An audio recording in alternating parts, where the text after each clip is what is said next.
Am I still alive? Xiao Jun jolted awake from his slumber. Before him lay an all too familiar, yet distant scene, one he had encountered numerous times in his dreams. He pinched his thigh fiercely, painful indeed. This was all real. Had he truly been reborn? He hastily retrieved his mobile phone. November 10th, 2040 at 9 a.m. The significance of this date eluded him, but he would forever remember the following day. Singles Day, when calamity struck unexpectedly. November 11th had once been an ordinary date, yet, under the machinations of capitalists, it had morphed into a frenzied shopping festival. That night, countless souls found themselves restless, unaware that mere hours later, at 11:11 p.m. on November 11th, the world would undergo a cataclysmic transformation. The apocalypse had arrived. The skies seemed to have been violently rent asunder, unleashing unprecedented torrential rains. Within a single hour, the provincial capital city of Star City was submerged, and the rain showed no signs of abating.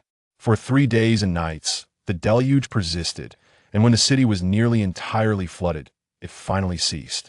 At that juncture, only those residing above the 20th floor could hope to survive. Yet, this was merely the beginning.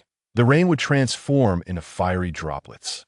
Crimson rain fell, evaporating the accumulated water in the city, while ushering in a sweltering 60°C heat. In such extreme conditions, humanity found it impossible to venture forth in search of sustenance, leading to countless deaths from starvation and heat. 3 days passed. When the temperature normalized and the rainwater evaporated, the city appeared to regain its former semblance. Those fortunate enough to have survived ventured out in search of assistance, only to be met by an insurmountable horde of zombies. In his previous life, Xiao Jun was among the lucky few who had managed to endure. Due to his caution, he refrained from venturing outside immediately after the fiery rain subsided, thereby preserving his safety. In the post-apocalyptic world, Xiao Jun struggled to survive for 6 years, but ultimately succumbed to zombie poison during a mission, opting for suicide to evade becoming one of the undead and no more dwelling on the past. Only 30 hours remained until the apocalypse. I must take action. Xiao Jun forced himself to halt his reminiscence. Time was of the essence. There was no room for idle thoughts. He hastily gathered a few sets of clothing, grabbed his mobile phone, and dashed out of the rented apartment, disregarding the keys. Those were now useless. His apartment was only on the 3rd floor, and had it not been for his quick thinking in his previous life, he would have drowned within the first hour. In mid-November, winter had set in, yet today was strangely warm. The sun shone brightly, and a gentle breeze caressed the air. All signs indicated that today was a fortuitous day. Indeed, it was an auspicious day. After tomorrow, such leisurely moments would be a thing of the past. Before long, Xiao Jun arrived at an upscale hotel. After tomorrow, money would lose its value.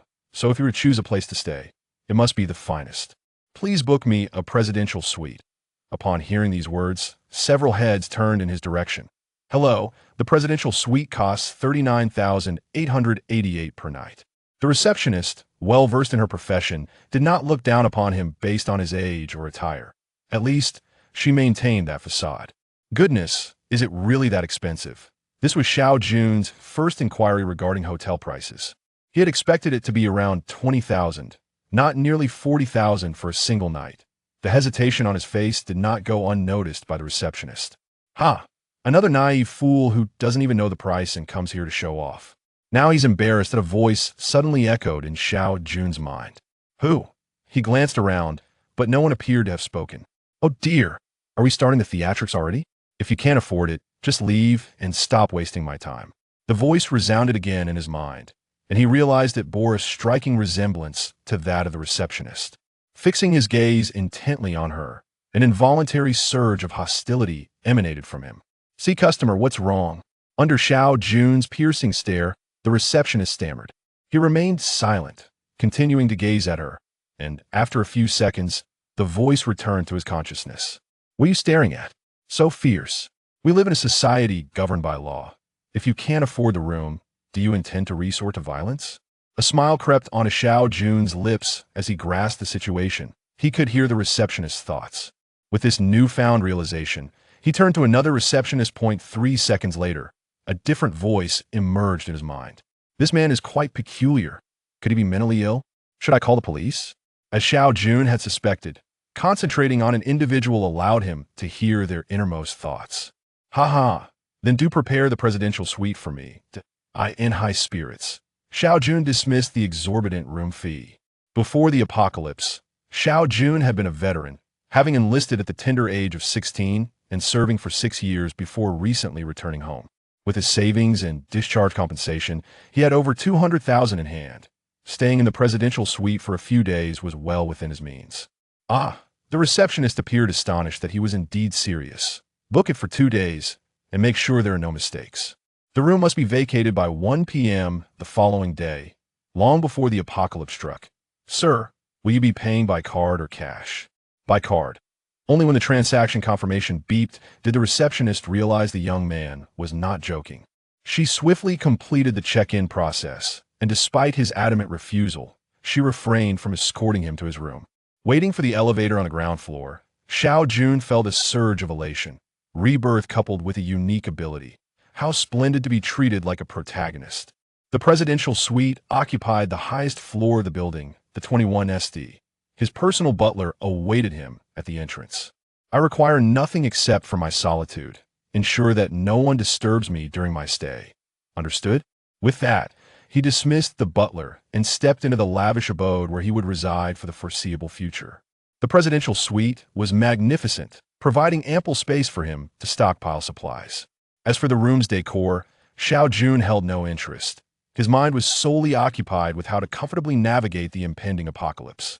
Chapter 2. Procurement. Pure water, the most vital necessity, alongside salt, constitutes the essential elements for human sustenance. At this juncture, Xiao Jun arrived at the largest wholesale market in Star City. Although the natural disaster had persisted for merely 6 days, the torrential rains had utterly obliterated the majority of supplies. Should they triumph over the zombies, the quest for food would emerge as a paramount challenge. After setting aside funds for lodging, Xiao Jun found himself with approximately 100,000 yuan, which he intended to convert entirely into provisions over the next day. After prioritizing the acquisition of ample water and salt, he provided the vendors with an address for delivery as he continued his procurement endeavors. Canned meat? A prized commodity indeed. In the apocalypse, a singleton could barter for a fair maiden. Instant noodles? While not as coveted as canned meat, they would suffice for an evening. In this bleak new world, women often found themselves in a disadvantaged position. Chili sauce. So much chili sauce. Approaching a dedicated stall brimming with an array of chili sauces, Xiao Jun's mouth began to salivate profusely. One could scarcely fathom the exhilaration of encountering such a delight after enduring an entire month with barely a few grams of salt. Were it not for the remnants of his rationality, Xiao Jun might have lunged forward to indulge. What fortune! In this dire era, a singleton could procure the affections of a campus beauty. Without hesitation, he opted to have it all packed. Subsequently, Xiao Jun purchased a plethora of other supplies, arranging for the sellers to deliver everything to the hotel where he had already made prior arrangements. High-intensity flashlights were a necessity. He ordered 1,000 units. Following a day of relentless rain, the entire city's electrical systems had collapsed, rendering flashlights a hot commodity. Of course, one must not forget candles. In ordinary times, it would be extravagant to keep a flashlight lit continuously. Hence, candles served as an alternative. Not only were they inexpensive and durable, but they also occupied minimal space. At the wholesale market, candles were merely 10 cents each, prompting Xiao Jun to buy 10,000 without a second thought. Alas, had he possessed spatial equipment, he could have easily stowed all these items away. After a month in this new world, advanced technological products would suddenly emerge, including spatial equipment. In his previous life, Xiao Jun had only heard whispers of such marvels, never having possessed one himself. With spatial equipment, one could thrive in future city, free from worries of sustenance, potentially marrying multiple wives. Now was not the time for reveries. By adequately preparing himself and leveraging his 6 years of apocalyptic experience, he was confident in his ability to reach such heights. Rice? Xiao Jun hesitated. Rice occupied substantial space and was challenging to store. Most critically, It required cooking before consumption. With the imminent collapse of the power grid the following evening, rendering all electrical appliances useless, its immediate utility would be minimal. This thought led Xiao Jun to recall another crucial item: gas.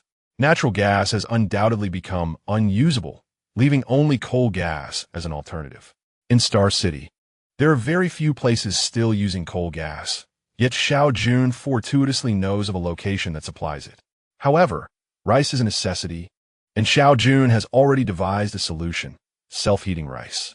Although slightly more expensive, self-heating rice is convenient, requiring merely a bit of water to prepare. In addition to self-heating rice, he could also purchase some self-heating hot pot to enhance his meals.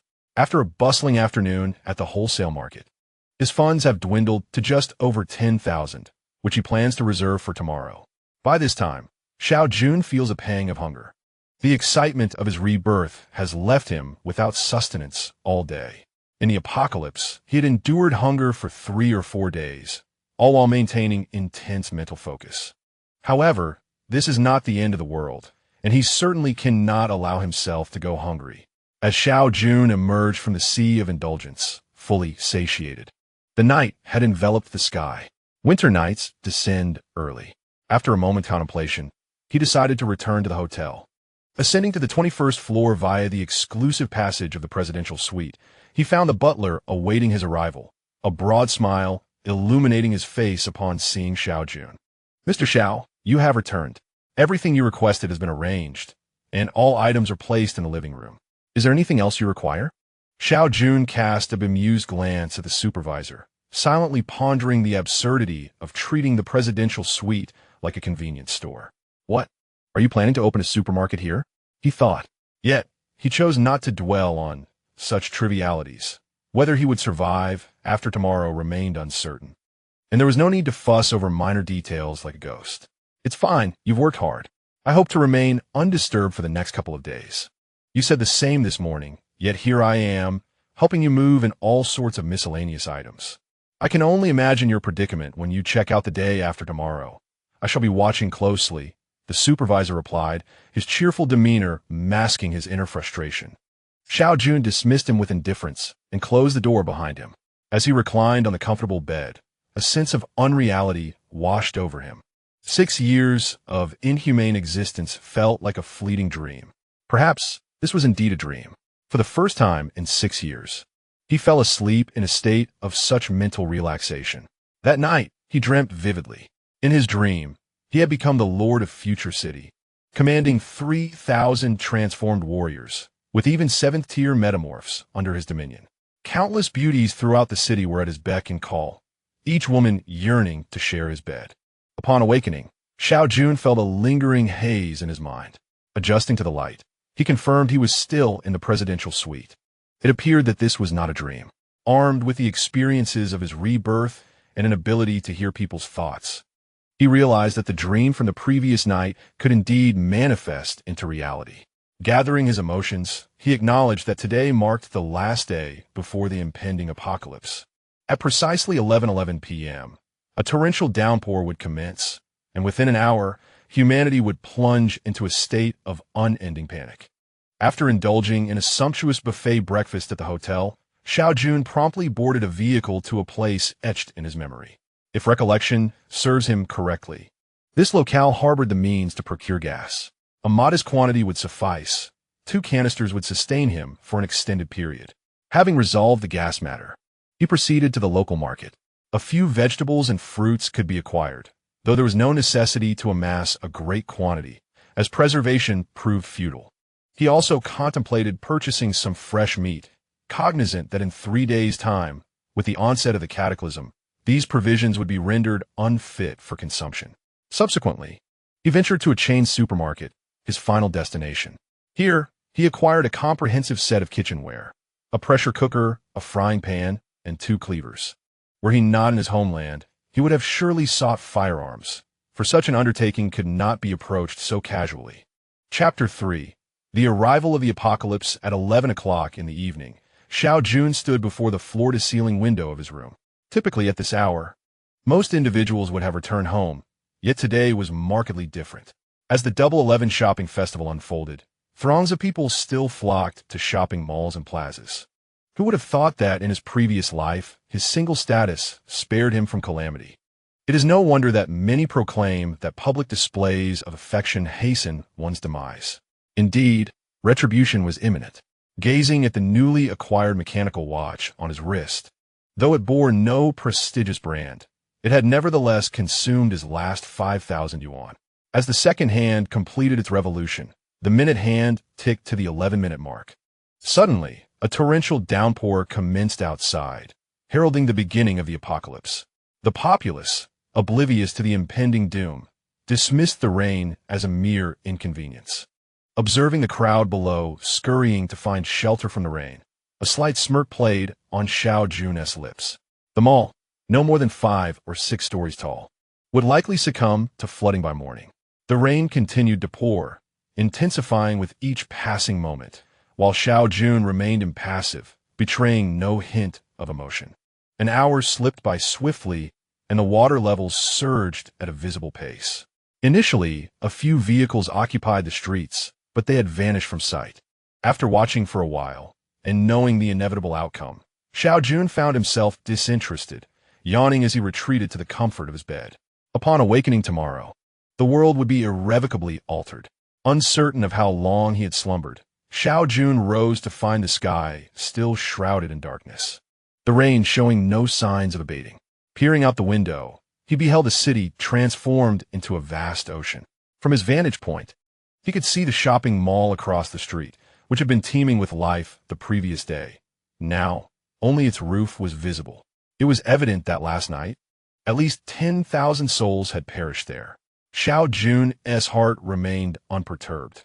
In a true apocalypse, tens of thousands, if not hundreds of thousands, would fall daily until humanity endeavored to reconstruct a semblance of civilization. Suddenly, a resounding knock echoed from outside the door, accompanied by heart-wrenching cries. The soundproofing of the presidential suite was exceptional, yet the intensity of the wails penetrated through, a testament to the anguish unfolding outside. Peering through the peephole, one could observe that the corridor on the 21st floor was densely populated, with many individuals even clad in their nightwear, clutching their mobile phones. Evidently, they were the fortunate ones who had managed to escape from the lower floors. This was merely the beginning. Their ascent to the upper levels was driven by an instinct for survival. At this moment, they remained oblivious to the horrors of the impending apocalypse. In the presidential suite, an array of tools was readily available. Xiao Jun made his way to the kitchen to prepare a meal, aware that by nightfall, electricity, water, and gas would be cut off. Seizing the opportunity, he aimed to stir-fry the vegetables and meats before they would no longer be usable. Cold food was certainly preferable to having nothing at all. After a busy morning, Xiao Jun sautéed the vegetables and meat he had purchased the previous day, arranging them neatly on a plate, and opened a self-heating rice package. Dinner was served. The aroma was delightful, a true pleasure. The cries from outside subsided after a brief while. It required strength to continue shouting. After feasting, he opened a bottle of fizzy drink. Savoring a refreshing sip, what comfort brought.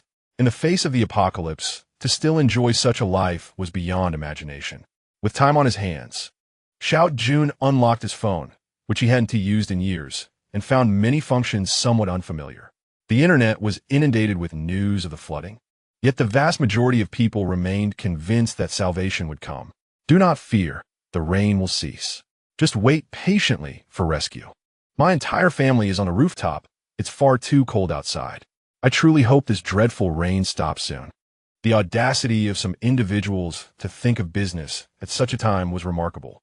Those still navigating the internet were primarily residents of the upper floors, evidently possessing the leisure to engage in trivial chatter.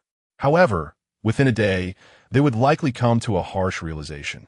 At 11 o'clock that night, having just enjoyed a hot shower and changed in a fresh attire, the lights in Xiao Jun's room abruptly extinguished. The electrical system had completely collapsed. Once again, cries echoed in the corridor, but this time, the sound was not from a solitary individual. The dim corridor lights had once provided a semblance of security, but now they had vanished. Darkness invariably breeds panic. With the loss of electricity came the disappearance of the internet. and some who still had battery life on their phones were horrified to discover there was no signal. In the night, hunger, and amidst a growing sense of dread. No one knew how long the rain would continue. Some had begun knocking on doors, hoping for someone to answer. It was far preferable to stay inside than to sleep in the corridor. Inevitably, Xiao Jun's door was also rapped upon. As he gazed out the window at the rain, he didn't even turn his head. After a while, perhaps finding their noise bothersome, he retreated back into his room. Closing the door, the barrier of two doors finally muffled the clamor. Sleep, sleep. It was only the first day, far too early to worry. The following morning, the rain showed no signs of abating, and the commotion outside had significantly diminished. Anyone who had gone a full day and night without sustenance lacked the strength to continue shouting. Even those who might have had snacks were likely to have consumed them all by the previous day. Knock, knock, knock. The insistent knocking on the door resumed. Yet Xiao Jun remained unperturbed. Mr. Xiao, I am aware you are inside. I booked your room for 2 days. We are all compatriots. Could you kindly let us in? The presidential suite is vast, and we would be content to sleep in the living room. To his surprise, not only was there knocking, but a woman's voice echoed from outside. It was the receptionist who had checked him in, unexpectedly finding refuge on the top floor. Open the door. I am the owner of Jiansheng Company. Just allow me entry, and once the rain subsides, I shall reward you with 1 million. No, 5 million. A middle-aged man's voice called out, yet Xiao Jun merely smiled disdainfully, offering no reply. If you do not open the door soon, do not blame us for our rudeness. The knocking intensified, suggesting they were resorting to force. Indeed, when gentler methods failed, humanity often resorted to brute strength. Xiao Jun remained unafraid. After all, this was the presidential suite, and the quality would not be so poor. Furthermore, these individuals had gone a day and night without sustenance and lacked formidable tools, making it impossible for them to breach the door. As anticipated, the pounding only lasted 5 or 6 minutes before ceasing. Xiao Jun leisurely turned on the gas, preparing to indulge in a bowl of instant noodles. Ah, the aroma is delightful. After enduring 6 years of famine-like existence, anything he consumed felt like a feast. He opened a bottle of beverage. This time it was not cola, but Assam milk tea. Drinking too much cola was detrimental, harmful to vitality. Chapter 4. The rain ceases. Another day had passed. The door to Xiao Jun's room was intermittently knocked upon several times, yet he remained indifferent. With such idle time, they might as well attempt to knock on other doors.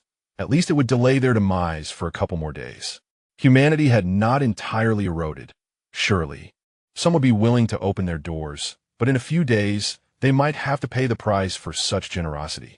Without electricity, there were no forms of entertainment. Xiao Jun had wisely prepared, acquiring 20 fully charged power banks and downloading numerous television dramas onto his phone. Enough to keep him occupied for a considerable time. The days swiftly passed. When hunger struck, he ignited the gas to warm his meals. He had an ample supply of canned fish and meat, varying the flavors for enjoyment. Compared to the situation outside, he was living a life akin to that of a celestial being. On the final day of the downpour, the water level had risen to the 18th floor. Xiao Jun peered out of the window, the water's south surface now alarmingly close. Unlike the previous days, the rain had lessened slightly. By around 10 o'clock in the evening, the water would likely just surpass the 20th floor. By then, the rain would continue to diminish until it ceased altogether, culminating in the ominous red rain at 11:11 p.m. If there were still survivors in the corridors now, those who did not take refuge in their rooms would surely not survive the morrow.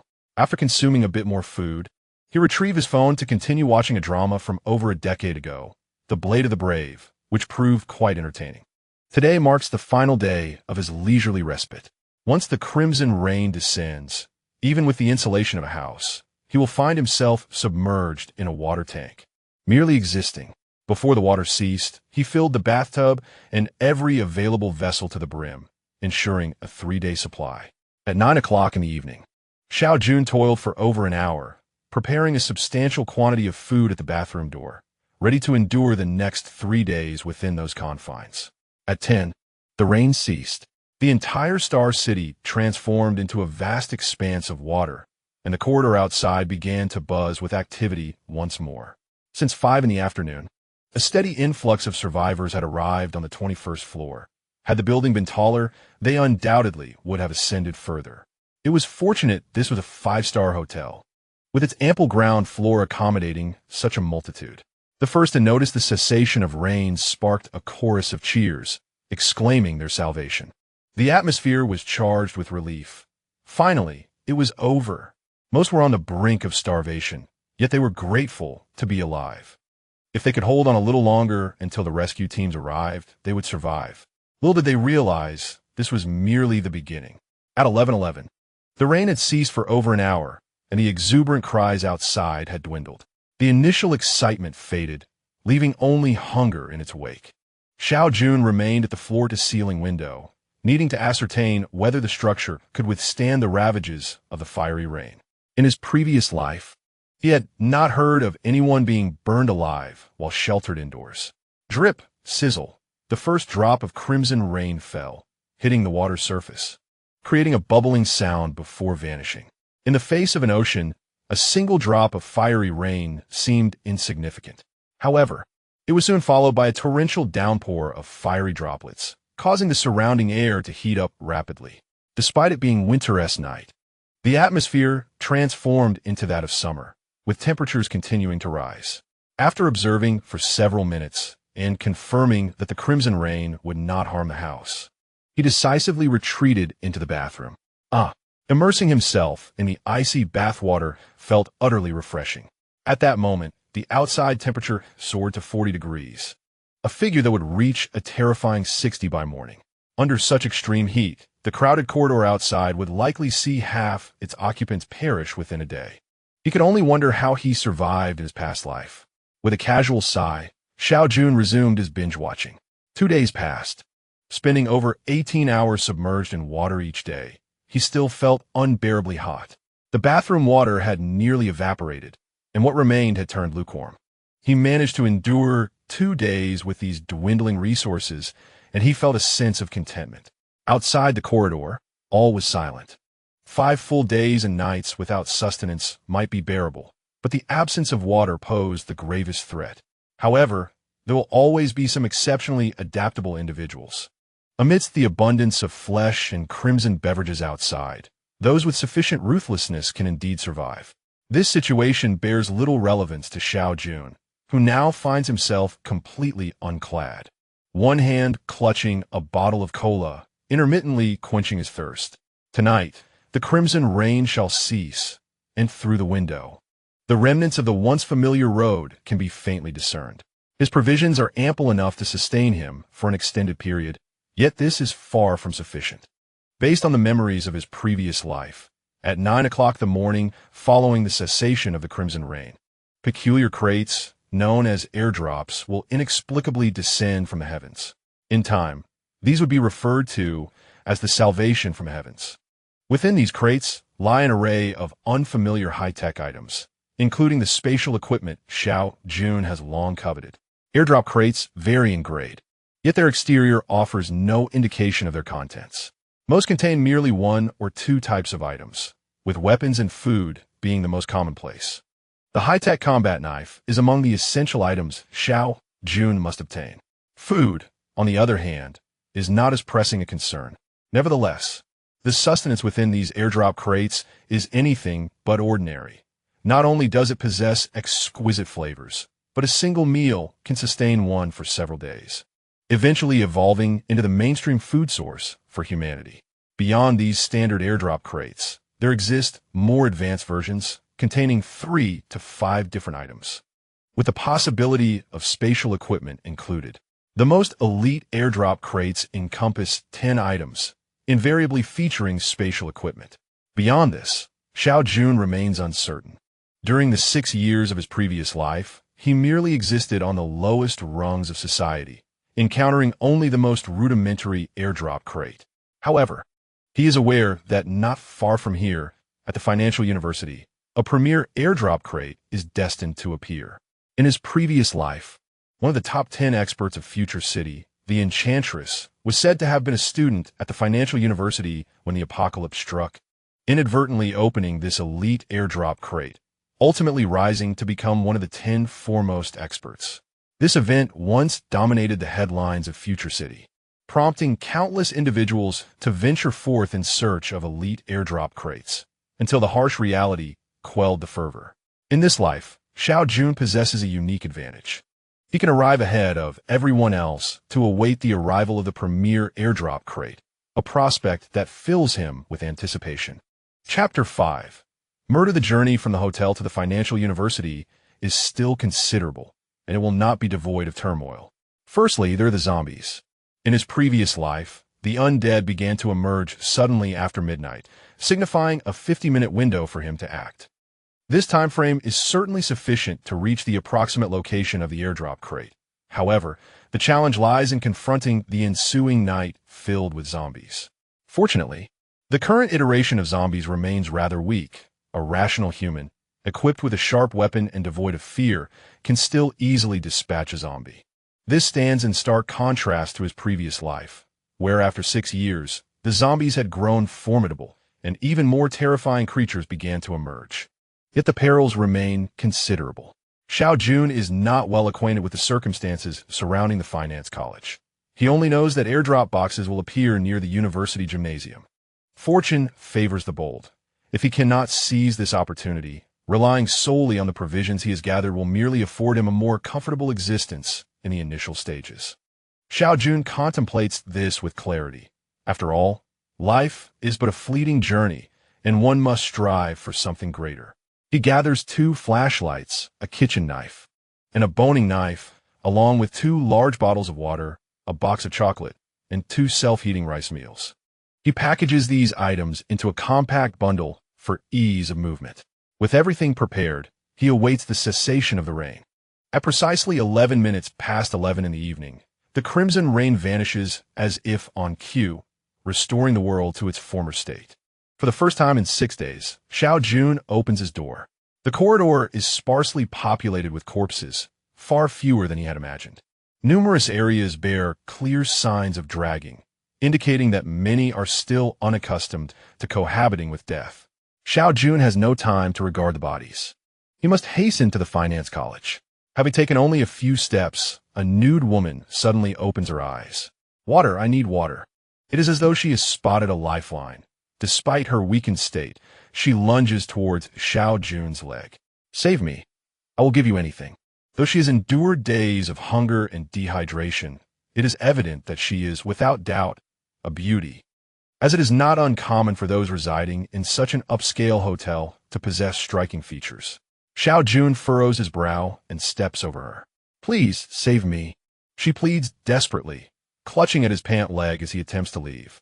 With a forceful kick, he sends the already frail woman sprawling into the corner, not sparing her a glance as he descends the stairs. The descent is uneventful. Although each floor is littered with corpses, it does not faze Xiao Jun.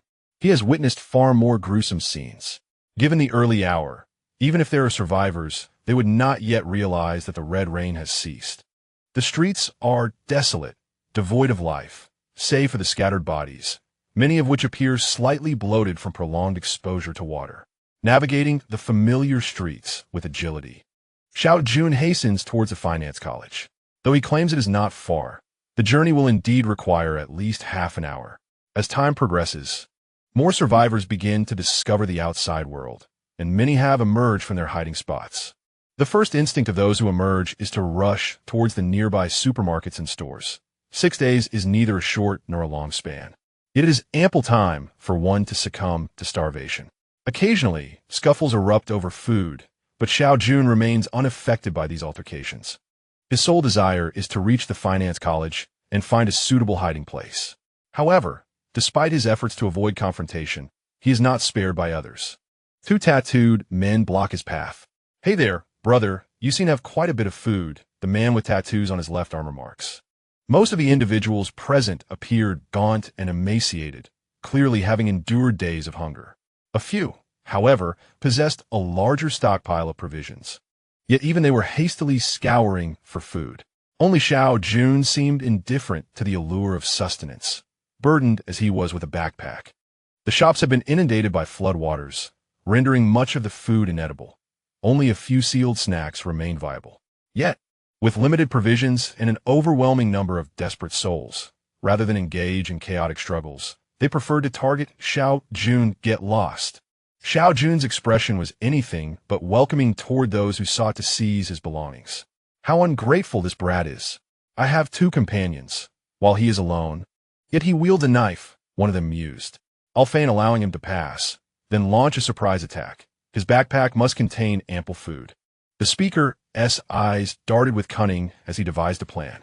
Come now, brother, do not be so rash. The disaster has subsided, and the government shall soon provide us with relief. There will be plenty of food then. Xiao Jun merely responded with a cold smile, remaining silent. Very well. If you are unwilling, my brother and I shall seek our fortune elsewhere. We shan't disturb you further. With that, he exchanged a glance with his companion, and the two strategically stepped aside, ostensibly granting Xiao Jun passage. With each step closer, tension mounted for the 2 men. Typically, they were petty thugs, well-versed in the art of robbery. Yet this encounter was different. Their adversary was armed. Thank goodness this brat is a fool.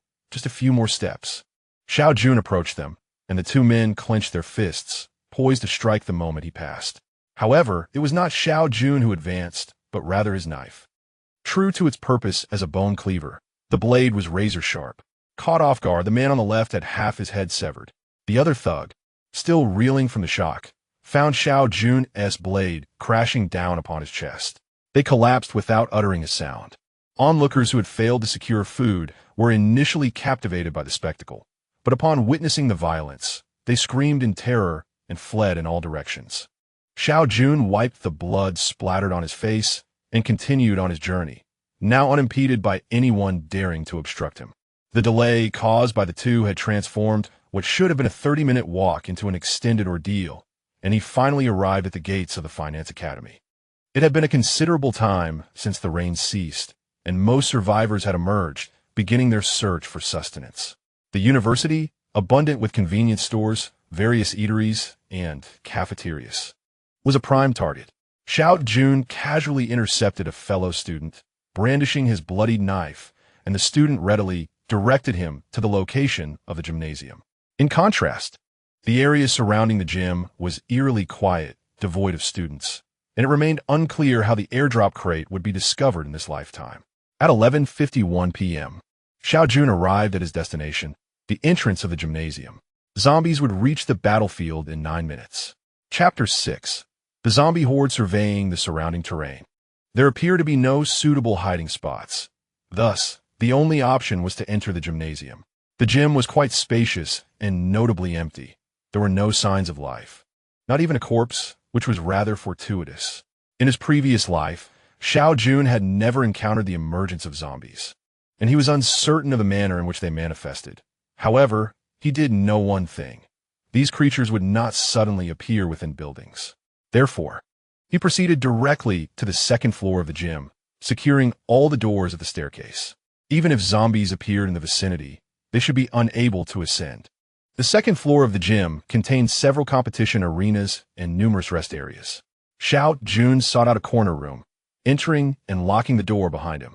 From here, he could conveniently observe the situation outside through the window. At precisely midnight, the previously pitch-black sky was suddenly illuminated by eerie white lights, as if rifts had been torn open. Subsequently, humanoid figures plummeted from above. Were those the zombies? Xiao Jun's pupils constricted. He had not anticipated that the initial wave of zombies would arrive in such a manner. The entire phenomenon lasted for 10 minutes, during which an indeterminate number of zombies were released into Star City. In front of the gym, many zombies had already landed on the ground. Xiao Jun noticed that prior to their descent, they were enveloped in transparent bubbles, preventing them from sustaining fatal injuries upon impact. Moreover, these bubbles possessed a navigational feature, allowing them to flawlessly avoid buildings and trees, ensuring they all landed on open ground. Once he acquired sufficient strength, he resolved to uncover the truth behind this apocalypse. Contemplating in silence. For now, survival was of paramount importance. The zombies that had landed appeared somewhat disoriented, perhaps struggling to adjust to their new environment. It took them several minutes to begin rising. Zombies are creatures of diminished intellect, driven solely by instinct, and once acclimated, they began to wander aimlessly, possessing extremely poor vision. They could be likened to the blind, generally relying on their hearing and sense of smell to locate food and differentiate between their kind. Upon the emergence of the zombies, Xiao Jun minimized his breathing, lying sideways on the sofa in the rest area, daring not to move, while observing the external situation through the window. At the gym's entrance, a cluster of 30 to 40 zombies had congregated, while additional scattered zombies could be seen further down the road. In such circumstances, Xiao Jun could not afford to charge out alone. He could only bide his time and watch. Suddenly, the tranquil campus was pierced by piercing screams, growing increasingly numerous and jarring in the stillness of the night. Judging by the sound, the source was likely not close, yet the zombies at the gym's entrance, as if invigorated, surged towards the direction of the noise. At night, their speed was at least double that of the day. Watching the horde below being drawn away, Xiao Jun felt a sense of relief wash over him. No wonder some individuals in his previous life were able to discover this prime airdrop so early. It turned out that the zombies here had been lured away. The campus continued to echo with screams, but after a while, it once again fell into silence. Even those who are still alive surely understand the necessity of silence at this moment. Even if they have never encountered a zombie, surely they have seen a zombie film. As time passes, a few aimless zombies wander closer, but their numbers are few, only 5 or 6. If it remains at this quantity, Xiao Jun can manage. But he fears that more may approach. Throughout the night, Xiao Jun remains awake, needing to stay apprised of the situation below, ready to devise the most impeccable plan the moment the airdrop box descends at dawn. As sunlight once again graces the earth, unlike yesterday, Star City has succumbed to a morbid stillness. The streets are filled with a variety of wandering zombies, some from the airdrop, and others newly emerged from the chaos of the previous night. The few survivors have tightly shut their doors, trembling within their homes. At 9 in the morning, the sky undergoes another transformation. The rift opens for the second time. But this time, it does not release zombies. Instead, it brings forth the hope of humanity, an airdrop box. This drop lasts only 5 minutes, significantly shorter than that of the zombies, and occurs with much less frequency. Guided by an inexplicable force, the boxes scatter across various corners of Star City. Following the turmoil of the previous night, only a handful of individuals witness this occurrence. In the dormitory of a finance university, Wan Qinya sits alone in the desolate room. Originally home to 4, only she and one other girl remain after enduring 2 calamities. At the onset of the disaster, they had been enjoying a late-night snack at the school gate, subsequently seeking refuge together in a nearby hotel due to the relentless rain. With the rain continuing unabated, they shared a room on the 19th floor. They had just ordered an abundance of food for their late-night feast, which they packed up to sustain them through this crisis. Last night, the 2 of them ventured out in search of food, but as 2 young women, they were unable to compete with others. Suddenly, Wan Qinya recalled that there were many provisions in their dormitory. Typically, their room, filled with 4 food enthusiasts, never lacked for snacks and beverages. Rather than risking failure in a scavenging effort, it would be wiser to return to their dorm. Their journey back was fraught with tension, as both were dance majors, possessing striking figures, especially Wan Qinya, one of the campus beauties of the finance college, drawing countless gazes. Under the second calamity, their attire was scant, perhaps due to their overwhelming hunger or the belief that the disaster had passed, and they would soon return to the realm of law. No one dared to approach them, though the stares were increasingly intense. Faced with such hungry wolves, the 2 women could only lower their heads and hasten toward the dormitory. Just as they caught sight of the dorm entrance, a sudden rain of zombies descended from the sky, with one landing squarely between them and the door. In that moment of peril, a zombie lunged at Wan Qinya roommate. Startled, Wan Qinya instinctively released her grip, and her roommate let out a piercing scream. After a moment's hesitation, Wan Qinya hastily retreated back to the safety of the dormitory. A night has passed, and Wan Qinya remains trembling before the window, haunted by the sight of her roommate being devoured by zombies while she fled. Throughout the latter half of the night, the echoes of screams reverberated, indicating that many others had also succumbed to the undead, which provided her with a modicum of solace. As the first rays of sunlight pierced the horizon, the horde of zombies appeared to undergo a subtle transformation, their movements becoming increasingly rigid. Wan Xinya managed to steady her emotions completely. Chapter 7. Exceptional airdrop box with a random descent of the airdrop boxes, one that bore no distinction from the others landed at the entrance of the gymnasium. Finally, it had arrived. Xiao Jun suppressed his inner excitement and began meticulously planning his route. The airdrop's location was approximately 150 meters in front of the gymnasium, along a path that housed 8 zombies, with a few more wandering aimlessly in the distance.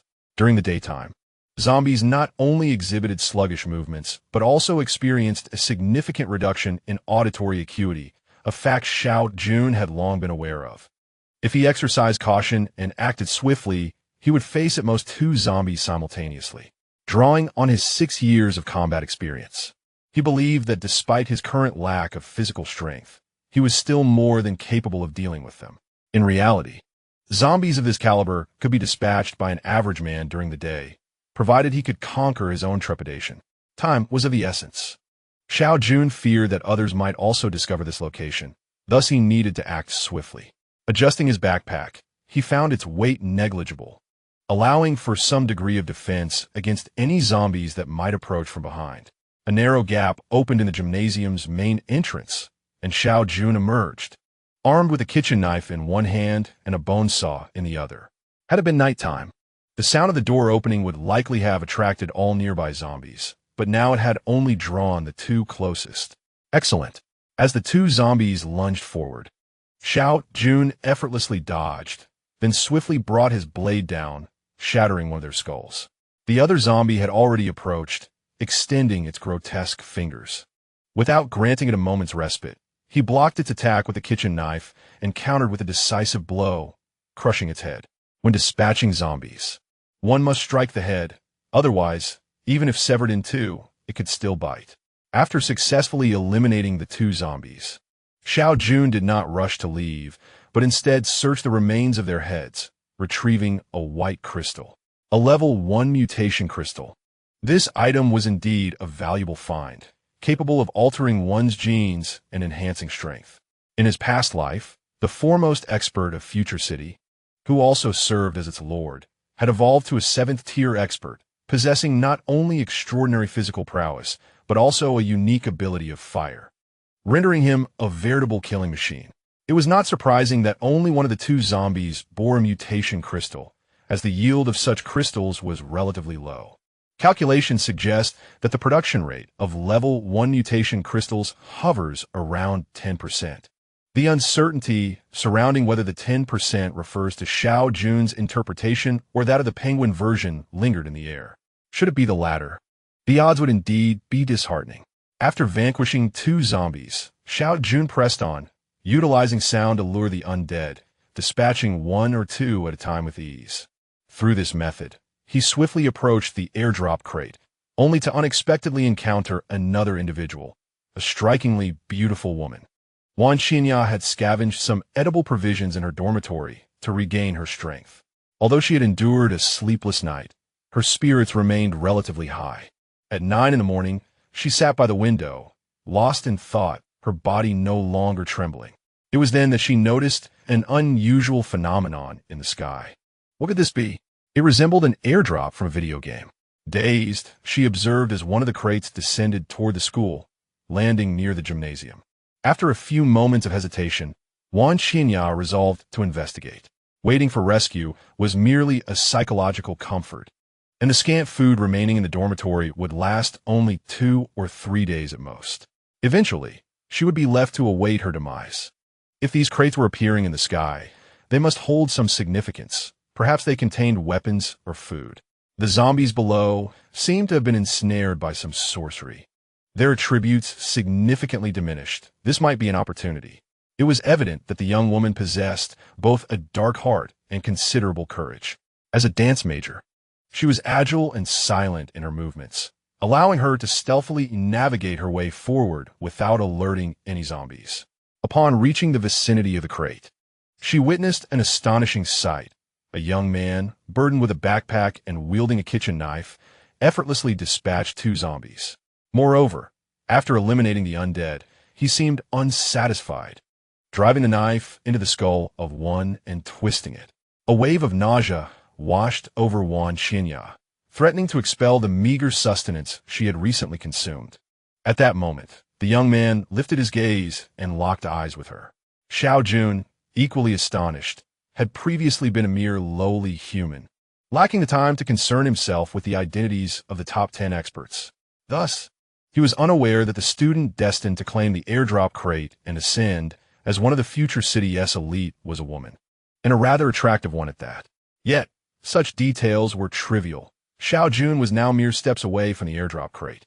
If the girl chose not to intervene, it would be one matter. Should she dare to contest him, he would not hesitate to quash her aspirations before they could take root. Redirecting his focus, he turned his attention back to the airdrop crate, an exquisite sight, one he had only heard of once in his past life, now vividly real before him. Despite having endured 6 years in a post-apocalyptic world, he found himself filled with excitement. A final glance at the girl revealed her merely observing from a distance, prompting Xiao Jun to disregard her presence. The airdrop crate was modest in size, about half a person's height, with each crate secured by a small lock, easily pried open. The airdrop crate was opened, emanating a radiant white light that obscured its contents, compelling one to reach in and feel. At that moment, Xiao Jun felt a twinge of apprehension. Thus far, everything had unfolded as he anticipated. If this were not the exceptional airdrop crate, then true disappointment would ensue. The first item retrieved was a high-tech steel knife, a product commonly found in most airdrop crates, offering humanity a glimmer of hope for survival. It was an ordinary knife, yet it could slice through iron as if it were mere clay. The instant it was drawn forth, an introduction appeared in his mind. Xiao Jun had been aware of this and felt no surprise. The white light persisted, indicating that a second item awaited discovery.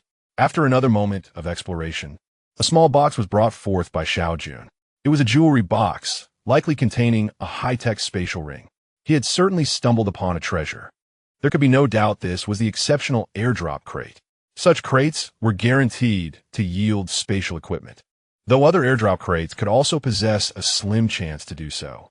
However, Xiao Jun did not believe himself fortunate enough to encounter such luck. Without hesitation, he opened the box, and indeed, nestled within was a ring of simple craftsmanship. This high-tech ring did not require conventional wear. A mere press of his middle finger upon it caused the ring to vanish, leaving an identical pattern on his finger. The spatial equipment, fashioned in the form of a ring, boasted a capacity of 500 kilograms. It was important to note that spatial equipment could not contain living entities, and upon the owner's demise, it would revert to its original form. Chapter 8. Shelter. Xiao Jun slapped himself twice, forcing his mind to settle. Within the exceptional airdrop crate, spatial equipment was merely a guarantee. Undoubtedly, there were even better treasures to be found, and he needed to remain composed. The third item was a high-tech combat suit, reserved for generals, capable of withstanding substantial damage. This item was far rarer than weapons. In a past life, such a combat suit could fetch an astronomical price, sufficient for a city lord to offer 2 wives in exchange.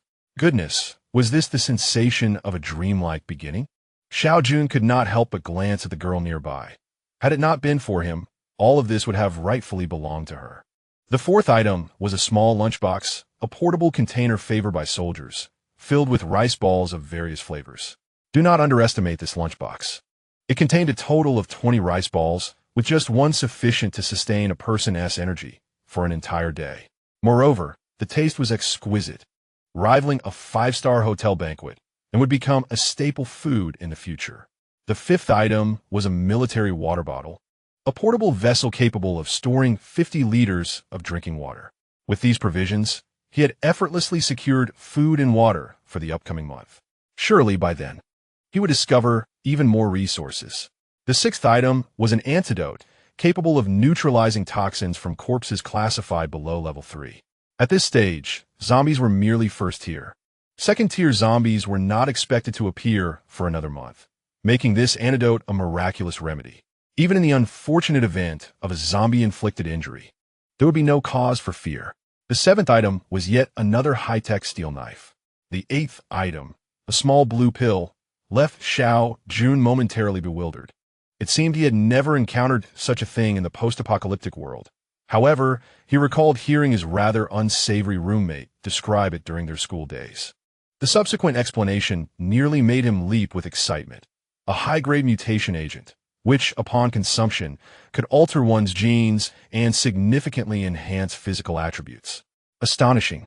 A mutation agent, something Xiao Jun had never heard of, signified that such a rarity would be nearly non-existent 6 years hence.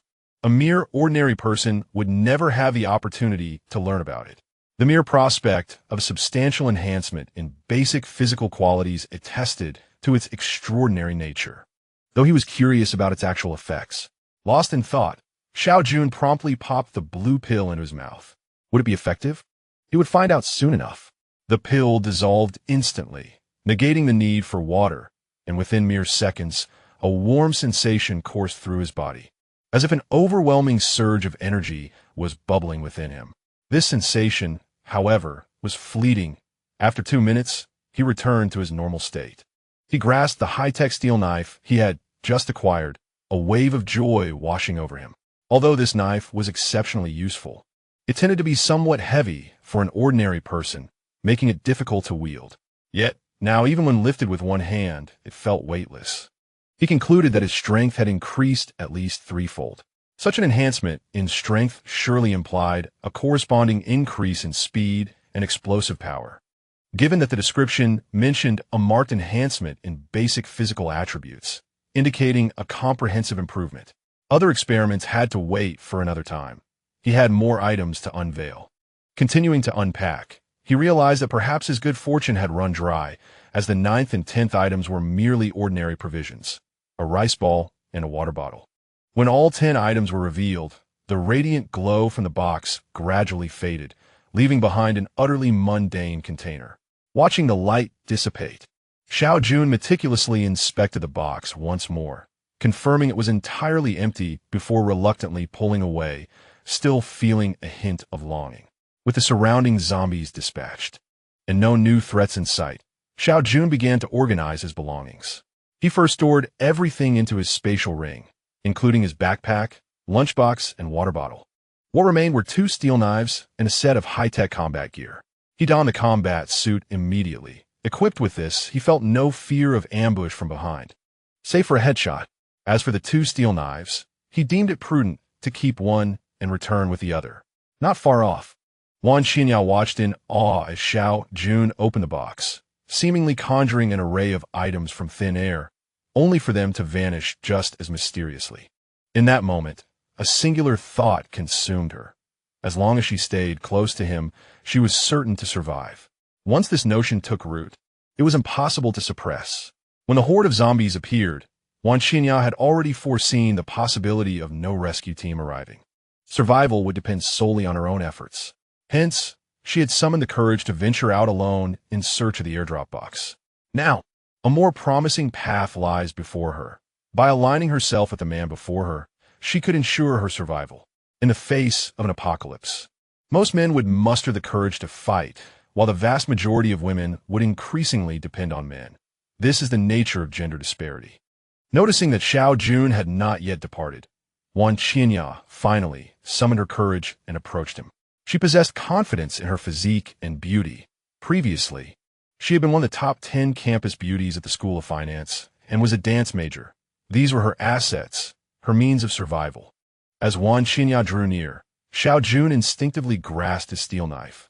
For this woman was likely one of the top 10 masters of the future city in his past life. Yet, he soon relaxed. His current strength was formidable, and she was merely an ordinary girl who posed no threat to him. As she approached, Xiao Jun was struck by her beauty. Standing around 165 centimeters tall, with delicate features and a hint of vulnerability, she evoked a protective instinct in every man. Her already scant and fitted clothing accentuated her perfect figure exquisitely. A devilish physique paired with an angelic visage. Who could resist such temptation? I want to follow you. Before Xiao Jun could utter a word, Wan Qinya boldly laid her cards on the table. As long as I can accompany you, I will agree to anything he asks. Survival is paramount. Xiao Jun narrowed his eyes. Wan Qinya's heart was filled with an intense will to survive. No wonder this woman could become one of the top masters. Such decisiveness was not something ordinary individuals could possess. Please, I promise I won't hold you back. Seeing Xiao Jun's silence, Wan Qinya grew anxious. This was her only opportunity. If he were to refuse, she genuinely did not know what she would do. She had spotted several airdrop boxes, but this was the only one nearby, and it had already been thoroughly scavenged by Xiao Jun. Finding another airdrop box would be no easy feat. Her fierce desire to survive, combined with the courage to traverse a campus teeming with zombies alone, began to sway Xiao Jun. If he considered her identity as one of the future top masters, this investment seemed worthwhile. Then come along, but stay close. If you get lost, I won't be responsible for you. Chapter 9. Resolving Inner Conflicts with a Substantial Breakthrough. Xiao Jun brimmed with confidence. Confronted with first-tier zombies, his current strength and equipment allowed him to easily handle multiple adversaries. Thus, he did not seek alternative routes, boldly retracing his steps along the path he had taken. With such a significant advantage, it was imperative to make the most of it. Though Xiao Jun's physical strength had seen a remarkable increase, he remained fundamentally an ordinary person. To become a mutant, he needed to absorb 10 first-tier mutated crystals. Currently, he possessed only 2, a result of fortunate circumstances. To gather the remaining 8, he would conservatively need to vanquish around 60 to 70 zombies. And if luck were not on his side, he might have to slay over 100. However, this posed no concern. It was merely an opportunity to acclimate to her new physique. Observing Xiao Jun striding confidently along the main road, seemingly intent on plunging into the horde of zombies, Wan Qinya felt a flicker of hesitation. Yet, she quickly solidified her resolve. This was her solitary chance, and without following him, her survival would be measured in mere days. Moreover, having witnessed his decisive skill in dispatching the undead, it was evident that he was not one to court death recklessly. Gritting her teeth, Wan Qinya resolutely trailed behind him. During daylight, the combat prowess of first-tier zombies diminished significantly, offering a glimmer of hope for humanity. In a month's time, when second-tier zombies emerged, those creatures would show no fear of sunlight, becoming formidable both by day and night. Draped in combat gear and wielding a steel blade, Xiao Jun resembled a valiant deity, while the zombies before him appeared as mere chicks awaiting slaughter. Wan Qinya followed closely, her eyes alight with fervor. This time, she had truly struck gold. As long as she stayed by his side, survival was assured. If this truly marked the end of the world, perhaps she could lead a life beyond the wildest imagination of ordinary people. Moreover, this man was remarkably youthful and somewhat handsome. Aligning herself with him was hardly a loss. As her thoughts resonated in the air, a subtle smile tugged at the corners of Xiao Jun's lips, invigorating his resolve as he continued to slay the undead. They fought their way from the gymnasium to the front of the female dormitory, where Xiao Jun estimated he had vanquished at least 40 to 50 zombies, accumulating 6 first-tier mutated crystals in hand. Just 4 more, and he would ascend to become a first-tier aberrant, experiencing a qualitative leap in power. Before the female dormitory, having just dispatched the last zombie within the vicinity, Xiao Jun paused for a moment's respite. At this juncture, the nearest zombie was over 20 meters away, ensuring his safety. Noticing his halt, Wan Qinya felt compelled to take action. Summoning her courage, she stepped forward and stood beside him, gently kneading his arm. Recognizing that he must be fatigued after such vigorous exertion, Xiao Jun regarded her in silence, his expression inscrutable. In such close proximity, Wan Qinya, clad in minimal attire, found herself under his gaze, which fell upon her curves with keen clarity. It was rather pleasant. Furthermore, she harbored no ulterior motives. Her sole intent was to assist Xiao Jun in his recovery, which was commendable. In the apocalypse, humanity instinctively sought warmth and unity, even as the future city loomed ahead, where various factions thrived. Besides the Lord's mansion, 3 elite legions, and 4 powerful entities collectively sustained the city's development. As the future city's lord, Xiao Jun had little desire for such a title. However, establishing a faction of his own was undeniably essential. Wan Qinya, having once ascended to become one of the top 10 masters in her previous life, undoubtedly possessed remarkable talent and capability. Even if he had seized her greatest opportunity, she remained worthy of cultivation, provided she remained loyal. Are you not eating enough? Wan Qinya was startled. Indeed, she had hardly eaten, subsisting on snacks and sips of water over the past few days. She still felt quite weak. Yet, she dared not express any dissent, promptly increasing her pressure while striving to maintain a radiant smile upon her face. At that moment, an unexpected transformation occurred, despite the considerable distance separating them from the zombies. One suddenly lunged in their direction. Xiao Jun furrowed his brow. At such a distance, this was implausible unless it was a mutated zombie. However, its gait revealed no distinction from the others, appearing somewhat rigid under the sunlight. Yet, this particular zombie exhibited a clear intent, evidently targeting Xiao Jun and his companion. Why her? Xiao Yu, this has nothing to do with me. It is not that I do not wish to save you, but I am powerless to do so. This was intriguing. Xiao Jun realized that this zombie was none other than Wan Qinya's roommate. Judging by the situation, she had originally been with Wan Qinya, but had become ensnared by zombies. Wan Qinya, seeing her plight, had chosen to flee, leaving her with an enduring resentment. What Xiao Jun was unaware of was that, in a past life, Wan Qinya had witnessed Xiao Yu's demise before her eyes, which became a haunting shadow over her. Later, after scavenging for an airdrop, she was once again pursued by the zombie that Xiao Yu had become. After several harrowing chases, Wan Qinya ultimately succumbed to darkness, slaying the zombie that was once her friend. Thus, she emerged as one of the top 10 masters in the future city. Xiao Jun, oblivious to all this, understood that this female zombie had become a psychological burden for Wan Qinya. Unless this issue was resolved, she would never evolve into a true master. In a world ravaged by apocalypse, mere beauty would only render her a valuable commodity. Xiao Jun had no intention of harboring such a decorative vase, especially in these early developmental stages. Each day, countless individuals fell prey to zombies, and if she could not overcome this mental hurdle, her survival was all but doomed. Go, slay this zombie, and then you may follow me. Xiao Jun retrieved a bone-chopping knife from his spatial ring and offered it to Wan Qinya. Rest assured, I will guard you. During daylight, zombies are notably weaker, and since this one is a female, you are surely capable. With the conversation reaching this point, Wan Qinya recognized that Xiao Jun had made his decision.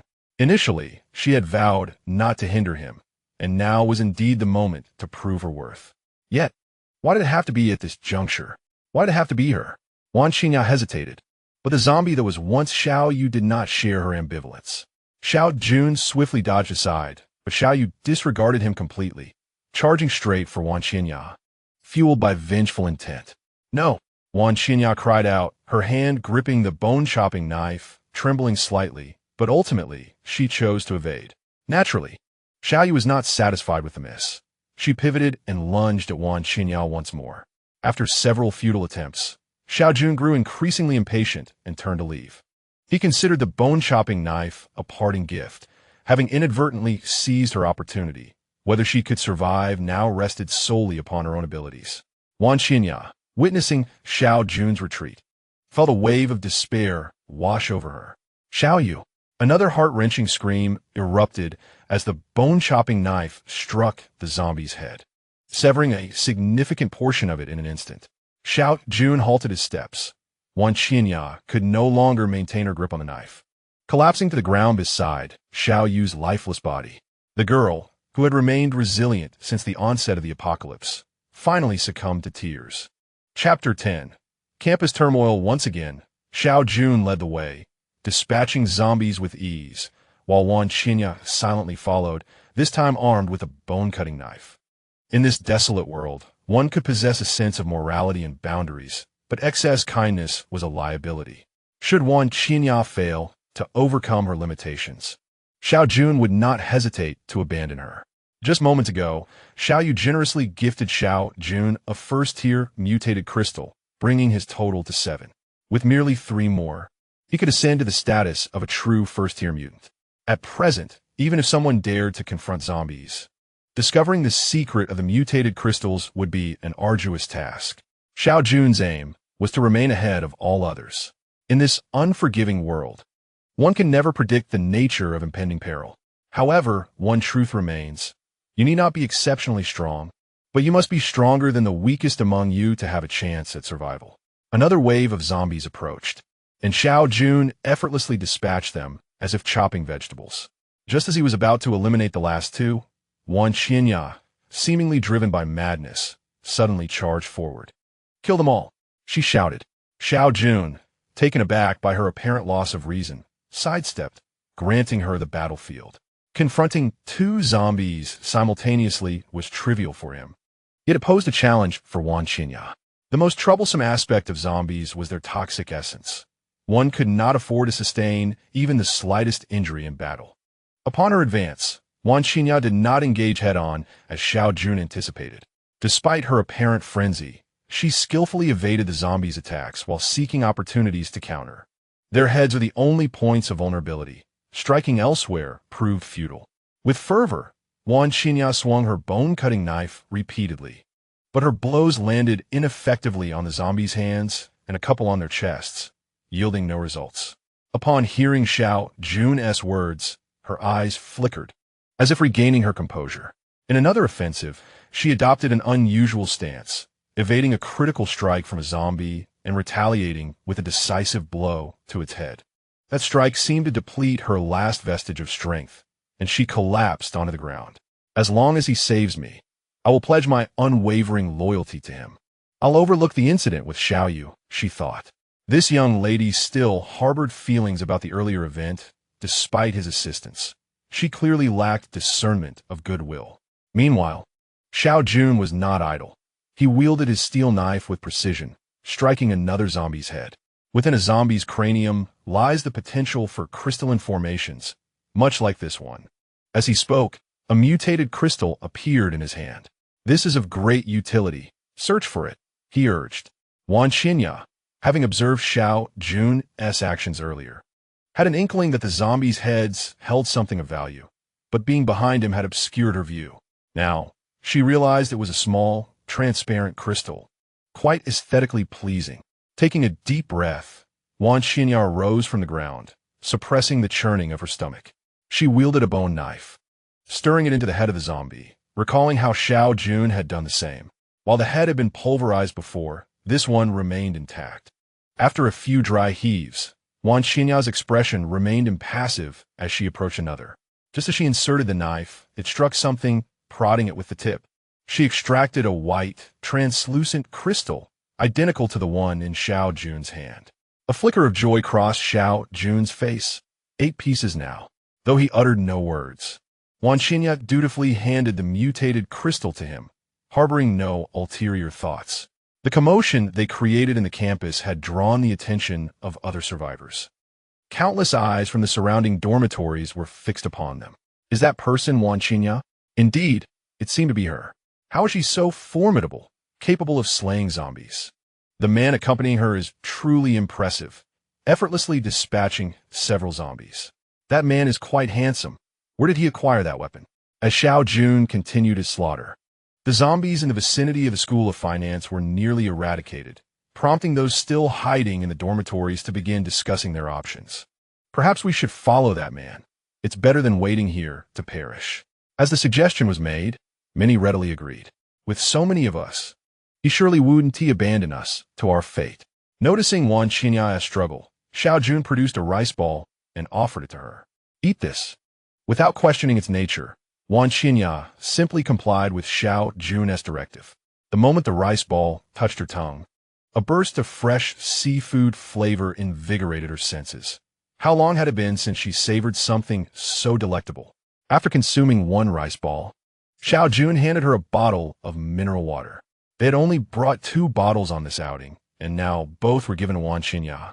She did not inquire how Xiao Jun conjured these items. With zombies now manifesting, What else could be deemed inexplicable? After downing half a bottle of water, Wan Xinya felt a resurgence of energy, her spirits lifting significantly. Xinya, it truly is you. Just as she prepared to continue on her path, a large group of female students suddenly burst forth from a nearby dormitory. Goodness, are there so many survivors? Today's college students are quite resilient.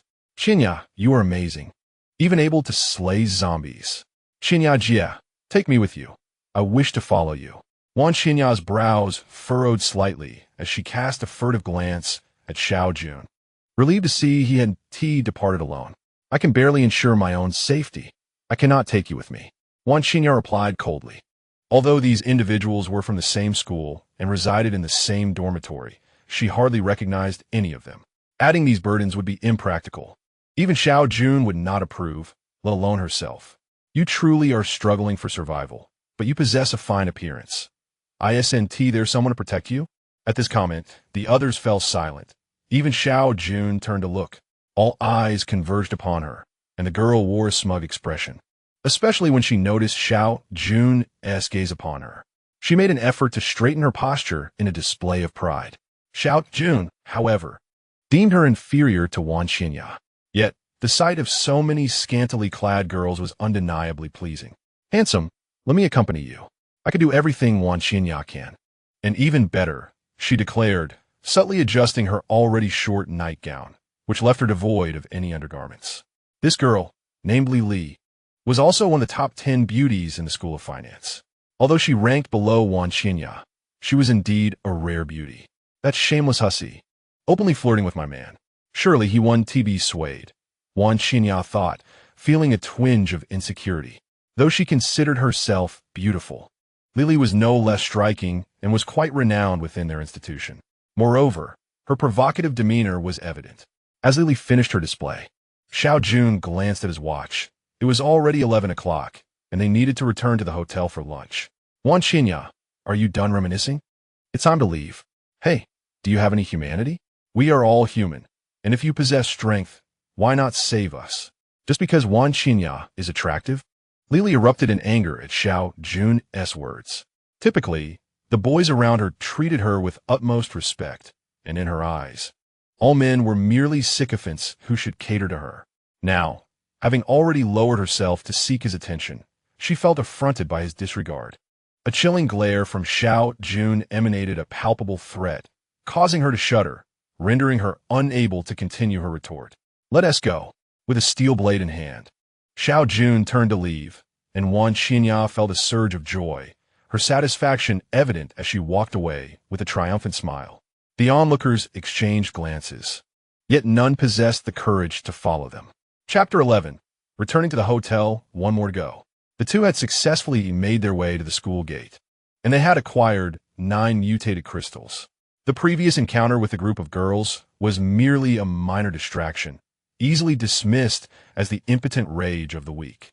Eliminating the remaining dozen zombies at the entrance would suffice, allowing them to evade the undead and hasten their return.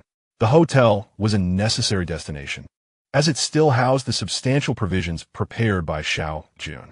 One should not assume that having a lunchbox and a water bottle guarantees a life of ease. If luck were to abandon them, and they failed to encounter favorable airdrop crates, they could very well face starvation. Moreover, they were now a duo, and the current supply of food and water would only sustain them for a maximum of 20 days. Most crucially, as night fell, the zombies would become significantly more formidable, making it far safer to remain within the hotel's confines. Within mere minutes, and with Xiao Jun unleashing his full firepower, the dozen zombies were swiftly dispatched. Wan Xinya rushed forward to loot the fallen. Got it, she exclaimed, having hit the jackpot on her first attempt. Her luck was exceptional. Bringing her along had indeed been a fortuitous choice.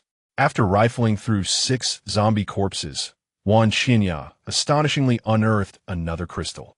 Let us return to the hotel. Today's mission has been accomplished beyond expectation.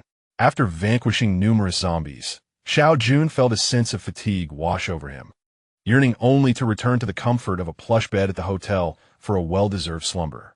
The streets teemed with far more zombies than those encountered within the campus, prompting both individuals to tread cautiously, wary that a moment's inattention could summon a horde. With abundant experience from the apocalypse, Xiao Jun expertly gauged the distance and enmity of the zombies, while Wan Qinya, possessing both intelligence and remarkable agility, complemented his prowess. After an hour of trepidation, they safely descended to the hotel's entrance. "Brother Jun, it seems there's zombies inside the hotel as well," Wan Qinya remarked, as they concealed themselves behind a large pillar, observing the interior. It appeared that someone had ventured out to scavenge the previous night, inadvertently attracting zombies that now roamed the hotel, some of which had likely succumbed to the same fate themselves. There's no other choice. Stay close to me as I charge in. The hotel lobby, spacious and daunting, harbored at least a dozen zombies, a challenge that would not daunt Xiao Jun. Drawing another blade from his ring, he wielded a weapon in each hand, determined to conclude this skirmish swiftly. Lingering too long could rouse the greater zombie horde outside. A predicament to be avoided. Taking a deep breath, Xiao Jun lunged into the lobby, his sudden entrance capturing the attention of the zombies within, who lunged towards him with guttural cries. Xiao Jun remained just at the threshold, exuding an indomitable spirit akin to a lone warrior guarding a pass. His blades danced with precision, cleaving through every zombie that dared to approach. "Brother Jun, the zombies outside seem to have noticed us," Wan Qinya observed anxiously, her gaze fixed on the movements of the encroaching horde. "Come inside," he urged, stepping aside to allow her entry. "Quickly, shut the glass doors." Wan Qinya hurried to the sides of the entrance, straining to push the heavy glass doors closed. "Brother Jun, they are coming." Her voice trembled with fear as the zombies drew nearer. If they were to be flanked, Xiao Jun might survive, but her fate would be sealed. "Have the doors shut?" "They're closed."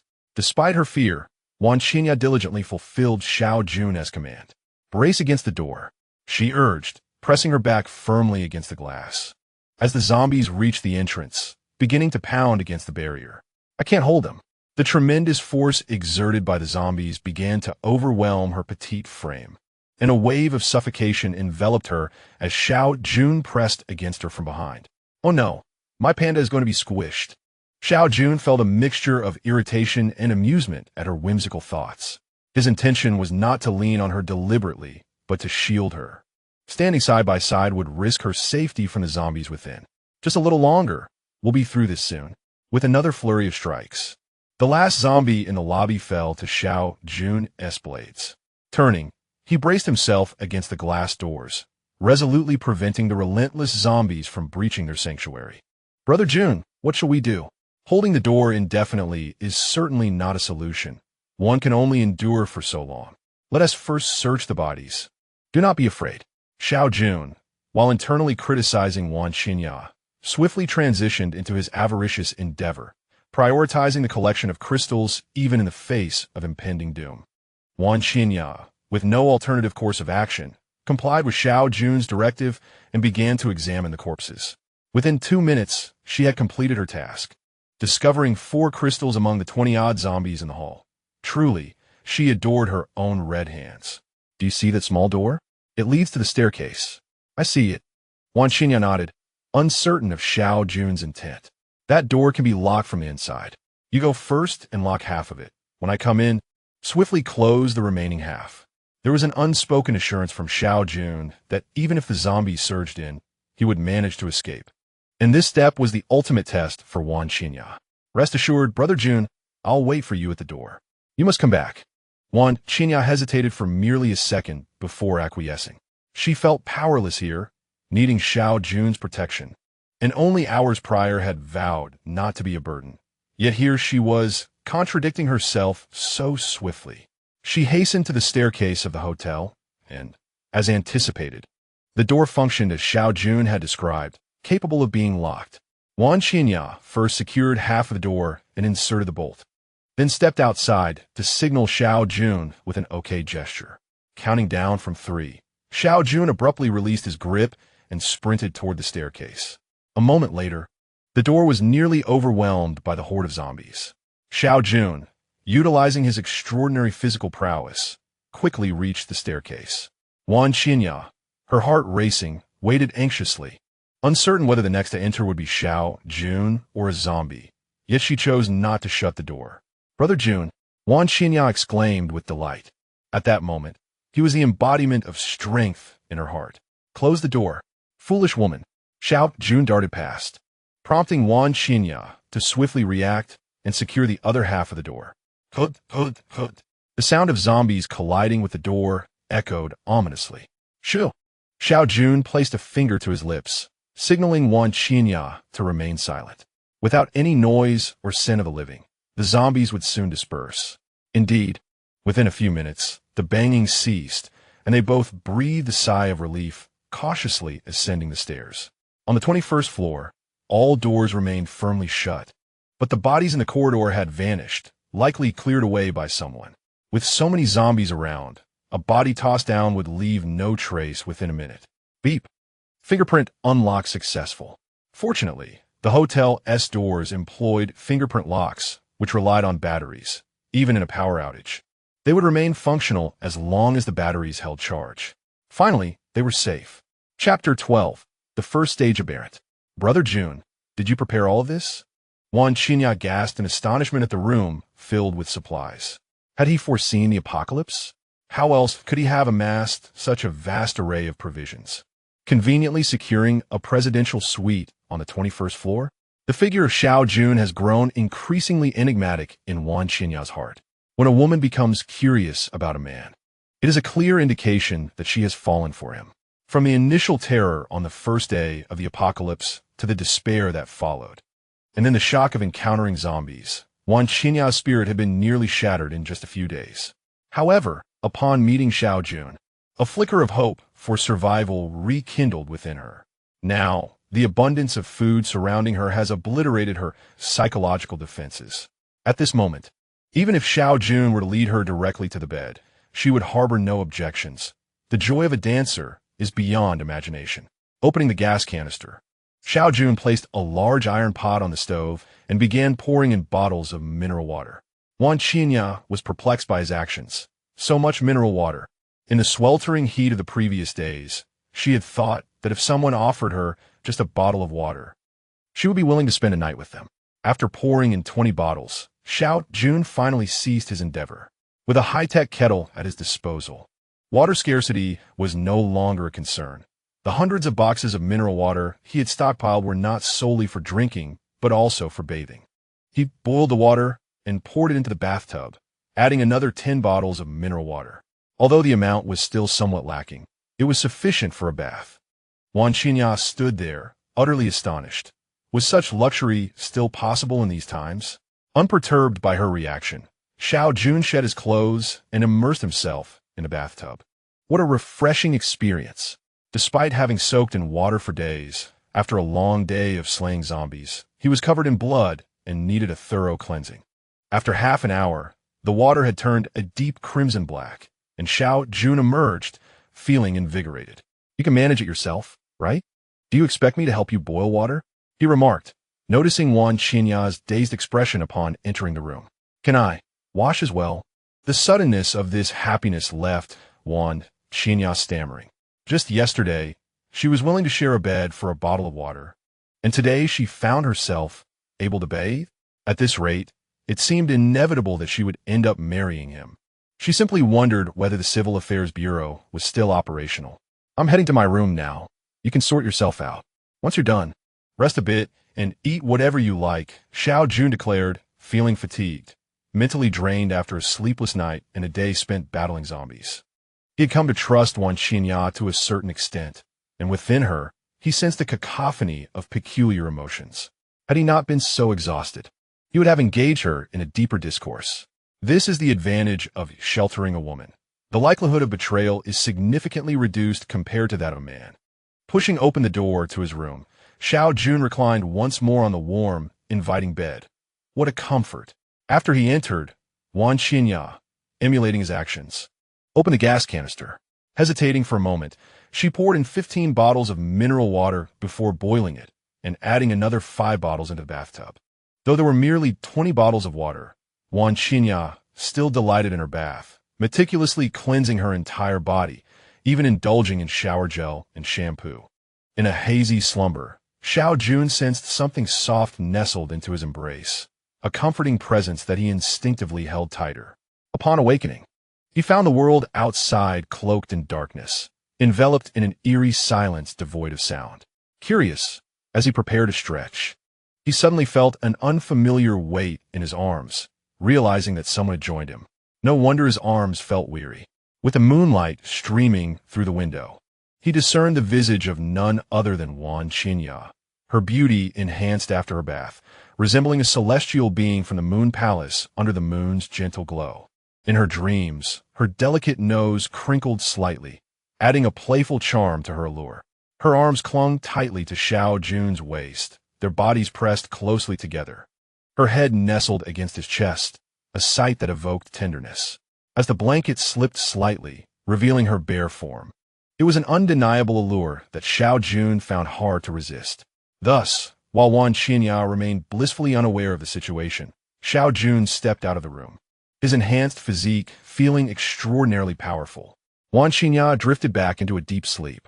Alone in the living room, Xiao Jun lit 2 candles for illumination and subsequently ignited a cigarette. Taking a deep drag, he exhaled slowly. In his previous life, 6 arduous years had passed without him marrying a single woman. Occasionally, with some spare change, he would indulge in the city's inexpensive entertainment. But someone of Wan Qinya's caliber was beyond his wildest dreams. Extinguishing the cigarette, Xiao Jun retrieved 10 mutated crystals. Only by growing stronger could one survive in the apocalypse. The mutated crystals had no special method of consumption. They were simply placed in the mouth.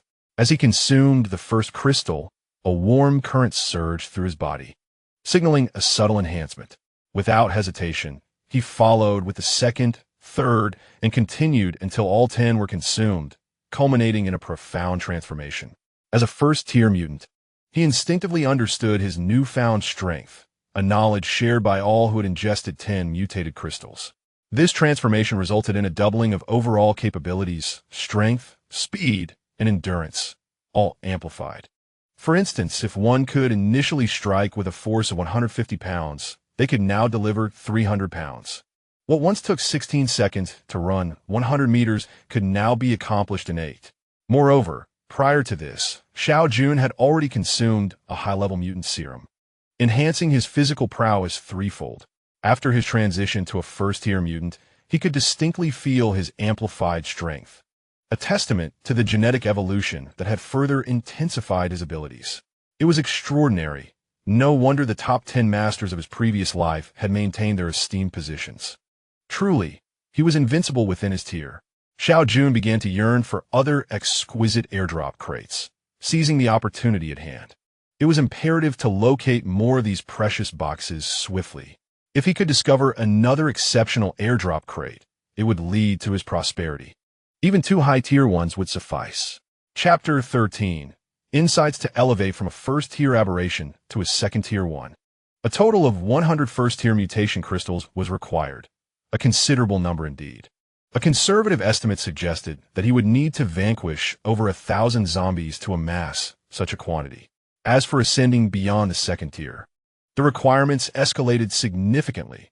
A staggering 1,000 first-tier mutation crystals or 100 second-tier crystals, the latter only obtainable from second-tier zombies. There existed an exchange ratio among mutation crystals. In a previous life, they had transformed into a form of hard currency, essential for acquiring goods. 1 second-tier mutation crystal equated to 10 first-tier crystals, and this pattern continued for third and fourth tiers, reflecting the efficacy of the crystals. However, in the authentic process of upgrading, the reality diverged somewhat. An ordinary individual could consume 10 first-tier mutation crystals to evolve into a first-tier aberrant, or alternatively, 1 second-tier crystal. Yet the ingestion of a third-tier crystal would lead to catastrophic bodily rupture and death. Similarly, a third-tier aberrant could ingest 100 third-tier crystals for advancement, or 1,000 second-tier crystals, while first-tier crystals would yield negligible effects, potentially requiring up to 100,000 for any semblance of upgrade. Thus, in the later stages, lower-tier mutation crystals predominantly served as hard currency, whereas higher-tier crystals remained a rarity. Second-tier zombies would not manifest until a month later. For now, Xiao Jun existed as an invincible entity, bolstered by a six-fold enhancement across all attributes, rendering the disparity in numbers irrelevant. In a buoyant mood, he cracked open a bottle of beer, occasionally hearing peculiar sounds from outside. Perhaps a careless individual had unwittingly revealed their position, prompting the zombie horde to knock at their door. Residing at such heights had its advantages. Even if zombies breached the hotel, scaling to such elevations would prove arduous. Sipping his beer, he also indulged in a packet of drunken peanuts, relishing the carefree days. Suddenly, the door swung open, revealing a disheveled Wan Xinya, limping out without a stitch of clothing. In the flickering candlelight, she radiated an ethereal beauty, and her almost coquettish tone nearly caused Xiao Jun to lose his composure.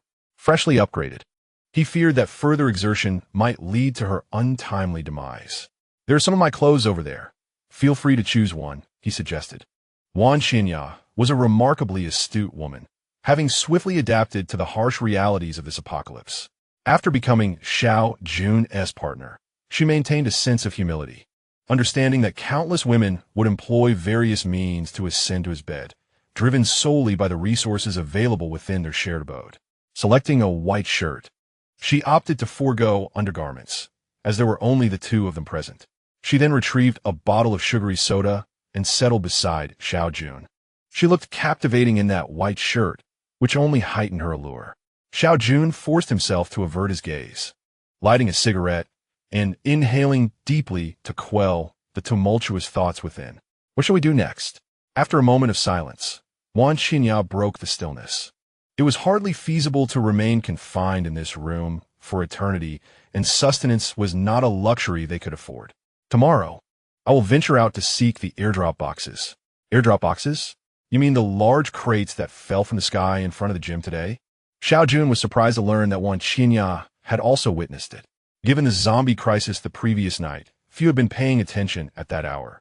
The knowledge of these airdrop boxes was still scarce, yet it was bound to spread quickly. For the next 7 days, airdrop boxes would descend daily, coinciding with the nightly zombie downpour. This phenomenon of zombies and airdrop boxes would not resolve in a single day. It would endure for a full week, with the undead multiplying alongside the boxes. It felt as if they were akin to caged animals, where the weak would inevitably be culled, leaving only the strong to survive. Moreover, the strong would only grow stronger, leaving the weak with no alternatives. Wan Xinya refrained from inquiring how Xiao Jun had acquired such knowledge. All she needed to know was that staying with him would ensure her survival. "I spotted several of those airdrop boxes yesterday," Xiao Jun thought, elated. He had been so focused on that exceptional airdrop box that he had overlooked others. If he could ascertain their approximate locations, locating them would be far more manageable. This direction, Wan Xinya confirmed her position through the window. "There should be one not far from here. I saw it descending towards this area, a bit further north." The Finance Academy lay to the south of the hotel, and having seen no airdrop boxes during their journey today, they resolved to head north tomorrow. These airdrop boxes bore a striking resemblance to ordinary crates, making them nearly indistinguishable from a distance. One could easily mistake them for regular boxes, relying solely on the small locks atop them for differentiation. Sometimes, an airdrop box might be right beside you, yet you might overlook it as an ordinary crate. Furthermore, the landing spots of these boxes were often quite obscure, rarely appearing in open streets. They might be tucked away in a corner of a residential area, within a workplace yard, or like the one Xiao Jun had opened at the entrance of a school gymnasium. Such locations were typically devoid of purpose. Most individuals would not venture there. Presently, everyone was preoccupied with foraging for food. What purpose would a gym serve? However, once word of the airdrop boxes spread, crowds would soon swarm to seek them out. Taking advantage of the prevailing uncertainty, Xiao Jun resolved to locate several tomorrow, ideally including another exceptional airdrop box. Though he understood that such hopes were exceedingly slim, indulging in fantasies was still permissible. "Tomorrow, you shall rest at the hotel while I venture out alone." Bringing Wan Xinya along would only hinder him. It would be far more convenient to proceed solo. Wan Xinya nodded appreciatively. "I will take some of this food. You must guard the remainder and ensure that no one enters." Xiao Jun contemplated for a moment before deciding to remove a portion of the provisions, particularly those with a short shelf life. Any item placed within the spatial equipment would eternally retain its original state, thus circumventing the adverse effects of prolonged storage that could lead to expiration. In the presence of Wan Qinya, Xiao Jun collected more than half of the canned goods, followed by a portion of water and some salt. 500 kilograms still felt rather limited. He needed to retain some space for other items. If he encountered a marketplace tomorrow, he could venture inside to explore. Marketplaces typically possess their own storage rooms, and from his previous life as experiences, he reminded himself that such places are generally sealed, thus unlikely to suffer from severe flooding. Indeed, he must at least procure some ladies' clothing. Otherwise, Wan Xinya's current appearance was quite distressing. Chapter 14. Scavenging. This was the most restful night Wan Xinya had experienced in days. Not only was the bed spacious and the blankets warm, but the presence of the person beside her also provided ample security. At 8 in the morning, she noted the early hour. It was prudent to depart soon, as the second airdrop would occur at 9. Before that, it would be wise to locate a few supplies and then assess the situation for the day. Gently, she dressed Xiao Jun, resembling a devoted wife sending her husband off. I no longer require the bone knife and the kitchen knife. Keep them to ensure your safety should any trouble arise. Also, take these 5 mutated crystals and consume them now. Recalling something, Xiao Jun produced the 5 mutated crystals. Although they could not directly enhance Wan Xinya's abilities, they would significantly bolster her physical capabilities, sufficient to deal with an ordinary man. Seeing the crystals in Xiao Jun's hand, Wan Xinya hesitated, fully aware that these items were extracted from the brains of zombies. They must be consumed, Xiao Jun stated sternly, perceiving her trepidation. If you cannot endure this, then I must have misjudged you. With no room for negotiation, Wan Xinya ceased her reluctance, took a bottle of mineral water, closed her eyes, and promptly placed all 5 crystals in her mouth, followed by a generous gulp of water. As she experienced the transformation brought on by the mutated crystals, Wan Xinya was filled with wonder. These truly are remarkable. I feel my strength increasing, and the pain below has vanished. Xiao Jun was momentarily speechless. Is this how university students behave now? Remember my words.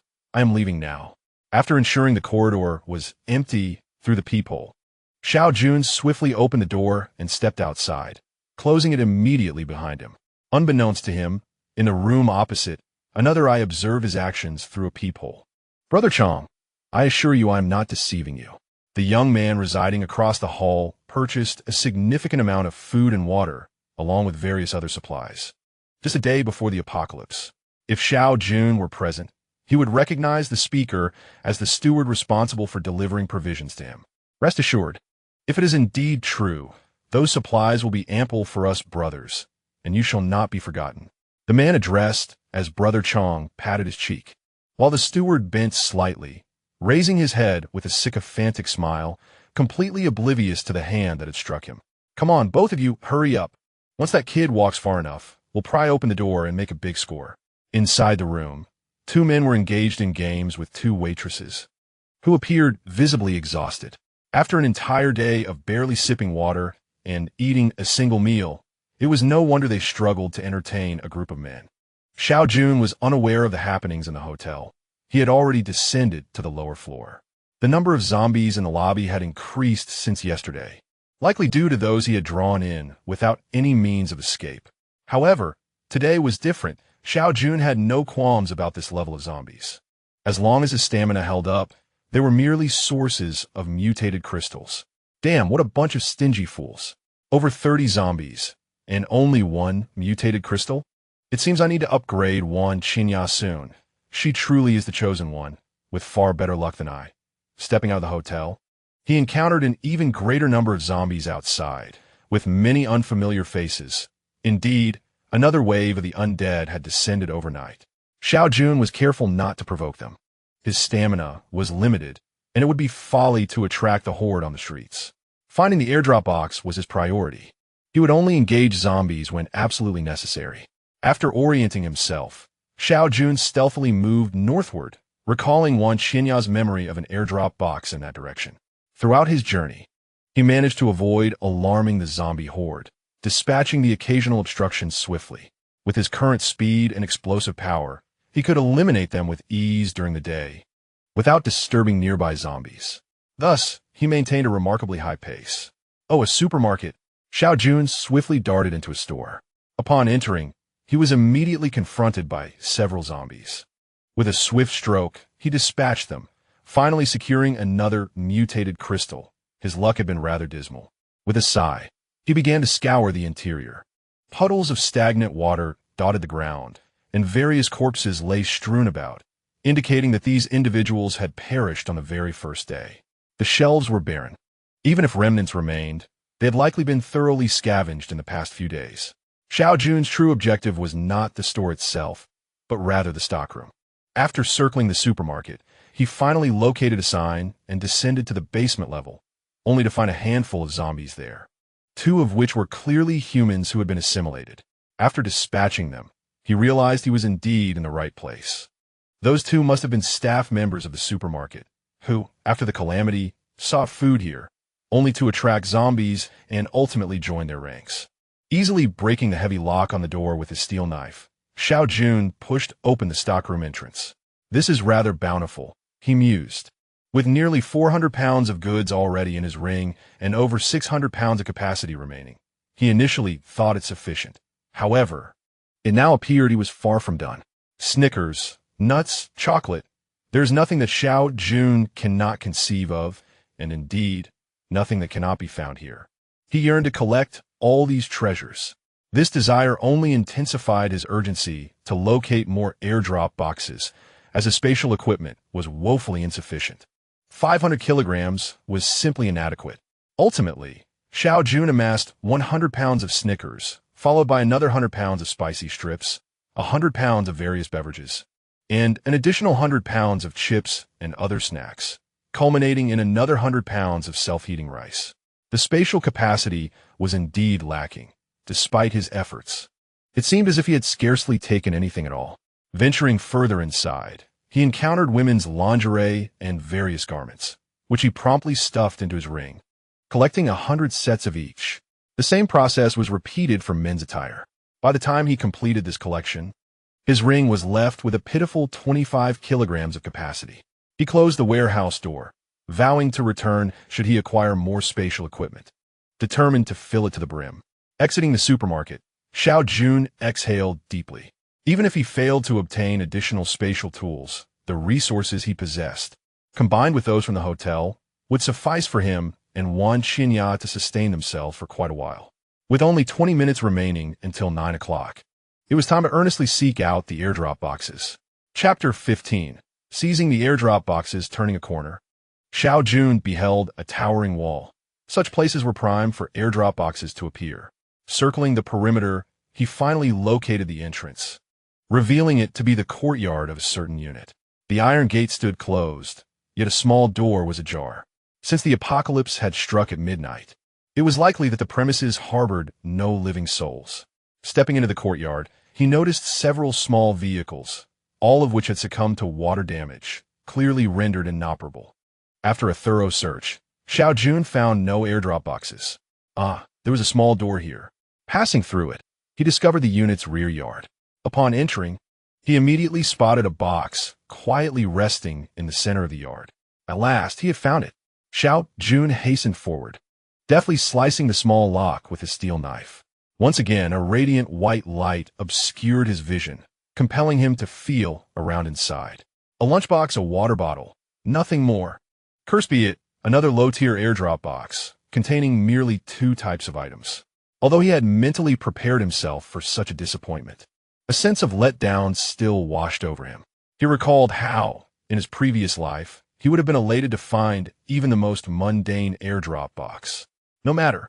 On to the next one. With 10 minutes remaining until 9.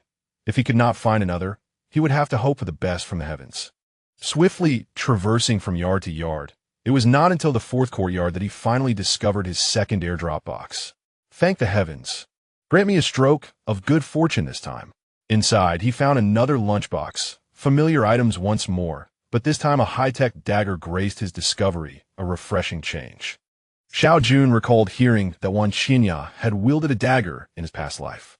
At that time, he had not known she was a woman, pondering how a top 10 expert could resort to stealthy tactics with a dagger. At present, Xiao Jun no longer harbors such thoughts. As a woman, particularly one trained in dance, the nimble and agile dagger is indeed more suitable for her. Fortunately, it is merely a dagger, weighing around 10 pounds. Had it been a steel blade, she would have found it impossible to carry, for a steel sword weighs a staggering 60 pounds.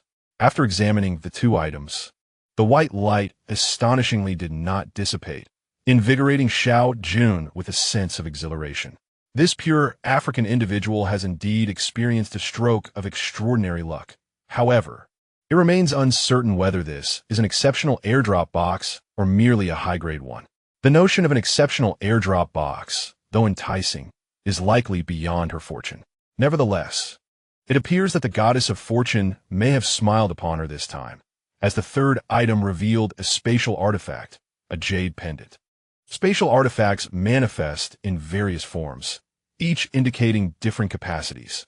The ring, being the most compact, holds a minimum weight of 500 kilograms, while the jade pendant accommodates 1,000 kilograms.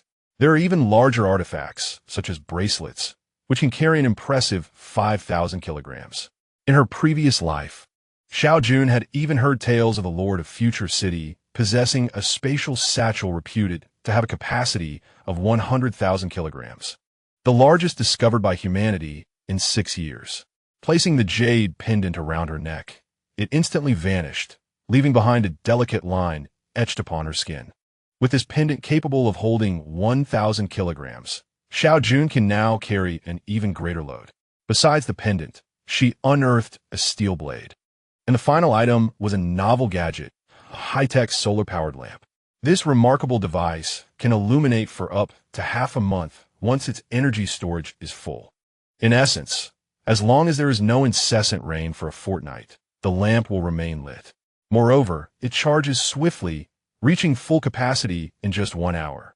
The switch is conveniently located at the back of the lamp, suggesting the candles may no longer be necessary, unless for specific ambience. As Xiao Jun stowed away the last item, the clock struck 9. Much like the previous day, the sky once again fractured into fine cracks, heralding a downpour of airdrop boxes.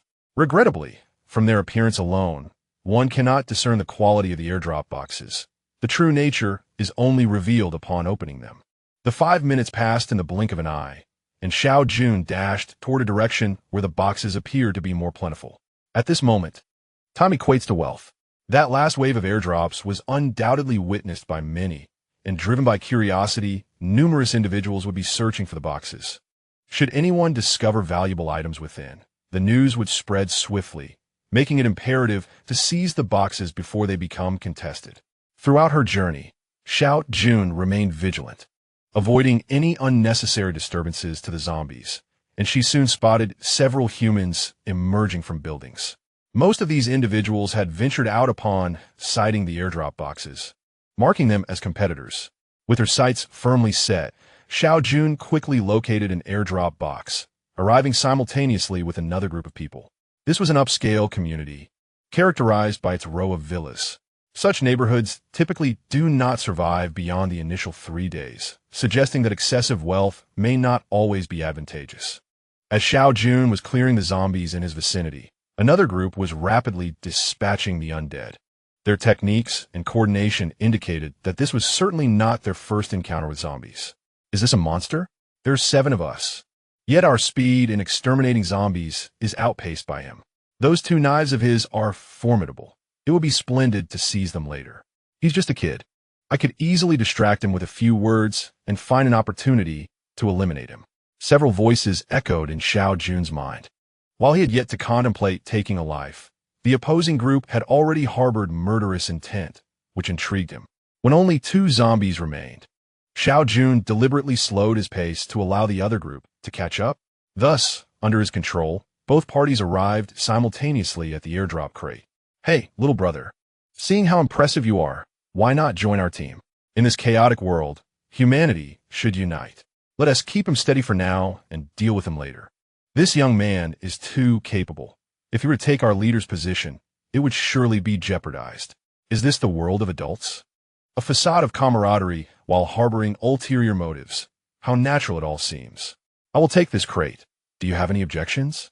The man speaking suddenly fell silent, realizing that despite his lengthy discourse, Xiao Jun had no intention of listening, only fixating on the crate. That's rather ungracious of you. We discovered the crate together.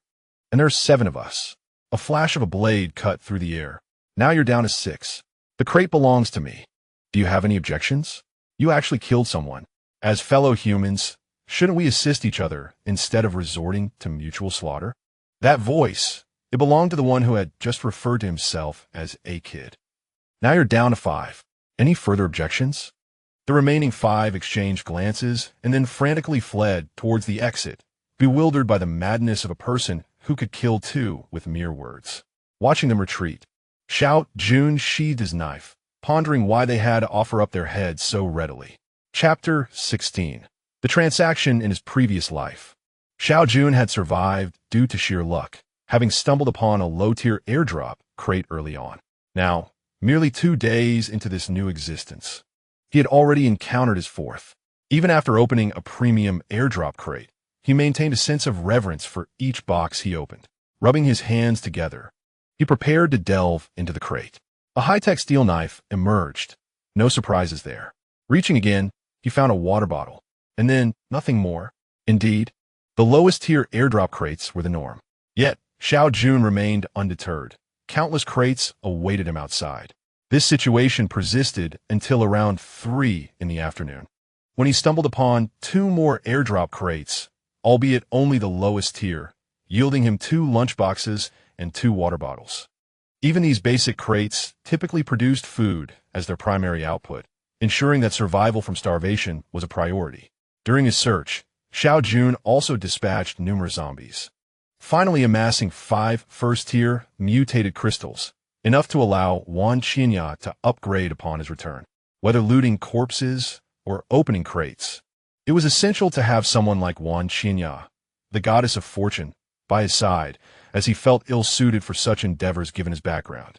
Moreover, leaving her alone in the hotel made him uneasy. In the early days of the apocalypse, the more beautiful women appeared to be, the more likely they were to meet an untimely demise. It was only after 3 months when the future city began to take shape that attractive women would have the opportunity to align themselves with a formidable protector. Upon returning today, I would ensure Wan Qinya's advancement, allowing us to venture out together tomorrow. With my presence, there was little to fear from any present dangers. The clock was nearing 4 o'clock, and I needed to find one last target. Winter nights fell swiftly. I had to return by 5 at the latest, for after dark, the zombies grew increasingly formidable, and even I would struggle to survive. After choosing a random direction and walking for a short distance, Xiao Jun suddenly heard the sounds of human conversation, discernibly emanating from a nearby courtyard. Stealthily, he approached the entrance and, upon entering, beheld a gathering of dozens of individuals. Despite his careful tread, he was immediately noticed. With such numbers, a confrontation could prove challenging for Xiao Jun. However, it seemed they had formed several small factions, each wary of the others. Another brother has come. Care to join us? Strength in numbers. As Xiao Jun hesitated, someone called out to him. No thanks. I prefer working alone, he replied without a second thought. Just as he prepared to depart, another voice interrupted him. Hey, brother, you look capable. Have you ever encountered those boxes that fall from the sky? This inquiry came from another group. A man with a bushy beard who bore a strangely amiable expression, exuding an endearing contrast. Don't be afraid. Let us exchange information. The items in those boxes are fairly uniform. If you have any surplus, we can trade. The man's gaze was fixated on the 2 steel knives in Xiao Jun's possession. It dawned on Xiao Jun that the current odds of finding weapons in airdrop boxes were quite low. He had been fortunate, having opened multiple boxes, including 1 premium and 1 advanced drop, which explained his surplus of weapons. Besides the 2 knives he held, he also possessed another steel knife and a dagger within his spatial gear. How about I trade you this lunchbox for one of your knives? This lunchbox contains 20 rice balls, delicious and ample enough to satisfy a hearty appetite. The seemingly affable bearded man was not as benevolent as he appeared. Attempting to barter a mere lunchbox for a knife was quite presumptuous. The lunchbox merely offered a temporary reprieve from hunger, while weapons were the true key to sustained strength. Don't listen to him, brother. Trading weapons for food is hardly worthwhile. Why not trade with me instead? I possess a dagger from one of the boxes, exceptionally sharp and far more practical than your heavy steel knife. A third individual stepped forward, a seemingly frail scholar who, by representing his team, showcased his own significance. Inwardly, he mused, these two fools truly believe that someone capable of wielding two knives could be easily swayed without offering something of real value. The proposal intrigued Xiao Jun. While the dagger was of no use to him, it could be invaluable to Wan Xinya. Having already possessed a dagger, he found himself in need of another. While he currently owned 4 steel knives, rendering the surplus too somewhat superfluous, it seemed more prudent to trade one for a dagger. However, Xiao Jun maintained an impassive demeanor, occasionally casting furtive glances toward the dagger, displaying a conflicted yet intrigued expression. This young lad was indeed not easily deceived. It was evident that he was tempted, yet unwilling to part with his possession, revealing significant ambition. Very well, my young brother, I shall not let you suffer a loss. 1 dagger and a lunchbox in exchange for one of your knives? What do you think? Little rascal, do not let me encounter you alone again. Next time, I shall make you regret it. What does it mean to wear a smile, yet harbor resentment? This was precisely that sentiment. Xiao Jun remained inscrutable, feigning further indecision. After a couple of minutes, realizing that no better offer would materialize, he finally acquiesced. My young brother, bring forth the steel knife, and I shall hand you the dagger and lunchbox. The scholar's eyes flickered with a sudden idea. Come now, as long as you come to my side. I shall signal my brothers to take you down. I cannot believe the other 2 groups would dare to confront us over such a trivial matter. No need for that. Simply toss the items to me, and I shall inspect them. If all is well, I shall return the knife to you. With so many of you here, surely you do not fear that I alone would default? It was impossible to approach, having entered their encirclement, even if this treacherous scholar refrained from striking. The other 2 parties would undoubtedly take action. Xiao Jun was acutely aware of their ulterior motives. If the elder brother is unwilling, I shall take my leave. Dusk approaches, and I must depart before complications arise. The scholar was inwardly cursing Xiao Jun, yet his outward demeanor remained amiable. With Xiao Jun's reluctance, he found himself at an impasse. As Xiao Jun had rightly noted, time was of the essence. Successfully acquiring this knife would bolster his own combat capabilities, allowing him to seek more airdrop crates the following day. Xiao Wu, go, let this brother verify the items. It was clear that handing them to Xiao Jun was out of the question, a fact he was well aware of. Should they be tossed his way, Xiao Jun would undoubtedly flee. Outside lay a horde of zombies, and who would fear whom? The man named Xiao Wu carefully took the dagger and lunchbox from the scholar's hands and cautiously approached Xiao Jun, while the other 2 groups observed without intervening. Upon opening the lunchbox, it was filled with 20 rice balls, confirming its contents were satisfactory. Knife, the scholar called from behind, as Xiao Wu extended the dagger. His other hand reached out towards Xiao Jun quick as lightning. Xiao Jun snatched the dagger and casually tossed the knife forward. Transaction complete. I shall take my leave. Xiao Wu trembled, unable to catch the steel knife, the 60-pound weight proving too cumbersome. The other 2 groups reacted with remarkable swiftness, converging immediately, setting the stage for an impending conflict sparked by the steel knife. At this juncture, none of this mattered to Xiao Jun. He needed to return to the supermarket whence he came, to fill his ring, and he must arrive back at the hotel before 6 o'clock. Chapter 17. The Change at the Hotel, Part 1. After Xiao Jun's departure, Wan Xinya languidly reclined on the hotel sofa. Before departing, Xiao Jun entrusted her with his phone and several power banks to help pass the time. With a comfortable sofa, an endless array of shows to watch, complemented by refreshing beverages and chips, life seemed rather pleasant. An hour after Xiao Jun's departure, furtive sounds emerged from the entrance. Wan Xinya became immediately alert, setting down her phone and stealthily approaching the door. Brother Chong, opening this door is quite troublesome. What if that brat returns unexpectedly? He is armed with 2 machetes. A plump man muttered slyly. Quit your nonsense. Aren't you the so-called master locksmith of Star City? If it weren't for me protecting you, you'd have been locked away for decades. Now you can't even open a door without whining, Brother Chong retorted, delivering a sharp slap to the man's face. According to the butler, there was a substantial supply of food and water inside. If they could unlock the door, they would have to worry about sustenance for an entire month. Focus on your task here. I've got the butler keeping an eye out. That brat won't return anytime soon. Inside, Wan Xinya observed through the peephole, astonished that intruders were indeed attempting to break in. From their conversation, it was clear they were aware of Xiao Jun's stockpile of provisions. What should she do? It would likely be evening before Xiao Jun returned. Although the presidential suite had a specialized security system, it was merely a matter of time before it was breached. Wan Xinya felt utterly helpless. A woman like her would surely face dire consequences if captured. For now, her only option was to buy time. What do you want?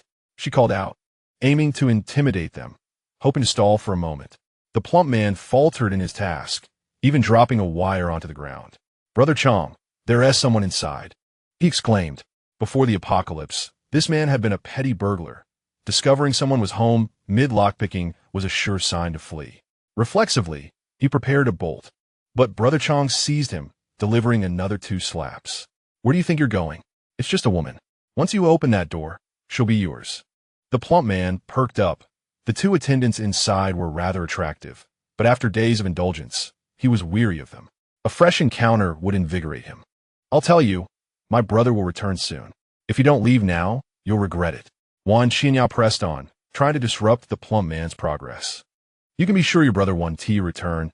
Just look at how many zombies are outside. Open the door, and we might just spare your life. Otherwise, once we break in, you'll discover what true pleasure is. Wan Xinya fell silent. It seemed intimidation had proven futile. Seizing the opportunity, while they were still occupied with the lock, she began to move furniture. Having consumed 5 first-tier mutated crystals that morning, her physical strength had been vastly enhanced, rivaling that of an adult male. She first moved a cabinet to brace against the door, but that alone would not suffice. She needed to shift the sofa as well. In the confines of the room, Wan Xinya tirelessly shifted the heavier items towards the doorway. Whenever fatigue set in, she would pause to hydrate and snack before resuming her labor. After more than an hour had elapsed, the entrance was piled high with an assortment of furniture. Yet Wan Xinya's heart remained burdened with anxiety. The presidential suite of a 5-star hotel boasted a rather formidable lock, which persisted in its duty until noon, when a startled exclamation from the portly man heralded its eventual release. Damn it, just wait, I shall ensure you experience all 36 positions. He cursed, yet the door refused to budge. Get out of the way, you fat fool. Have you exhausted yourself from too much carnal indulgence lately? You can't even push a door. Changgu, pushing the man aside, attempted to take charge, but the door remained obstinately sealed. Qiang Yi. This woman is barricading herself behind a multitude of objects. No wonder we cannot force it open, the portly man observed, peering through the crack of the door. Damn, this woman is quite stubborn. I refuse to believe that a mere door can thwart me. Let's charge it. With the housekeeper joining their ranks, for men gathered outside. Wan Xinya had shed her shirt for a warm cotton coat belonging to Xiao Jun, and she had donned an additional pair of trousers, eschewing any inclination for exhibitionism. Upon seeing all 4 men approach, her heart raced, fearing the imminent breach of the door. As the collective strength of the 4 men widened the gap, Wan Xinya rushed to push against the sofa, striving to brace the door. Changgu, this girl is truly stunning. She was promised to me. The portly man's eyes nearly glazed over at the sight of Wan Xinya, finding the 2 service ladies in the room utterly unremarkable by comparison. A fleeting glimmer of avarice flickered across Changgu's face. Once the door was breached, he intended to take charge personally. Here, look at your eagerness. First, let us break down the door, and then everything will follow. With the 4 men pushing from the outside and Wan Xinya bracing from within, had it not been for the hundreds of pounds of furniture obstructing their efforts, the door would have likely yielded long ago. Time inexorably passed. What are you doing? Why are you forcefully trying to enter someone else's room? A voice suddenly inquired from the corridor. Wan Xinya felt a flicker of hope ignite within her. Surely, there were more people on this floor, and perhaps the commotion would attract a benevolent soul to intervene. Indeed, the situation unfolded in accordance with her hopes. As soon the corridor became bustling with onlookers. "Come quickly, everyone. There are men attempting to violently break into my room and bully me, a weak woman. If they succeed today, who knows whose door they will break into tomorrow?" She cried out urgently. Her words resonated, and in an instant, several men stepped forward. The portly man, once merely a petty thief, was nearly paralyzed with fear at the sight of such a gathering, while Changgu, a minor player in the underworld, also felt trepidation at the encroaching crowd. "Fellow citizens, allow me to explain." At this critical juncture, the housekeeper stepped forth. "We are all compatriots. How could we possibly turn against one another? Are we not all here awaiting rescue? Primarily, there is that young woman inside, who possesses an entire room brimming with provisions, an abundance of canned goods, and countless boxes of bottled water. In such dire circumstances, should humanity not unite? Her monopolization of food is utterly disgraceful, compelling us to resort to such desperate measures." Wan Xinya had already cursed that steward 1,000 times in her heart. He was even more detestable than that rotund fellow and that so-called Brother Chong. No wonder the old adage states that a rogue is not to be feared, but rather a cultured rogue. Chapter 18. The Transformation of the Hotel, Part 2. Is it? How do you prove that she has ample food? Among the crowd, there remained a few clear-headed individuals who did not take the steward's words at face value. Do not heed their nonsense. They are merely driven by lust, attempting to bully a vulnerable woman. Wan Xinya felt a surge of anxiety, fearing that others might believe them. "Ladies and gentlemen, I am the steward of this hotel, and I am certain some of you have seen me before. This presidential suite was under my care just a day before the apocalypse. The occupant procured a substantial amount of supplies, all of which I personally assisted in transporting. If you still harbor doubts, let this young lady open the door for you to verify. Should there be no provisions, we shall leave immediately. With so many of you gathered here, surely you need not fear us." In mere moments, the steward had discerned the innermost thoughts of the crowd. They were apprehensive that their own desires might lead them astray. Many had families hidden away, seeking refuge here. If they did not assist others today, who could say they would not be next? Yet, if there truly were copious supplies within that room, they might lend a hand, for who among them wished to endure hunger? I recognize this individual. He is indeed the hotel steward. Yes, I too recognize him. Little sister, why not open the door for them? If there is truly nothing, they would not dare to act recklessly. The tide had begun to shift. These individuals, once prominent figures before the end times, now revealed their true colors for a mere uncertainty regarding food. How pitiable. Wan Xinya fell silent, comprehending that possessing food while being vulnerable in this apocalyptic world was a sin. In that moment, she yearned to become stronger like never before. Do you see? She has fallen silent, tacitly acknowledging the truth. Fellow compatriots, in the face of calamity, we should unite and await rescue. Yet, there are always selfish individuals hoarding vast amounts of uneaten food, preferring to waste it rather than share. Together, let us push open that door. Then, all shall be able to eat for a long while as we await salvation. Some among the crowd had begun to waver. The steward's eloquence was indeed remarkable, managing to elevate himself to a position of moral superiority despite the unethical nature of the situation. Minutes passed, and finally, someone could no longer hold back, coming forth to assist in pushing the door. As they did so, they spoke. "Little girl, if there is no food, I will apologize to you later. If there is food, we shall not harm you, merely taking a little to leave." Wan Xinya gritted her teeth, resolutely bracing against the sofa. It was repugnant to even utter a word to such duplicitous individuals. Everyone lent a hand. A few older men nearby joined in to assist, with the promise of sharing the spoils later. Under the urging of the steward, those who had hesitated now also aligned themselves with the group. Strength in numbers. As more joined, Wan Xinya felt the pressure mounting. The door was being gradually pushed open. When the gap widened sufficiently, she relinquished her resistance, gripping tightly the 2 kitchen knives left by Xiao Jun, positioning herself at the threshold of the inner room. How long could they possibly sustain themselves with such copious provisions? The first individual to burst in immediately beheld the room brimming with food. Shortly thereafter, others followed suit, and upon witnessing the vast bounty, their eyes sparkled with greed. These survivors, despite possessing scarce provisions, had endured hunger for days. The sight of such abundant sustenance rendered them trembling with anticipation. Soda, my favorite. One man, spotting the soft drinks, disregarded everything else and rushed to open a bottle, indulging in it eagerly. With one leading the charge, others quickly mimicked his actions, seizing the food. Silently, Wan Xinya gripped her knife, her gaze fixed intently on each person, determined to memorize their features. Quickly start gathering the goods. Changgu urged the other three. Although the bounty was plentiful, who would ever complain about having too little? Each one wished they could sprout additional limbs to carry more at once. However, even the most abundant provisions could not withstand such frenzied plundering, and soon everything in the living room was stripped bare, with no one pausing to consider the morality of their actions. Surely, more remained within the room. Otherwise, why would she be guarding it? Someone shouted, drawing the attention of all. There is nothing left inside. Whoever dares to approach will face dire consequences. Wan Xinya raised her knife, knowing they had already acquired ample food and would likely be reluctant to confront her at this juncture. Come now, we're merely helping one another.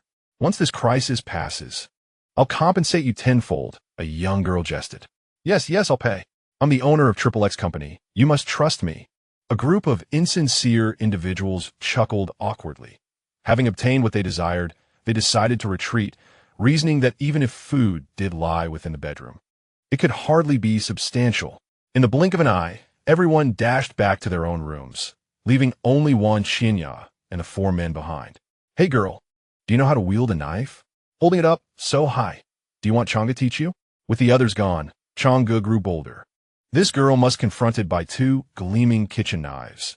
Chang'e felt a twinge of caution. Should he be struck, he would find himself devoid of even the means to bandage his wounds.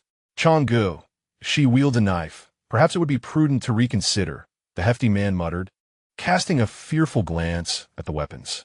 When pitted against a woman's wrath, one's life undoubtedly took precedence. Useless. Though he berated him, the hefty man dared not suggest that Chang'e confront her alone. Thus, they remained in a stalemate. Chang'e, she has run out of food. If we allow her to starve for a couple of days, she will inevitably come begging for our assistance. Moreover, her companioness' return is uncertain. We should retreat for now. The mention of Xiao Jun caused Chang'e a moment of trepidation, not out of fear of the man himself, but of the two steel blades he wielded, which were clearly no ordinary weapons.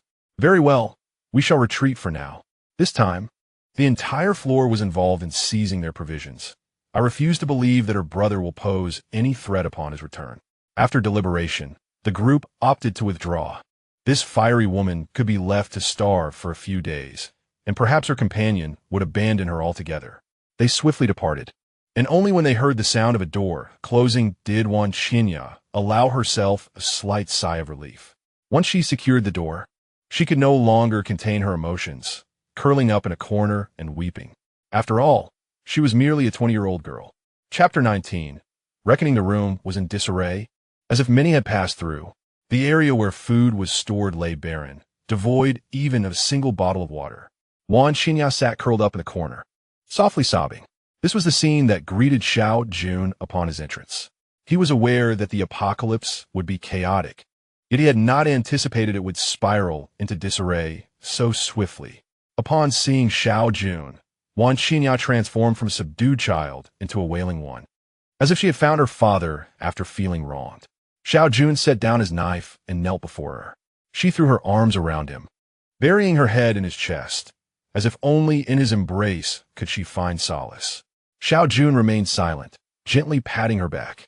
After a lengthy moment, Wan Xinya finally stifled her sobs, although her nose continued to twitch intermittently. Would you like a drink? Xiao Jun inquired, producing a bottle of her beloved soda and a box of chocolates. Indeed, she had gone an entire day without sustenance and had faced them for a considerable time, utterly exhausted and sustained only by sheer willpower. I want to grow stronger.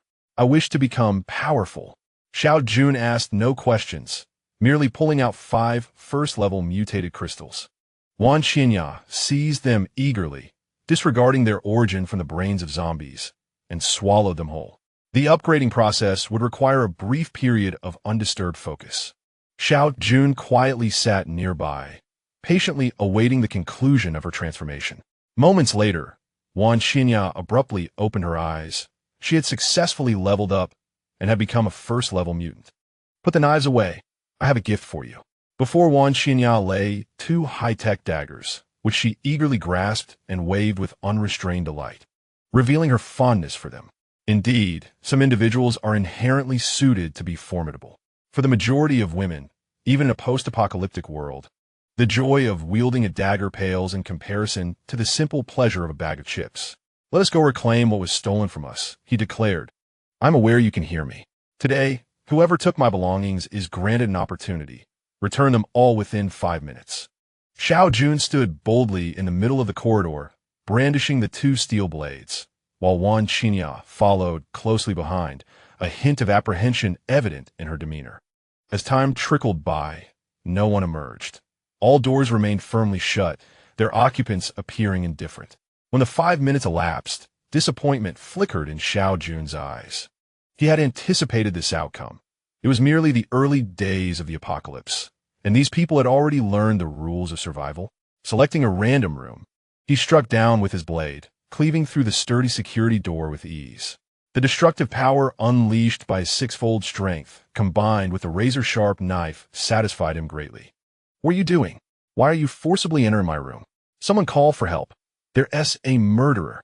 A sharp female voice pierced the air as he stepped inside. A bright light illuminating the space where only a woman cradling a 3- or 4-year-old child was present. They did not steal, Wan Xinya whispered from behind.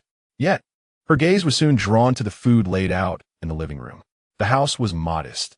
Could hiding truly be effective? Under the beam of the flashlight. Every corner of the room was illuminated, yet no one else was in sight, indicating they were likely concealed within. Xiao Jun had no time to waste. He kicked the woman down, positioning the steel blade against her throat. Come out, or else the food will vanish, and so will you. The door creaked open, and a trembling man wearing glasses emerged. You cannot kill. The law will not spare you. Implicit in his words was the suggestion that the law would excuse robbery. The man fell silent, his gaze fixed on Xiao Jun's weapon as his legs quaked uncontrollably. Jump down yourself. I will spare your wife and daughter, and leave them 3 days' worth of food. Their survival rests in their own hands. The man's trembling intensified. He was desperate to save his family and himself. Help! There's been a murder. You'll be next.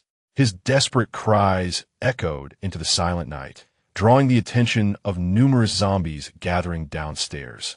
Their vacant stares directed towards the source of the sound, contemplating how to ascend.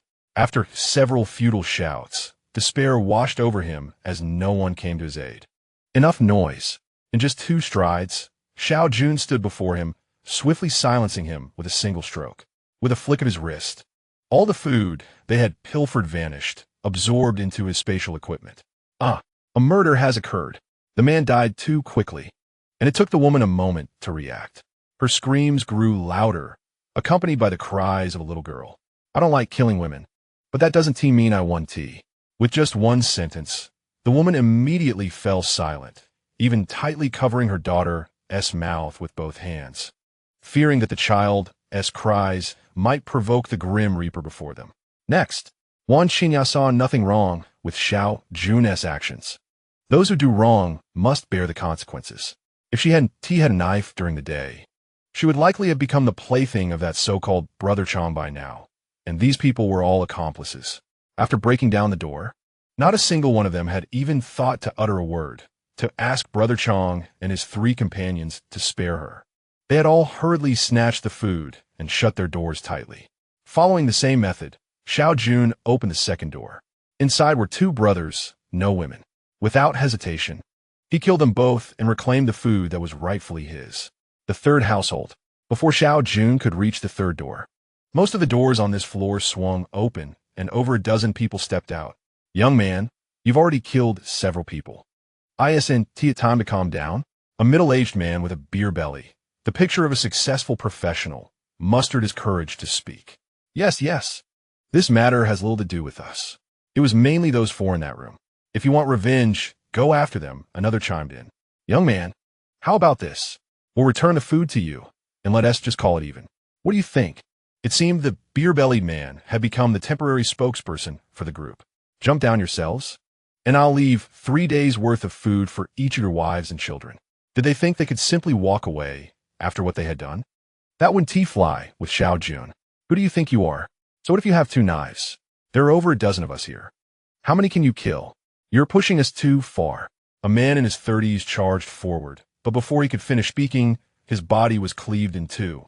What if I'm pushing you? 6 years in the apocalypse taught Xiao Jun one thing. No matter how powerful a monster is, there is always a way to defeat it. But the evil in human hearts? That is something you can never fully guard against. Jump, or I'll send you on your way. For people living in peaceful times, witnessing a murder firsthand was far more shocking than they had ever imagined. Let's fight him. He only has 2 knives. What is there to... Again, the words were cut short as Xiao Jun's blade found the instigator with precision. Jump, or I'll do it for you. 1 minute. Though death was inevitable either way, Xiao Jun didn't want to make it easy for them. He wanted others to know his ruthlessness, so no one would dare cross him again. When the countdown reached 5 seconds, chaos erupted among the dozen or so people. Some charged to Xiao Jun, shouting about taking him down with them. Others fled in panic, retreating to their rooms. Only one chose to jump, likely already terrified out of his wits by Xiao Jun. Like cutting through melons and vegetables, Xiao Jun swiftly took down everyone who charged at him. Behind him, Wan Xinya couldn't hold back any longer and vomited by the side. Xiao Jun stood silently nearby, watching without offering help or words. All of this was something she had to adapt to on her own. Chapter 20. The few members of the Xiao army, who had just escaped back to their room, had already taken note of everything. Once Wan Xinya felt a bit better, Xiao Jun effortlessly cleaved open all the doors with a few swift strikes. One individual attempted to ambush him from behind a door with a metallic object, but he tragically overestimated his own abilities. All the food was reclaimed, and regarding the women and children within the room, Xiao Jun chose to ignore them, allowing them to fend for themselves. As for the one who had jumped from the building, he did not even bother to announce which room he belonged to. He was merely considered a solitary figure. And 3 days' worth of food was thus spared. Have you discerned everything? Is there anything left out? After eliminating the immediate threats, Xiao Jun inquired of Wan Xinya behind him. Nothing remains, save for the 4 who pried open the doors. From their initial exchanges, Xiao Jun had gleaned the general circumstances surrounding the situation. Hence he deliberately chose not to confront those 4 individuals, but rather to leave them for last. The commotion outside had not gone unnoticed by Changgu and his companions. Yet they opted to remain concealed. As the instigators of this chaos, they would undoubtedly not be forgiven. At that moment, they were huddled on either side of the door, armed with an array of makeshift weapons, awaiting Xiao Jun to breach the entrance. Fatty, what on earth are you doing with the television remote? Go fetch something more robust. If it weren't for the added strength of another person, Changgu would have relished the opportunity to deal with the overweight individual himself. Is this it? Yes. The voice of Xiao Jun resonated from outside, causing Changgu to feel the perspiration bead upon his palms gripping the stick, while the overweight man quivered uncontrollably, his legs shaking in trepidation. Bang! With a resounding crash, the door splintered. A figure strode in, and without a moment's hesitation, Changgu swung his stick at Xiao Jun's head. Yet Xiao Jun had already braced himself, delivering a powerful kick that sent Changgu soaring 2 meters away. The remaining 3 were momentarily frozen, their actions stilted. Was this even human? What manner of monster had they attempted to rob? A blinding light shone upon them, momentarily impairing their vision. Xiao Jun dispatched each of them with a kick, forcing them to kneel side by side before him. The fat man emitted a wail akin to that of a slaughtered pig. It hurts. Xiao Jun had no interest in conversing with these 4, merely gesturing for Wan Xinya to step forward. You come here. Me? Wan Xinya's hand trembled slightly, clutching the dagger, although she harbored an intense hatred for these individuals. To kill with her own hands was an entirely different matter. If pushing her roommate out to save herself was instinctual, then slaying these four would signify her complete descent into darkness. In her previous life, Wan Qinya had endured days of torment as she was pursued by her roommate turned zombie, bearing the dual burden of physical and psychological anguish until ultimately she succumbed to the darkness and slaughtered her former friend. In this life, under Xiao Jun's coercion, while she still dispatched the zombie that had once been her roommate, the absence of that torturous journey meant her fall into darkness was not as profound. Following her sacrifice the previous night, signs of her returning to the innocence of a young girl began to emerge. The events she encountered today, though brief, have profoundly altered her worldview. Her unwavering focus throughout the ordeal brought her to the brink of collapse, gradually numbing her heart. Only one final step remains: to take a life with her own hands. Indeed, consider this. Without my presence, even if you would stand today, what of tomorrow? The day after? Your ultimate fate will either be starvation, serving as sustenance for the undead, or becoming their plaything. Reflect on this deeply. Xiao Jun, unperturbed, is willing to wait through the night. However, the four before him seem incapable of enduring, struggling to rise. With a swift kick to each, fairness is maintained. Now, they lie utterly incapacitated on the ground. You may take lives indiscriminately, yet retribution is inevitable. As if foreseeing their fate, they grew defiant, hurling curses at Xiao Jun. You lot are pathetic. Your insults lack substance, akin to mere scratching. The atmosphere fell into a heavy silence. What manner of being is this? Unable to be subdued by force, immune to insults, and merciless in action. Are you truly a representative of the new generation? Four worthless beings, incapable of fighting or cursing properly. Your existence is a waste of air, better to serve as fodder for the undead. With these words, Xiao Jun prepared to act, finding it hardly worthwhile to waste time on such inept individuals. I will, declared Wan Qinya, her enhanced speed as a first-order mutant allowing her to swiftly approach the four, brandishing her dagger before their terrified gazes. Upon returning to the room, Xiao Jun's gaze remained fixed on Wan Qinya. After much internal struggle, he finally spoke. Your use of the dagger is flawed. It requires finesse. Thrusting with brute force is less effective than wielding a knife. He sighed internally, realizing the formidable path still ahead for the top 10 masters of his previous life. I understand, Wan Qinya replied, sitting silently in a corner of the sofa. The night's experiences had overwhelmed her, far surpassing any previous stimuli in her life. Witnessing Xiao Jun's bloody massacre and personally taking 4 lives was a shock that left her deeply unsettled. Unlike the undead, who, despite their human semblance, are mere monsters devoid of psychological burden, the stark reality of extinguishing 4 living souls weighed heavily on her heart. Had she not already been sickened in the hallway, she would likely still be retching. Xiao Jun empathized with her turmoil.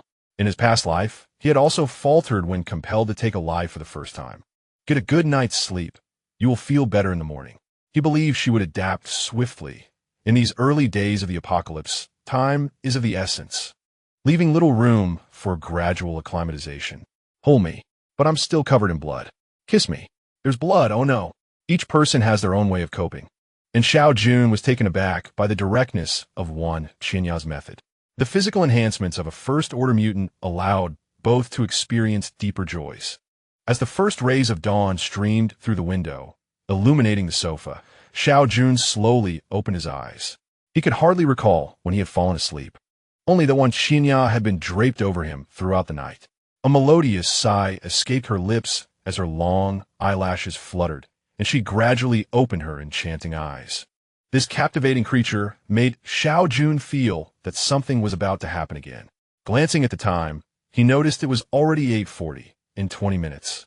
The airdrop rain would descend, and there was no time to delay. There would be ample opportunity later. Chapter 21.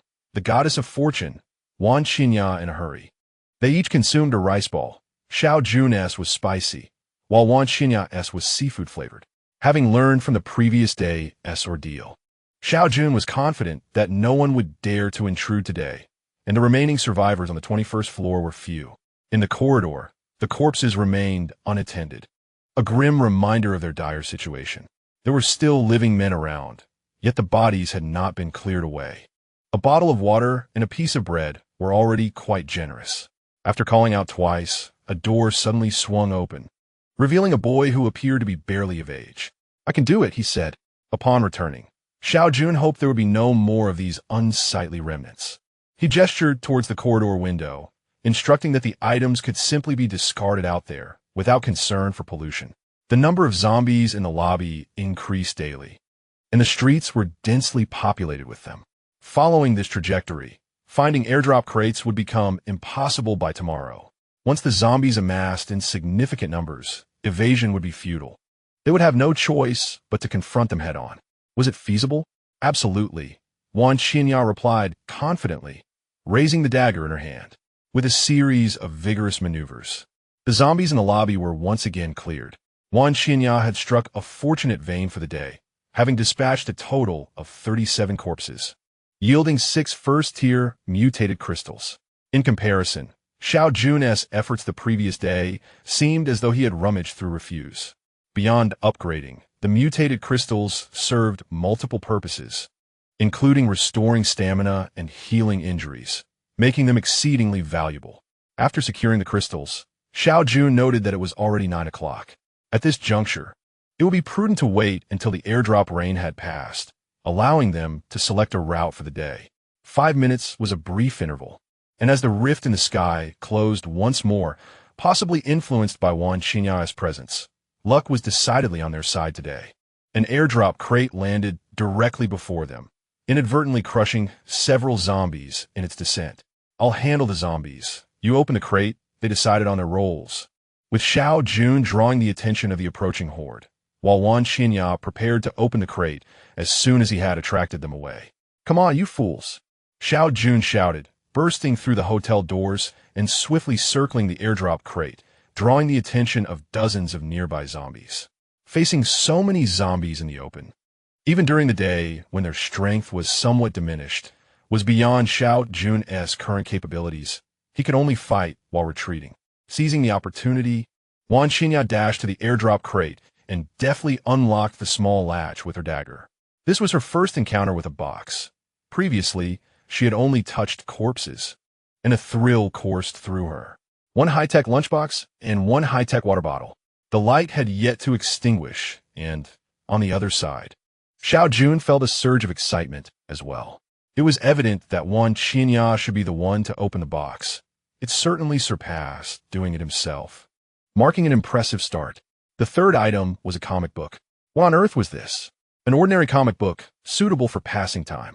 Amusing, indeed, but in a world where every second counts, why would one present me with such a trivial distraction? This was to be overlooked. The fourth item was a high-tech combat suit. The fact that she had stumbled upon clothing left even Xiao Jun astounded. The drop rate for garments was significantly lower than that for weapons, nearly rivaling space equipment. It was astonishing that Wan Xinya had found one. With this single item, the box had already proven its worth. As expected, the final item was another lunchbox. It seemed the box had been prepared specifically for the combat suit. Once donned, the suit would automatically adjust to fit her physique, making it exceedingly practical. After putting it on, Wan Xinya exuded a newfound aura, embodying the essence of a general. "Junge, I'm ready." Xiao Jun abruptly turned, swiftly dispatching 6 or 7 zombies in quick succession before racing eastward. There was no time to linger over the corpses. Ahead lay a wall. He would scale it and take refuge within. The best method to evade pursuing zombies was to climb a wall, the zombies devoid of cunning. Charge blindly. If one could ascend a sufficiently tall barrier quickly, they would be lost to the creatures. For Wan Xinya, an initial stage mutant, this was not a daunting task.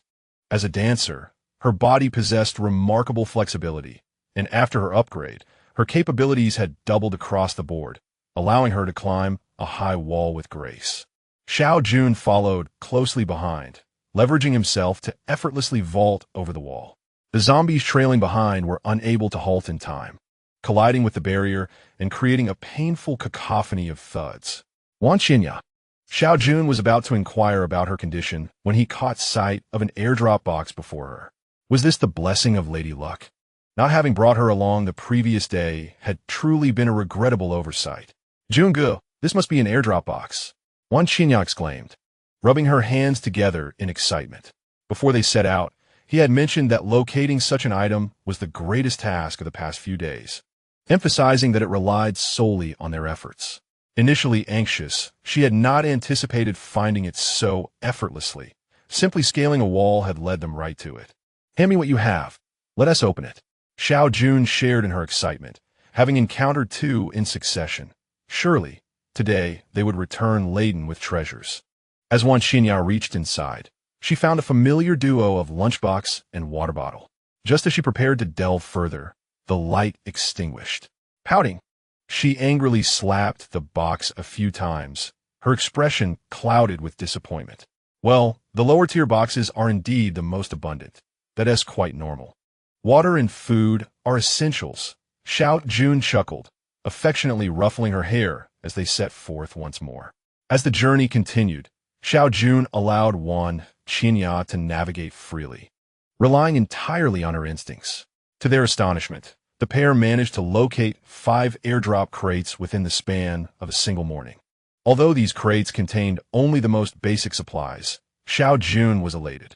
After a brief respite for nourishment, he decided to rest further after inspecting the last airdrop box. From his base, he retrieved an abundant assortment of potato chips, spicy strips, and a few bottles of beverages. Unfazed, he settled on the ground with Wan Qinya nestled beside him. While the rice balls were quite palatable, their primary function was to satiate hunger rather than to indulge culinary cravings. The snacks he had brought out could easily procure a woman of Wan Xinya's caliber for a night in a few months' time. During this interlude, Xiao Jun took a moment to reflect on his findings. Currently, he had amassed a total of 15 lunchboxes, 13 water bottles, 3 steel knives, 2 daggers, one of which was a trade, 2 sets of combat gear, 1 flashlight, and a comic book. The quantity of food and water alone was sufficient for their sustenance for half a year. This beginning was a far cry from his previous life, presenting a stark contrast akin to heaven and hell. Chapter 22. Second stage zombies. Perhaps their luck had been exhausted earlier in the day, as they encountered no further airdrop boxes until after 3 in the afternoon. During this time, they inadvertently attracted the attention of zombies and narrowly escaped 2 pursuits.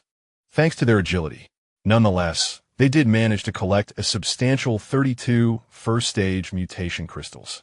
The 2 of them, working in tandem, wielded an overwhelming advantage at this stage. And with Wan Qinya's fortunate aura, Xiao Jun found himself increasingly hopeful of approaching the second stage. "Brother Jun, look, there's an airdrop crate over there," exclaimed Wan Qinya, pointing to a crate positioned squarely in the center of a broad road. The two observed from a distance, confirming it was indeed an airdrop box. "Wait, there is something amiss," Xiao Jun cautioned, pulling Wan Qinya back and retreating further. "What is wrong, Brother Jun? Are we not going to take that crate?" Wan Qinya questioned, puzzled. Although the box was situated in the middle of the road with only 5 or 6 zombies wandering nearby, they could easily dispatch those creatures with a few strikes. Those zombies are newly mutated. This area is problematic, Xiao Jun replied gravely, his eyes fixed intently on the scene, seeking any further clues. Newly mutated? Under Xiao Jun's guidance, Wan Qinya had gained some understanding of the apocalypse, recognizing that newly mutated referred to individuals who had been infected and transformed into zombies. Are they also trying to approach the crate and became infected? Xiao Yun nodded. The situation was undoubtedly more complex than it appeared, yet he could not fathom what peculiarities lurked in this early stage of the apocalypse. After a thorough observation, he had not detected any other anomalies. Yet a lingering sense of unease enveloped him. "Let us go. We'll circumvent this area," he decided. The first essential rule of survival in the apocalypse: be cautious and prudent. The second rule: do not harbor curiosity. Those who succumb to curiosity had become nothing more than fertilizer for zombies. Wan Qinya held no objections, merely feeling a twinge of regret over having missed a crate. The first one encountered that afternoon, which might have contained something valuable. The weight of her unease seemed to grow heavier, prompting Xiao Jun to act without hesitation, grasping her hand to retreat. Though reluctant, Wan Qinya followed suit, casting a lingering glance back at the direction of the airdrop crate. "Be careful, Jun." Xiao Jun instinctively swung his arm, a shadow darting past him, narrowly missing its mark. "Xinya, are you all right?" The shadow had moved with such swiftness that Xinya had barely registered its presence before being knocked down. "I'm fine, really," but an unmistakable claw mark marred her chest. And had it not been for her high-tech battle suit, that strike would have cost her life. "Damn it, why does this curse thing have to show up now?" "Stay back, don't come any closer." To Xiao Jun's left stood a zombie, its presence the source of his growing anxiety. This was a second-tier zombie, its fingers having evolved into lethal claws. More formidable than their first-tier counterparts, second-tier zombies possessed a rudimentary intelligence and were unaffected by sunlight, making day and night inconsequential. According to Xiao Jun's experiences from his previous life, such creatures should not have emerged until a month into the apocalypse. Why was it appearing now? Could it be a consequence of his rebirth, creating a butterfly effect? Yet, there was no time to ponder such questions, as the creature launched its second assault after the first failed. A second-tier zombie boasted greater raw power than a second-tier mutant. Had Xiao Jun not consumed a high-grade mutation serum, he might not have survived the initial strike. If evasion was not an option, then he would have to fight with all his might. Gripping his steel blade tightly, Xiao Jun initiated the offensive, aiming to draw the zombie's attention away from Xinya so she could reach safety. A former soldier, and having survived 6 years in the apocalypse, his combat style was uniquely his own. His left hand defended while his right hand attacked, wielding 2 steel blades weighing over 60 pounds with deft precision. This beast is incredibly strong. After a flurry of attacks, Xiao Jun rolled his shoulders, his arms tingling from the impact. If this continued, he might not prove a match for the creature. Meanwhile, Xinya had reached the end of a road, crouching around a corner to observe the unfolding scene. Though she had confidence in Xiao Jun's abilities, anxiety crept in, and she found herself perspiring with worry for him. She had felt the unmistakable chill of death during that last attack. As the skirmish continued, it appeared that Xiao Jun was at a disadvantage, forced into a defensive stance, with no opportunity to counterattack. "I must help him." Panic surged within Xinya. She longed to rush in, yet her heart restrained her. Clutching her dagger tightly, she sought a semblance of security. Stealthily, she inched closer to the battlefield. Now was the perfect moment, for the weakness of zombies lay in their heads. Regardless of their tier, Xinya's movements caught Xiao Jun's attention, yet he found himself devoid of the energy to distract himself with her actions. 5 meters. At this distance, with a full burst of strength, Xinya could reach the zombie's rear in the blink of an eye. However, she opted to hold her ground for just a moment longer. 3 meters. Xinya's legs propelled her forward with remarkable force, the rush of wind alerting the zombie to her presence. In a swift maneuver, her dagger struck the zombie's shoulder and neck. Bang! Xinya was flung back once more, but at the last moment, her body twisted in an astonishing manner, narrowly evading a fatal blow to her head, instead absorbing the impact with her chest. Death! The steel blade struck ruthlessly against the back of the zombie's skull. "Xinya." Xiao Jun meticulously examined her from head to toe, ensuring there were no wounds before he felt a sense of relief. "I'm fine, just a cough. My chest feels like it might collapse. You won't dislike me in the future, will you?" Xiao Jun found himself both amused and bewildered by her thoughts. Even if she were to diminish in size, he could always help her regain her form. He produced a first-tier, mutated crystal for Xinya to consume, an item that not only served to enhance abilities, but also to heal injuries and ailments. Next came the moment of reward. Having likely achieved the first kill of second-tier zombie in this world, Xiao Jun lamented the absence of any accolades to commemorate the feat. He encouraged Xinya to recuperate while he swiftly dispatched the remaining zombies near the airdrop box. The bodies in the box awaited Xinya's touch. Such matters required the personal intervention of Lady Luck. Chapter 23. The butterfly effect. First, to examine the corpses. The remains of a second-tier zombie. This was indeed a world first. A second-tier mutated crystal, astonishingly, was present. Upon witnessing the pale green crystal in Xinya's hand, even Xiao Jun, usually so composed, could not suppress his exclamation. The probability of encountering a second-tier mutated crystal was roughly 1 in 20. Wan Xinya's hands were undoubtedly blessed. The first-tier zombies, perhaps due to their recent infection, yielded no mutated crystals at all. Yet, this was of little consequence. One second-tier mutated crystal was worth 10. Now, onto the airdrop box. As the afternoon drew to a close, this might well be the singular opportunity of the day. A spatial ring? The first instance of spatial equipment? What sort of box was this? Xiao Jun's anticipation began to mount. He already possessed a ring and a jade pendant. This ring would allow Wan Xinya to bind to herself, facilitating the storage of items for her in the future.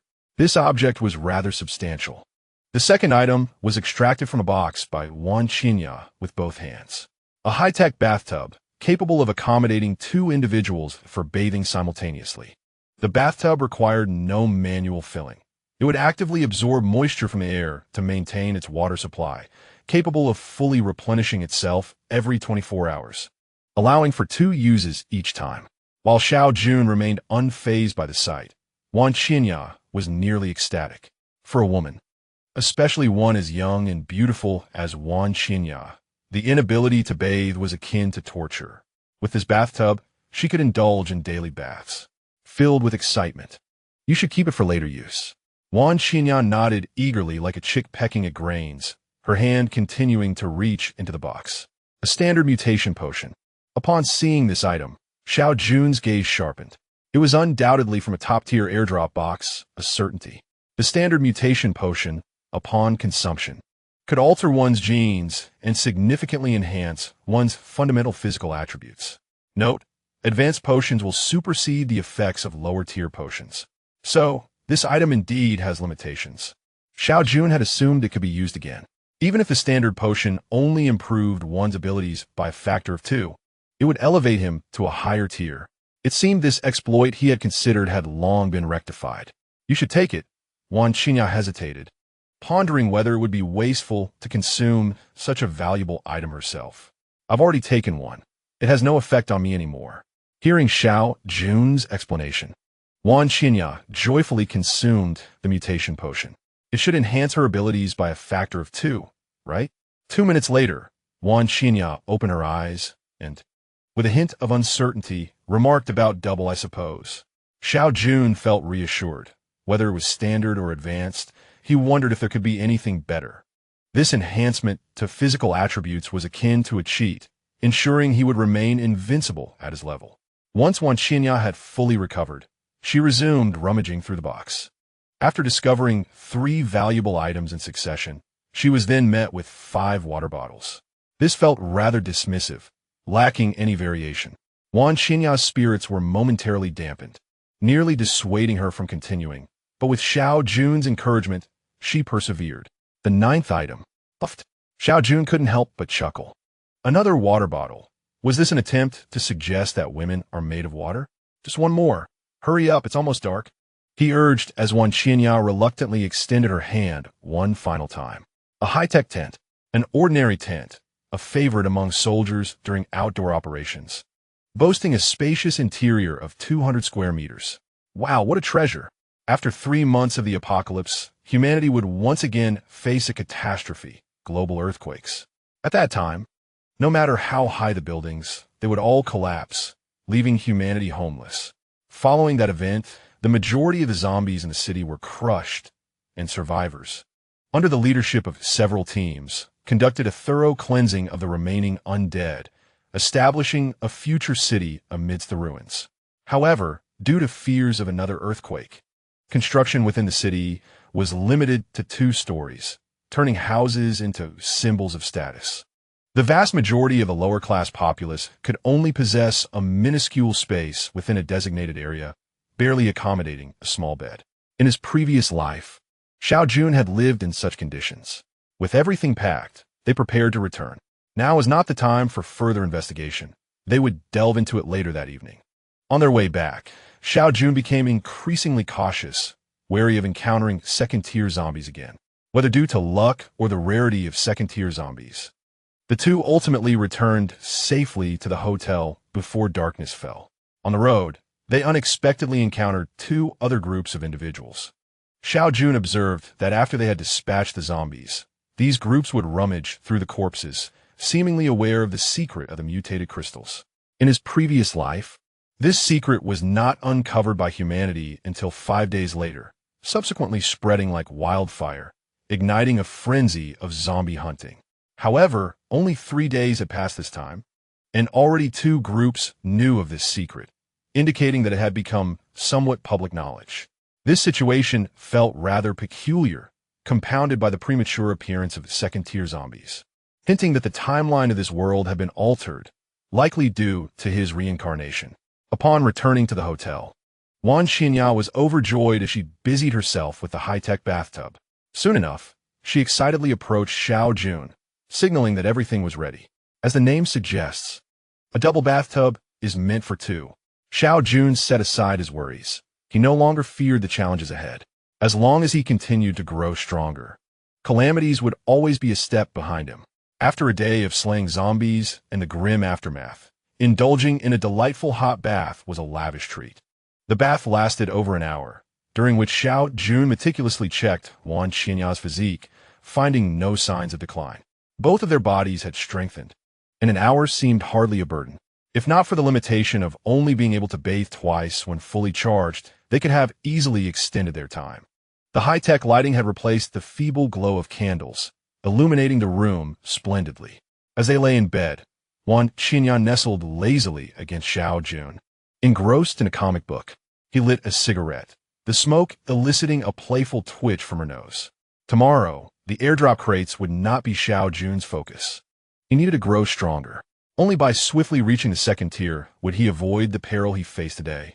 He currently possessed 37 first-tier mutated crystals and 1 second-tier crystal. If he concentrated on exterminating zombies, he should be able to gather enough for his upgrade by tomorrow. Moreover, it would be prudent to preserve the second-tier crystal until he reached the 3rd tier, as he could no longer rely on first-tier crystals for enhancement. Every additional crystal counted. Chapter 24. Acquaintances. As the sun rose high in the sky, Xiao Jun finally opened his eyes. With no intention of searching for crates today, he allowed himself a leisurely morning, relishing the indulgence of a hedonistic lifestyle reminiscent of the affluent before the apocalypse. It was no wonder the wealthy had a penchant for yoga practitioners. Their repertoire of poses was impressively diverse. He gave Wan Xinya a playful pat on her backside, prompting her to stretch lazily, her exquisite figure on full display. If only life could be spent in such carefree nudity every day, but reality beckoned. Within a mere few minutes, Xiao Jun had completed his morning routine, breakfasting on canned meat. While rice balls were a delightful treat, consuming them too frequently dulled the palate. In his previous life, Xiao Jun often subsisted on mere morsels every 2 or 3 days, solely to stave off hunger. This scarcity is precisely why rice balls, spicy strips, and salt were deemed so precious. Today, Wan Xinya donned a set of pink athletic attire, exuding a youthful vibrance, and topped it off with combat gear, which added a touch of gallant elegance. Sitting beside Xiao Jun, she retrieved a bottle of yogurt and 2 whole wheat breads from her ring. The night prior, Xiao Jun had stowed various items within her ring, including women's clothing, while the remainder consisted solely of assorted food items. The main objective today was to acquire mutated crystals. With the airdrop box left to fate, slaying zombies necessitates a strategic approach. One cannot mindlessly remain in one location, as the number of zombies would only increase, leading to inevitable exhaustion. The wisdom of shifting positions after each shot remains effective in contemporary times. Given the combined strength of Xiao Jun and Wan Xinya, they could swiftly dispatch fewer than 10 zombies, while 20 would pose a considerable challenge, prolonging the encounter unnecessarily. Attracting a larger horde not only incurs danger, but also impedes the ability to loot corpses, rendering the effort futile. Thus, the optimal locations for monster hunting would be akin to schools, residential complexes, or semi-enclosed squares. Neither Xiao Jun nor Wan Xinya were well acquainted with the nearby residential areas and squares, but Wan Xinya was familiar with the school. Besides their own finance academy, there was a normal university and a railway school within close proximity. Further afield lay the university city of Xingqing, replete with even more universities. After 2 or 3 days of airdrops, if the school had not been cleared, the number of zombies would undoubtedly be significant. The expansive campus would provide ample opportunity for the duo to engage in combat at a measured pace. Ultimately, Xiao Jun resolved to head to the nearest normal university, which was larger and predominantly inhabited by female students, thereby reducing the likelihood of encountering other humans. As usual, they engaged in a massacre within the lobby, though this time luck was mediocre, yielding only 3 mutated crystals. They made an effort to skirt around the zombies on the road, quietly approaching the entrance of the normal university. "Brother Jun, should we charge in through the front?" After several days of exposure, Xiao Jun noted that this girl was becoming increasingly aggressive, seemingly eschewing thoughtful consideration, which was far from ideal. To storm through the main gate would suggest a reckless disregard for the potential horde on the road. It was wiser to assess the situation and find a less populated area to infiltrate. Wan Qinya nodded, albeit with a vague understanding, deciding to follow Xiao Jun's lead without overexerting her mind. This way, through the main gate. Xiao Jun had already spotted a suitable landing site and promptly guided Wan Qinya towards it. "I'll go first. Wait for my signal before you enter." The 2 steel knives were stowed away in his space, cumbersome and unwieldy. With a brief run-up, he easily scaled the 3-meter exterior wall, scanning for threats. Finding only 5 zombies. "Wait 10 seconds, then come in," he instructed Wan Qinya before leaping down. 10 seconds later, she too slipped into campus. 5 zombies, yet not a single mutated crystal in sight. Upon entering the campus, the 2 individuals relaxed considerably, no matter how loud the commotion. It would not attract an endless horde of zombies, allowing them to breathe a little easier. Ahead lay 3 more zombies, and with a subtle glance, Xiao Jun signaled for Wan Qinya to step forward. With fluid and graceful movements, she dispatched the zombies effortlessly, bolstered by the mutated serum. Her combat capabilities had ascended to a new level. "We shall proceed separately. You take the left, and I will take the right. Exercise caution, and let us meet at the teaching building ahead." The 2, emboldened by their prowess, opted for efficiency and split into 2 paths. Wan Qinya had no objections. She was now wholly devoted to Xiao Jun, ready to follow his lead without question. The once tranquil school, quiet for several days, buzzed with activity at the arrival of these 2 unexpected guests. Xiao Jun favored speed, wielding his dual steel blades with abandon, carving a path through the horde without concern for attracting more foes. Wan Qinya, however, moved stealthily, her twin daggers poised for lethal strikes. Though their methods differed dramatically, the outcome remained the same. As they progressed, Xiao Jun counted his kills, 177 zombies dispatched, yet he had only acquired 9 mutated crystals. The first-tier crystals were proving elusive, and he could only hope Wan Qinya might yield greater spoils. Upon reaching their predetermined rendezvous, Wan Qinya was still absent. With time on his hands, Xiao Jun cleared the area of another 20 zombies. He acquired a single mutated crystal, confirming the dismal odds. Finding a clean spot, he settled down leisurely, lighting a cigarette as he awaited Wan Qinya. Though he could have followed the path Wan Qinya had taken, Xiao Jun refrained. In this apocalyptic world, rapid growth necessitated countless battles. In his previous life, he had encountered those who relied on monetary advantage, the most notorious being the Lord's younger brother. The Lord had doted on him, shielding him from combat since the onset of the apocalypse, ultimately feeding him mutated crystals until he became a 5th-tier aberrant. With his newfound strength, he became arrogant, wielding power in Future City. On one occasion, he took a fancy to a young girl, brazenly assaulting her in public. In a fit of rage, her father, merely a 3rd-tier aberrant, ended the Lord's brother's life. Such individuals, even if elevated to the 10th tier, would remain utterly ineffectual. After waiting for over 10 minutes, Xiao Jun grew impatient and decided to investigate. At that moment, voices echoed from the end of the path.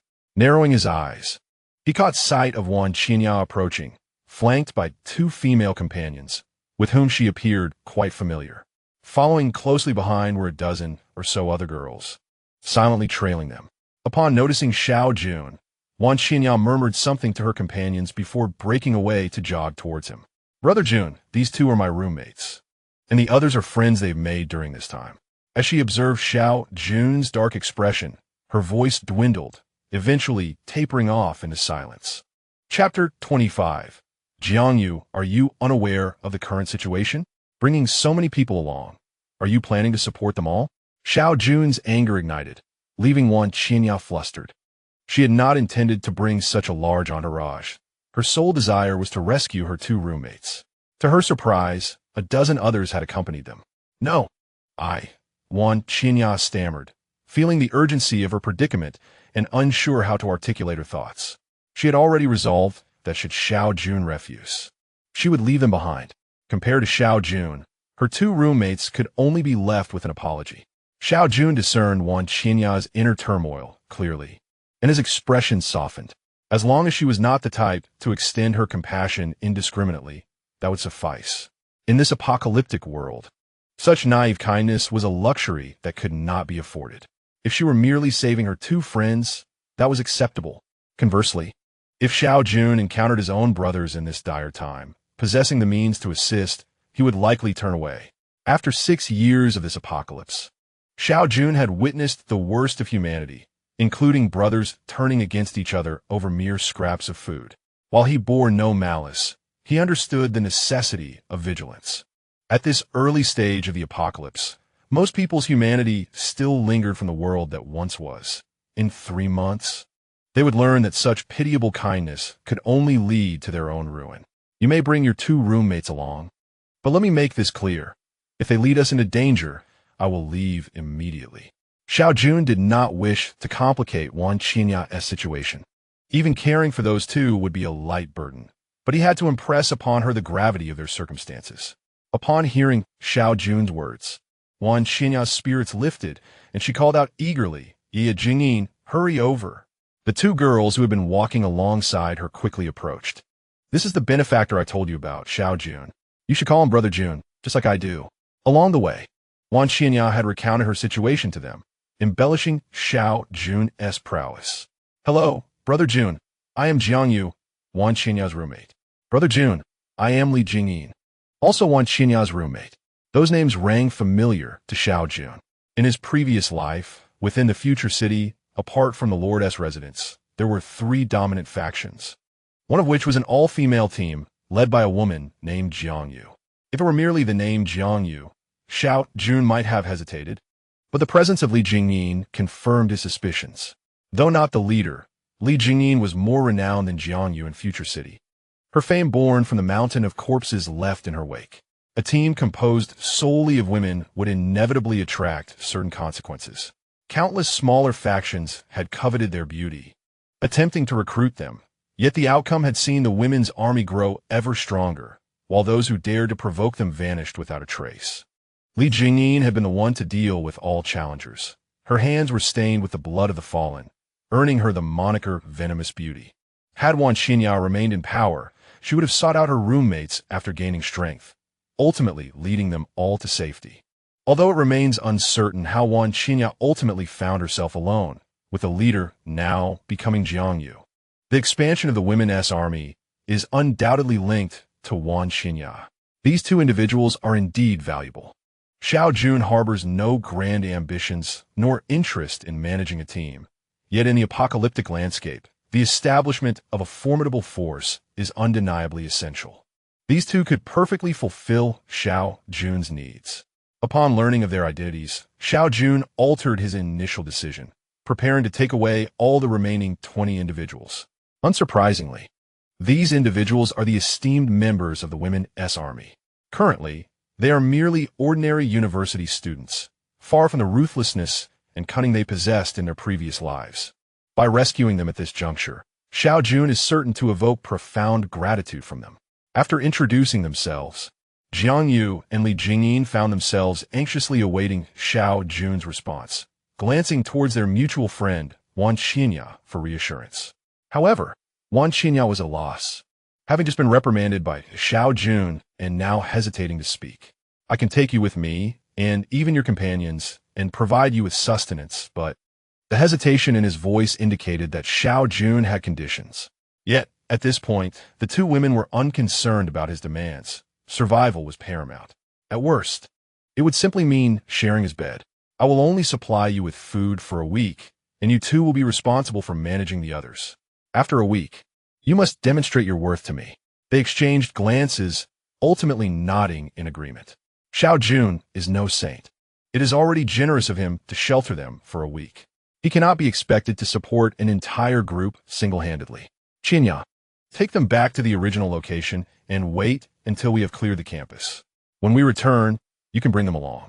Today is merely the beginning. We cannot conclude this hastily, and figuring out how to bring them back is a hassle. Shortly after, Wan Qinya approached him alone, her face a mask of grievance. All right, I won't scold you anymore. Today, gather more mutated crystals. Consider it a reward for the trouble you've caused me. Xiao Jun was well aware of Wan Qinya's subtle thoughts, her inner calculations apparent to him. During the subsequent battle, Wan Qinya exhibited an astonishing performance, fully unleashing her true potential, while Xiao Jun found himself, as an onlooker, casually enjoying seeds and cheering. Observing Wan Qinya's delighted expression, Xiao Jun realized the fruitful outcome of their endeavor. Indeed, after this wave, they had slain 34 zombies, and she had collected 6 first-tier mutated crystals, significantly outperforming Xiao Jun's own odds. Brother Jun, with these 6, we now possess 102 first-tier mutated crystals, right? After more than 5 hours of combat, the zombies at the normal university had been nearly eradicated, and the mutated crystals finally surpassed 100, yet not a single airdrop box had been sighted. Brother Jun, it's time for you to level up. I will keep watch. 100 mutated crystals can elevate one to the 2nd tier. This fact had long been conveyed to Wan Qinya by Xiao Jun. To ensure the safe return of those female students to the hotel, reaching the 2nd tier was imperative. Xiao Jun was not one to indulge in sentimentality. Enhancing his own strength took precedence. Without hesitation, he retrieved the 100 brilliant crystals, their luster captivating in their assembly. Wan Qinya scanned her surroundings warily. Although the campus had been cleared, in this apocalyptic world, the true terror lay not in the zombies, but in humanity itself. Chapter 26. The trouble of numbers. He had ascended to the 2nd tier in his previous life. How long had it taken him? Perhaps 2 years? Yet now, only 10 days had passed since the onset of the apocalypse. Xiao Jun reflected on the harsh reality of this world, where survival of the fittest reigned. Stronger individuals only grew more formidable, while the weak faced daily threats of elimination. Having reached the 2nd tier meant that all attributes were once again doubled. Now, if he were to encounter a 2nd tier zombie, he would meet it without fear. Gather everyone. I shall await you at the school gate. His enhanced power gave him newfound confidence. The 1st tier zombies outside no longer posed a threat in his eyes. If not for physical constraints, he could have fought until the game concluded. After waiting for a brief moment, a throng of people approached. Did it seem like there were more than before? Xiao Jun had not counted, but it was evident that their numbers had increased since the beginning. Brother Jun, is it all right that there are a few more people? Wan Qinya, seemingly bewitched by her 2 roommates, approached to plead. Xiao Jun was indifferent. It had only been a week, and a few extra mouths to feed was inconsequential, as long as they could eventually form an iron-willed female militia. This initial investment would prove worthwhile. If they truly cultivated such a force, it would be essential to maintain control over it, making the preceding 7 days crucial. They're coming. For your sake, I won't turn anyone away. I can still support a few extra, but how do you intend to repay me? Wan Qinya hesitated, casting a furtive glance at the people behind her. Believing they could not hear, she tiptoed and whispered something into Xiao Jun's ear. Upon hearing her words, her face flushed crimson, while Xiao Jun felt invigorated, a sudden surge of energy coursing through him. The distance from the teacher's college to the hotel was not great, yet the dense throng of zombies along the way posed a significant nuisance. When Xiao Jun and his companion had traversed this path previously, they had relied solely on their skills to stealthily navigate through. However, with an increased number of individuals, it would be impossible to avoid alerting the zombies. They would have to fight their way through. Fortunately, having upgraded to a second-tier mutant, he was more than capable of overpowering a horde of first-tier zombies. He only hoped they would not encounter any second-tier zombies, for even he would struggle to protect them. Xinya, ensure their safety and stay behind me. Remember to have people search the bodies. Even in such dire circumstances, Xiao Jun did not forget the mutated crystals. They were far more valuable than mere lives. Everyone stayed close, for if they were lost, no one would be there to care for them. Having spoken, Xiao Jun brandished his twin blades and led the charge.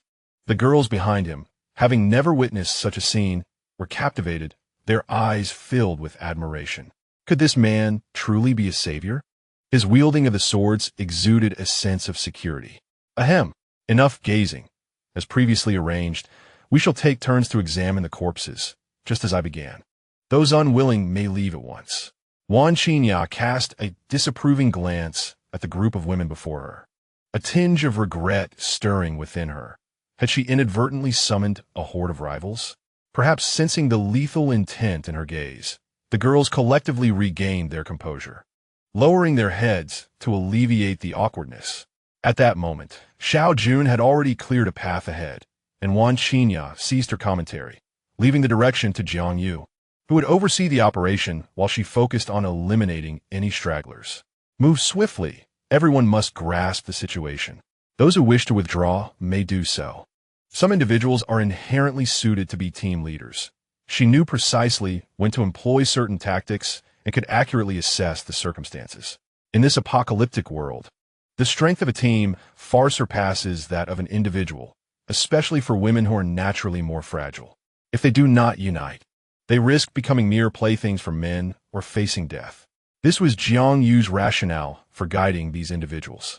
Even Xiao Jun, engaged in the fray, glanced back at Jiang Yu, pondering her unique nature, uncertain if it was a blessing or a curse.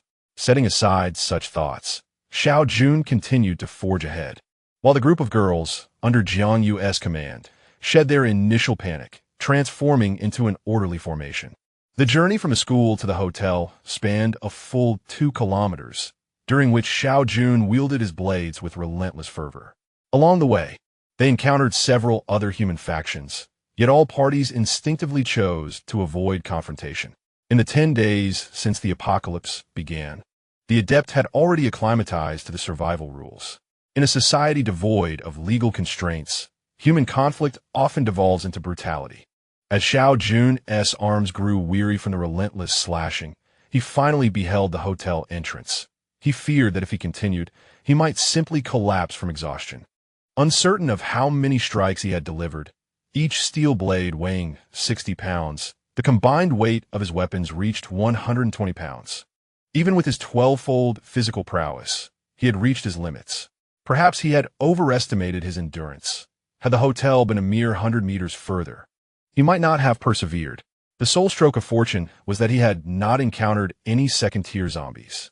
At the hotel entrance, the number of zombies appeared significantly reduced compared to when they had first emerged, likely drawn away by other distractions. A boon for Xiao Jun Qinya. Lead them inside. Having diverted a substantial number of zombies, the remainder would be left to their own devices. Wan Qinya, brandishing dual daggers, positioned herself at the forefront and entered the hotel lobby first. The zombies within, long since attracted by the commotion, hastened toward the entrance. In stark contrast to Xiao Jun's fierce onslaught, Wan Qinya's method of slaughter resembled an art form. There was no chaotic splatter of flesh, only precise, lethal strikes. She is truly remarkable, several girls expressed in genuine awe. As fellow female students, why is there such a stark disparity? Military brother, there are a total of 31 individuals. Leaning completely against the sofa, to his right, Wan Qinya was gently massaging his arm, while in front of him, Jiang Yu was reporting the situation. Suddenly faced with so many people, and needing to sustain them for a week, Xiao Jun felt that his resources were woefully insufficient. With just 31 people, one could only imagine the amount of food required for an entire regiment. It was indeed taxing on the mind. Moreover, finding lodging posed another troublesome issue. While rooms were not lacking, Xiao Jun had already broken down half the doors on this floor. Safety was a concern. If safety were a priority, there was a high-tech tent available. spanning 200 square meters, yet it was devoid of furnishings. It seemed he would need to venture out tomorrow to procure some mattresses and bedding. For tonight, he instructed them to find any available room to rest, leaving further arrangements for the morrow. With night having fallen, venturing out was certainly ill-advised. Although Xiao Jun possessed the strength to contend with the undead even in darkness, nighttime combat was fraught with difficulties, primarily due to visibility. The zombies were unaffected by the absence of light, while humans were not so fortunate. Lacking visibility severely diminished combat effectiveness. Chapter 27. Getting on track, military brother. Let them sleep in the guest room. Wan Xinya felt a twinge of embarrassment, realizing her request had been somewhat excessive today. After all, they were close friends, and in this apocalyptic world, their bond felt even more intimate. The three of them had endless conversations to share. The presidential suite had not only the master bedroom, but also guest rooms, though Xiao Jun seldom utilized them. The rooms outside had no doors and had borne witness to fatalities. All right, you decide. With everyone already brought back, Xiao Jun was not inclined to fuss over such trivial matters. Perhaps it was a shared background in dance that made Jiang Yu and Li Jingyin both quintessential beauties. Particularly Jiang Yu, who embodied the classic Eastern beauty, a veritable enchantress. Upon receiving Xiao Jun's agreement, not only Wan Xinya, but also the other two beamed with delight. No one relished the thought of strangers entering while they slept. Drinks and snacks had long been laid out by Wan Xinya, a delightful treat for her famished roommates who had gone days without sustenance. The supplies piled in the living room caught their eye as they entered, and they could not help but feel a twinge of envy towards Wan Xinya. Living in the same dormitory during the onset of the apocalypse felt like a tale of two worlds. While they had to ration a single loaf of bread over 3 days, Wan Xinya's bounty of snacks would have been unimaginable even before the world fell apart. Take your time, eat slowly. Once you finish, I'll take you for a shower and some fresh clothes. Xiao Jun perceived that Wan Xinya seemed to be more about showing off. The competitive spirit among women, regardless of their closeness, never truly fades. Exhausted from the day's events, he felt no inclination to monitor the activities of the three. He simply reclined on the sofa and succumbed to slumber. Time passed, and suddenly, a familiar warm body leaped onto him. Their eyes met, illuminated by the candlelight, as Wan Xinya's delicate face flushed a deep crimson, her gaze sultry. This little vixen was truly excessive. The two individuals within the room were also unable to slumber. Having finally indulged in a warm bath after several days and donned fresh attire, leaving them in a state akin to dreaming. Suddenly, they were startled by sounds emanating from the living room that were decidedly inappropriate for children. Both felt their cheeks flush. After all, they were adults, having seen enough of life to not be naive. That night, two souls found themselves utterly sleepless, while the two instigators nestled together in the master bedroom, embraced in slumber, lost in sweet dreams. On the following morning, the sight of the two individuals sporting dark circles under their eyes left Xiao Jun bewildered. Had they slept, well, only to find themselves unable to wake? How could he lead under such circumstances? However, he soon discerned the reason. A flush crept across his face as he hastily excused himself to wash up, realizing the depths of the women's thoughts. By 8:30, the living room was filled with people. All ladies save for Xiao Jun. Wan Xinya stood demurely beside him, while Jiang Yu and Li Jingyin lined up with 29 other ladies opposite them. 10 lunch boxes and 5 water bottles. This is the sustenance I promised you for the week. The table was already adorned with the boxes and bottles, and the ladies understood the significance of these provisions. The reality was clear. The apocalypse had fully descended, and if one could not demonstrate their worth, they would inevitably be cast aside. I care not for the process. I expect results in 1 week. Xiao Jun, disinterested in further elaboration, let actions speak for themselves. For the initial 3 days, Wan Xinya would accompany them, imparting survival and combat skills pertinent to the apocalypse. Xiao Jun had faith that, even without his assistance in their previous lives, they had managed to flourish. He was confident they would not disappoint him again. Over-involvement would only hinder their progress. Brother Jun, if we perform well, will there be any rewards? We sisters have gone days without bathing. Jiang Yu suddenly interjected. The other women turned their eager gazes toward her. For many women, the discomfort of not bathing could rival that of hunger. Previously, they had lacked the means. Mere survival was a blessing, leaving little room for luxury. However, upon witnessing Jiang Yu and Li Jingyin looking rejuvenated that morning, envy washed over everyone. Certainly, not only will you have the opportunity to bathe, but there will also be various snacks, provided you excel in your efforts. To motivate them to comply wholeheartedly, Xiao Jun understood that mere salvation was insufficient. They needed to see hope. He had not considered this before, but Jiang Yu's suggestion had brought clarity. Truly, as one of the leaders of the three major factions, she possessed an innate talent for leadership. With Xiao Jun's promise, the initial trepidation among the group dissipated, replaced by a renewed vigor. He possessed 3 steel knives, 2 of which he entrusted to Jiang Yu for distribution. The others would need to devise their own means of acquiring weapons. With creativity, anything can serve as a weapon. While finding knives outside might prove challenging, wooden sticks and even iron rods were readily available, more than sufficient to handle a first-tier zombie. As he observed the group of young women descending the stairs, Xiao Jun wondered just how many of them would ultimately survive. After all had departed, Xiao Jun embarked on his solitary journey. Aside from seeking the airdrop box, he aimed to procure additional supplies. The 21st floor of the hotel had grown eerily silent. Many, driven by hunger, had opted to descend, yet the majority had fallen prey to the insatiable hunger of the undead, leaving but a few survivors. To his surprise, Xiao Jun spotted the young boy once more, appearing no older than 16 or 17, who had previously taken a bottle of water and a loaf of bread from him. The boy gazed longingly at Xiao Jun, but ultimately lacked the courage to approach. Xiao Jun paid him little mind. The world was replete with the unfortunate, and who would concern themselves with the worthless? Had he not lived a similar existence in his past life, merely surviving? Following the girls had been a comfort, sparing him the need to confront the zombies in the lobby. After orienting himself, he vaguely recalled a large shopping mall in that direction, hoping to find the items he so desperately needed within its confines. On this outing, he had left most of his supplies at the hotel to maximize his carrying capacity. His spatial resources were woefully insufficient, and he needed to gather more. The burden of providing for 32 mouths weighed heavily upon him. Chapter 28. The Survivor Team Currently.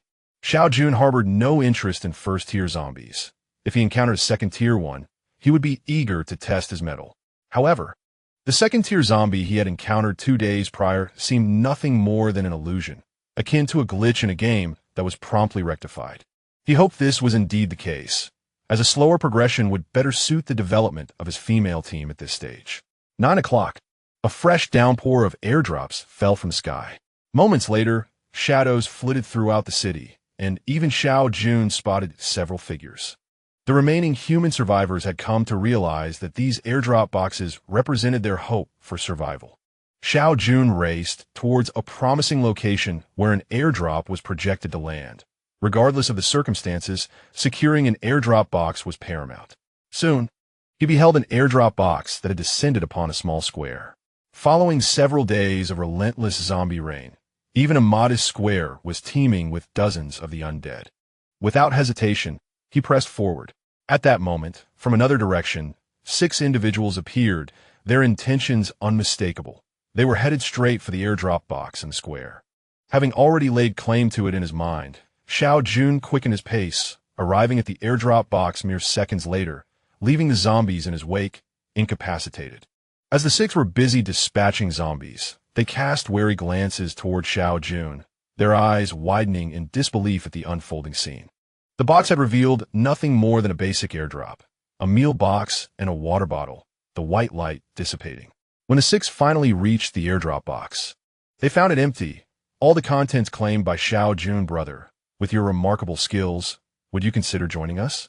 One of them proposed. The supplies may be gone, but we still have each other. With abilities like yours, even in our camp, only 1 or 2 could match your prowess. It would be a shame to let you go unallied, especially being all alone. Having gathered his belongings, Xiao Jun simply shook his head, preparing to depart. In the face of such human calamity, we must unite. Within our survivor group, More than 1,000 have gathered, with numbers multiplying daily. With your skill, should you choose to join us, you shall no longer worry about food and shelter. Xiao Jun paused, intrigued by the survivor group. If memory serves, it was this very group that initially formed Future City, which later expanded and established itself, with the leader of the survivor group becoming the lord of the city. Observing Xiao Jun's halt, the speaker stepped forward eagerly. In the survivor camp, contributions speak volumes. Bringing back a skilled individual like you far outweighs the value of a low-level airdrop box, potentially earning a meal and a water bottle. Brother, our camp leader is called Chun Gang, rumored to be a second-tier mutant. Joining our team guarantees your safety. Chun Gang, indeed, the lord of Future City and its foremost expert. Having gained second-tier status only yesterday, due to his past experiences, it was impressive to see how swiftly Chun Gang had attained the same level. A conflicted expression crossed Xiao Jun's face, tinged with hesitation. Sensing his uncertainty, the other man continued, Brother, is there something troubling you? As soon as you join our survivor team, your concerns become our collective responsibility. What a character! It seemed he must have previously engaged in pyramid schemes, indifferent to the consequences. Yet, Xiao Jun replied, I have some friends and family to discuss this with. Perhaps you could share your team's location, and I shall come once I have deliberated. Currently, Xiao Jun would not go. His strength allowed for self-sufficiency. Why submit to constraints? The man appeared somewhat troubled. Not because the team's location was a secret, but if Xiao Jun went on his own, the reward might not be his. The man wished to say more, but Xiao Jun remained resolute, insisting on consulting further. The man had no choice. He couldn't impose a sale, especially since he was not Xiao Jun's equal. Xiao brother, should you join our group, do remember to mention my name. Ultimately, they exchanged names, and as they parted, the man named Wang Ding repeatedly urged Xiao Jun not to forsake the reward. To Xiao Jun's surprise, the survivor group's base was located in a secondary school, a rather astute choice. He pondered if he too should consider relocating. While a school is generally not as expansive as a university, it possesses dormitories, ensuring no issues with accommodation. Moreover, unlike a hotel, there is a lesser chance of being besieged by zombies by merely securing the main gate of the campus. Aside from the zombies that drop in daily, none from the outside would intrude, as long as they diligently clear the campus of zombies each morning. New ones would not appear throughout the day. This is simply a peculiar experience grind, with high safety performance, and perhaps some unexpected surprises await. Like an airdrop box landing directly at home. If only there were a few more of us, we could find a school with just around 30 individuals. It seems more prudent to set up tents in a hotel for now. Separating from the others, Xiao Jun continued his search for new airdrop boxes, hoping to acquire more space equipment. Currently, space gear is in dire need, as the abundance of supplies throughout the city cannot be transported. When the fourth catastrophic earthquake strikes, everything here will be buried beneath the rubble, making the search considerably more arduous. In his previous life, during the early establishment of Future City, countless individuals toiled daily among the ruins, hoping to unearth a supermarket stockroom. Even discovering the smallest convenience store could yield substantial rewards. Perhaps fortune smiled upon Xiao Jun today, for not long after setting off, he spotted two airdrop boxes side by side. In the distance, a quartet was diligently clearing zombies, advancing towards the airdrop boxes. This time, Xiao Jun refrained from rushing forward, having spotted a familiar foe, a second-tier zombie. Those unfamiliar with the distinctions of zombie ranks would find it challenging to differentiate. But for a seasoned individual like Xiao Jun, even without observing its claws, the judgment was effortless. In the next moment, the second-tier zombie moved, targeting the four individuals. When they perceived this creature as merely an ordinary zombie, their fate was sealed. The claws of the second-tier zombie effortlessly shredded their wooden weapons, transforming their terrified expressions into those of its kin. Xiao Jun sighed. It was now his turn to take the stage. Chapter 29. Abundant harvest. Perhaps due to the rarity of second-tier zombies, areas inhabited by them tend to have fewer first-tier zombies. With the addition of 4 subordinates, the second-tier zombie failed to react to the presence of more humans daring to emerge. However, with its limited intellect, It struggled to comprehend the situation and lunged at Xiao Jun, baring its teeth. A downward slash ensued, the steel knife colliding with the claws, producing a resounding noise. It was astonishing how the zombie's claws could withstand a clash with such advanced technology, despite the might of Xiao Jun's strike, which could cleave through alloy steel. The creature's claws remained intact.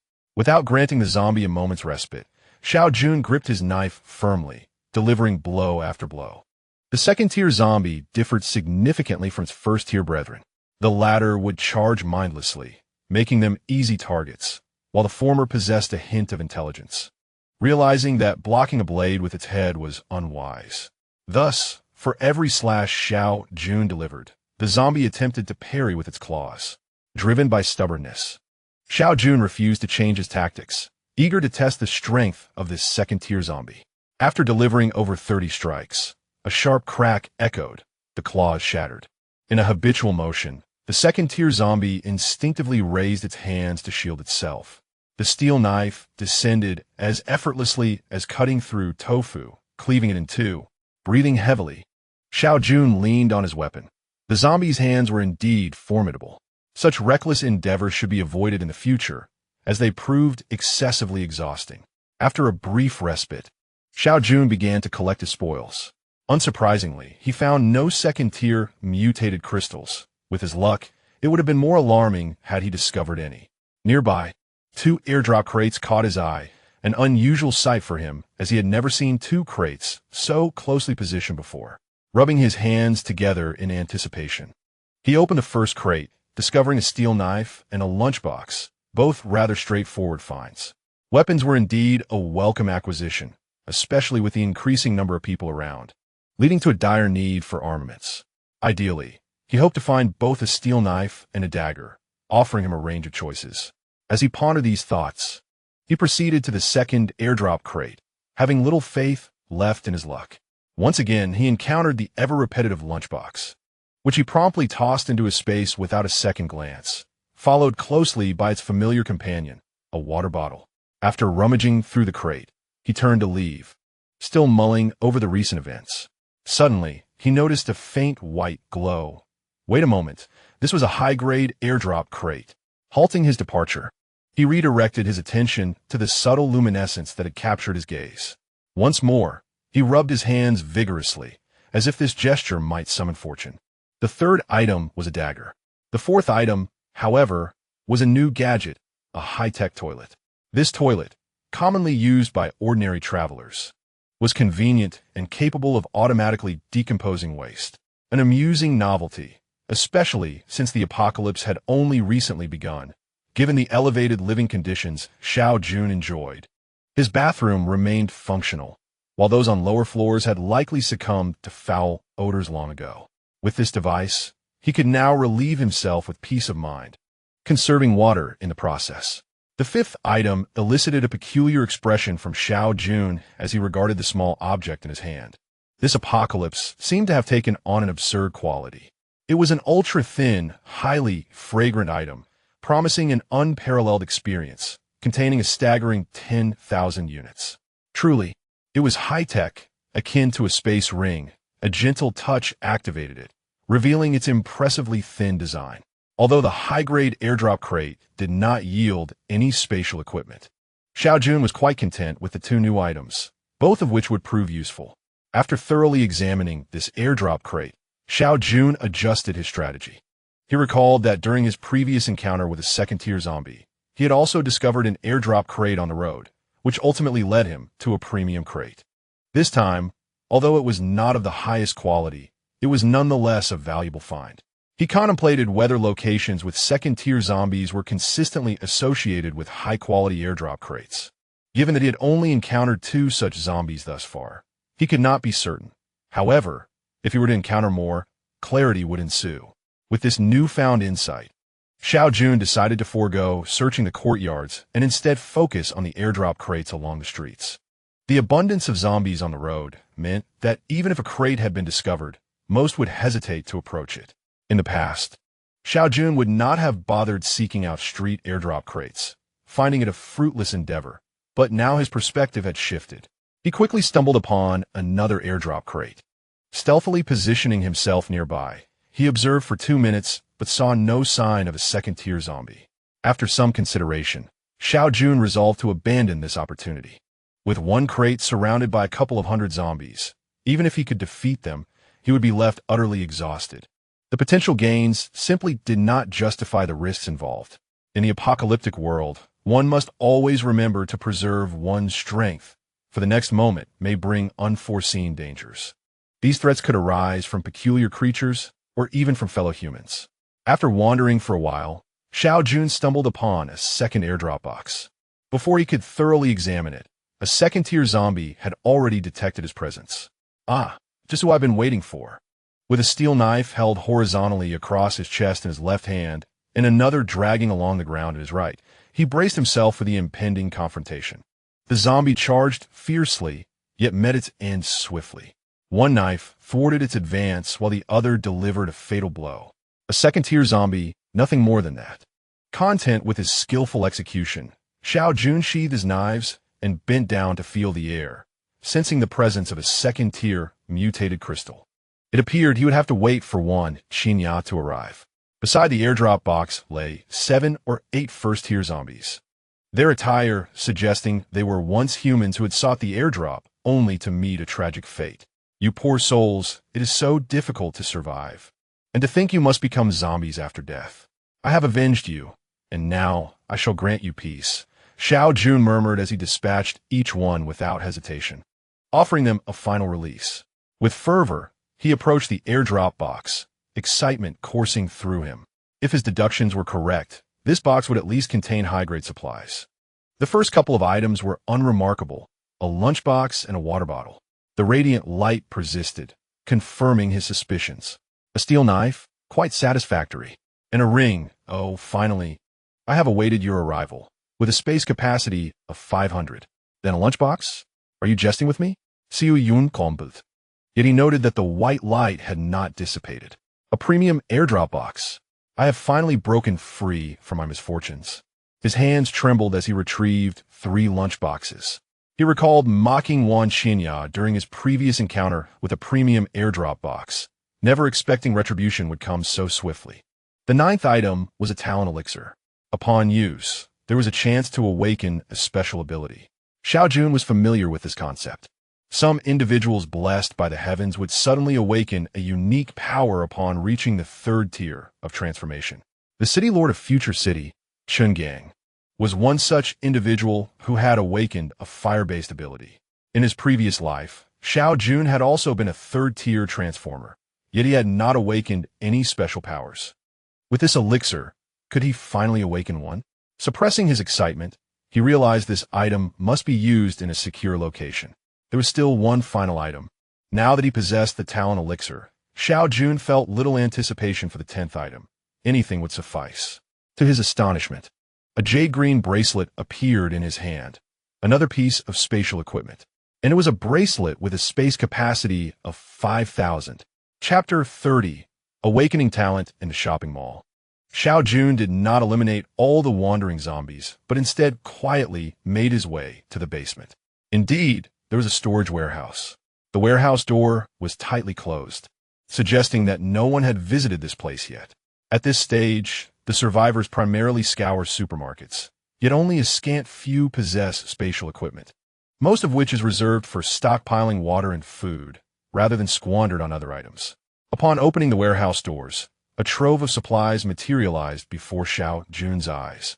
Illuminated by the beam of a powerful flashlight, he decided to collect 50 sets of bedding first, followed by 50 soft mattresses. Without the advantage of a 5,000-kilogram spatial bracelet, he would have had to ponder the logistics, as 50 sets of bedding weighed 100 kilograms and 50 mattresses totaled 1,000 kilograms. Next, he aimed to gather 50 cotton quilts, amounting to an impressive 200 kilograms. The benefits of having ample spatial equipment were undeniable.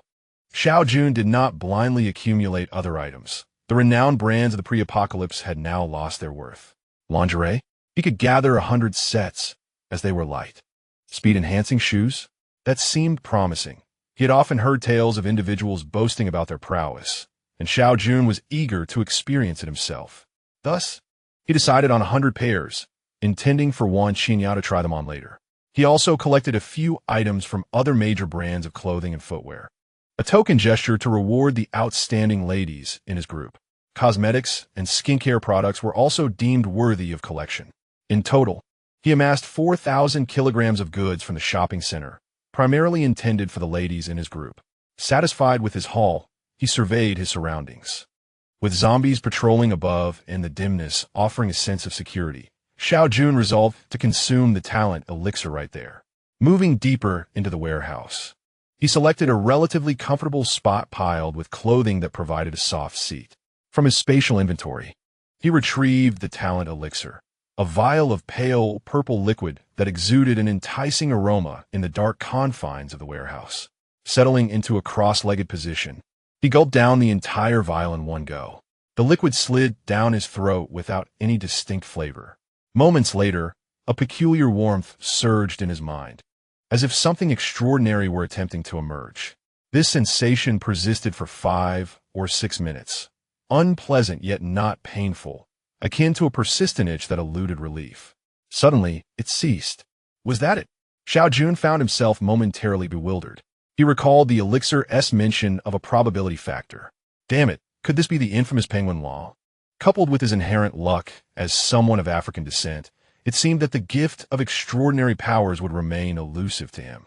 Frustration welled within him. Lacking a supernatural ability meant that, despite his current advantages, the disparity between having and not having such a gift would be stark in the later stages. Yet, frustration yielded no solutions. With a sigh, Xiao Jun rose to his feet, but was abruptly overcome by dizziness and collapsed, losing consciousness entirely. Where is Brother Jun? It will be dark soon. Wan Qinya paced anxiously in the room, glancing outside intermittently. He is so strong. He must be fine, she reassured herself. Meanwhile, Jiang Yu was tallying the day's acquisitions, while Li Jingyin followed closely behind Wan Qinya, offering her comfort. I must go out to find him. As dusk approached, Wan Qinya could no longer remain composed. No, it cannot be. Jiang Yu, who was organizing data, lifted her head. Within their dormitory, Li Jingyin was the most unruly. Wan Qinya was aloof, while Jiang Yu was the gentlest and most serene. Strangely, however, during moments of significance, it was often Jiang Yu who made the final call, and the others would obediently comply. Thus, even though Wan Qinya possessed the greatest strength, she instinctively turned to Jiang Yu, refraining from voicing any dissent. There was at most half an hour before darkness fell, without knowledge of his whereabouts. Venturing out recklessly could result in not returning. With your abilities, wandering outside after dark would likely lead to certain death. Jiang Yu had already risen, her long, graceful legs striding toward Wan Qinya. You must simply trust that he is safe. There was one more thought Jiang Yu withheld. If anything were to happen to Wan Qinya, she would have no guarantees left.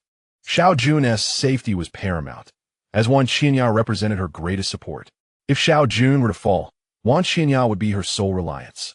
In this apocalyptic world, with dozens of beautiful young women and a plethora of resources, lacking sufficient strength would likely lead to being devoured to the last morsel. Wan Qinya understood this reality. Feeling defeated as she slumped onto the couch, night had fully descended, and the zombies outside began to stir. Occasionally, distant screams could be heard, the last cries of those who failed to return to safety. That night, Wan Qinya lay awake, unable to sleep.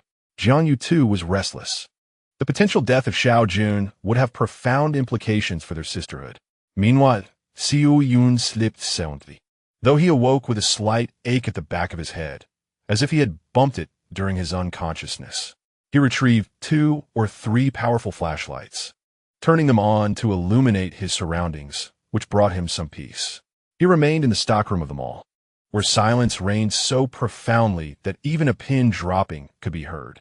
Shaking his slightly dizzy head, Xiao Jun suddenly froze, then closed his eyes as if in contemplation.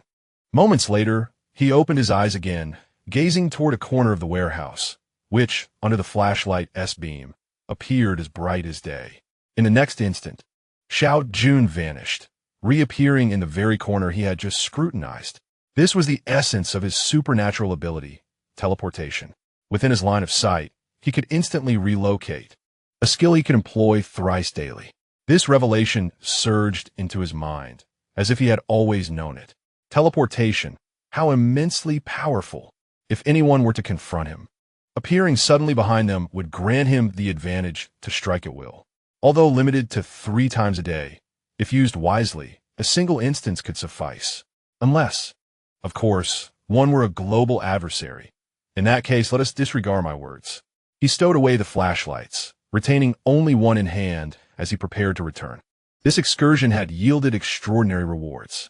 As he pushed open the warehouse door, a creaking sound pierced the stillness of the night, sharp and jarring. Immediately, Xiao Jun heard a familiar noise, the sound of zombies running. Damn, what is happening? Has night already fallen? His thought crossed his mind. It was only at night that such sounds would disturb the zombies upstairs. Xiao Jun promptly ceased his actions. He could not afford to make any more noise, lest he attract a horde of zombies. The zombies, having already heard the noise, were drawing closer. A strong light flashed, revealing only 3, thankfully not more. Fearing that the sounds of combat would lure in additional zombies, Xiao Jun decisively executed his second teleportation of the day. With a single stroke, he severed the heads of the 3 first-tier zombies. Sighing in relief, he returned to the warehouse and left the door ajar. As long as he remained silent, the zombies would likely not wander in. He found a comfortable corner and lay down, resigned to wait until daylight. He wondered how Wan Qinya and the others were faring. Chapter 31. Jiang Yu's subtle thoughts throughout the night. Xiao Jun dared not plunge in a deep sleep, for fear that a lost zombie might wander in while he was asleep, potentially making him a victim. Similarly, Wan Qinya in the hotel tossed and turned in bed, unable to find rest. She had grown accustomed to the sense of security that Xiao Jun's presence provided amidst this apocalyptic world. Winter nights fell early and dawn came late. It was not until after 7 that Xiao Jun emerged from the warehouse. If one were to inquire how he knew it was past 7, he would point to the abundance of new phones in the warehouse. He casually dismantled one to discern the time. Having vanquished all the zombies on the first floor of the mall, he not only avenged the anxiety of the previous night, but also earned several first-tier mutated crystals. Quite a profitable endeavor. The number of zombies on the streets was steadily increasing. This marked the 6th day since their emergence. The day after tomorrow, the midnight downpour of zombies would cease, and the airdrop rains would similarly abate. In his previous life, when the zombie rains halted, humanity was filled with joy, believing that as long as their numbers ceased to grow, there would eventually be a day when they could eradicate them all. Yet, they soon fell into panic upon realizing the airdrop rains had also vanished, as these were humanity's glimmer of hope for survival. However, half a month later, precisely 1 month into the apocalypse, the skies once again unleashed both the zombie rains and airdrop boxes. The following day, survivors discovered a multitude of second-tier zombies. This phenomenon recurred 6 more times, each conclusion heralding the appearance of higher-tier zombies. Before Xiao Jun's demise in his previous life, he encountered zombies of the highest level, which had reached Tier 8, while the known strongest in Future City was merely Tier 7. Thankfully, that Tier 8 zombie was situated at a considerable distance from Future City, and for reasons unknown, it merely guarded its territory. In his previous life, this Tier 8 zombie had never encroached upon Future City. The current distance from Xiao Jun to this formidable foe was still quite far. All he desired now was to return to the hotel swiftly. Having spent a night away, he hoped Wan Qinya was safe. As for the other female students, they were not of paramount concern to Xiao Jun at the moment. If lost, they could be replaced without significant trouble. When Xiao Jun returned to the hotel, Wan Qinya was lost in thought on the sofa. Having spent a sleepless night, her eyes were slightly red, and upon hearing the sound of the door, she did not look up, assuming it was Jiang Yu or Li Jingyin. What would be troubling her? She appeared quite dispirited. Suddenly, a familiar voice resonated in her ears, and Wan Qinya looked up in surprise. Xiao Jun had returned. Tears of grievance flowed down her cheeks like a broken string, and she threw herself into Xiao Jun's embrace, choking back her sobs as she said, "Why didn't you come back all night? Xiao Jun gently patted her back with his left hand while tightly holding her with his right. I encountered a minor situation, but it has all been resolved. As for the matter of his extraordinary abilities, Xiao Jun would refrain from disclosing it to anyone, including Wan Xinya. The commotion outside also caught the attention of Jiang Yu and Li Jingyin within the room. When they opened the door, they found Wan Xinya weeping in Xiao Jun's arms. After spending over 2 years together in the dormitory, it was the first time they had seen Wan Xinya cry. She was known as the ice beauty of the school. However, they were glad that Xiao Jun had returned. In a post-apocalyptic world, having a strong man by their side was reassuring, especially one of good character, it seemed. Jiang Yu was not a naive girl. She had previously enjoyed reading novels about the apocalypse. Although some were exaggerated, she believed that in a true apocalypse, human nature would become even more extreme. From the very beginning, Xiao Jun had never exhibited any strange desires in his gaze towards her or Li Jingyin. And even when he brought along over 30 young women, he did not make any unwarranted advances. While it was possible that Xiao Jun might exhibit inappropriate behavior in the future, Jiang Yu trusted that by then, she would possess sufficient ability to resist. As Jiang Yu pondered with her head bowed, she glanced up at Xiao Jun, and coincidentally, his gaze met hers. Their eyes locked in the air. And Xiao Jun smiled with profound meaning before lowering his gaze back to the weeping Wan Xinya. What does that smile mean? I am behaving normally. I must be overthinking it. He is merely smiling as one would. She failed to notice the subtle smile that lingered on Xiao Jun's lips after he looked down. After crying in Xiao Jun's embrace for a while, Wan Xinya finally remembered that there were 2 other people in the room. Under the teasing gazes of her friends, Wan Xinya's cheeks flushed, and she quickly wiped away her tears and stepped out of Xiao Jun's embrace.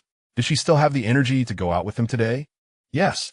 As a first-tier mutated being, a night without sleep would not significantly affect her, especially since she had managed to get some rest, albeit not of good quality.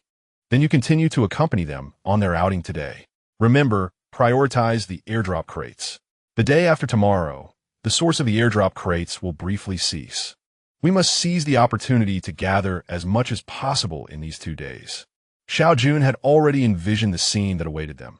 A multitude of survivors scouring the city for airdrop crates, with the absence of replenishing zombies. Even a greater number would be unable to hinder the humans of Xingqing. Exterminating them would merely be a matter of time. I will take them out first. Here is the data I compiled yesterday, Jiang Yu said as she approached and placed a notebook on the table. All right, go ahead. Upon learning that Xiao Jun was unharmed, Wan Xinya regained her original demeanor, embodying the essence of an aloof goddess. It was only in Xiao Jun's presence that she transformed into a docile young girl. Jiang Yu certainly had her own ideas.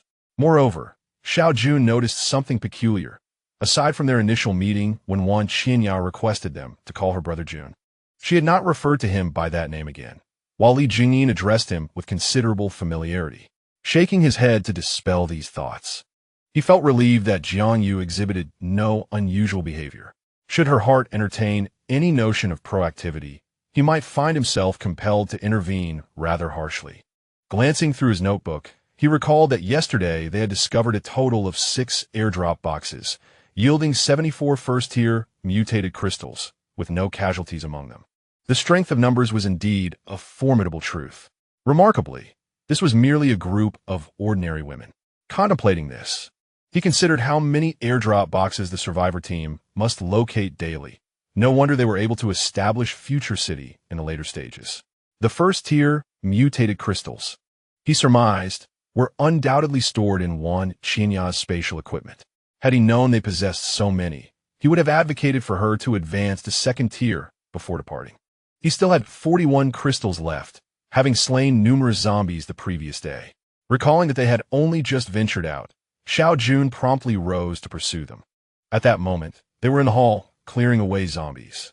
Wan Xinya refrained from engaging directly, instead providing support and stepping in wherever danger arose.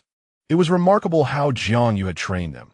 Merely 2 days prior, they were a group of delicate women, and now, after a single day, they could face zombies without fear.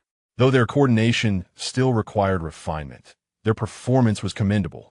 Wan Xinya, he called as the battle reached its conclusion. gesturing for her to come over. "Brother Jun, why have you come down?" The other girls turned to look, many revealing expressions of admiration upon seeing Xiao Jun, though their gazes dimmed upon noticing Wan Xinya. "Here are 41 mutated crystals. You should upgrade before heading out," he instructed. Wan Xinya was unpretentious. Although the 74 crystals had been a collective effort, she believed there was no need for unanimous consent. Xiao Jun's approval sufficed. "From today onwards, the mutated crystals you acquire can be used for direct upgrades, with the order determined by Jiangyu based on your contributions." His words stirred excitement among the young women present. Wasn't Wan Xinya formidable precisely because she was a first-tier mutant? Now they too had the opportunity to attain such prowess. "Jiangyu, here are 2 steel knives and 1 dagger. Please distribute them." Summoning Jiangyu, Xiao Jun handed her the weapons he had scavenged the previous day. "From now on, you may allocate the weapons as you see fit, but all data must be recorded. Understood?" Jiangyu nodded in acknowledgement. Xiao Jun's willingness to do so reflected his trust in her, effectively enhancing their collective chances of survival, for which she felt immense gratitude. Once all instructions were conveyed, Wan Xinya completed her upgrade, becoming a second-tier mutant, specifically one enhanced by the mutation serum. With this advancement, Xiao Jun felt a sense of reassurance regarding her safety. "Do your best." Encouraged by the atmosphere, Xiao Jun turned and ascended the stairs. He had not rested well the previous night and sought to catch up on sleep. Chapter 32. A Path Forward. The 21st floor lacked an elevator, making the ascent rather cumbersome. As he climbed, Xiao Jun noticed several individuals descending, presumably in search of supply drops. Both parties exercised extreme caution. In this apocalyptic world, trust between people was virtually non-existent. Upon returning to the 21st floor, Xiao Jun was unexpectedly confronted again by the young man he had seen before, clad in tattered clothing stained with blood. This time, the young man showed no hesitation and rushed towards Xiao Jun. Xiao Jun halted, gripping his steel knife tightly, curious about the young man's intentions. When the young man was 3 meters away, he suddenly dropped to his knees, bowing fervently. Unmoved, Xiao Jun continued to hold the knife, his gaze icy. He was prepared to act at the slightest hint of malice. He had learned that he could only hear the true thoughts of others when they were directed at him. Merely bowing was of little consequence. The coldness in his voice stilled the young man's motions. "My mother is gravely ill. If you can save her, I will do anything you ask." In the past, the young man would never have dared to approach Xiao Jun for help, even if he knew he could save his mother. However, 2 days prior, he had witnessed Xiao Jun return with a group of girls, igniting a flicker of hope within him. He was willing to do anything to save his mother. In recent days, he had ventured out to fight zombies and even stumbled upon a supply drop, only to have it snatched away by others. Outnumbered and alone, his last glimmer of hope had been extinguished. Yesterday morning, his mother had suddenly fallen ill, weakened by prolonged hunger, leaving her vulnerable to severe illness. In desperation, he thought of Xiao Jun. He had come yesterday, but failed to locate him, and this morning he had waited here, clinging to what he believed was his final chance. Save my mother? Xiao Jun had no intention of playing the benefactor. Had it been a few days prior, he might have considered it, but now, with so many comrades, manpower was not lacking, yet resources were scarce. Slowly raising his steel knife, he noted that the young man blocked his path to his room. If he did not retreat, he would have no one to blame but himself.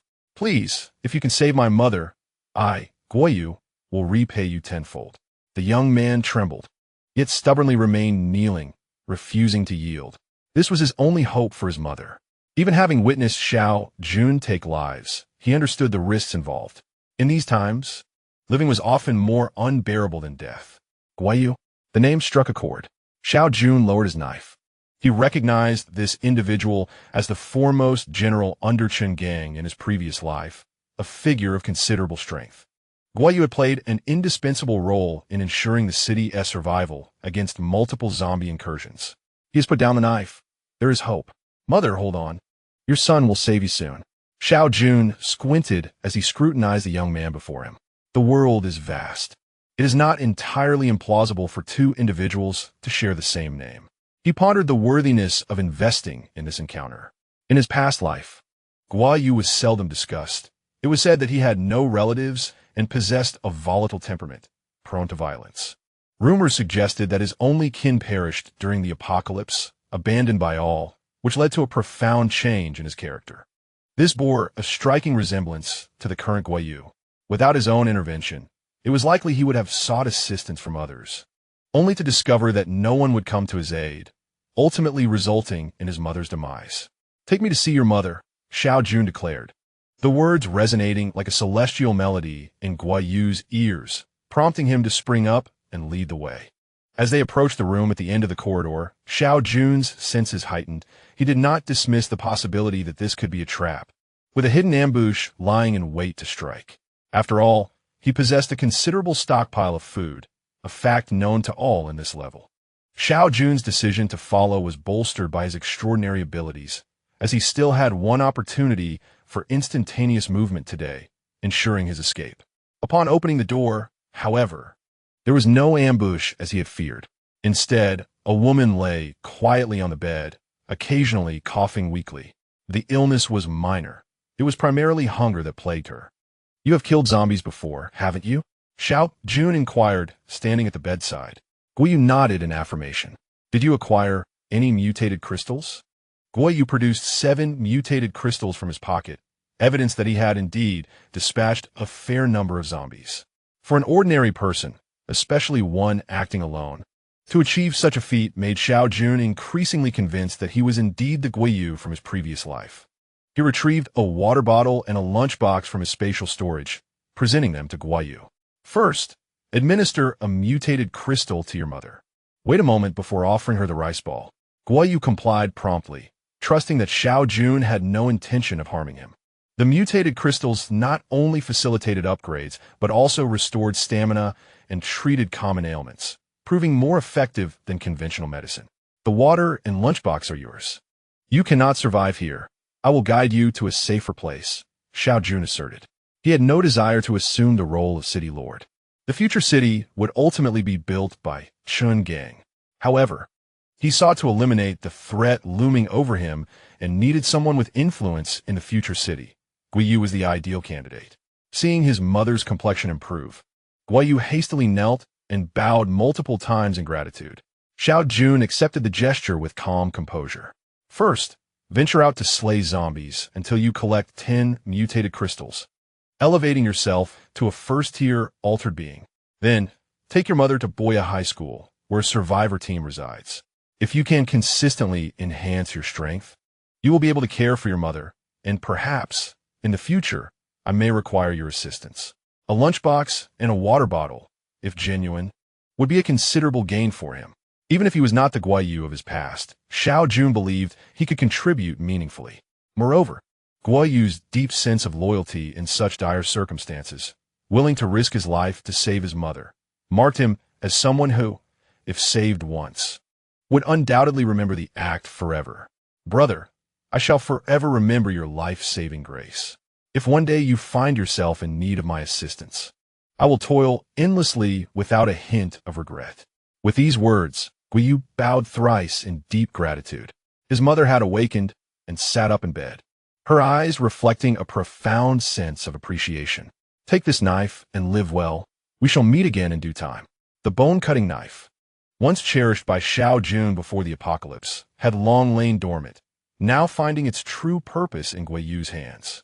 With this blade, he was certain to swiftly ascend to the rank of a first-tier mutant, thus gaining the capability to lead his mother to the survivor team. The rest would depend on his own efforts. Chapter 33. The slaughter. Upon returning to his room, Xiao Jun indulged in a well-deserved slumber, for under such circumstances, one must not deny oneself. Upon awakening, his first task was to prepare a self-heating rice meal. The rice balls were quite delectable and filling, though regrettably small in portion. By day's end, his palate had scarcely savored anything. Relishing the steaming beef rice, he found it utterly delightful. The high-tech tent lay in the living room, a structure he had yet to explore. Externally, it resembled an ordinary single-person tent, but inside, it revealed an astonishing expanse of 200 square meters, a remarkable space-saving design. He retrieved his mattress and bedding from his own quarters, intending to let the women divide them among themselves later. The primary concern remained the issues of toilets and washing facilities. It would be ideal if these could be addressed within the tent. Xiao Jun possessed a high-tech toilet as well, but it was still insufficient. Additionally, there was the matter of a bathtub. Accommodating over 30 individuals with but one tub was far from practical. Sanitary products for women represented another considerable consumption concern. Women, it seemed, brought their own set of complexities. With only 32 women at present, he could not fathom the chaos that would arise with the 5,000 to 6,000 women from his past life as army of wives. Ultimately, it boiled down to the scarcity of resources at his disposal. With this thought, sleep became a distant memory for Xiao Jun. Seizing his knife, he ventured outside. With a skill that ensured his survival, he fought with a fervor that day, encountering numerous other survivors on the streets, all of whom hurriedly avoided each other, eager to evade unnecessary trouble. Slaying zombies to earn mutation crystals. His immediate goal was to elevate his female companions to first-tier mutants, enabling them to locate more airdrop crates. Arriving at a supermarket adjacent to the street, he noted that it lacked a back entrance. Thus, securing this position would shield him from any potential threats lurking behind. He then proceeded to create a tremendous commotion. During the daylight, zombies may have diminished hearing, but they were certainly not deaf, drawn by his brazen antics. Numerous zombies began to converge upon him. Other survivors on the street, witnessing this spectacle, cursed him as a madman while hastily fleeing the scene. Xiao Jun stood resolutely at the supermarket entrance, for these were resources ripe for the taking. The slaughter ensued for over an hour, with any stray survivors swiftly avoiding the chaos. No one dared to provoke such a formidable horde of zombies. Xiao Jun appeared as an unrelenting machine of destruction, persistently executing his cleaving motions. With each strike, he would often dispatch 4 or 5 zombies simultaneously. In the eyes of Xiao Jun, the weakened first-tier zombies now moved as slowly as a 70-year-old grandmother, hardly posing any threat to him. After more than an hour, panting and leaning on his blade, he stood amidst a sea of zombie corpses. He had single-handedly eradicated every zombie on this street. The subsequent task of locating mutated crystals proved to be even more troublesome for Xiao Jun, a challenge he found surpassing the act of slaying zombies. Fortunately, the mutated crystals were remarkably resilient and glimmered enticingly, making them relatively easy to find. With each decisive strike, rows of zombie bodies were once again disassembled, and numerous mutated crystals tumbled out. The exhilaration of possessing such strength was undeniable. Who would dare to believe that such a method of collecting mutated crystals could be feasible? It was likely that few in the entire Star City could achieve such a feat, while it took him over an hour to eliminate the zombies. The collection of mutated crystals consumed a full 3 hours, culminating in a total of 241 crystals as his ultimate bounty. There might have been a few that slipped through his fingers, but Xiao Jun had no desire to sift through the gruesome remains again, even with his fortitude. Rummaging through a pile of dismembered corpses was profoundly distasteful. At 2 in the afternoon, having regained his stamina, Xiao Jun deemed this massacre sufficient. He could not endure another. Next, he aimed to seek out any airdrop boxes guarded by second-tier zombies. As the number of survivors swelled, the airdrop boxes became increasingly elusive. During daylight hours, first-tier zombies no longer posed a significant threat to humanity. Yet second-tier zombies remained a nightmare for the vast majority, as even a fleeting encounter could spell disaster. Rather than waste time scouring each courtyard for airdrop boxes, it seemed wiser to search the streets for second-tier zombies, as it was the high-quality airdrop boxes that Xiao Jun desperately sought. However, before departing, he needed to clear out the stockroom of this supermarket. It was evident that someone had previously visited this supermarket. The warehouse doors stood ajar, but Xiao Jun was unconcerned, believing that even if someone had come, it would not have taken much. Instant rice and self-heating pots caught his eye immediately upon entry. Such provisions were far superior to mere bread or cake, delicious and filling. He hastily collected everything, including Lao Gan Ma chili sauce, which he never hesitated to grab. Salt, seasonings, and water also warranted collection, despite seeming unnecessary at the moment. As one wouldn't be cooking any meals in 3 months, when an earthquake struck and future city was established, salt would become invaluable. Stockpiling it now would be a form of wealth. Moreover, who could say it would be useless? Once he exited the city, he would encounter not only zombies, but also large packs of mutated beasts. Should he find himself needing to cook a wild boar, the salt would come in handy. As for sanitary napkins, he took them all. As his team expanded, it was prudent to be prepared. By the time Xiao Jun emerged from the supermarket, his storage space was crammed with 4,000 kilograms of supplies. Were it not for a magical bracelet, he would have been overwhelmed. How he longed for a few of those 10,000 kilogram bags. The sky had yet to darken, and Xiao Jun began to dream. At 2:30, it was still relatively early. He could venture out to seek second-tier zombies and perhaps locate a few high-quality airdrop boxes. As he journeyed onward, shadows flitted about, and Xiao Jun soon spotted 2 airdrop boxes, both of which had already been discovered and were being rifled through. Observing from a distance, he noted that they were merely low-tier airdrop boxes and decided to turn away, deeming it a waste of time. After meandering in a wide arc, he found no second-tier zombies and reluctantly made his way back home. Today's harvest had been satisfactory. He wondered about the situation on their end and hoped that everyone could achieve an upgrade. If they could all reach the first tier, his future would be much easier, allowing him to lounge at home while they toiled for him. Upon rounding a corner, Xiao Jun found himself face-to-face with a zombie, merely a meter apart. At this distance, the creature could easily reach him with its outstretched hand. Indeed, the zombie advanced, revealing itself to be a second-tier specimen. Its speed left Xiao Jun no time to react. In the next instant, the zombie's claws passed through his head without any sign of brutal consequence. Instead, he dissipated, vanishing from sight. He had employed his last instance of teleportation to appear behind the zombie. With a swift strike, he cleaved the second-tier zombie in two.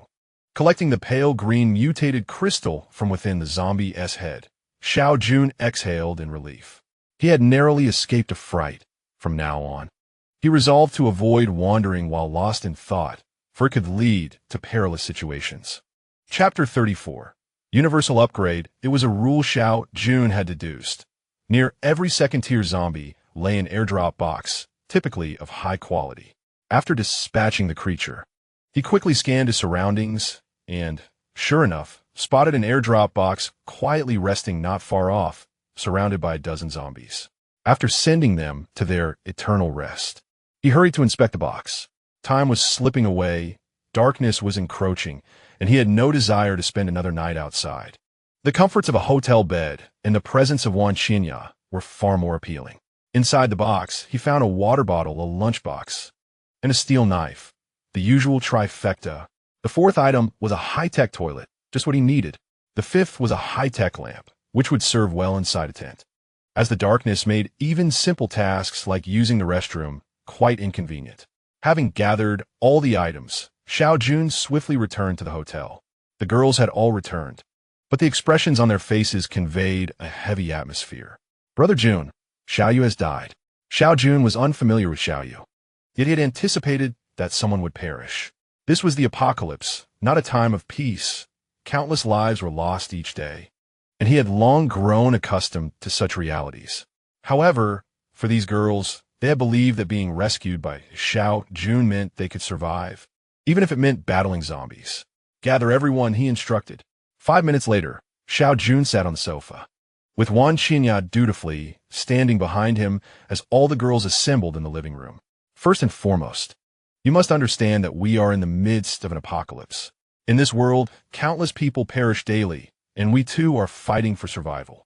In the future, perhaps even more will fall, possibly including myself. Silence enveloped the group. After all, the sudden demise of Sister-in-Arms casts a shadow that mere words cannot dispel. Today, it was Xiaoya who perished. Tomorrow, could it be one of them? Military brother is so formidable, he surely will not fall. But as for me, had it not been for Qinya today, I would have met the same fate.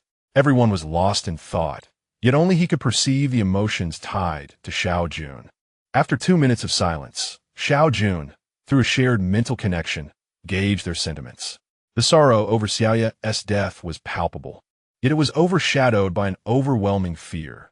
They dreaded becoming like her, only to be dispatched by their own companions after transforming into zombies. Jiangyu, Please share today's findings. Jiangyu was puzzled by the abrupt request, but since Xiao Jun had spoken, she reluctantly opened her notebook. They had discovered a total of 7 airdrop boxes today, including 1 advance box. They had collected 7 lunchboxes, 6 water bottles, 2 steel knives, 1 dagger, and a high-tech bathing pool, which resembled a bathtub but could accommodate 10 individuals at once. This resolved the issue of the female members needing to bathe. Aside from the airdrop yields, they had also acquired 92 mutated crystals, which had already been distributed according to performance, resulting in 9 first-tier mutants among them. It was no wonder they managed to find so many airdrop boxes. 9 first-tier mutants constituted a formidable force in these times. Xiao Jun retrieved 210 mutated crystals from his space and removed a spatial ring from his hand, presenting both to Jiangyu. After tonight, upgrade everyone to ensure their safety. The once silent group gazed at Xiao Jun in disbelief. Ever since he rescued them, he had demanded no repayment and continuously offered assistance. With a total of 32 members, including Wan Xinya, they had acquired 74 mutated crystals the previous day, and today, despite losing 1, they had gathered 92. Yet now, Xiao Jun was directly handing over 210 crystals solely to facilitate their upgrades and prevent future casualties. In that moment, nearly every girl contemplated self-sacrifice, even considering taking on the role of a mistress. Jiangyu, the ring is for you. Having spatial equipment will alleviate many inconveniences. Jiangyu hesitated. While 210 mutated crystals were significant, she could comprehend that, but the rarity of spatial equipment was something she could easily fathom. Was it truly meant for her? Hurry and take it. You can't expect me to serve as your storage indefinitely. Observing her dear friend in a daze, Wan Xinya hurried over, snatched the ring from Xiao Jun's hand, and pressed it into Jiangyu's palm. Why is he so special to me? Even if I am Xinya's roommate, ISNT, there's still Jingyi? Xiao Jun offered no explanation, as she knew Jiangyu would never directly inquire. She would let her thoughts unfold as they may. She couldn't possibly reveal, I come from the future, and I know you are the true leader. While Li Jingyin is merely a henchman, let us not rush into joy. Allow me to show you your future dwelling. With that, Xiao Jun rose and stepped into a corner of the living room, where a tent awaited. In an instant, a flash of white light enveloped him, and he vanished. The spectacle before the crowd was nothing short of enchanting.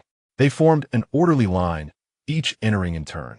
Jiangyu had previously accompanied Wan Xinya inside, so she was well aware of the situation and promptly took charge. As Xiao Jun stepped in, he immediately activated the high-tech lighting system, which proved remarkably effective, illuminating the 200 square meter space with adjustable brightness. Once everyone had entered the tent, their astonishment grew as they beheld the stacked mattresses and bedding sets. Excitement surged through the group. Finally, they were liberated from the blood-stained room devoid of doors. You may arrange the mattresses, blankets, and bedding as you see fit, he announced. And today, you have also received your bathing facilities, complete with a toilet. With that, Xiao Jun produced a high-tech toilet he had recently acquired. All of this belongs to you. How you position it is your prerogative. At this point, the crowd could hardly contain their enthusiasm, chanting praises for Brother Jun. Several bold young women even dared to sneak over and plant a kiss on him. This incited Wan Xinya's ire as she swiftly moved to shield Xiao Jun, forbidding anyone from approaching. Furthermore, Xiao Jun's space suddenly released a plethora of new women's clothing and shoes. One pair of swift shoes tumbled out, but Xiao Jun, quick-witted, returned it to its place. Such items were not meant for battle. Jiangyu, there are also some sanitary pads here. Both the clothing and pads will be under your care for distribution, he instructed. His space had been nearly halved in volume, almost entirely devoted to gathering these items for the female group over the past 2 days. At this moment, even the typically composed Jiangyu felt a rush of excitement, nearly wishing to push Wan Xinya aside to embrace Xiao Jun with a kiss. The others were even more exuberant, disregarding Wan Xinya's attempts to restrain them, and surged forward once again. After about 10 minutes, Xiao Jun's clothing had been torn to shreds as he finally extricated himself from the throng of women, escaping the tent in a disheveled state. After indulging in a soothing bath in the tub and donning a fresh set of clothes, he lit a cigarette and reclined comfortably on the sofa. Nothing beats a refreshing soda, he mused. Xiao Jun was not fond of alcohol, nor did he keep any stored in his space. However, in his previous life, the price of liquor had been exorbitant, and now that he had ample space, he considered stashing a supply. Cigarettes, too, were steadily increasing in price, and it seemed prudent to stock up on those as well. Previously, with limited space, he had refrained from dreaming too much about such luxuries. Survival had taken precedence. Once the female team members had all leveled up, they would be able to open more supply crates, leading to more equipment in their inventory. They could not focus solely on immediate needs. Long-term considerations were essential. As Xiao Jun pondered this, the tent brightened, and Jiang Yu emerged, alone, with Wan Xinya still inside. "Brother Jun, all the sisters have leveled up," she reported. A faint smile crept across Xiao Jun's lips as he noted her change in address. Chapter 35. A classic remains eternal. The collective upgrade was a matter of great joy. At this stage, their combat prowess was on par with that of several larger teams. Inside the tent, the chatter of the women continued unabated, predominantly revolving around discussions of Xiao Jun. The mattresses have been meticulously arranged by them, and in the corner, 10 young ladies are indulging in a bath, eliciting envious glances from the others. However, there is no rush. Each day offers 20 bathing opportunities, and their turn will arrive soon enough. After their baths, they can don fresh, clean attire that fits them perfectly, a luxury they could scarcely have imagined just days ago when the uncertainty of their survival loomed large. All of this is thanks to Xinya. Without her, how could Jun, the military man, have taken them in? Indeed, it is a pity there is no wine, for they would certainly raise a toast to Xinya. A chorus of praise for Wan Xinya fills the air, momentarily overshadowing the sorrow of Xiaoya's demise. The departed are gone, yet those who remain must carry on. Wan Xinya, encircled by admirers like a radiant star, finds herself blushing despite her usual aloofness. Had she known that the company surrounding her consisted mostly of university students around her age, each a former little princess in their own right, she would relish the experience even more. "Xinya, how did you win over Jun? Do share." Gossip is an innate trait among women. When gathered together, what else is there to do but indulge in chit-chat? After all, there is no point in comparing who smells worse. As someone initiated the conversation, the others joined in excitement. Even those bathing in the corner turned their heads to listen. Currently, their discussions revolve around Xiao Jun. Just a couple of days prior, as they rested in other rooms, their chatter was similarly dominated by him. A common thread unites them all: envy for Wan Xinya. Indeed, some even find themselves secretly measuring their worth against her, thinking, "I'm not so bad. Perhaps I could catch Xiao Jun SI too." Especially today, after bathing and donning new outfits, many have regained their confidence. Wan Xinya simply smiles at the ongoing discussions about Xiao Jun, choosing to remain silent, her insight running deep.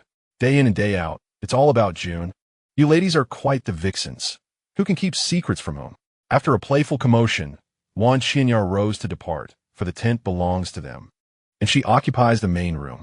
After reiterating the importance of remaining inside the tent after dark, she returned to the living area. There, Xiao Jun sat on the sofa, smoking, while Jiang Yu was engaged in conversation. Upon noticing Wan Xinya's arrival, Jiang Yu paused, continuing only at Xiao Jun's nod. "Our collective strength has significantly improved, yet our combat experience remains somewhat lacking. Therefore, I believe that aside from seeking supply drops, honing our combat skills is equally vital. Additionally, the mutated crystals are astonishingly valuable. We must gather as many as we can, as they may well become a form of currency in the future. Moreover, as Jun mentioned, first-tier mutated crystals are currently precious, but there will be second-tier, third-tier, and even higher levels to consider. Thus, we must seize the moment to collect these items for future exchanges of essential resources. By leveraging information that others are unaware of, we can trade these current treasures for more sustainable resources." Xiao Jun had merely hinted at the first-tier mutated crystals being valuable. Yet Jiang Yu immediately expounded upon a wealth of ideas. "It is quite hard to believe that this young lady is a student of dance. Are you certain she is not pursuing a degree in financial management? Of course, Xiao Jun is oblivious to the fact that a seemingly demure girl, who embodies the image of a goddess, possesses a penchant for apocalyptic novels. Although these tales are mere flights of fancy from their authors, many of them hold a surprising relevance. This team is entrusted to you. Everything shall proceed according to your directives. Should you require anything, do not hesitate to inform me, and I shall procure it. If suitable individuals present themselves, feel free to expand the team, but do not let it grow excessively large. Ultimately, the stipulation is that only 30% of your daily gains are to be allocated among the group, while the remainder shall be confiscated. On this matter, Jiang Yu harbors no objections, setting aside the fact that he saved everyone's lives. The 210 mutated crystals he willingly presented today were undeniably moving. With the enhancement of the entire team's capabilities, they will be able to secure even greater resources. In this world, where many still remain ordinary people amidst the apocalypse, 31st tier mutants represent an exceptionally formidable force. By the way, Brother Jun, we will need to borrow Qianya for a while. With our strengths significantly bolstered and Qianya's assistance, we could also venture to confront second-tier zombies. Naturally, Xiao Jun had no objections to this proposal. Wan Qianya, present at the scene, voiced no dissent. She was willing to assist Xiao Jun in any way possible. Once matters were concluded, Jiang Yu returned to her tent. Although the bed in the guest room was more comfortable, the sounds during the night were rather awkward. As Jiang Yu entered the tent, Wan Qianya promptly settled on Xiao Jun's lap, wrapping her arms around his neck, her large, sparkling eyes gazing up at him. Xiao Jun chose not to enter the room. After all, they were all in the tent. With a swift maneuver, he flipped over, asserting dominance by pinning Wan Qianya beneath him. Brother Jun, I saw what you brought back. Xiao Jun's body tensed, and an array of items suddenly fell from the space around him. Balenciaga paired with Huan Lu Tianluan, a classic that endures through time. In the future, when boasting, I too shall be able to utter that impressive phrase. The following morning, Xiao Jun emerged from his room, feeling refreshed, and prepared a bowl of self-heating hot pot. Accompanied by a can of meat and some soda, life felt delightful. By 8 o'clock, the girls emerged from the tent punctually. Brother Jun, where is Qianya? Jiang Yu inquired, scanning the area and noticing Xiao Jun alone. She isn't feeling well today. I will accompany you. You take charge, and I shall follow your lead. Fortunately, I was clever last night and chose to sleep in the tent. Otherwise, I would have been driven mad by those two.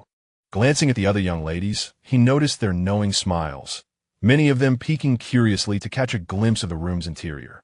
Xiao Jun felt increasingly embarrassed and hurriedly finished the remaining food, wiped his mouth, and stood up. It's getting late. Let us set off. Upon hearing that it was time to depart, the young ladies shifted their focus. Today marked their first day after leveling up, and each of them was imbued with ambition, particularly after learning that 30% of their gains would be directly allocated to the group, which heightened their enthusiasm. As the esteemed steward, Jiang Yu has filled her spatial ring with an assortment of items. Just a mere glimpse of its contents yesterday was sufficient to incite frenzy among them in this apocalyptic world. Luxurious cosmetics and skincare products from Dior and Estee Lauder, many of which they had refrained from purchasing before the cataclysm, can now be obtained through contributions. Today, the ladies are brimming with enthusiasm, eager to showcase their prowess. With Xiao Jun personally accompanying the team, their motivation is undoubtedly heightened. Without Wan Qianya by her side, perhaps Junge would take notice of her instead. Thus, the bounty would be theirs for the taking. Unbeknownst to Xiao Jun, who merely perceives their excitement, perhaps a remnant of their recent upgrades, their intentions run deeper. Set forth, at Jiang Yu's command, the female warriors are poised to re-emerge with renewed vigor. Chapter 36. A forceful assault in the Grand Hall.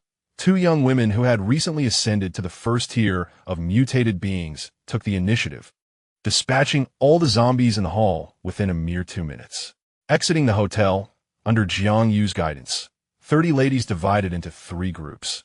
2 formed a spearhead formation, launching into an overwhelming assault, while the remaining group focused on collecting mutated crystals. Every 20 minutes, the groups rotated ensuring everyone maintained their stamina. Xiao Jun leisurely trailed behind the team, only prepared to intervene should any second-tier zombies appear.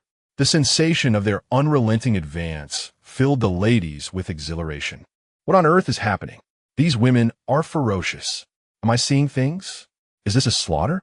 Who is that man in the middle, surrounded by such beautiful ladies? Not lifting a finger? This is utterly blissful. Although no words were exchanged aloud, Xiao Jun could hear the whispers of admiration and envy surrounding him. He relished the moment, contemplating whether he should accompany them more often in the future. Junge, second-tier zombie. A startled cry jolted Xiao Jun back to reality as a second-tier zombie approached. How dare you interrupt my enjoyment? His fury brewed, and the consequences would be dire. Make way. With a thunderous command, the ladies dispersed. Xiao Jun leaped into action, steel blade raised high, unflinching and resolute. A flash of his blade sliced through the air, causing many spectators to involuntarily blink in astonishment. My word, that blade is swift.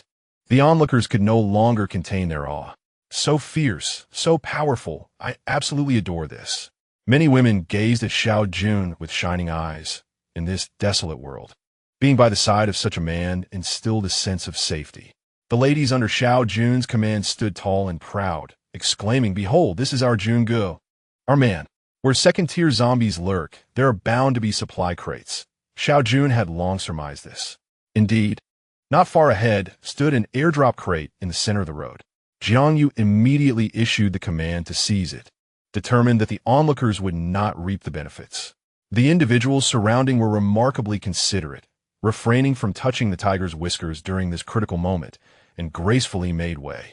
The female squad easily reached the vicinity of the airdrop box, encircling it completely. "Military brother, we have a mutated crystal." An excited young lady, freshly risen from examining a corpse, hurried over, clutching a vibrant green, mutated crystal in her hand. "Excellent. Splendid start. Make sure to note it down for Jiangyu, and ask her for a reward tonight." The young lady gleamed with anticipation as she glanced at Xiao Jun, then turned towards Jiangyu. "Understood. I see through your eagerness. You merely desire that limited edition Dior lipstick, don't you? I shall procure it for you tonight," Jiangyu replied, observing the young lady's expectant gaze with a hint of resignation. "Lipstick? What on earth is that? Can it be consumed or imbibed?" A man who had been single for 30 years epitomized the tradition of asking without understanding. "Do you possess no discernment? Have your eyes failed you? Observe those young ladies. They are all donned in new attire, clearly having bathed recently. Do you truly believe such individuals would lack sustenance?" Another young lady beside him scoffed. "Indeed, I too wish to join them. With their capabilities, how could they possibly go hungry? I yearn for a bath, and I desire lipstick. It has been ages since I adorned myself," she lamented, voicing the sentiments of many young ladies who gazed at Xiao Jun and his companions with envy. Jiangyu, naturally, took note of this.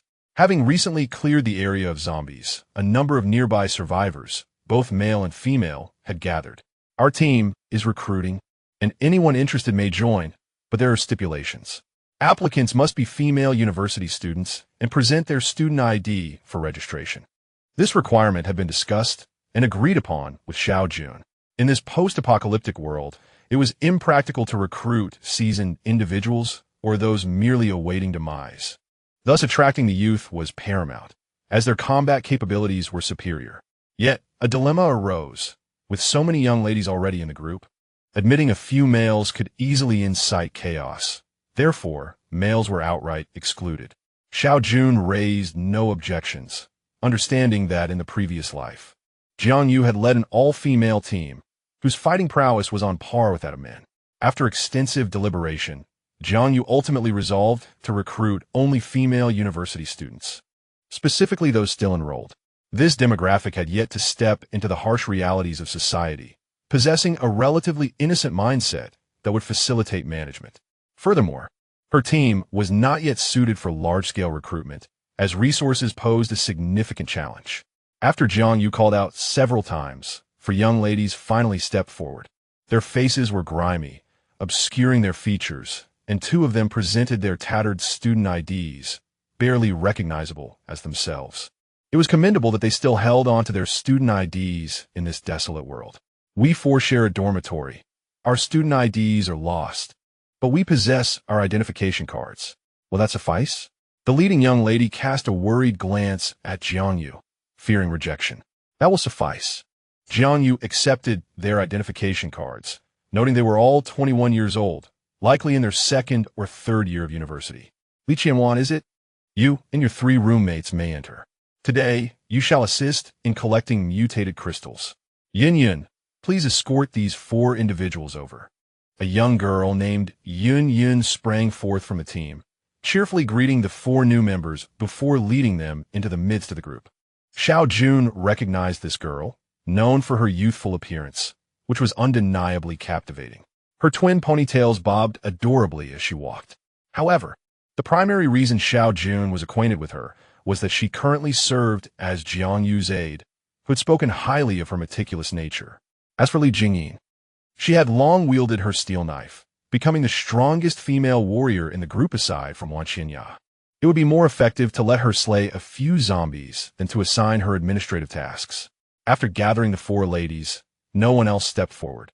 Though it seemed there were many people around, the actual count was only about 20, as most were hurriedly searching for supply drops. Brother Jun, it's almost 9 o'clock. Why don't we just wait a bit? Jiangyu suggested after finishing the gathering. What do you need me for? You're in command now. I'm merely a fighter. You can make the arrangements.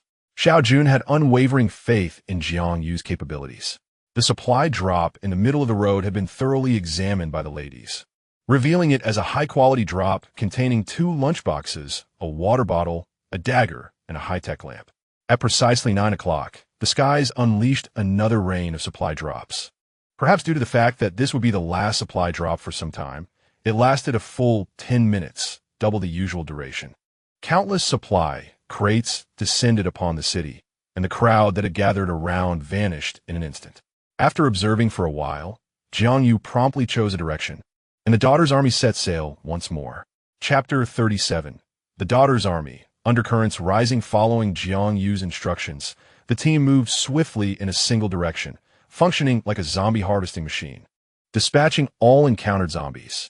Along the way, they faced 2 second-tier zombies, which Xiao Jun effortlessly eliminated, acquiring 2 high-quality supply crates.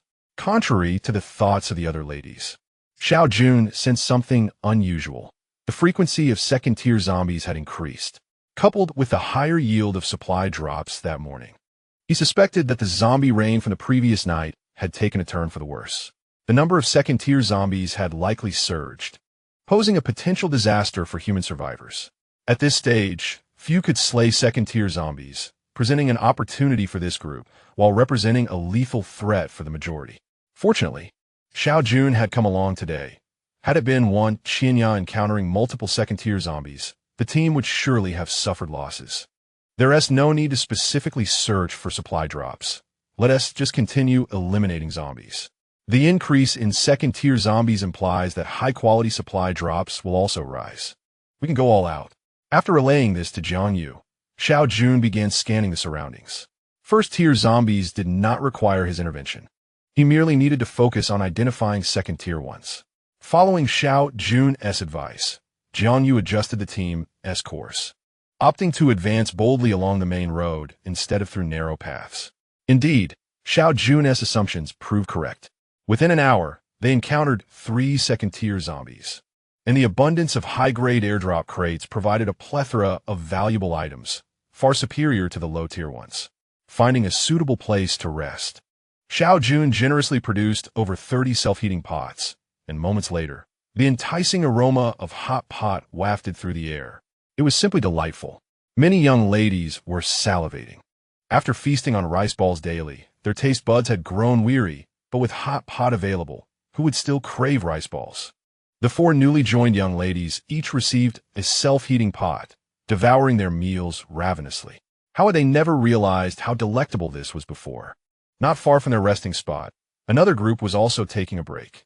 Although Xiao Jun noticed them, he paid no heed. Everyone kept to their own business. And if trouble arose, they could simply eliminate the threat. Hey, look over there. So many charming young ladies. One of his companions exclaimed. What are you shouting for? I'm not blind. This group of idlers had found an unexpected opportunity to thrive in the apocalypse. With a fierce determination, they soon secured their first airdrop crate, fortuitously unearthing a steel knife. Following that, they continued to prosper, as robbery had become second nature, even preying on solitary women. Skinny Monkey, you need to recognize the situation. Do you really think we can handle those women? With that drooling face of yours, they might just take you down, another warned. These were individuals who had barely received any formal education, and upon seeing attractive women, they were overwhelmed by base instincts, disregarding the consequences. Fortunately, there was still someone in the group with a clear mind. This person was Chun Qingli, the second in command, a college student with a commendable academic record. However, during his university years, his girlfriend ended up sharing a bed with another man, leading him to kill both in a fit of rage in the dormitory. He subsequently fled to Star City, proving to be a ruthless individual. Such a murderer would typically be apprehended swiftly, facing the law's judgment. But the advent of the apocalypse changed everything. With his fierce tenacity, he established himself among these ruffians and rose to the position of second in command, now also a first-tier mutant. Second brother, with so many girls around, don't you desire to indulge? And what about that hot pot? Don't you wish to savor it? If we can eliminate them, all of it will be ours, one of the companions suggested. They are merely a group of women. Even if they appear fierce when fighting zombies, Skinny Monkey still underestimates them. Women are simply there for our pleasure. Fool! Chun Qingli shouted.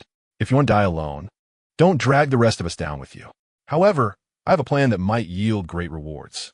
All eyes turned to him, including the leaders. Who would T1 embrace soft young ladies while enjoying a steaming hot pot? Upon hearing that Chun Qingli had a strategy, everyone was intrigued. First, we need to spread the word about them, embellishing the details. Let the survivors know that this group has plenty of food and that they are all female university students. As the message spread, the others wondered why it was necessary to emphasize they were university students. Skinny Monkey, confused, ventured to ask. University students, particularly women, often evoke a misleading impression of inherent kindness. As more individuals arrive, it is certain to incite conflict. We merely need to await the ensuing chaos. Xiao Jun had not anticipated that, less than 100 meters away, a group was conspiring to engulf him. Having indulged in sustenance, it was time to resume duties. The strategy from the morning persisted, and the young women maintained their spirited enthusiasm. During their break, Jiangyu had already assisted the newly joined four in achieving upgrades. Though this was not without cost, debts would be recorded for later repayment. Once again, Xiao Jun took decisive action, slaying a second-tier zombie, while the young women adeptly encircled the airdrop box, vigilantly surveying their surroundings. Jiangyu approached Xiao Jun. Brother Jun, something feels amiss. It seems there are increasingly more people following us. Xiao Jun furrowed his brow. Since the afternoon, a small number had trailed his group, but their inconspicuous presence had not warranted concern. Now, however, the following crowd likely numbered in the hundreds. Should I inquire? The sensation of fighting in front while a multitude watched from behind was unsettling. If they were to stage a surprise attack during battle, it could spell disaster. Be cautious. I'll keep watch, Xiao Jun replied, nodding slightly. His frown deepened rather than eased, prompting him to light a cigarette as the thick smoke filled his lungs. His furrowed brow began to relax. Let them be. One warning, and if they persist, we will eliminate them. Soon, Jiangyu returned, her delicate face creased with concern, presenting an endearing contrast. Brother Jun, these people seem to have heard rumors that we possess ample food.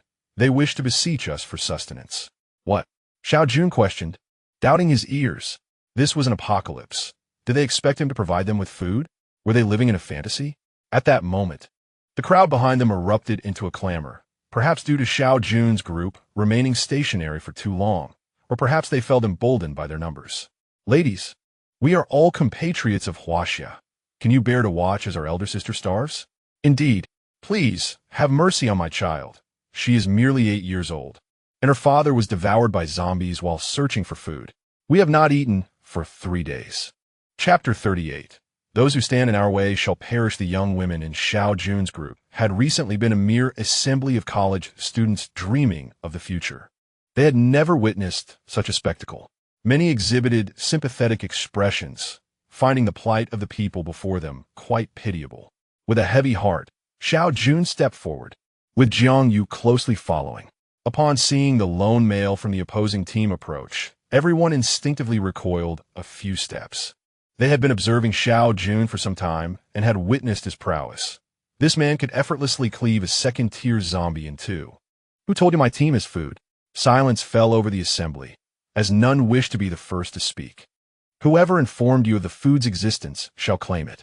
With that, Xiao Jun produced a self-heating pot and a bottle of cola from his space.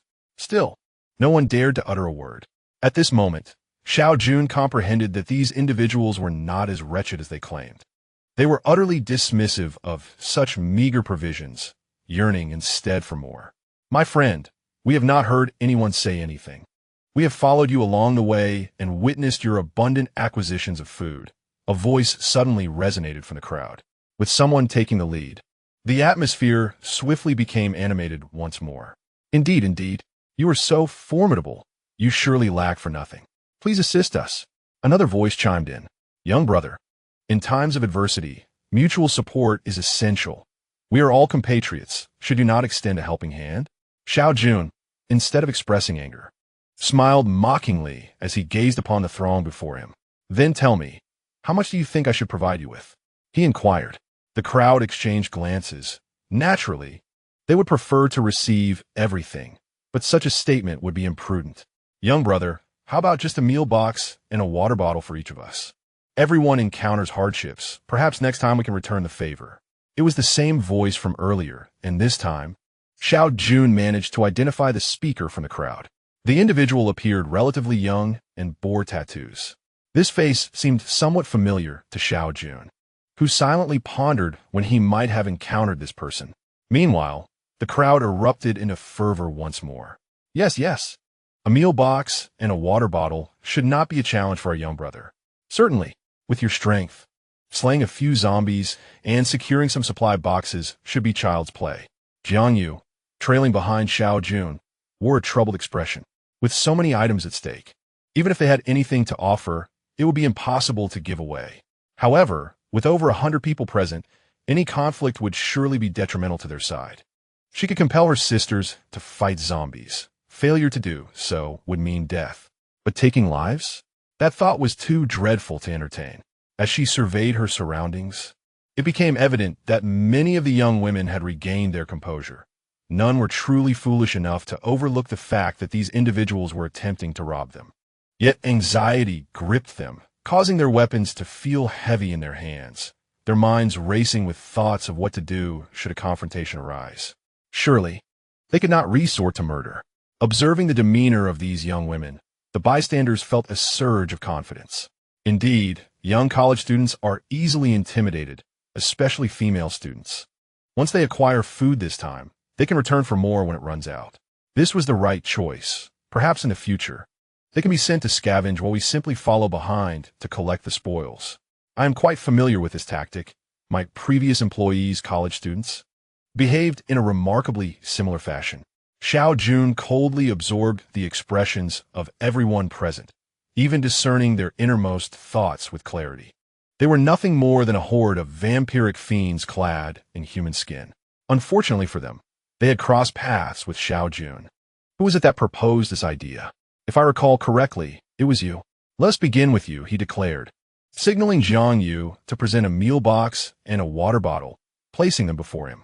The young man, taken aback by Xiao Jun's swift concession, excitedly stepped forth from the crowd, approaching Jiang Yu with a lewd grin plastered across his face, his gaze fixated on her long, slender legs. Even clad in sportswear, Jiang Yu felt an overwhelming sense of disgust in that moment. A young man approached, extending his hand and speaking with a casual tone. Indeed, little brother, you are a good person, and the girl is truly beautiful. However, this boxed meal lacks flavor. It will be delightful to have some soda and hot pot. Rest assured, you shall never again worry about food. Xiao Jun's cold voice interjected, prompting the young man to instinctively inquire why. In the next instant, words failed him, for indeed, he would no longer fret over sustenance. A cacophony of screams erupted. He is killed. He has taken a life. The shrieks came not only from the surrounding survivors, but also from his own team members. A vibrant life had been extinguished before their very eyes. The horror was simply too much to bear. Xiao Jun casually retrieved a garment from his space, diligently beginning to wipe the blood from his steel blade. Worse still was Jiangyu, for the deceased had been closest to her, and blood had splattered onto her attire. Frantically, she pulled out a large roll of paper and began to wipe vigorously. Had it not been for the multitude surrounding her, she would have certainly changed her clothes. That damn Xiao Jun. Why did he wait until so close to strike? Couldn't he have acted sooner? Ugh, I feel nauseous. Xiao Jun cast a surprised glance at Jiangyu, who was being flustered by Li Jingyin, desperately trying to assist her in cleaning. It's over, it's over. The germaphobe has been stained with blood. She surely won't contemplate murder. Will she? Let us pray for Brother Jun. A twitch of Xiao Jun's lips betrayed his amusement. Jiangyu had indeed a penchant for cleanliness. He has killed, slain our compatriot. We must unite to bring him to justice. He is a demon. Not only did he withhold food, but he also refused to aid his fellow beings and resorted to such brutality. The commotion drew Xiao Jun's focus back, his hand ceasing its motion in wiping the blade. The crowd fell into an uneasy silence, many retreating several paces, fearing that this harbinger of death might turn his wrath upon them. Are we truly afraid of him, given our numbers? Is there no justice left in this world? In a flash, Xiao Jun unleashed his full might, covering the short distance in mere moments, causing the throng to scatter, leaving only the one who had spoken moments before. Xiao Jun's blade rested against the throat of a bespectacled man, who appeared rather unassuming, yet was revealed to be a provocateur. Please do not kill me. I was instructed by a group to incite chaos, to instigate conflict among you. They even offered me a rice ball. As the cold steel pressed against his neck, the bespectacled man faltered, nearly collapsing to his knees. Oh, a group, you say? Describe them. Xiao Jun inquired with a smile. Everyone nodded vigorously. At this moment, Xiao Jun's might was undeniable, and regardless of reason, his words held truth. Jiangyu, return home. Anyone who obstructs shall meet their demise. Chapter 39. Xiao Jun's team having returned to the hotel, Jiangyu remained somewhat detached, still reeling from the shock of being splattered with blood. The leadership of the group had shifted entirely to Xiao Jun. As they entered the room, a sudden realization struck Jiangyu, and her gaze turned toward Xiao Jun. Brother Jun, I just remembered, that person belongs to the team resting nearby during our break. That group? Xiao Jun recalled. He had initially dismissed them, unaware they would turn the tables on him. He resolved to remember this debt, for they were in Star City, and eventually it would be settled. Setting that matter aside, they were still short-handed and needed to recruit more individuals. Xiao Jun wished to prevent such incidents from recurring. To do so, they needed to grow stronger. If today, there had been 100 first-tier, mutated female fighters wielding steel blades, would that group have dared to approach? 30 members seemed considerable. Yet it was still inadequate for a team. From both physiological and psychological perspectives, women generally constitute a vulnerable group. Thus, to forge a resilient force of capable women, they required more personnel. Jiangyu concurred with this notion. Presently, they possessed sufficient strength. Finding sustenance was no longer a challenge. Moreover, they had set up a high-tech tent today, capable of comfortably accommodating even 100 individuals. Of course, she remained unaware that the supply drop boxes would not increase the following day, and when survivors recognized this issue, fierce competition would ensue. Recruitment was essential, and henceforth, they could not solely rely on supply drop boxes. Any available space equipment should be repurposed for essential living supplies. They needed to raid supermarkets and malls.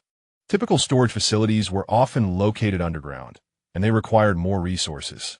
Remember, prioritize food and ensure ample water supply. Also, acquire additional outdoor survival gear. Jiangyu thought to herself, puzzled about the necessity of such items.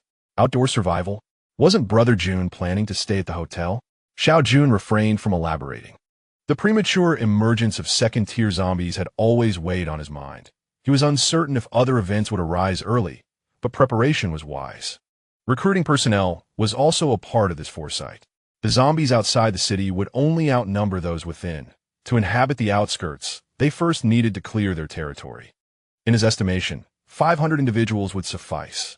Before venturing out, he needed to visit the survivor team. After tomorrow, humanity would notice the cessation of zombie proliferation, and survivor groups would expand rapidly, claiming significant portions of Star City, establishing territories and order. Xiao Jun did not intend to join them immediately. The anticipated earthquake had yet to occur, and safety within the city remained uncertain. In his previous life, the earthquake had halved the survivors, claiming many first-tier, mutated beings, not to mention countless ordinary lives. At midnight, Xiao Jun stood at the window, a cigarette slowly burning in his hand. The sky appeared normal, with the fissures that had persisted for a week no longer present, and the bothersome zombies had vanished. Everything seemed to have returned to its rightful course, continuing in accordance with the world as understood by Xiao Jun. Brother Jun, is this the change you spoke of? Inquired Wan Xinya, standing on his left and right alongside Jiang Yu, who also gazed wide-eyed out the window. Yet, there was no trace of zombies in the sky. At that moment, both women were filled with a profound question. How did Brother Jun know? Was he prophetic? Xiao Jun offered no explanation. Some matters defy clarification and are better left shrouded in mystery. From this day forth, there shall be no increase in zombies or supply crates. The great chaos is about to commence, he declared, drawing the curtains and exhaling a sigh. The apocalypse had only just begun. Battling zombies required mere courage. But contending with humanity would be the true trial. If these young women maintained their unwarranted kindness, unable to act against their fellow humans, they were destined to face a bloody lesson. Xiao Jun refrained from intervening, confident that Jiang Yu could manage the situation. Jiang Yu sighed softly, her expression a mixture of complexity as she regarded Xiao Jun. Could this man truly be the legendary protagonist? Is he a time traveler or a reincarnation? Xiao Jun inwardly cursed. He could never have fathomed that there were still women who enjoyed reading apocalypse novels in this day and age. Could this be the reason for her rise in the apocalypse? Was his own poor performance in his previous life due to a lack of exposure to such literature? However, it mattered little. Even without having read them, he was now reborn, thus qualifying as a protagonist in his own right. It seems that male leads in apocalypse novels often have harems. Does Brother Jun aspire to that as well? Why else would he have formed a female army? But must I play second fiddle? Even Qianya used to heed my commands. Surely I should hold the primary position. Xiao Jun was a loss for words. Was the female army his doing? He had merely suggested recruiting, and they chose to enlist women exclusively.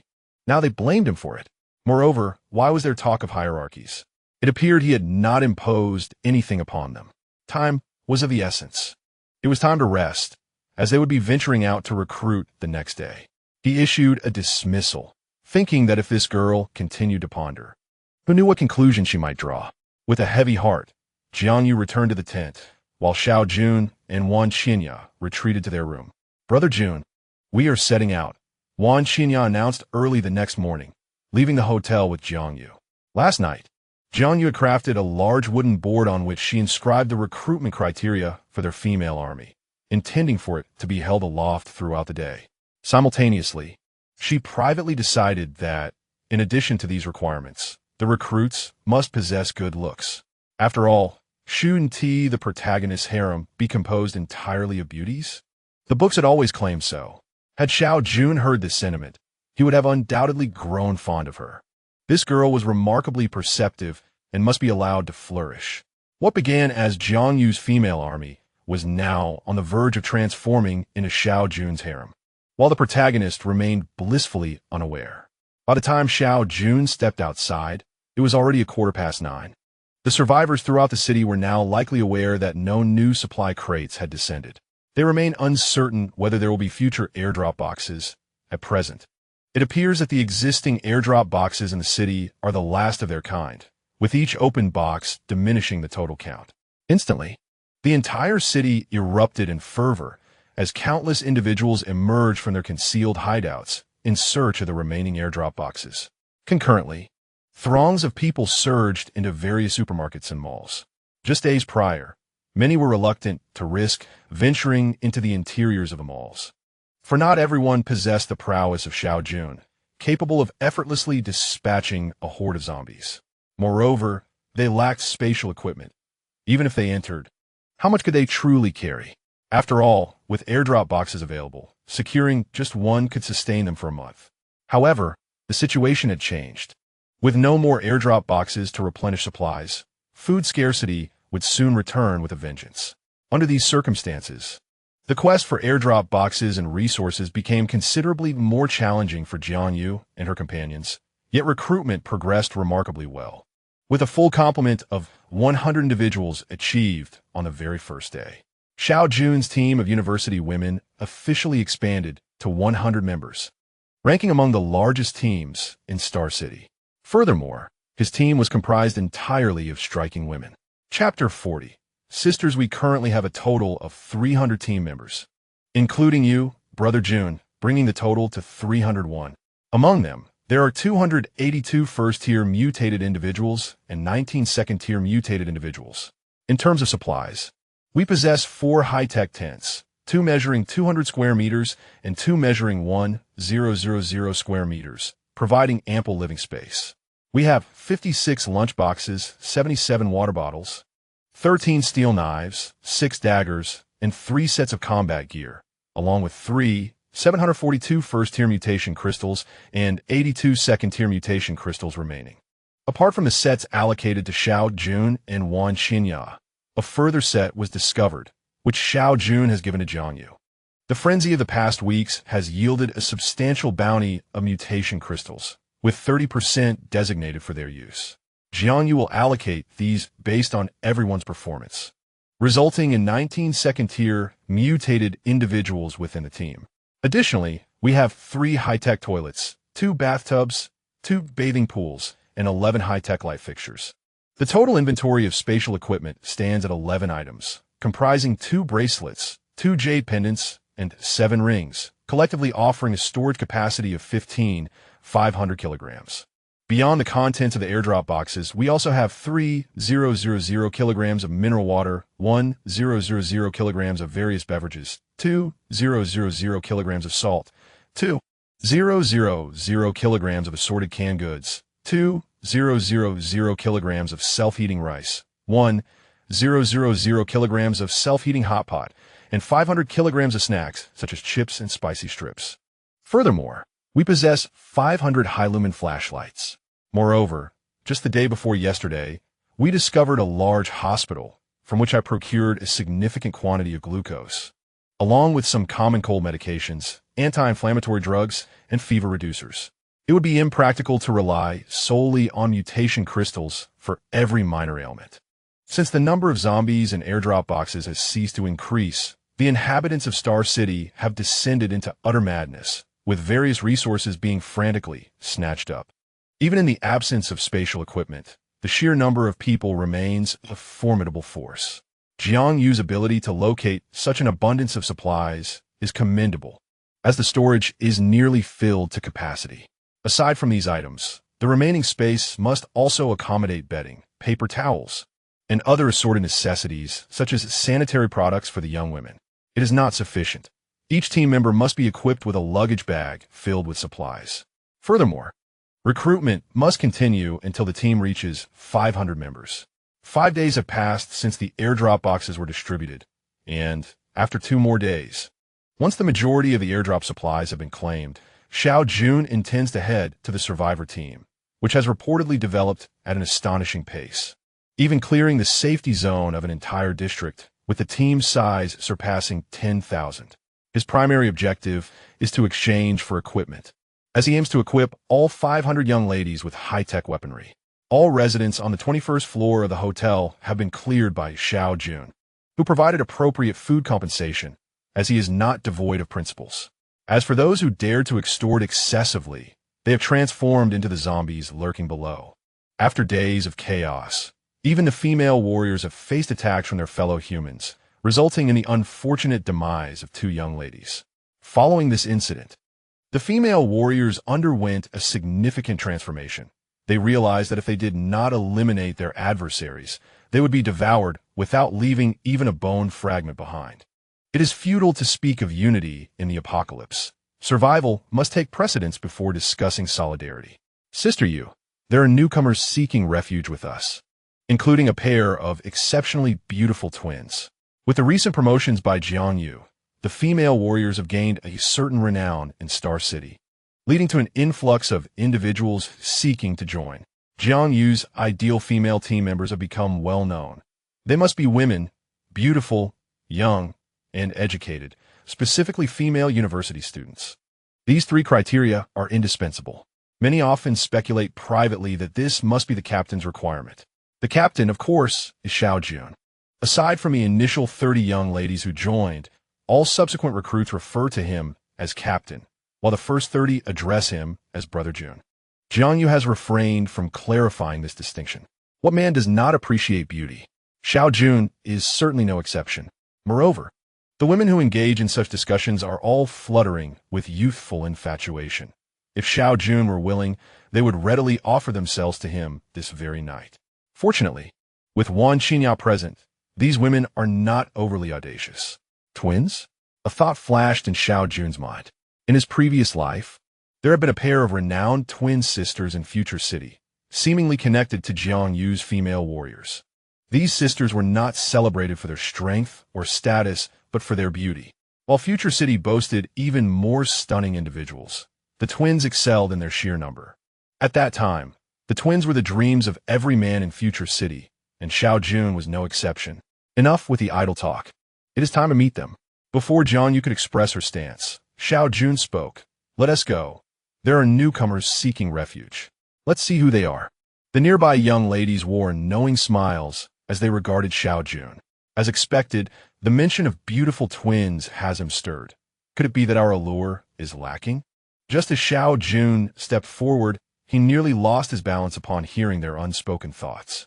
Damn it, need I even consider? You cannot compare yourselves to the twin sisters. The twins not only hold the distinction of being among the top 10 beauties of Future City, ranking third, but their selection is a combined effort. Even Jiang Yu, who possesses the esteemed title of the female brigade leader, could only secure the 6th position. As for Wan Qinya, she did not make the list at all. In a previous life, Xiao Jun was unaware of her gender. Ignoring the sentiments of these young ladies, Xiao Jun confidently stepped outside, unabashedly stating his purpose. He was going to admire beautiful women. After all, in a few months, which prominent man would not have dozens of concubines by his side? As Xiao Jun exited, Jiang Yu hurriedly followed suit. With Wan Qinya absent, leading her team to battle zombies, Jiang Yu knew she had to keep a close watch. Upon arriving at the hotel entrance, 2 identical young women stood waiting, accompanied by several other female team members who observed them. Upon seeing Xiao Jun emerge, they promptly greeted him, calling him captain. As they drew closer, even Jiang Yu could not suppress her admiration. The 2 women were stunningly beautiful. Though they were unadorned and somewhat disheveled at the moment, their beauty could not be concealed. If they would be slightly groomed, they would undoubtedly dazzle, truly deserving of their status among the top 3 beauties in Future City. One could only wonder about the identities of those who ranked first and second, managing to surpass these captivating twins. Hello, Captain. I am Jing Ru, and this is my sister, Jing Yi. The twins had long been aware of the most renowned female brigade leader in Star City, rumored to be a man. They were quite curious upon their arrival and were finally able to meet him in person. Contrary to the fearsome reputation of a ruthless killer, he appeared to be quite the charming young man. Xiao Jun was not unattractive. In fact, he had a certain appeal. When he had just retired from the military, he frequently found young women asking for his contact information while walking the streets of Star City. Now, Xiao Jun possessed not only the looks of his previous life, but also an aura of confidence and strength, which was quite alluring to younger girls. It was not merely a matter of the girls in the brigade being attracted to wealth. They were drawn to Xiao Jun's charisma and good looks as well. Welcome, ladies. I'm a Vice Captain, Jiang Yu. Do you wish to become close to Xiao Jun upon arrival? Tomorrow, I might just send you to feed the zombies. Xiao Jun shot a disapproving glance at Jiang Yu, thinking she was rather harsh. Chapter 41. Wan Xinya's decision on the hotel sofa, Xiao Jun lounged comfortably, while the twin sisters sat opposite him. Just moments ago, Jiang Yu and Li Jingyin had led a group out for a sweep. With a larger number of people, they could easily divide into several teams, and over 300 mutated individuals should not be underestimated in the entire Star City. The twin sisters had just bathed and changed into fresh clothes, their subtle fragrance wafting toward Xiao Jun, stirring his senses. Just the day before, he had seen Jiang Yu applying perfume. She certainly hadn't reported everything truthfully to him. The cosmetics and fragrances used by the women were managed by Jiang Yu herself, and it was unclear how much she had concealed. The twin sisters were freshmen from Star City University, both 19 years old this year. Upon entering the room, Wan Xinya was greeted by a rather striking scene. Xiao Jun reclined comfortably on the sofa, while two stunningly beautiful young ladies were attending to him, offering massages and frequently inquiring if their pressure was suitable. Suddenly, a loud crash echoed through the space as a heavy object fell to the ground. Xiao Jun lifted his head, only to find Wan Xinya glaring at him with evident fury. The twin sisters were startled, standing obediently to the side. "Oof," Wan Xinya snorted, disregarding Xiao Jun entirely as she strode into the room. With a click, the door was locked behind her. "There's no need to worry. You may leave." Xiao Jun reassured the bewildered twins, waving them off. Before departing, the more vivacious sister seized the unfinished bottle of cola. Xiao Jun, unfazed, thought nothing of it. After all, he had intended for them to enjoy it, and he certainly did not find himself in a position to drink from her leftover beverage. He lightly tapped on the door, but silence prevailed within. Increasing his efforts, he knocked persistently. After a prolonged wait, the door finally swung open, revealing Wan Xinya with reddened eyes, fixating her gaze upon him. A spectacle indeed, to witness one of the top 10 experts in tears. "What? Are you not going to let me in?" Xiao Jun inquired. Wan Xinya stepped aside, yet maintained her silence. What is it about these twins? Is it merely their appearance that holds such significance? Truly, one cannot trust men. Wan Xinya remained mute, and Xiao Jun did not break the silence either, for he could hear her innermost thoughts, content to listen. "You enter, and yet do not speak. What is your intention? Do you expect me to initiate conversation when it was you who erred?" Xiao Jun continued to sit quietly on the bed, while Wan Xinya stood at its head, their eyes locked in a silent confrontation. "Even if this world is in chaos, even if you possess strength, I am still your first woman, am I not? It is utterly unforgivable to cavort with other women without my consent." Xiao Jun found amusement in her words. Did she imply that her approval would permit him such liberties? Why is he still silent? What does this mean? Surely I cannot have acted too rashly. In recent days, I have heard that those higher-ranking leaders are often surrounded by several women. Perhaps my expectations are simply too lofty? Before the establishment of Future City, Xiao Jun was unaware that he had been surviving alone. Once he entered Future City, he realized that capable men were surrounded by countless women. It seemed premature for people to reveal their true natures, especially since the apocalypse had only begun 20 days prior. Why isn't he speaking? If he would just apologize, I would forgive him, Wan Xinya thought, a sense of urgency washing over her as she sensed something was amiss. Is he upset? Does he feel humiliated in front of the twins? What if he decides he no longer wants me? Should I apologize? It must be said that women are indeed the most fascinating creatures. They can craft an entire drama from the simplest of events. "You must be tired. Come sit down instead of standing there," Xiao Jun suggested. The notion of Wan Xinya apologizing to him was rather peculiar, and he thought it unnecessary. In a post-apocalyptic world, it was impossible to continue being as sycophant as he had been before. Yet, as his first woman, she deserved some respect. Though Wan Xinya intended to be coy, Xiao Jun pulled her into his embrace. Feeling a bit fatigued, she allowed the twins to massage him for a brief respite. "You're tired. Let me help you. I want to be going out tomorrow, as there are plenty of capable sisters in the group," she offered, with her eyes reddened and a pitiful expression.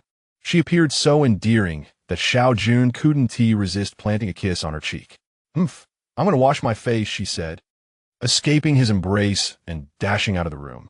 In the restroom, Wan Xinya gazed at her reflection in the mirror. She had always been confident in her beauty, recognized as one of the campus flowers of the Finance Academy and a dance major. Her figure and looks were beyond reproach. However, the presence of the twin sisters had made her feel somewhat inadequate. She thought, I can't let this continue. Xiao Jun might be captivated by someone else. What if he grows tired of me? I need a plan. The twins, she thought, she would summon Ye to warm his bed tonight and see who could outshine whom. Wan Xianyao was astute. From the moment she understood the apocalypse had begun, she knew a man like Xiao Jun would always attract women. She had mentally prepared herself for this reality, but had not anticipated its arrival would be so swift. She resolved to defend her position. If Jiang Yu was insufficient, she would enlist Li Jingyi's help. Surely, her trio of dorm sisters could compete with a mere set of twins. Xiao Jun had no idea that merely allowing the twins to provide him with a massage would have such a profound effect on Wan Xianya. He was already contemplating how to lure Jiang Yu to his bed. Had he known, he might have acted sooner. Chapter 42. Upgrade and Departure to Future City. Brother Jun, I have significant news. Jiang Yu's hurried voice called from outside the door. What is it? Xiao Jun stepped out of the door, puzzled. Hadn't Jiang Yu just left not long ago? It seemed she had returned quite swiftly. The survivor team had announced their intention to establish a new city, aptly named Future City. The mere mention of those two words sent a jolt through Xiao Jun's heart. They had moved ahead of schedule. In his previous life, the survivor team had only declared the establishment of Future City a month after the second airdrop. Yet now they were a full month ahead. This development, in truth, had been within Xiao Jun's expectations. It appeared that in this life, events were hastening inexplicably. Was it truly the butterfly effect triggered by his rebirth? Upon contemplation, establishing Future City at this juncture seemed reasonable. In his previous life, the announcement had been delayed due to the overall weakness of the survivors. However, in this life, even excluding Xiao Jun's capabilities, the others had made significant advancements. The secret of the mutated crystals had seemingly been uncovered and disseminated almost instantaneously. If it weren't for the emergence of the second-tier zombies, the number of survivors within the city might have doubled compared to his past life. Are there any further updates? Xiao Jun inquired, needing more information to assess the current situation. He learned that the Survivor Guild had cleared a significant portion of the district's zombies within the past 5 days, establishing a secure defensive line and now calling upon all survivors to settle there. How swift! Xiao Jun couldn't help but marvel. With only 8 districts in Star City, the efficiency demonstrated in clearing out a substantial portion of one district in just 5 days was indeed remarkable. Alongside this achievement came immense rewards. The thousands of mutated crystals in his possession paled in comparison to what they had amassed. Beyond the mutated crystals and airdrop supplies, it was evident that all supermarkets and malls in that district had been thoroughly plundered by the survivor team, with those resources proving more valuable than gold in the apocalypse. Brother Jun, shall we go? Many are already heading there, Jiang Yu remarked. She was not one to make decisions on significant matters, firmly believing that following Xiao Jun, who was either a reincarnated soul or a time traveler, essentially a protagonist, would lead them correctly. Yes, we shall depart tomorrow at dawn, Xiao Jun resolved. The district housing the survivor team was adjacent to theirs, a mere half-day's journey away, alleviating any concerns regarding nighttime risks. It was likely that all the survivors in the city would seek ways to reach there. He needed to gather more information and procure additional equipment. Soon, Xiao Jun's decision was conveyed to all the young women present. We set out at 7 tomorrow, destination Future City. Brother Jun, are we joining Future City? Wan Xinya approached Xiao Jun, having composed herself. Now was not the time for frivolity. Every decision Xiao Jun made significantly impacted their future. Joining? What difference does it make to become part of Future City or merge with the survivor team? I refuse to be controlled daily. The notion of joining Future City was out of the question for him. Setting aside the impending earthquake, he would not consider joining the current incarnation of Future City. In a month or two, as Future City continues to develop following the earthquake and transforms into a genuine haven for all survivors, he will officially take up residence there, settling in as part of a collective rather than merely joining. The night passed in silence, overshadowing even the affairs between Xiao Jun and the twin sisters. On the following morning, over 300 young ladies stood spiritedly at the hotel entrance, awaiting Jiang Yu's instructions. Brother Jun, we now possess nearly 100 second-tier mutated crystals. Shall we attempt an upgrade? In the hotel room, only 4 individuals remained: Xiao Jun, Jiang Yu, Wan Xinya, and the bewildered Li Jingyin. They were on the brink of heading to Future City, a place bustling with people and governed by others. Only by possessing formidable strength could they ensure their safety to the fullest extent. With the enhancement of their team's capabilities, second-tier zombies no longer posed a threat. Rather, they had become a coveted prize. Just yesterday, the team had acquired 13 second-tier mutated crystals, leaving them merely 5 short of their goal of 100. However, second-tier zombies had become increasingly rare, making the acquisition of mutated crystals more challenging. It was rumored that survivor teams had set the exchange rate at 80 first-tier mutated crystals for a single second-tier one. Such a quantity of first-tier crystals would suffice to procure ample food and water in Future City. Upgrading is not solely for me. You shall ascend as well. Transitioning from second-tier to third-tier still allows for the use of first-tier mutated crystals at a ratio of 1 to 10. The urgency with which they seek second-tier crystals suggests one possibility. They have already encountered third-tier aberrants. As for upgrading from third to fourth tier, first-tier mutated crystals have become nearly obsolete, requiring a staggering 1,000 second-tier crystals. Yet, presently, there are no third-tier zombies in existence. Logically, even second-tier zombies should be scarce, as the majority of individuals remain within the realm of ordinary humans, with only a select few possessing the potential to reach the second tier. Yet, everything is now in disarray. While human capabilities have surged forward, zombies have failed to evolve. Becoming a zombie is no longer sufficient to intimidate humanity. Almost 4,000 mutated crystals lay before the 4 individuals, glimmering brightly in their sight. Li Jingyin finally comprehended that she was on the verge of an upgrade. Indeed, having 2 supportive roommates is a blessing. One need only await the distribution of benefits. Xiao Jun retrieved 30 second-tier mutated crystals from his storage, a sum ample enough for all 4 of them to elevate their levels. Indeed, Brother Jun is exceedingly good to me. His first thoughts for enhancement are always for me and my roommates. The twin sisters? They pose no threat. Wan Xinya, having taken 1,000 mutated crystals, settled to the side, content in her thoughts. Brother Jun is exceptionally kind to me. Wan Xinya is his girlfriend, and Jiang Yu is the team leader. What about me? Am I to offer myself in gratitude?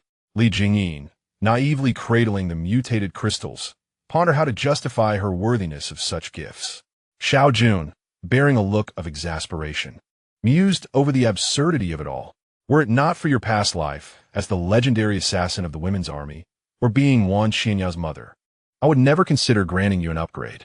Conversely, Jiang Yu remained unfazed, believing it only natural that she would receive one of the upgrade opportunities. The 4 individuals fell into silence, each engaged in the singular act of consuming the mutated crystals. Fortunately, these peculiar substances required no chewing, dissolving instantly upon contact, thus alleviating much of the burden. Otherwise, consuming 1,000 would surely dislocate one's jaw. Half an hour later, Xiao Jun and his companions descended the stairs, invigorated and refreshed. Did the captain really take on 3 opponents before departing? Such remarkable stamina. Wow, this circle is truly chaotic, for in a fierce battle, and others yearn to join in. Xiao Jun stumbled slightly, acutely aware of how his reputation had shifted, his illustrious name tarnished in an instant.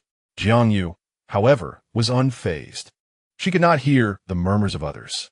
Her eyes widened in disbelief at Xiao Jun's state. How could he still be weak-kneed after leveling up? Yet, as she glanced at the female team members, whose eyes sparkled with rampant curiosity, many wore expressions that indicated they had anticipated this revelation. Jiang Yu quickly realized the gravity of the situation. It's over. I can't possibly clear my name now. All of this is Xiao Jun's fault. Why did he suddenly weaken? Let us move out. With a commanding tone, Jiang Yu led Xiao Jun and his entourage toward the city of the future. Chapter 43. Extraordinary abilities as female team members cleared the obstacles. Xiao Jun, Wan Xinya, and Jiang Yu walked at the heart of the group, while Li Jingyin, The fierce one had already charged to the forefront. You two should familiarize yourselves with your extraordinary abilities. They are formidable assets. Indeed, just moments ago, all four had ascended to the third tier. With the exception of Xiao Jun, the other three had acquired extraordinary powers. It is indeed disheartening how disparities among individuals can evoke such frustration. I'm still puzzled. What exactly is this shadow phantom? When I attack, can it truly negate my stealth? If I stealthily plant a kiss on you, does that count? Xiao Jun found himself at a loss for words. Such an impressive ability. And she intends to use it to steal kisses? Has she lost her mind? Young lady, you are destined to be one of the top 10 experts in the city of the future, perhaps even the foremost assassin. Yet this is your focus? What a pity that it can only be used once a day and lasts merely 5 minutes. However, the tripling of speed while in stealth mode is still quite advantageous. Wan Xinya sighed. If it doesn't count, can I not be invisible while engaging in activities with you? You wouldn't see me, and with that increased speed, wouldn't that be exhilarating? Xiao Jun pondered deeply. Indeed, it would likely be quite thrilling. Ugh, what am I thinking? With such a remarkable ability, it is no wonder Wan Xinya became one of the top 10 experts in her past life, with many unaware of her gender. The concept of tripling her speed in stealth mode is staggering. It would elevate her pace to rival that of instantaneous movement. With this extraordinary ability, if Wan Xinya sought to eliminate someone, by the time they perceived her presence, they would likely already be doomed. It is as if this power was tailor-made for her ascent as the queen of assassins. As these thoughts crossed his mind, Xiao Jun turned his gaze toward Jiangyu. In her previous life, aside from being the leader of the female brigade and ranked 6th among the most beautiful women in the city of the future, she had not been associated with any renowned achievements in battle. Thus, within the collective consciousness, Jiangyu was perceived as a strategist, yet her personal prowess remained rather unremarkable. Now, Xiao Jun can only sigh, marveling at how adept this woman is at concealment. Jiangyu possesses the extraordinary ability known as the armor-piercing blade, which essentially renders her invincible. If Wan Xinya is the assassin lurking in the shadows, then Jiangyu is the relentless killing machine on the front lines. Once her abilities are activated, she can disregard any form of defense for 10 minutes, with the power to utilize this skill once a day. Such an ability, lasting for a full 10 minutes, is nothing short of a game-changer, even if it is limited to daily use. When she unleashes her powers, the advanced combat suit she wears seems as fragile as paper in her eyes. During this 10-minute window, Xiao Jun is convinced that anyone would do well to avoid her wrath, for to encounter her would mean certain death, rendering her truly invincible. In contrast, Li Jingyin's abilities are considerably more mundane. Her talent lies in resilience. While it may appear that her skill is complementary to Jiangyu's, one being the spear and the other the shield, one soars above, while the other burrows beneath. Among the various awakened abilities, resilience is relatively common. Once activated, it significantly enhances defensive capabilities, allowing her skin to withstand even the claws of second-tier zombies. This power can be employed 3 times a day, each activation lasting 10 minutes. Besides resilience, there exists elemental abilities. Shungang, the Lord of Future City, wields fire as his element, capable of unleashing flames from his hands with devastating effect. Fire abilities are indeed among the more offensive powers, while others serve supportive roles, such as water-based abilities. A water manipulator can condense moisture from the air into drinkable water, which serves as a primary source of hydration in the future. Such an individual can satisfy the water needs of up to 2,000 people in a single day.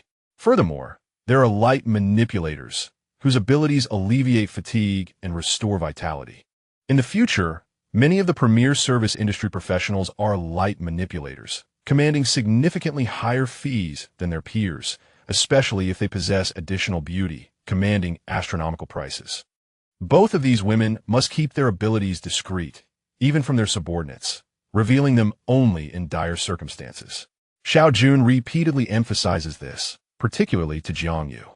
Her powers, if suddenly unleashed without others being aware, could decisively influence the outcome of a small-scale conflict.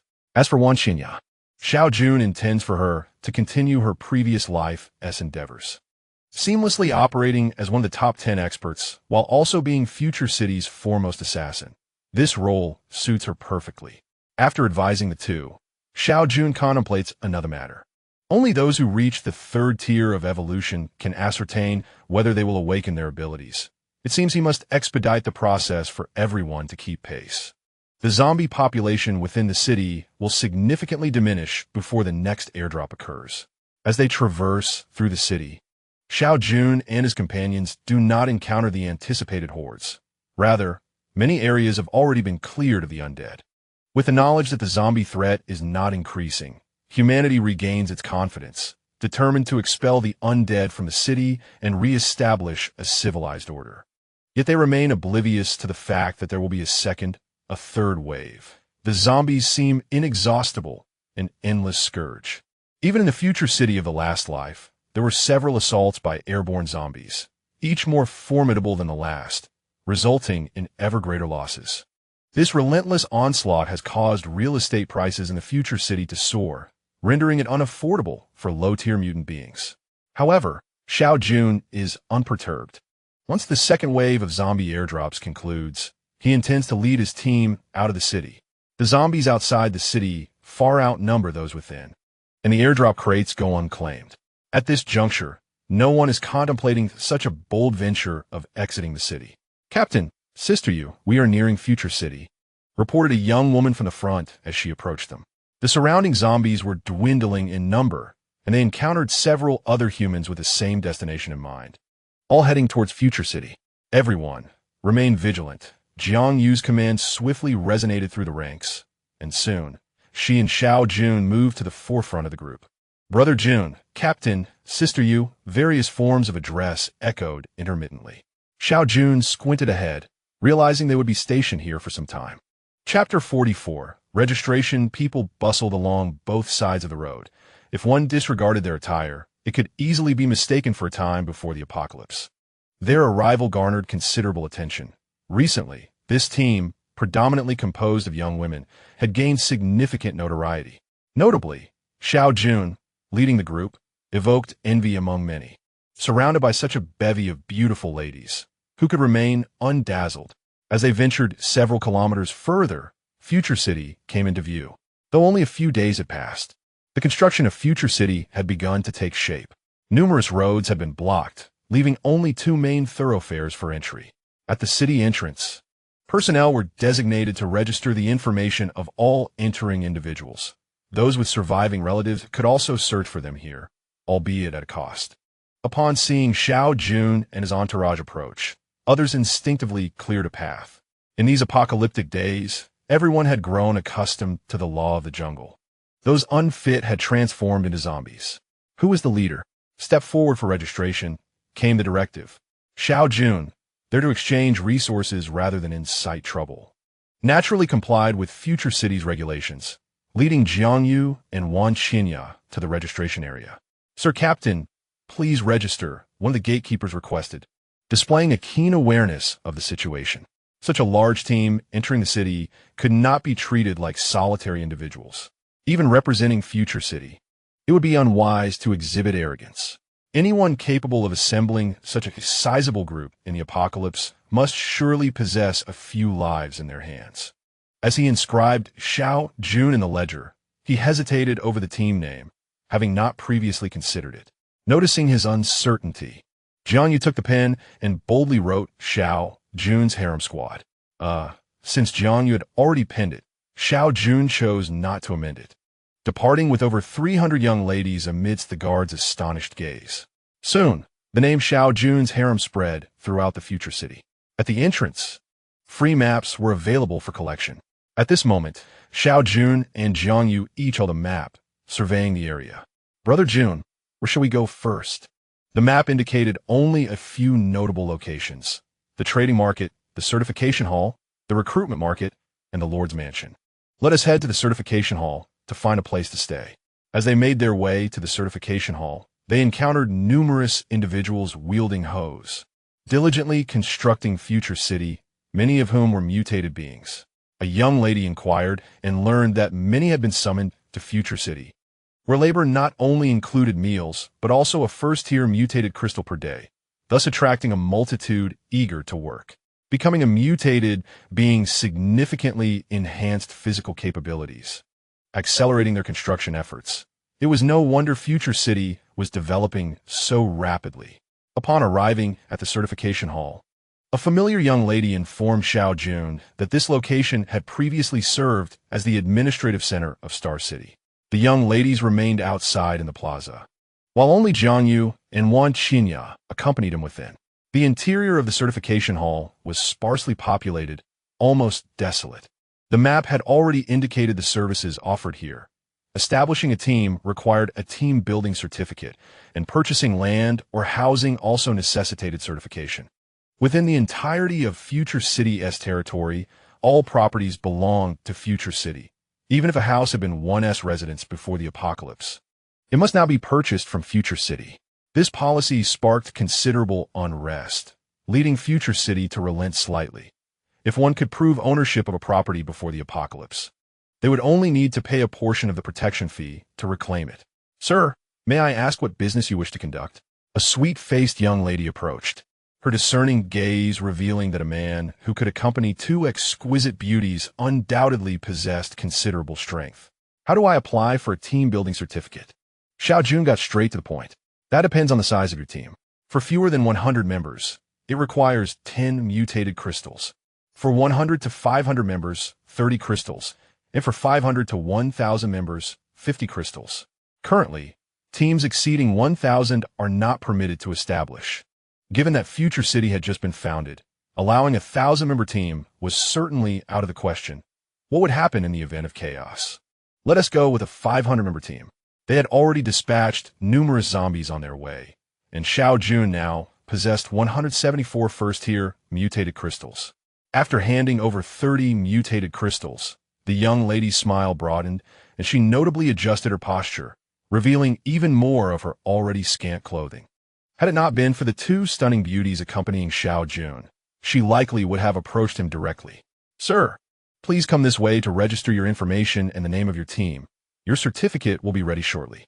Xiao Jun declined and sent Jiang Yu instead, not wishing to inscribe Xiao Jun's harem in bold letters himself. Within a few minutes, Jiang Yu returned holding a jade plaque. "This item isn't counterfeit, is it?"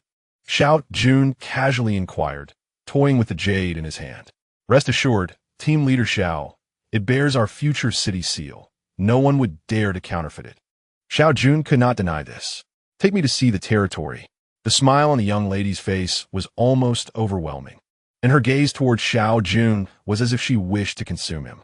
Just from the establishment certificate of the 500-member team, she could earn 2 mutated crystals as commission. If she were to acquire a territory as well, today would indeed be a windfall. Leading Xiao Jun to the area where territories were purchased, they found it utterly deserted, with a few staff members dozing off at their desks. "Quickly, bring out the territory map." Upon hearing the young lady's voice, one of the slumbering workers was startled awake and groggily retrieved the map. The young lady paid him no mind and hurriedly handed it to Xiao Jun. "Captain, here are the delineated territorial regions of Future City. If you purchase any of these plots, you will become the master of that area, whether you choose to build houses or engage in other activities.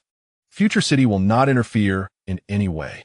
Xiao Jun nodded and began to scrutinize the map seriously. The largest parcel spanned an impressive 100,000 square meters, its price staggering at 10,000 mutated crystals. At a conversion rate of 1 mutated crystal equating to 10 square meters, the price was not exorbitant, especially considering it was still the early stages. Many individuals would struggle to produce even 10 mutated crystals. Skipping over those territories, Xiao Jun's attention was drawn to a plot at the edge, which also had a designated area. At 20,000 square meters, its price was a mere 500 first-tier mutated crystals. "Why is this one so inexpensive?" Xiao Jun inquired, pointing at this territory. "Captain, it's because this area is already on the outskirts. A little further, and you would be outside the city. The number of zombies outside the city far exceeds those within. Although we have cleared a 10-kilometer radius and constructed a robust wall, it can still be somewhat daunting at night," the young lady explained. A spark of inspiration ignited in Xiao Jun's mind. This was tailor-made for him. I want this one. The young lady intended to say more, but Xiao Jun had made up his mind and was unyielding. I don't have that many first-tier mutated crystals. How can I exchange for second-tier ones here? Although Xiao Jun was reluctant to part with his second-tier mutated crystals, he was focused on development and had no desire to oppose Future City. Thus, the payment was necessary. Upon hearing about the second-tier mutated crystals, the young lady, who had initially felt some disappointment, was instantly invigorated. Future City offered an exchange rate of 1 to 80. But for each crystal exchanged, she would receive 5 first-tier mutated crystals as commission. No wonder she was so excited. Captain, if it's second-tier mutated crystals, you only need to pay 6 of them.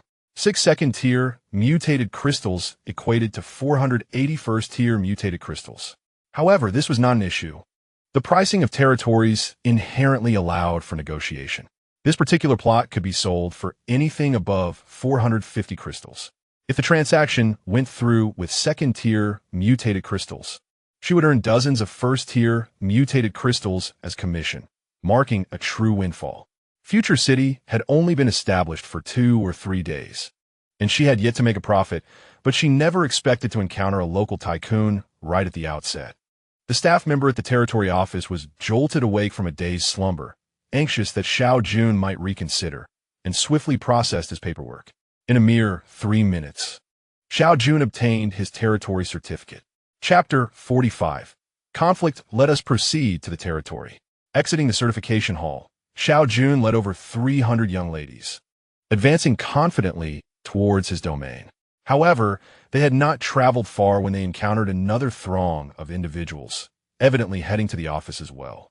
Though the path was not narrow, the passage of several hundred people simultaneously was undoubtedly impractical. Neither side exhibited any willingness to yield, as the two groups neared collision. Xiao Jun abruptly halted.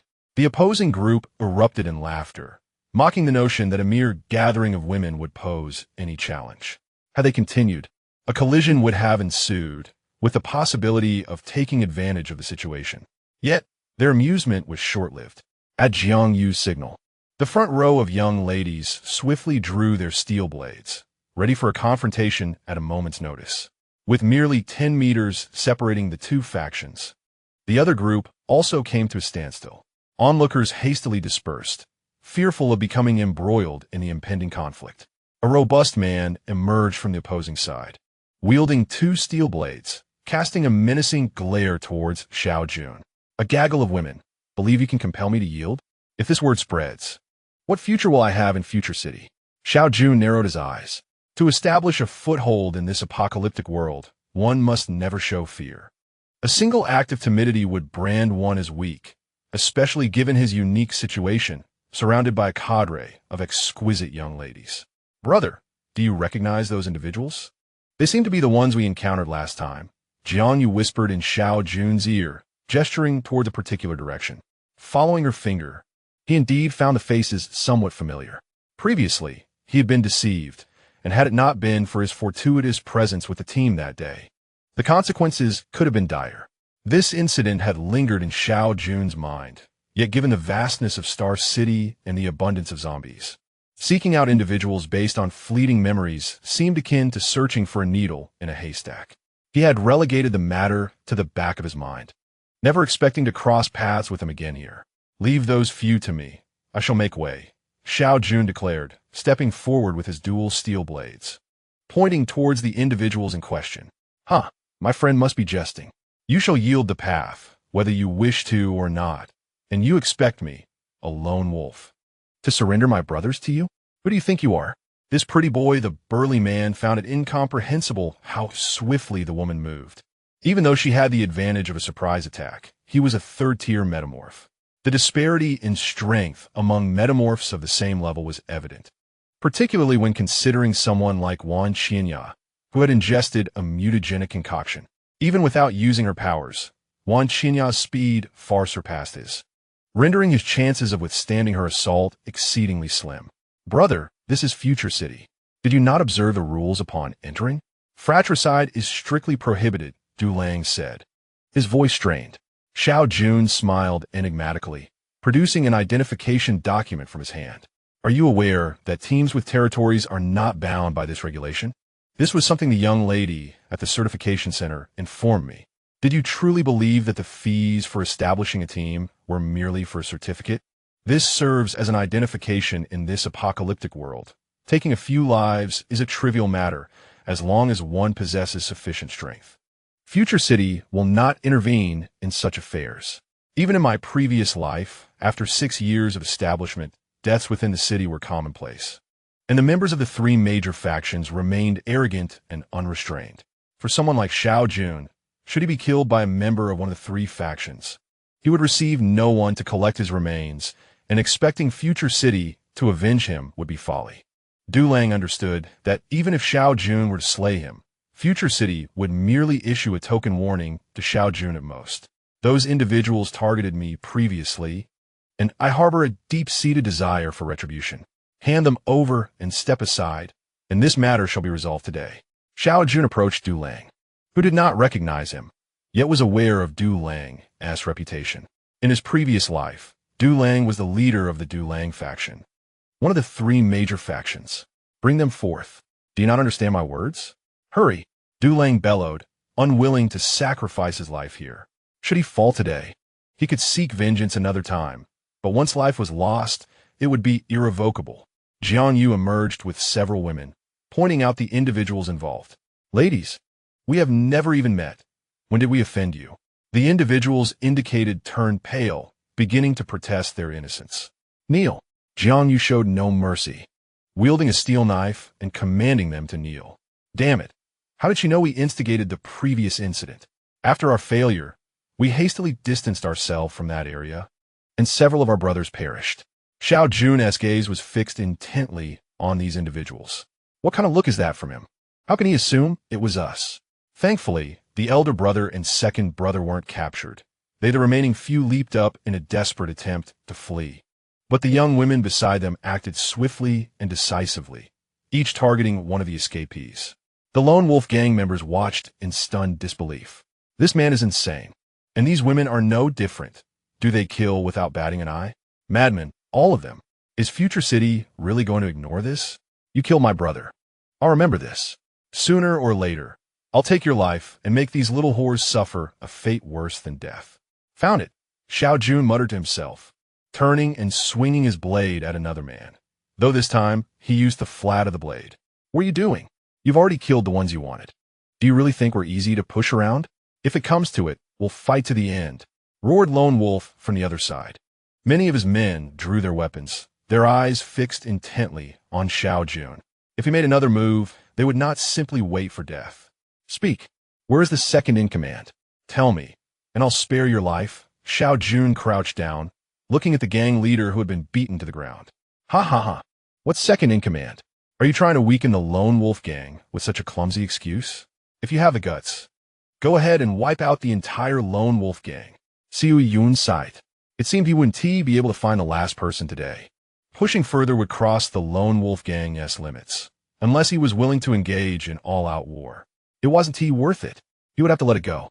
After sending the gang leader to his final rest, Xiao Jun swept his gaze across the scene.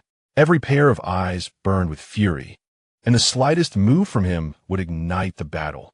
Enough. Just one person. I can handle them easily now, and I'll have nothing to fear from them in the future.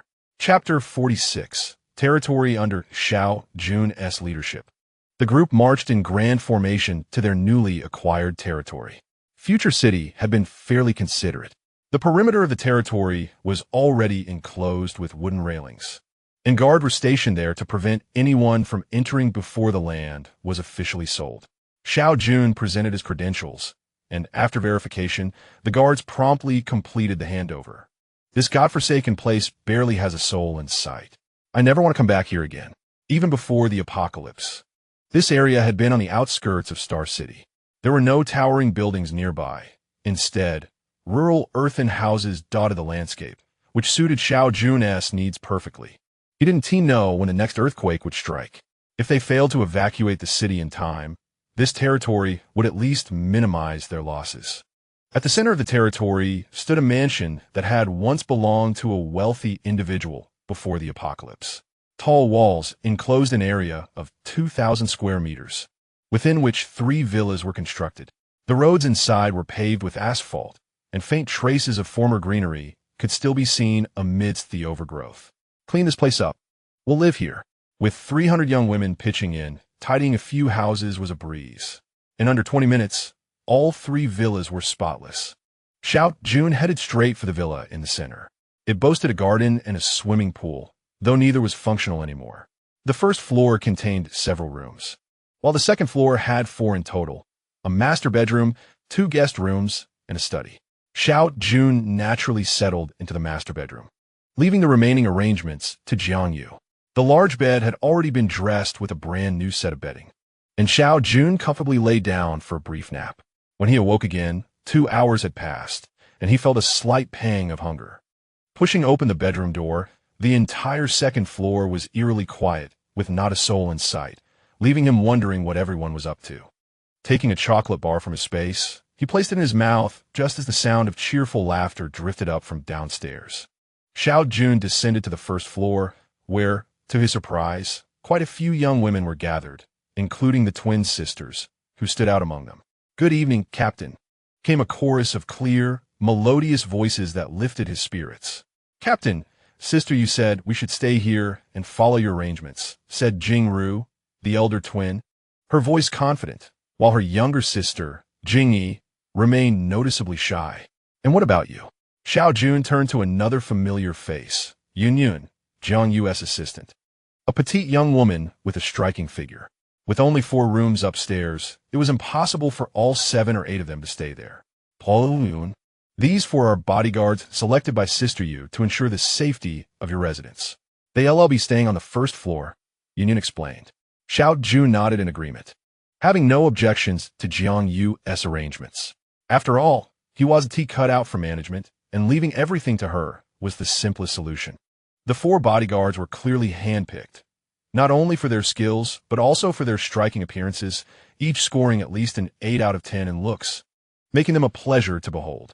Yun continued. "The Jingru and Jingyi sisters won't be participating in combat anymore. Sister Yu was concerned you might overexert yourself, so she assigned them to attend to you personally, just for massages and shoulder rubs." Yun's explanation sounded almost too innocent to believe. With such stunning young women, especially twins, it wasn't hard to guess their true purpose. Xiao Jun, thick-skinned and unashamed, was, after all, a normal man. Was it not natural to desire beautiful women? He retrieved a box of chocolate bars from his space and handed it to the elder twin, ensuring each of the 8 people in the room had one to enjoy. "The rooms on the first floor are for the 4 of you. No one is allowed in here without my or Jiang Yu's permission," Xiao Jun instructed. "Yes, Captain." The 4 bodyguards replied in unison before heading off to settle into their rooms with their belongings. "Yun, take me outside to see how things are progressing," Xiao Jun said, leading the twin sisters as Yun guided the way, explaining the plans for transforming the territory. "This area," Yun pointed out, "Sister Yu suggested building more houses to rent out for income, which is permitted in future city. This section is intended for a commercial street, where we'll sell our surplus supplies. As for this area, we'll have to wait. If we can grow our own food in the future." "Self-sufficiency? It's possible, but not yet," Xiao Jun interjected.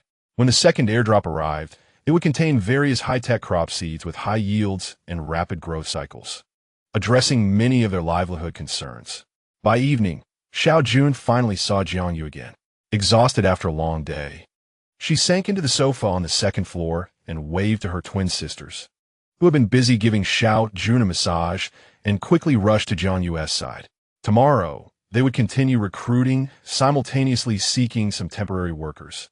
The remuneration would be slightly lower than that of future city, with provisions and accommodation covered, along with a mutated crystal every 2 days. Additionally, they needed to select some trustworthy young ladies to assist. Starting tomorrow, the collection of resources must not cease. One team would continue searching within the city, focusing on supplies from shopping malls and supermarkets, while I would lead another team outside the city. Xiao Jun had long contemplated this. Exploration beyond the city was to commence, and it was an undeveloped area filled with countless mutated crystals and airdrop boxes awaiting discovery. I want to go with you, Wan Qinya. Go ahead, just ascended the stairs. Overheard Xiao Jun's arrangements and hurriedly approached, settling beside him. All right, you shall accompany me outside the city, while Jingyin will lead the team within, Xiao Jun replied, naturally wrapping his arm around Wan Qinya, unaffected by the glances of others. Fortunately, everyone had grown accustomed to this and simply pretended not to notice. Returning with Li Jingyin, Wan Qinya merely nodded at Xiao Jun's arrangements, content as long as she wasn't tasked with construction in the territory. Recruiting was also off the table. As long as there were battles to engage in. You should recruit tomorrow.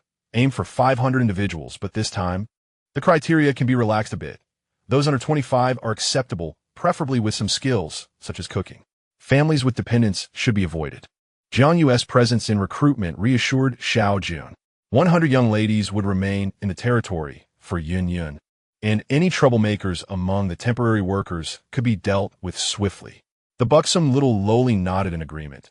Killing was no longer foreign to them. After all, they all dwelt under the same roof, and Xiao Jun was well aware of their thoughts, feeling quite at ease. The twin sisters and Yun were relishing their first day of leaderly life, thoroughly enjoying themselves. Gathered together, they were illuminated by high-tech lighting, with an array of snacks adorning the table. This was merely the beginning. They would no longer have to share a tent with hundreds of others. Although the space was relatively ample, the presence of certain young ladies snoring or grinding their teeth at night had been quite bothersome. Moreover, the availability of bathing and restroom facilities was a tremendous blessing. The second floor housed a high-tech bathing pool, with only 7 of them. They would no longer need to queue for a turn. However, this would only hold true if the leader joined them. Even the 4 bodyguard ladies downstairs were assigned a bathtub, allowing them to enjoy a daily bath. However, it was evident they were indulging in wishful thinking. Xiao Jun possessed his own private bathtub and would not share it with them. It wasn't that he was unwilling. Rather, the time for enjoyment had yet to arrive. Chapter 47. Leaving the city heading north from the territory, a large bridge could be seen approximately 10 kilometers away. The zombies on the bridge had been eradicated, and the entrance was barricaded with massive stones by Future City to prevent any undead from crossing over. On this excursion, Xiao Jun brought along 100 young ladies, primarily from the initial group of 100 recruits. Not only were they formidable, but they also possessed a wealth of combat experience. Brother Jun, what shall we do next? Those who can call him Brother Jun are the 30 individuals who entered alongside Jiang Yu, now the core of the team. We must crawl over. Do not disturb the stones. The stones are not particularly high, and with their agility, they can easily ascend. However, the zombies possess limited intelligence and would not think to climb over. Beyond this grand bridge lies a national highway, surrounded by few rural homes. The fate of any survivors within remains uncertain. A young woman, familiar with the nearby area, follows closely beside Xiao Jun. Without relying on the cities, the possibility of survivors is negligible. Xiao Jun recalls that in the future city of his previous life, although lives were lost daily, newcomers would constantly seek refuge. They came from county towns, smaller settlements, and even other cities, yet he had never heard of anyone surviving in the countryside. The initial rain would have been insurmountable for them, not to mention the subsequent zombies. As they climbed over the boulders, the view before them suddenly widened, revealing an expanse teeming with zombies. Steady and cautious, they must not stray too far from the bridge. The 100 young women divided into 2 teams of 50, taking turns to advance. For the moment, the number of zombies would not increase. With each one they slay, there is one less. They must utilize this time to develop swiftly and find a suitable temporary refuge, capable of withstanding at least a week. Wan Qinya, eager to engage, stood by, and Xiao Jun smiled, gesturing for her to prioritize her own safety. The first-tier zombies posed no challenge for these capable women, as long as their stamina held. They could face as many as came their way without concern. Furthermore, unlike in the city, there was no competition for kills. Everything here belonged to them. Brother Jun, we have encountered second-tier zombies here. Brother Jun, 3 second-tier zombies have appeared at once. The first hour passed without incident, but soon after, complications arose. The second-tier zombies showed no distinction between day and night, Sunlight no longer affected them. On the vast plains, the sounds they made attracted countless second-tier zombies. "Where's Wan Xinya? Call her over. Also, have all second-tier mutants in the group assemble." The relentless roars of innumerable zombies fill the air. And even this battle-hardened group of women began to feel a twinge of panic, only to regain their composure upon hearing Xiao Jun's voice. Before long, Wan Xinya returned, bloodied, accompanied by 11 women, all second-tier mutants. "Wan Xinya, you will lead these 11. Ensure that no second-tier zombies approach." With Wan Xinya, they totaled 12, each equipped with appropriate high-tech weaponry. In contrast, the first-tier mutant women wielded a variety of weapons, adequate for dealing with first-tier zombies. But should second-tier zombies breach their defenses, they would surely face annihilation. Once Wan Xinya departed with her 11 second-tier comrades, Xiao Jun moved to the forefront.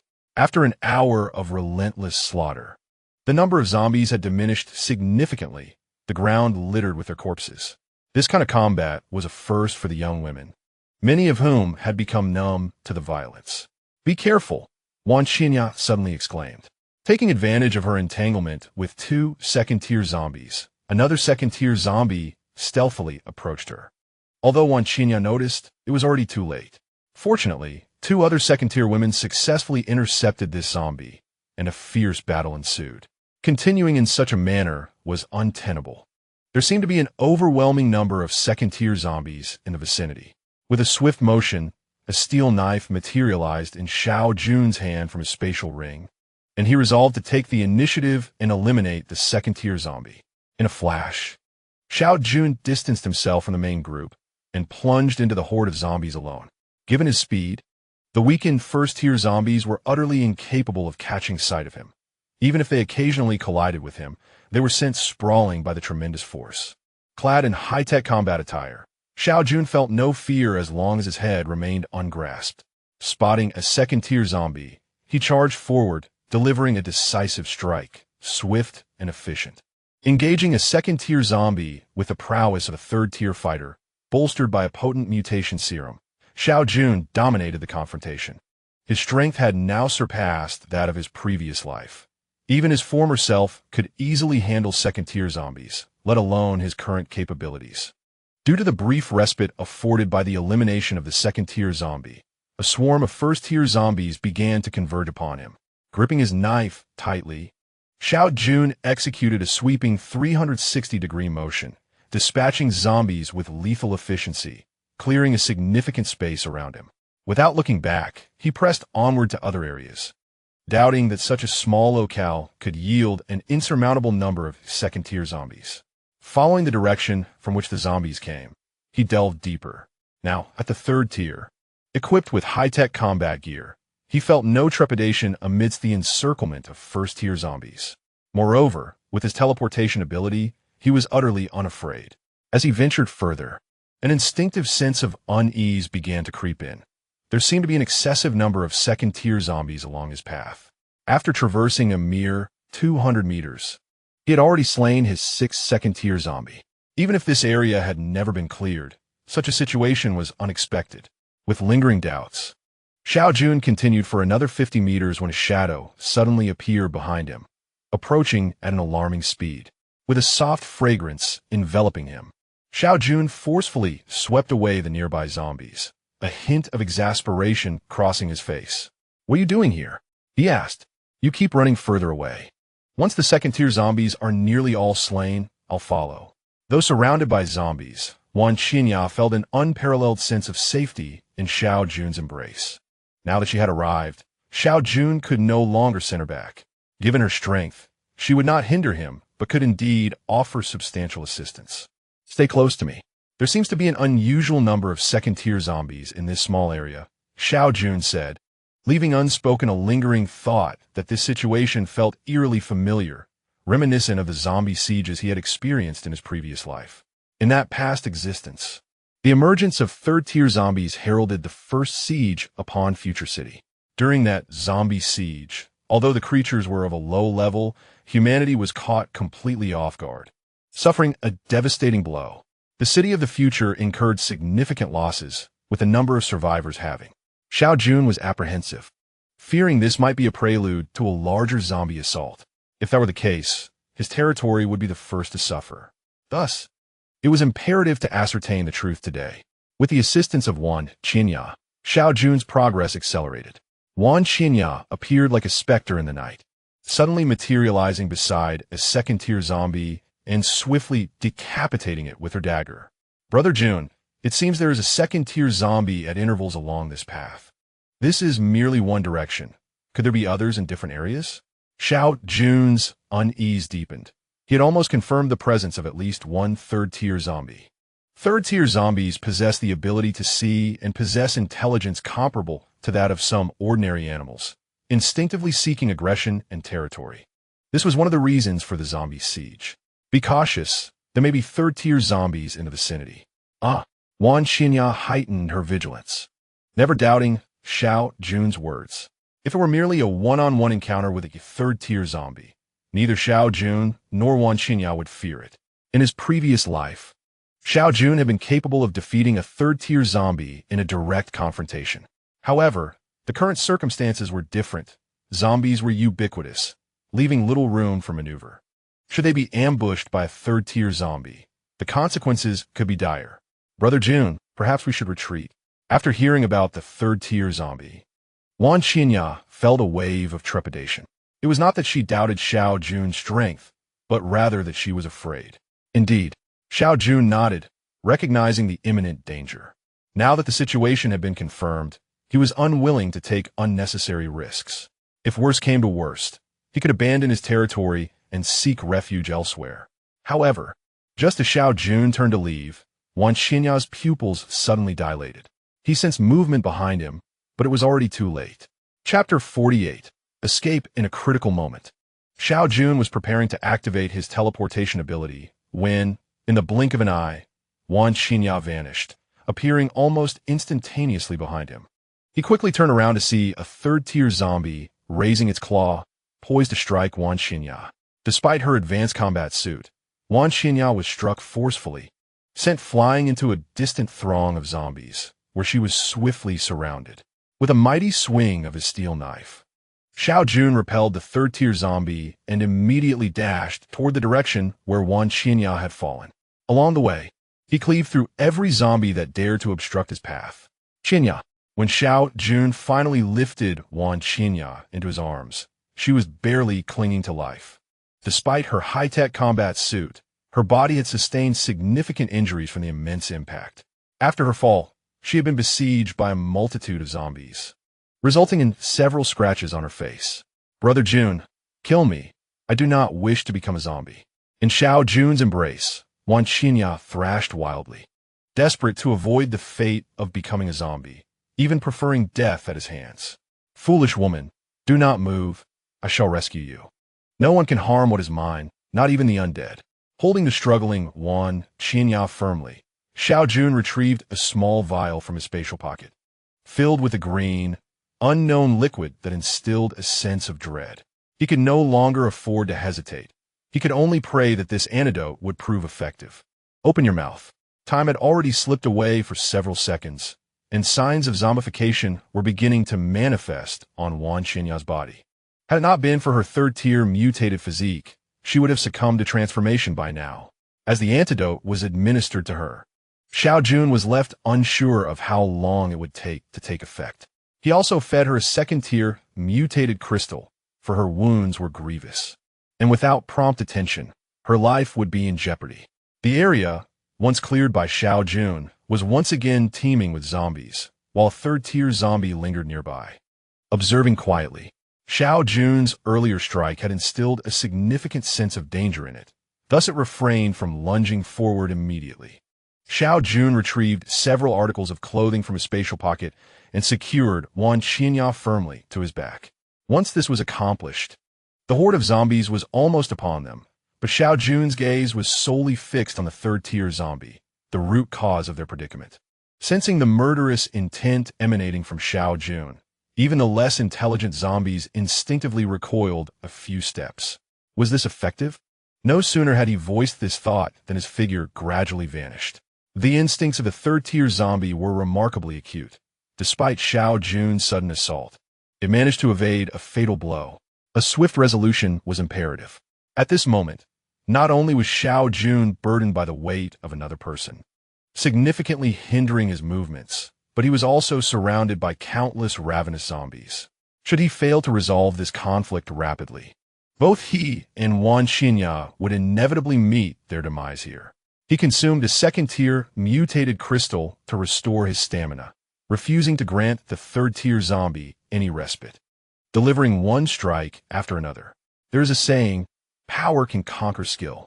When one's speed and strength reach a certain zenith, technique becomes of little consequence. Each move is stripped down to its most fundamental yet lethal form. By the time Xiao Jun delivered his 10th strike, the third-tier zombie could no longer endure. As the first of its kind in this world, it found itself unable to flee or combat effectively. It was a pitiful end, more dignified to perish than to continue in such a state. Swiftly, Xiao Jun fell to cool. Azure mutated crystal materialized in his hand. He barely had time to examine it before tossing it into his spatial pocket. Unbeknownst to him, Wan Xinya had succumbed to unconsciousness, whether from the antidote or her severe injuries. The demise of the third-tier zombie did not deter the other zombies. Those that had been rushing forward continued their relentless advance. In this moment, confronting the horde was far more perilous than facing the third-tier zombie, for he had to ensure Wan Xinya's safety as well. Surveying his surroundings, Xiao Jun spotted a nearby farmhouse, now overrun by zombies. Without hesitation, he charged towards it, brandishing his steel blade with fervor as he began to slash away at the encroaching threat. This was the only solution that Xiao Jun could conceive of in such a short span of time. The steel blade was too short. For the moment, it sufficed. But in the long run, he could not possibly maintain such restraint. Thus, he required a weapon of sufficient length, not for the purpose of slaying zombies, but merely to keep them at bay. With all his strength, he struck down the rickety wooden post at the entrance, which collapsed with a resounding crash. Concealing the steel blade within his spatial pocket, Xiao Jun grasped the wooden post in both arms. The prospect of returning safely now hinged solely on his endurance. Gritting his teeth, he summoned every ounce of strength, fixating his gaze on the direction of future city. He executed 2 consecutive teleportations, covering a distance of over 100 meters, yet he was still at least 500 meters away from his team. With no alternative, Xiao Jun charged ahead, head down. At 50 meters, his hands were already screaming in agony.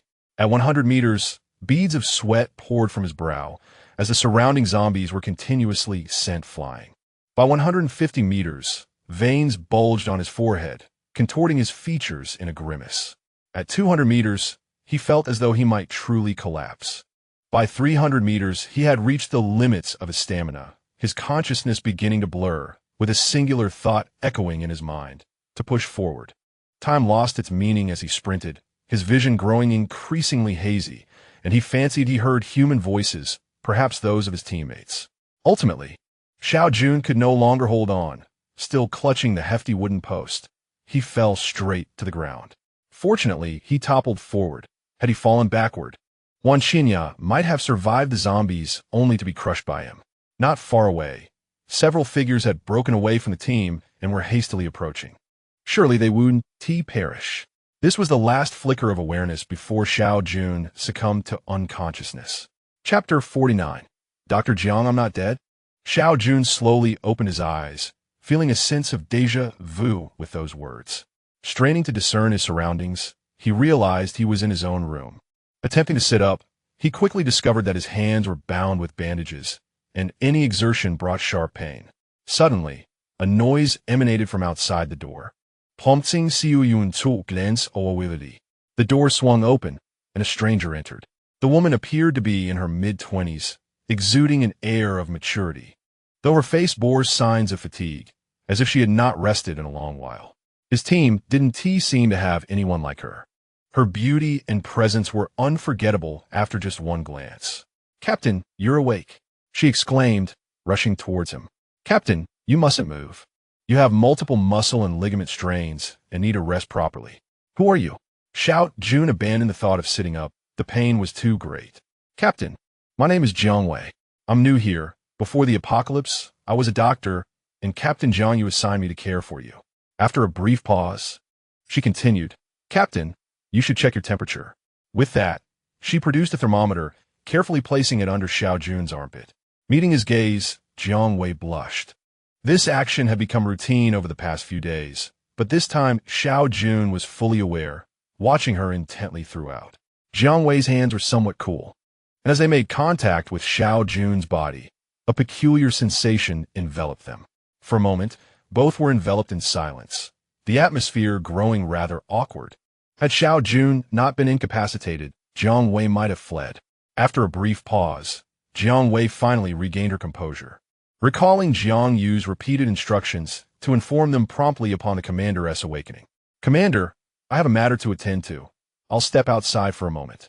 With a hasty farewell to Xiao Jun, Jiang Wei departed. Before long, the sounds of lively chatter echoed from outside the door. The door swung open once more, and Wan Xinyao was the first to rush in, followed closely by her twin sisters. Brother Jun, Wan Xinya's eyes were red-rimmed, evidently having shed many tears during this period. "It's a relief that you're all right. How long have I been unconscious?" Xiao Jun had just intended to inquire, yet the atmosphere felt amiss, rendering his question unvoiced. 2 days, the twin sister replied. "Sister Xinya woke up a day before you. 2 days is quite a stretch. How long will it take for me to recover?" This question was directed at the last arriving Jiang Wei. Dr. Jiang hesitated for a moment, but eventually resolved to speak candidly. "Commander, it takes 100 days for severe injuries to heal. Yours is more serious. Even with excellent recuperative abilities, it will take at least 2 months. 2 months? I cannot afford to wait that long. Lying in bed for 2 months would likely mean losing everything." Xiao Jun struggled to move his fingers, retrieving a third-tier mutated crystal from his storage. "It appears this is my only option." Although the precise workings of the mutated crystal remained a mystery, it was known for its ability to enhance and heal, with rumors suggesting that 7th-tier mutated crystals could even facilitate limb regeneration. However, such crystals were a rarity, with few likely to be found in the future city of his past life. Upon seeing the ethereal blue crystal in Xiao Jun's hand, all eyes were drawn to it, even Wan Qinya momentarily forgetting her tears. "What are you staring at? Feed this to me. I am unable to move." Xiao Jun shot a disgruntled glance at the group of women who had forgotten him in the presence of something so radiant. Wan Qinya quickly took the crystal from Xiao Jun's hand, reluctantly placing it into his mouth. "I want it. There will be plenty more of this in the future, and even more exquisite ones to come."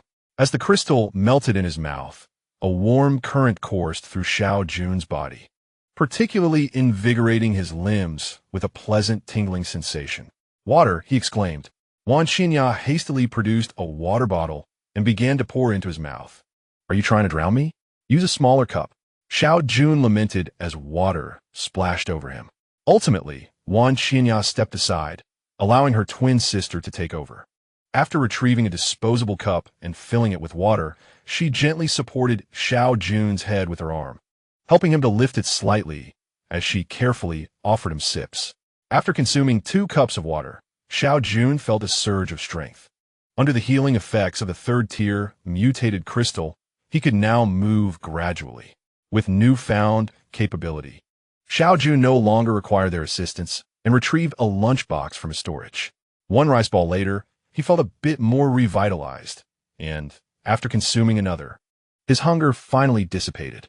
The healing effects of the 3rd-tier mutated crystal began to wane, the warm flow subsiding. Xiao Jun rose from his bed and moved around a bit. Walking normally posed no issue, yet engaging in combat remained out of the question. He retrieved a 2nd-tier mutated crystal and placed it in his mouth, experiencing a similar sensation, though the warmth was significantly diminished, lasting only a few fleeting seconds. He decided it was too extravagant to continue this way. Having recovered to this extent was already sufficient.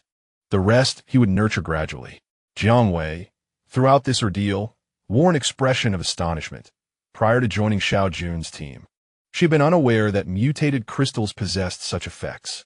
"Captain, I must conduct a thorough examination of your health," she insisted, maintaining a professional demeanor, convinced that further assessment was necessary. Xiao Jun had initially wished to avoid the inconvenience, but upon seeing the gazes of the other women, he complied and returned to his bed. Jiang Wei approached, her cheeks flushed with embarrassment. Despite her shyness, her professional integrity prevailed. After a quarter of an hour, she finally concluded her examination, confident that Xiao Jun had indeed made a genuine recovery. Could it be that, in this apocalypse, even the medical profession would face obsolescence? Jiang Wei pondered. Just 2 days prior, when she had joined Xiao Jun's team, Jiang Yu had expressed exuberance, proclaiming that the team finally had a doctor. Yet, it now seemed that a single mutated crystal could suffice for healing. Dr. Jiang, while mutated crystals can mend wounds, they cannot cure diseases, Xiao Jun interjected. Sensing her unvoiced concerns, I am not afflicted by illness. I am merely injured. For larger ailments, mutated crystals are ineffective. Jiang Wei, having just begun to doubt herself, found her thoughts validated by Xiao Jun's words, leaving her momentarily at a loss. Our team will undoubtedly expand, and we will increasingly require professionals like you, Dr. Jiang. You're most welcome. With that, Xiao Jun extended his right hand. After a moment's hesitation, Jiang Wei mirrored the gesture. Her hand remained cool, yet not frigid, akin to the gentle chill of jade, an intriguing contradiction, yet entirely harmonious. Thank you, she murmured softly. Chapter 50. Accelerating progress. The team had now reached a full roster of 500 members, comprising 4 third-tier mutated individuals, 147 second-tier, and 349 first-tier. Xiao Jun reclined in a lounge chair, while Wan Xinya reported on the team's status. It seemed they had made considerable gains during this period. 147 second-tier mutated individuals implied a significant quantity of mutated crystals, and without Xiao Jun's consent, only up to 30% could be allocated towards the women. Thus, it could be inferred that he now possessed tens of thousands of mutated crystals. Indeed, the area outside the city was a veritable treasure trove. Not only were there abundant zombies, but also numerous airdrop crates, largely untouched by others.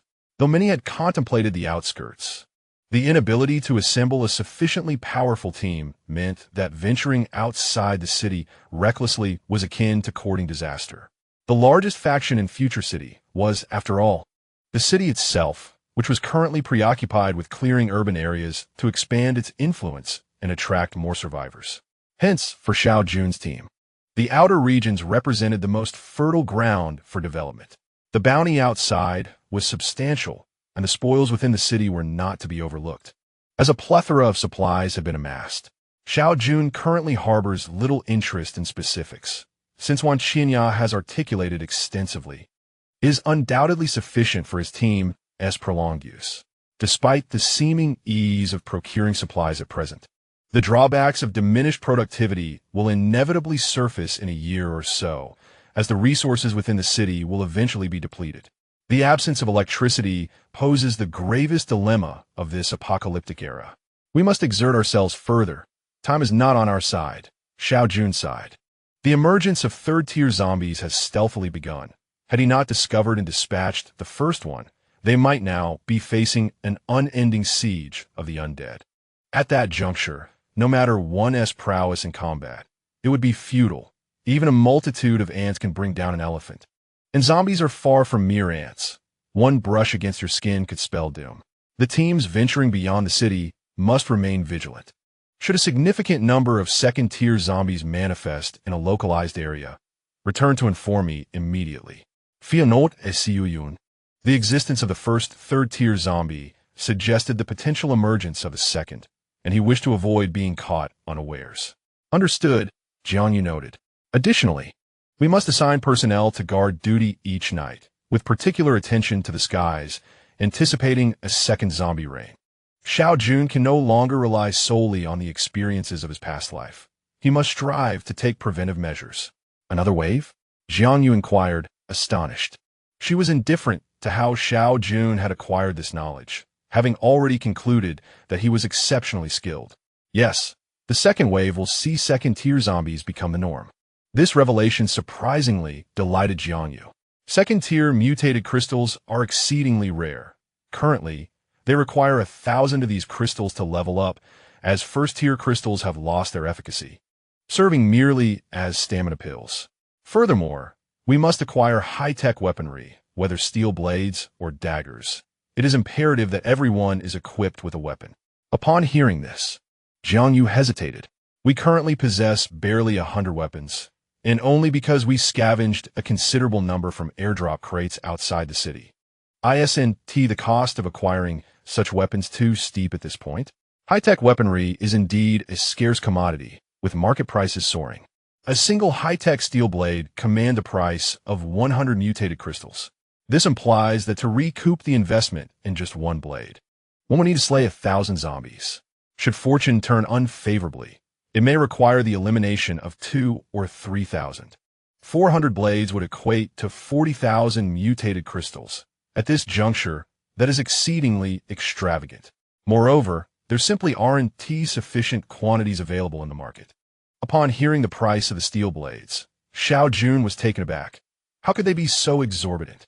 In contrast, foodstuffs such as salt and chili sauce from before the apocalypse are now remarkably inexpensive, as they can be found readily outside.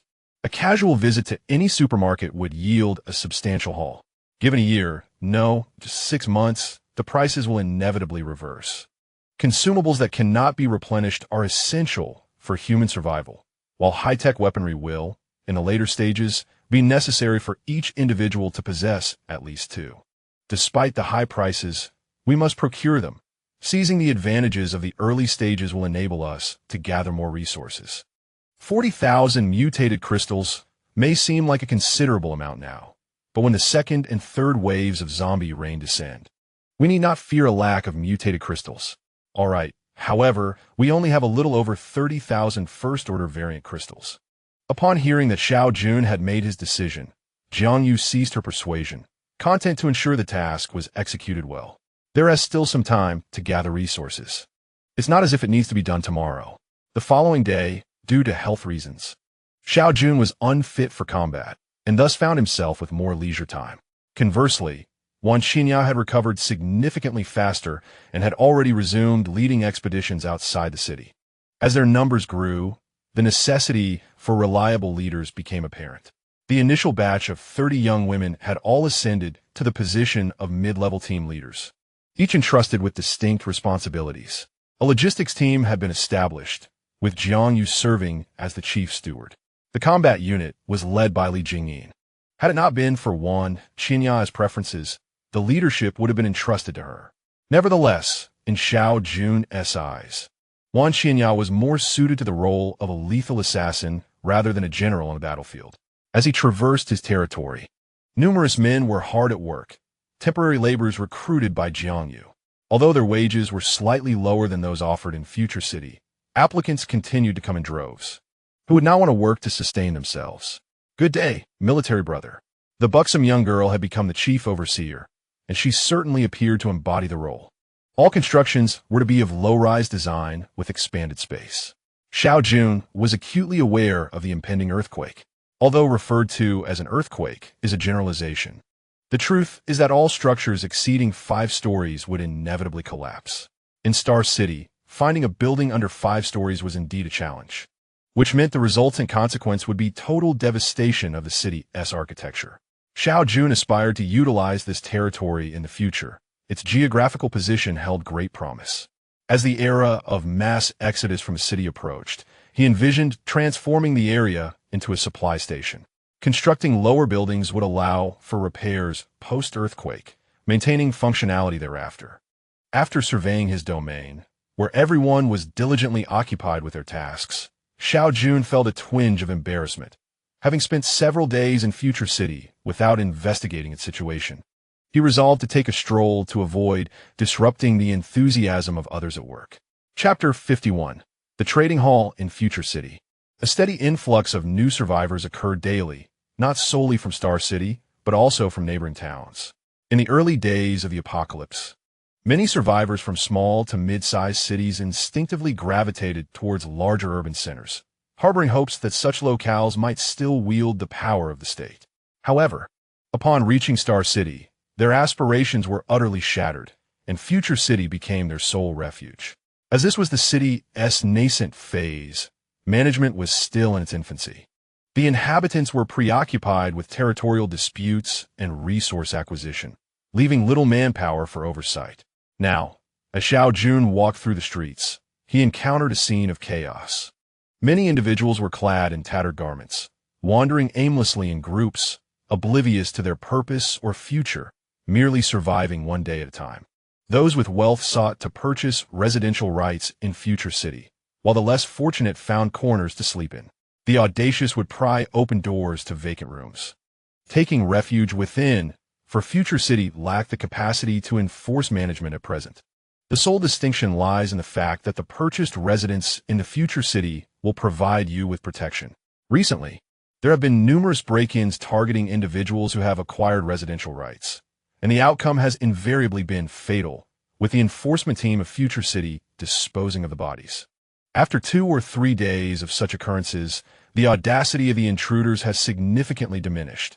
At least they now approach the act with greater caution, fulfilling Future City's intention of instilling fear. Not far from there, Xiao Jun arrived at the trading hall of Future City, bustling with a diverse array of individuals. At the entrance stood over a dozen guards wielding steel blades, their sharp gazes scrutinizing the throng of passers-by. Any disturbance would prompt an immediate response from them. This trading hall appeared to be a marketplace reminiscent of the pre-apocalyptic era, spacious yet unable to accommodate the vast crowd. The items for sale were varied, encompassing both airdrop boxes and relics from the bygone age. Xiao Jun even spotted the sale of undergarments, an unexpected sight. Was this a talent in itself? Or had an undergarment store been raided?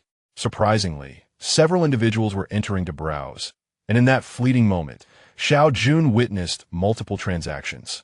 While it was understandable for women to purchase a couple of pairs, he pondered what purpose it served for those burly men. A mere few centimeters in size hardly seemed consequential. Venturing further inside, he encountered a hodgepodge of goods, but failed to find what he sought. Just as he was about to depart, a female attendant approached him. The trading hall was staffed with personnel from Future City, and those selling items were required to pay a fee. Otherwise, how could Future City guarantee one's safety? Sir, we also have a second floor in our trading hall. Would you care to take a look? The attendant had been eyeing Xiao Jun since his entrance.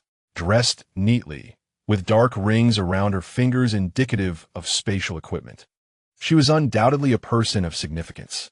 Upon seeing Xiao Jun shake his head, she hurriedly approached him. The trading market of Future City operates on a tiered system. Sellers on the first floor need only pay a minimal fee, and what they sell is of no concern to Future City. The second floor, however, is quite different. Half of its offerings belong to Future City itself, while the other half is rented out at a premium. To sell on the second floor, one must not only pay a fee, but also have their goods verified, as not all items are permitted there. Intrigued by this revelation, Xiao Jun followed the attendant to the second floor. At the staircase, 2 rows of guards with steel blades stood watch. Upon their approach, the lead guard extended his hand. Sir, due to the high value of the items on the second floor, a deposit is required, or alternatively, you may present proof of property ownership in Future City. The attendant whispered in Xiao Jun's ear. What is the deposit amount? Xiao Jun inquired casually. 10 first-tier, mutated crystals. While not exorbitant, it was a fair price, prompting Xiao Jun to readily produce his land certificate. Honorable Captain, please proceed upstairs. The guard diligently verified the document, returning it upon confirmation while his demeanor shifted to one of respect. Indeed, Future City boasts capable individuals. Just look at the level of service they provide. The waitress beamed with a radiant smile, unexpectedly revealing that she was a commander with territory. Today could potentially yield a substantial profit, if this commander took a liking to him. However, Xiao Jun couldn't help but scoff, despite the apocalypse rendering phones and computers obsolete, and leaving little in terms of entertainment beyond the occasional dalliance. He found her lacking in appeal. Ascending to the second floor, he discovered a remarkable tranquility compared to the chaotic first level, where the establishment was partitioned into distinct sections. Right this way, Commander. Here is the inventory list for the entire second floor. Please peruse it at your leisure. The service on the second floor was indeed attentive, with individual sofas to sit upon and catalogs to browse, unlike the tumultuous atmosphere downstairs. As he perused the list, Xiao Jun lit a cigarette, drawing envious glances from several individuals nearby. In this post-apocalyptic world, the prices of food and salt had plummeted, yet two items had seen their value rise: tobacco and alcohol. A smoker himself, Xiao Jun had stockpiled 50 boxes of cigarettes in his personal space and had specifically instructed Jiangyu to procure more whenever possible. Thus, he had no concerns about his smoking habit. Turning to the weapons section of the inventory, he noted that 10 high-tech steel blades were available, along with 17 daggers. What are the prices for these? At that moment, the waitress approached with a cup of hot tea. A high-tech steel blade costs around 100 mutated crystals, while a dagger is half that at 50 mutated crystals. In the struggle against zombies, a blade would undoubtedly be more effective than a dagger, which required constant vigilance to avoid being grazed by the undead. I will take them all. Please retrieve the items for me, and I will settle the payment later. This simple request resonated in the waitress's ears like a melodious symphony, since she earned a commission of 4% on the sales from the second floor. This transaction would net her 7 first-tier mutated crystals.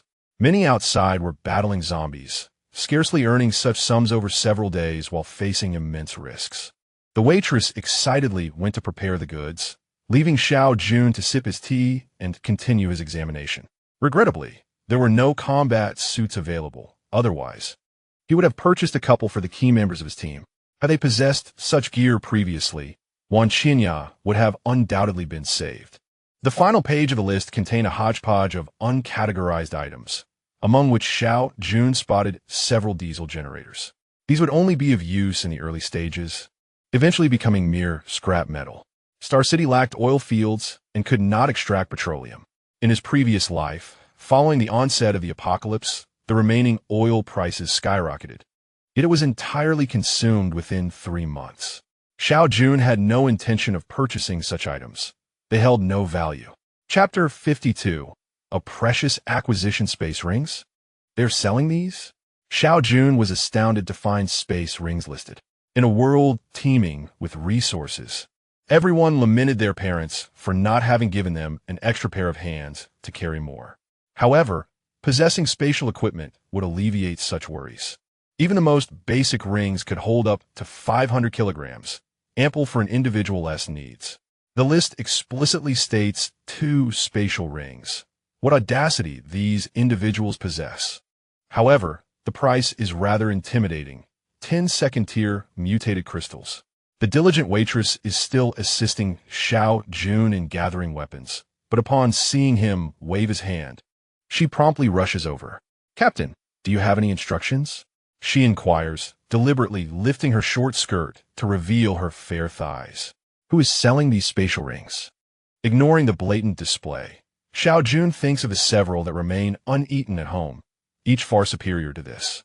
Upon mentioning the spatial rings, the waitress's eyes gleam with anticipation. "Captain, these are sold at our future city. To exchange spatial rings for second-tier mutated crystals. Are they aiming for 4th-tier upgrades?"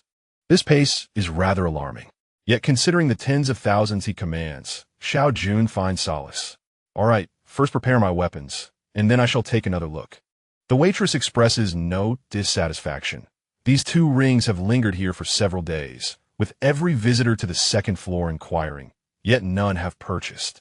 Those who desire them cannot afford them, while those who can afford them are in dire need of second-tier mutated crystals. A vicious cycle indeed. Xiao Jun already possesses ample spatial equipment, and 2 rings cannot resolve his issues. He cannot afford to squander 22nd-tier mutated crystals.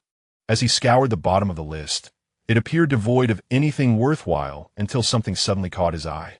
A spatial stone, capable of increasing the capacity of spatial equipment by 250 kilograms, priced at 2 second-tier mutated crystals. Perhaps fearing others might not recognize it, its function was explicitly noted. Xiao Jun's breath quickened as he scrutinized each word. Indeed, it was a spatial stone. However, the description was utter nonsense. Spatial stones are also products of airdrop boxes, considered a subsidiary of spatial equipment. Each piece of spatial equipment can utilize a spatial stone once. Using it again would cause it to explode. The increased capacity is not 250 kilograms, but rather 50%. When applied to a spatial ring, it indeed adds 250 kilograms, but for a bracelet, the increase would be 2,500 kilograms. The waitress had just turned to leave when Xiao Jun summoned her again, this time with greater urgency. There was no helping it. He was a wealthy man, and she hurriedly returned. Weapons can wait. First, fetch that spatial stone for me. Quickly, I want it. The poor girl hadn't even caught her breath before Xiao Jun pushed her aside, yearning for a sip of water. This time, efficiency was swift. Within 2 minutes, she returned with a man. Captain, the spatial stone you requested is being sold by him. Let me see the goods, Xiao Jun replied, having regained his composure. One must never rush in business. The more anxious one appears, the easier they are to manipulate. In recent days, Future City has employed a series of decisive measures to convey the toughness of this ironclad reality, simultaneously fostering trust among its inhabitants. Thus, the man did not hesitate for long and promptly produced 2 transparent objects resembling rubber. These items, originating from an airdrop box, would reveal their efficacy upon mere contact. Holding them in his hand, Xiao Jun recalled the description: space stones capable of integrating into spatial gear, significantly enhancing storage capacity. It finally dawned on him why such a bargain had fallen into his hands. The description had been misleadingly vague, merely stating a 50% enhancement, which was a gross underestimation. The treasure appraisers from Future City must have tested it with a spatial ring, mistakenly believing it to augment storage by 250 kilograms. Interestingly, the man had visited the previous day, yet at that time, his asking price was 5 second-tier mutated crystals, a sum that deterred even inquiries. Selling on the second floor required exorbitant fees, and if items lingered unsold for too long, the man would struggle to cover his stall costs. Some, unwilling to pay fees, resorted to hawking outside, but it was rumored that a young man selling food had vanished the day after. Lacking sufficient strength, wealth could transform into a lethal poison rather than a boon. Today, the man had no choice but to lower his price, leading him to encounter Xiao Jun. Having inspected both space stones, Xiao Jun confirmed their authenticity and found the price for the 2 second-tier mutated crystals quite reasonable. He decisively procured the crystals, thus augmenting his storage capacity by an impressive 5,000 kilograms, akin to acquiring a spatial bracelet. Shortly after sending the man on his way, he gathered all the weapons he desired. The procurement took some time, as the weapons were sold by multiple vendors, but each was carefully examined before payment was made. After storing the items in his space, Xiao Jun stood to leave, prompting the waitress to become anxious. Although she had made sufficient earnings today, her ambition urged her to pursue more. Captain, we have a lounge on the 3rd floor. Would you like to take a rest? The buttons of the waitress's uniform, having mysteriously come undone, now brushed against Xiao Jun's arm. In high spirits from acquiring numerous weapons and the 2 space stones, Xiao Jun rubbed his hands together. 10 first-tier, mutated crystals appeared in his palm, which he then tossed towards the waitress's chest. A tip for you. With that, he departed without a backward glance. The waitress tightened her buttons amidst the envious gazes of onlookers, her expression tinged with a hint of reluctance. Chapter 53. An unexpected encounter after leaving the trading market. Xiao Jun chose not to visit the recruitment market, as it was evident that the workers in his territory were sourced from there. The streets remained as chaotic as ever, with even beggars present, whom Xiao Jun chose to ignore. Approaching him was a group of individuals returning from outside Future City, their laughter and chatter indicating a fruitful venture. Brother Jun? Amidst the crowd, a voice filled with surprise rang out, followed by a boy emerging from the throng, none other than Guayu, who once shared a floor with Xiao Jun at the hotel. Captain Gua, what a pleasant surprise. We'll take our leave now. Guayu appeared to be thriving in Future City, smiling as he exchanged a few words with others before turning his attention back to Xiao Jun. Brother Jun, you come to Future City as well. That's wonderful. My mother often speaks of you. Brother Jun, I've now joined Future City and even become a captain, leading dozens under my command. I've advanced to a 2nd-tier mutant. He seemed akin to a child eager to showcase his accomplishments to a revered elder. Very impressive. Xiao Jun replied with a smile, acknowledging that he had not misjudged Guayu, whose familiarity indicated a strong bond. Yet, the atmosphere felt slightly amiss in the previous life, Guo Yu was the formidable general of Future City, known for his few words and fierce demeanor. Would this trajectory lead him astray? With Xiao Jun's affirmation, Guo Yu beamed with joy, insisting on escorting him home, frequently reminding Xiao Jun that without him, they might have perished long ago. Xiao Jun did not decline. He had no pressing matters and was equally delighted to encounter Guo Yu in Future City. As they walked, Guo Yu recounted his experiences to Xiao Jun. Initially, he had heeded Xiao Jun's advice and, after becoming a first-tier mutant, brought his mother to the survivor team. Their journey was fraught with peril, but Guo Yu's formidable strength ensured their safety. Having joined the team, he gradually showcased his abilities, gaining recognition and being appointed as a small team leader, overseeing 7 or 8 individuals. Later on, he encountered a top-tier airdrop crate. However, at that moment, their team lacked the strength to contend with second-tier zombies. In a crucial moment, while the zombies pursued the scattering team members, Guo Yu consumed the mutated crystals meant for the team, successfully leveling up to a second-tier mutant. Note: Guo Yu had previously acquired numerous first-tier mutated crystals during missions. That battle was harrowing. Fortunately, Guo Yu's superior skills allowed him to triumph over the second-tier zombie. To his astonishment, the airdrop crate turned out to be of the highest quality. With all his comrades perishing and no one to supervise, Guo Yu remained astute and chose not to report the incident, discreetly claiming the contents for himself. Paul, let me share a secret. There was a mutated serum in that airdrop crate. After consuming it, my strength nearly doubled. He glanced around to ensure no one was listening before whispering. Xiao Jun found this amusing. The boy was genuinely innocent, always remembering those who showed him kindness. Perhaps it was because his mother had survived this time that he had not succumbed to darkness, retaining a semblance of purity. You must strive for even greater heights. I am now a third-tier mutant.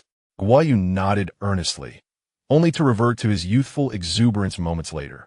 Paul Yun, I heard from others that a team has arrived in Future City filled with beautiful young ladies, and they are quite powerful.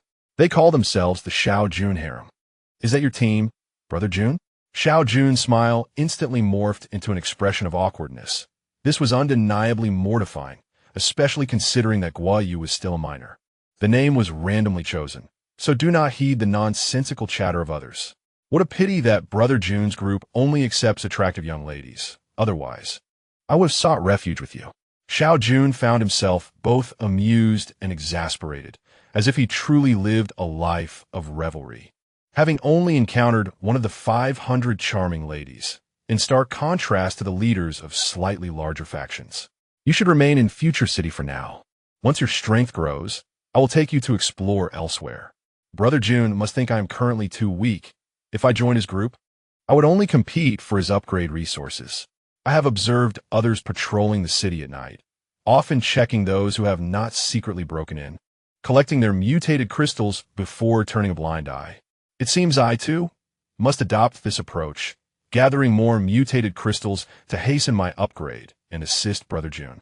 Xiao Jun's expression darkened further. How had a once invincible, stoic general become a cunning and avaricious little pup? What had gone awry?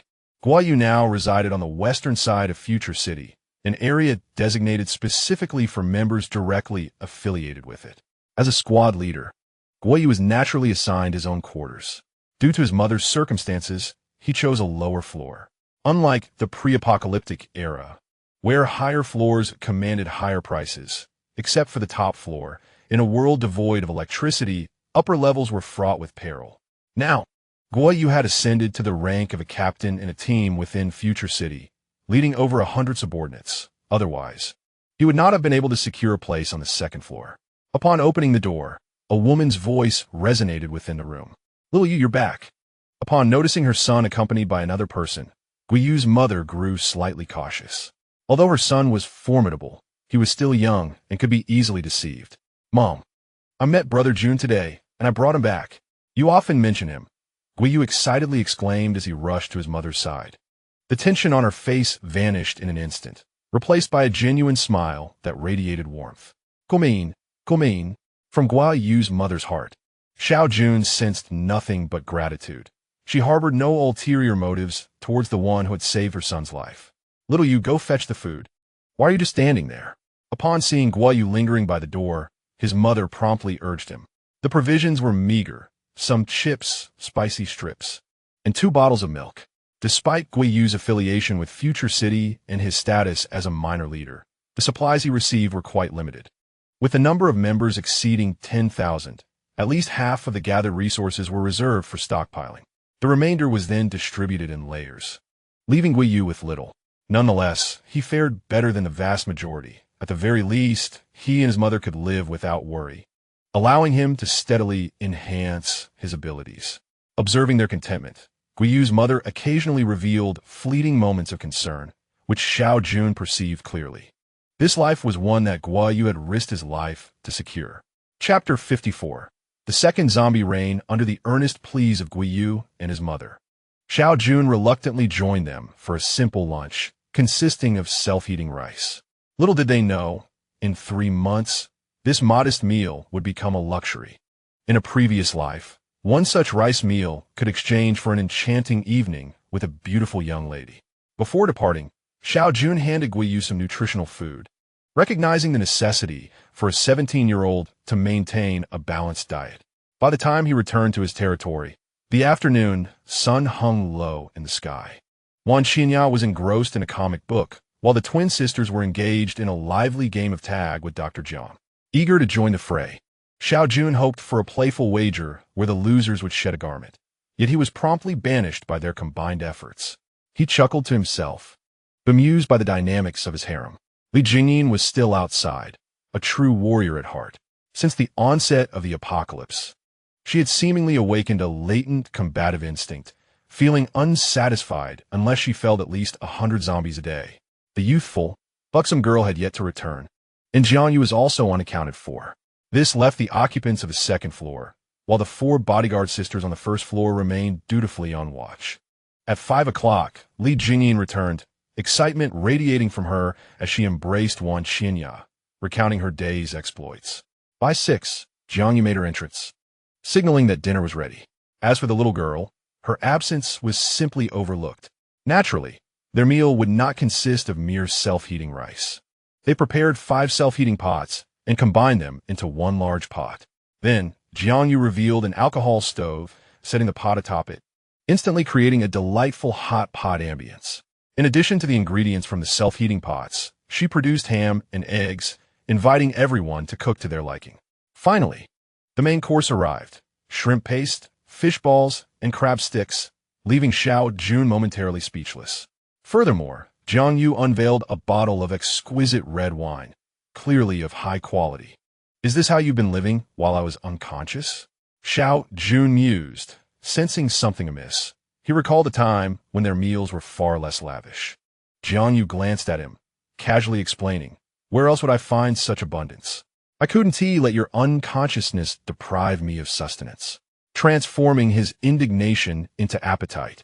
Xiao Jun eagerly engaged in a spirited competition for food.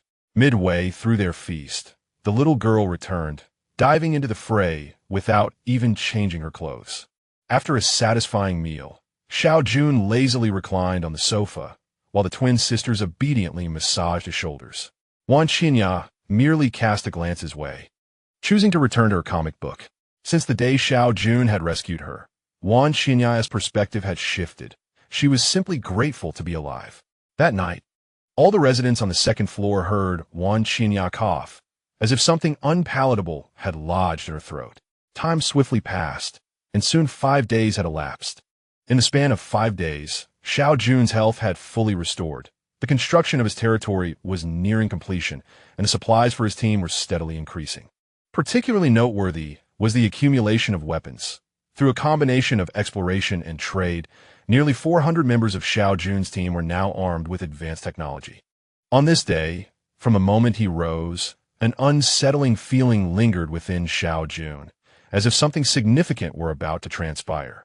This sensation grew even more intense as the afternoon progressed.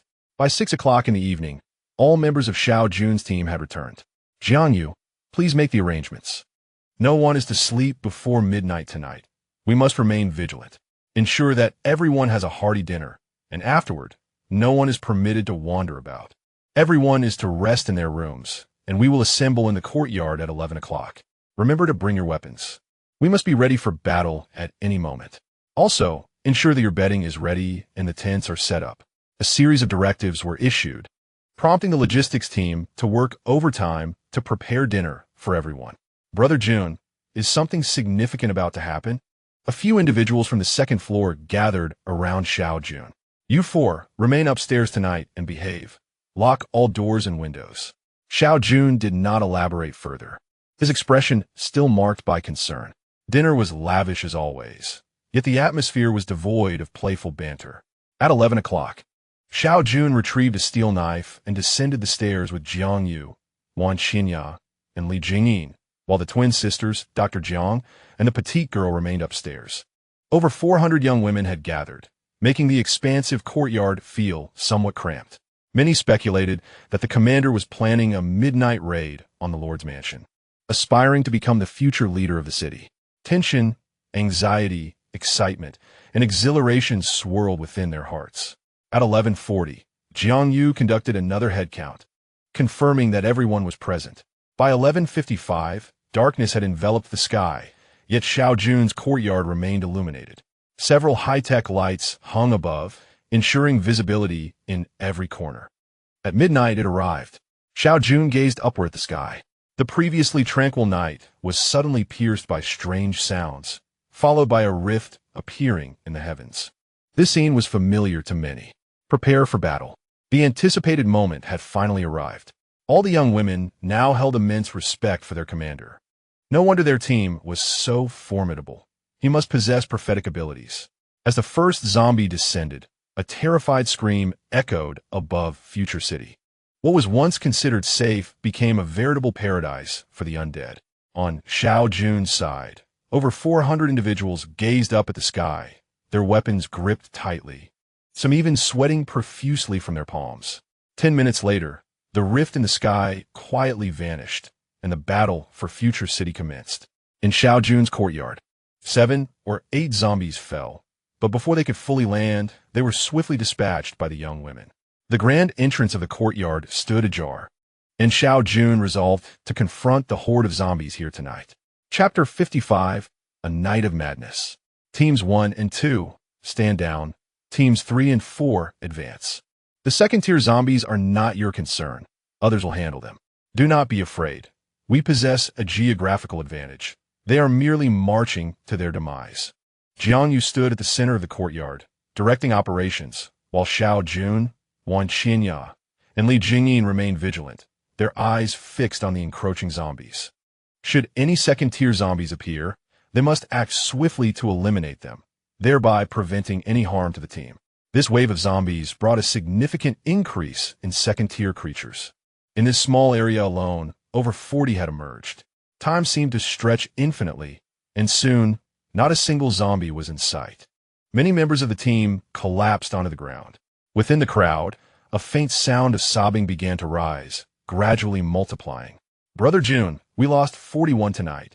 Jiang Yu reported, her expression grave as she presented the tally. 41. It was not an overwhelming loss, the mortality rate barely hitting 10%. Yet, the sensation of having to turn against a comrade who had been a friend just moments before was profoundly unsettling.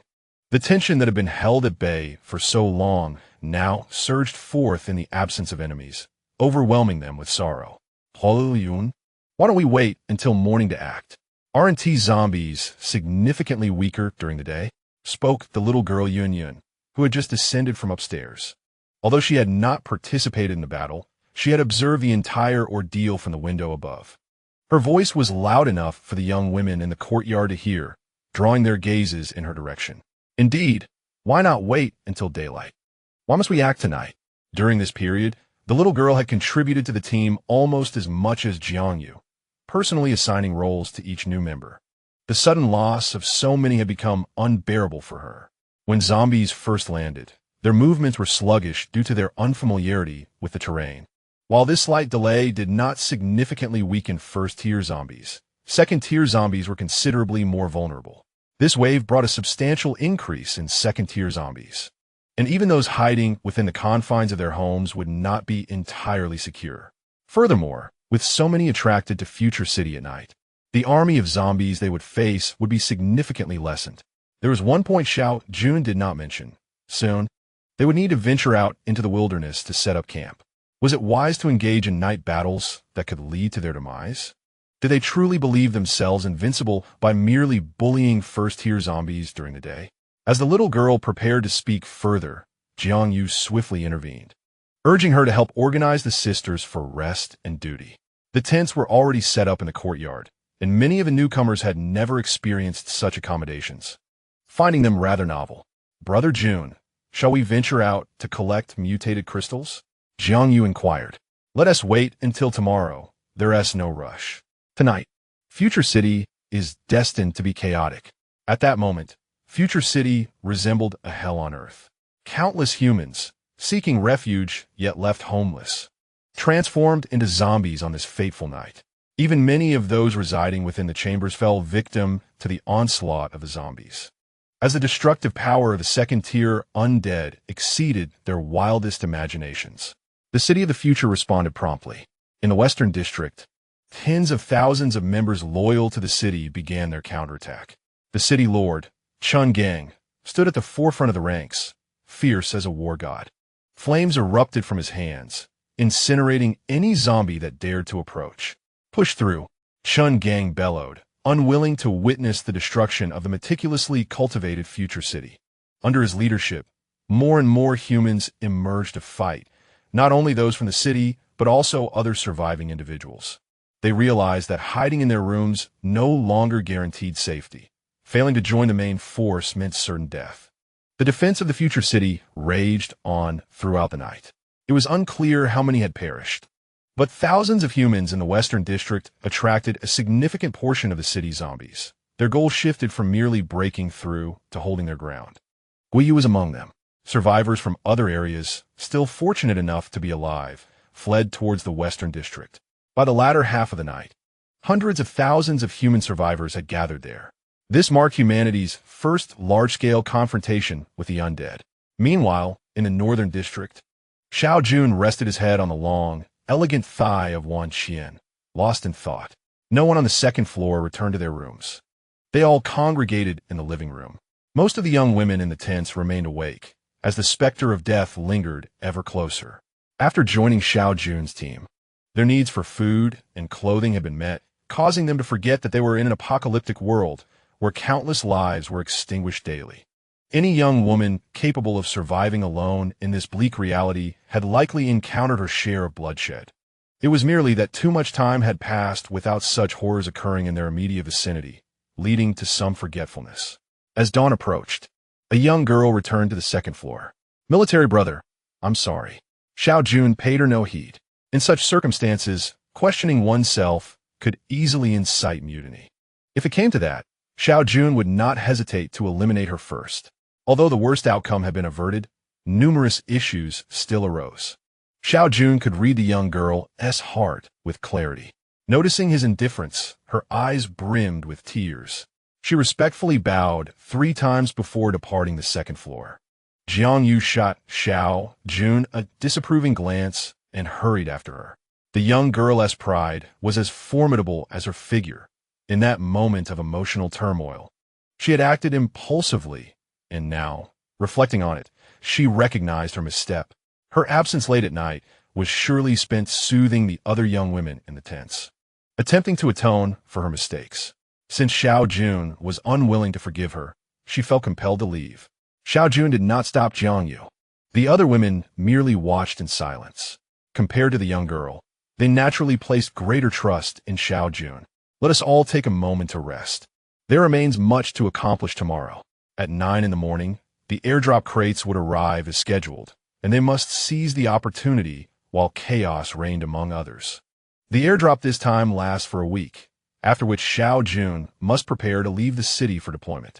Everything is being arranged in advance, and the earthquake is expected to occur earlier than anticipated. Additionally, there is the impending zombie siege. During the last encounter, third-tier zombies were discovered, and it is certain that many will appear this time as well. However, based on experiences from the previous life, the zombie siege should occur post-earthquake. Only after the future city is re-established. Otherwise, what siege can occur without a city? Chapter 56. Dread at 6 in the morning, after a night of fierce battles.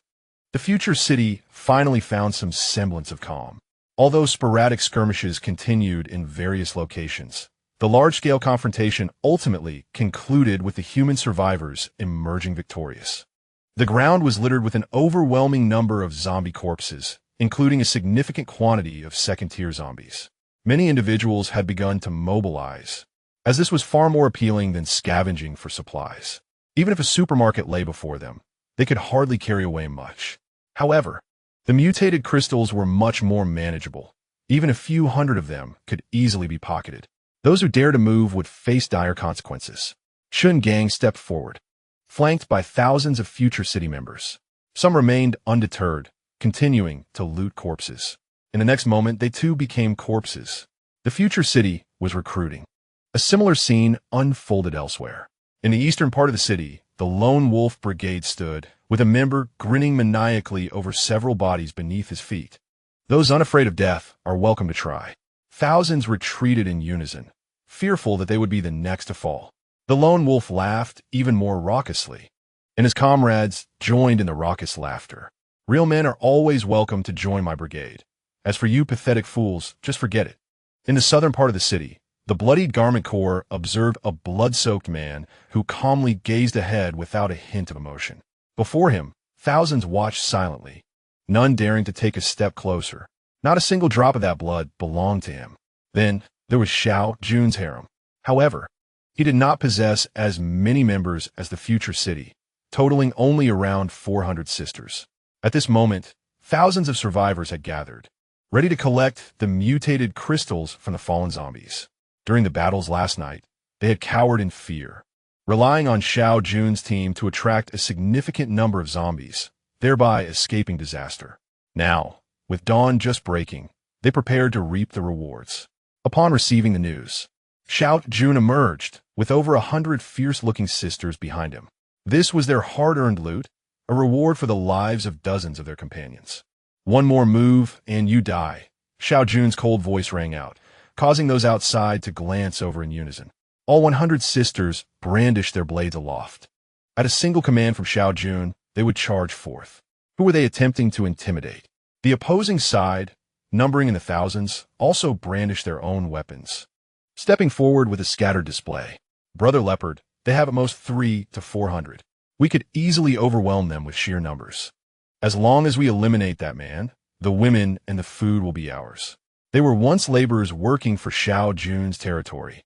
But after the situation escalated last night, in a moment of urgency, Brother Bao recalled that there was another team nearby and promptly led his men towards this direction. Indeed, most of the zombies within the territory had been drawn away by Xiao Jun's team. Now, they vastly outnumbered the opposing side, which consisted solely of women. They had conserved their energy while the others had fought tirelessly through the night, leaving them fatigued. A glint of ferocity flickered in Brother Bao's eyes. While they might harbor some fear in confronting zombies, they felt no trepidation when it came to attacking women. However, Brother Bao hesitated, despite the apparent thousands present. Only around 100 truly heeded his command. Brother Bao, as long as we take the lead and there are benefits to be gained, those people will surely follow us, suggested a younger subordinate. Damn it, let's take them down. We'll slay that man, and the women and resources will be ours, Brother Bao mused, feeling the stirrings of ambition as he rallied a dozen followers to roar in agreement. In an instant, the thousands behind them were also stirred, eager for the spoils of women and resources. Who wouldn't desire such rewards? Suddenly, a piercing sound echoed, a weapon piercing flesh. Wan Xinya's figure emerged slowly, a dagger embedded in Brother Bao's neck, his expression one of disbelief. Kill! With Xiao Jun's command, the girls who had suppressed their fury all night were finally unleashed. Though the opposing side was numerous, they were merely a ragtag group, and with their leader, Brother Bao, slain, the fragile courage they had mustered dissipated like smoke. This is none of our business. Spare us, we are innocent, cried the frightened women. Brothers, fight back. Just as he finished speaking, this so-called valiant man had his head cleaved by Xiao Jun's blade. Why the need for such gruesome methods? I thought we were slaying zombies. Xiao Jun chuckled awkwardly, sheathing his knife and stepping back into the fray. Stop! The combatants, who had just been engaged in battle, swiftly returned to stand behind Xiao Jun, their blood-stained attire narrating the events that had just transpired. Do you still wish to resist? The crowd of thousands fell silent, not a single soul daring to step forward. If you wish to survive in my territory, each of you must pay 5 first-tier mutated crystals. Not only will I arrange accommodations for you, but I will also do my utmost to ensure your safety. Those without mutated crystals, be gone. 200 fierce women armed with steel knives emerged from behind Xiao Jun, systematically collecting protection fees. Once a few led the way in paying, they were quickly escorted by the women to receive their accommodations. Witnessing Xiao Jun's commitment to honor his word, providing protection in exchange for payment, more than half of the individuals eagerly paid their dues. In the days since Xiao Jun had profited from their hands, they had swiftly returned the favor, living in homes they themselves had constructed. Those without mutated crystals faced no mercy and were expelled without hesitation. Hurry and prepare the meals. Everyone deserves a hearty feast. It was soon 9 o'clock, and a new round of airdrop boxes was about to arrive on the battlefield. Compared to the previous drop, this one promised even greater quality. Seizing the moment while others had been busy all night, Xiao Jun planned to scour the future city for airdrop boxes. It was 8:40. As other teams were still regrouping, Xiao Jun's harem quickly completed their preparations and set forth towards future city. Jiangyu led one team, Wan Qinya another, and Li Jing in a third, while the remaining members followed me. Aside from the 2 remaining teams and the territory of future city, anyone daring to encroach would be met with lethal force. The latest batch of airdrop crates was a prize that Xiao Jun was determined to seize. After a night of battle, the zombies within Future City had been largely eradicated, leaving the streets deserted. The harem swiftly occupied several main thoroughfares, poised to radiate their influence across the entire city at the first sight of the airdrop crates. Chapter 57. Confrontation exhausted survivors, having endured a night of fierce combat, finally found respite. The entire future city seemed to have succumbed to slumber, save for Xiao Jun's harem, which moved quietly through the vast expanse of the urban landscape. At precisely 9 o'clock, as before, the sky once again tore open, raining down a multitude of airdrop crates scattered across every corner. The harem, long prepared, sprang into action like swift cheetahs sensing their prey, dispersing in pursuit of the crate's descent. Go! Xiao Jun commanded, leading a team of her own. As soon as the crates landed, she quickly organized the squad leaders to set off. Wows, how many airdrop crates? A young lady exclaimed in awe. Enough with the admiration. We must act swiftly. By the time the other teams comprehend the situation, our opportunity will vanish. Seizing the moment, Xiao Jun's team commenced a fervent collection of the crates. This was not merely a hunt for airdrops. It felt more akin to gathering treasures, with no zombies or competition in sight, only their diligent efforts at work. Occasionally, a few fortunate souls, still awake, attempted to contest the bounty, but they were vastly outmatched and stood no chance against Xiao Jun's formidable team. Still asleep? Rise quickly. Gather everyone. Apart from Xiao Jun's harem, chaos reigned in the other 3 areas. They had barely entered slumber when the airdrop crates descended. Move swiftly. After fighting hard all night, we can't let others reap the rewards. Many urged anxiously. At 9:15, the once quiet future city erupted into a lively scene, filled with the echoes of classic national pride. This crate belongs to my lone wolf team. Outsiders be gone. I am the captain of Future City's 3rd team. This crate is mine. Anyone unafraid can step forward. Get lost. A calm-faced man uttered a single word, causing onlookers to retreat in fear. Xiao Jun's team was no longer progressing as smoothly as at the start. Fortunately, 20 minutes had already established them as the day's greatest victors. Brother Jun, more and more people are arriving. By 9:30, shadows filled Future City. Not only the 4 major teams, but also various lone individuals emerged, hoping to seize any leftover opportunities. Back to the north of the city, 9:30 was a time Xiao Jun had meticulously planned. Prior to this hour, they would scour other locations for airdrop crates, and after, They would all convene in the northern sector to finalize their search of their own territory. When Xiao Jun and her team arrived, the other 3 squads had already gathered, yet they found themselves facing another group in confrontation. The gathering boasted a considerable number of individuals, numbering at least 200 to 300. At this juncture, it was likely that only the 3 major factions could effortlessly amass such a crowd. Upon the arrival of Xiao Jun, the young women inexplicably exhaled a sigh of relief, as if they had found their beacon of hope. "Are you the leader of the female brigade?" Xiao Jun turned to the source of the voice, which belonged to a diminutive man with a sharp, simian visage. "I'm asking you, are you the head of this female brigade? Given your frail appearance, can you manage? Perhaps my brothers could assist you." With that, his companions erupted into laughter, some even whistling in this direction. Xiao Jun recognized this individual immediately. He had heard whispers of a depraved vice leader within the Lone Wolf Brigade, nicknamed the Lecherous Monkey, known for his gaunt figure and grotesque features. This man derived great pleasure from tormenting women, particularly those of exquisite beauty, and he had an affinity for married women, which earned him numerous adversaries. In the future city of his past life, his infamy was widespread. Yet, despite the countless individuals who wished to see him dead, he continued to thrive. However, today, as the lecherous monkey was reveling in his bravado, he suddenly sensed something amiss and shoved the person beside him forward. A glimmer of cold steel flashed, and blood sprayed forth. "Do you dare to kill me?" The lecherous monkey roared in fury. "Once I capture you, you shall experience my newly devised techniques." Wan Xinya, having missed her strike, swiftly retreated. This monkey indeed possessed some skill, as he could detect the invisible Wan Xinya. Li Jingyin emerged, brandishing her weapon. The group before her had been hurling lewd remarks earlier, igniting her ire. However, they had refrained from attacking without Xiao Jun's presence. Wen Qing's engagement signified Xiao Jun's intent, prompting Li Jingyin to advance. A melee was imminent. "Cease!" The lone wolf had caught wind of the commotion and rushed over. Upon encountering the female brigade, the lone wolf's eyes reddened. The last time he had led a smaller contingent, he had suffered a setback at their hands, and now he found himself facing them again. Yet, to have risen to the position of a brigade leader, he was not devoid of intelligence.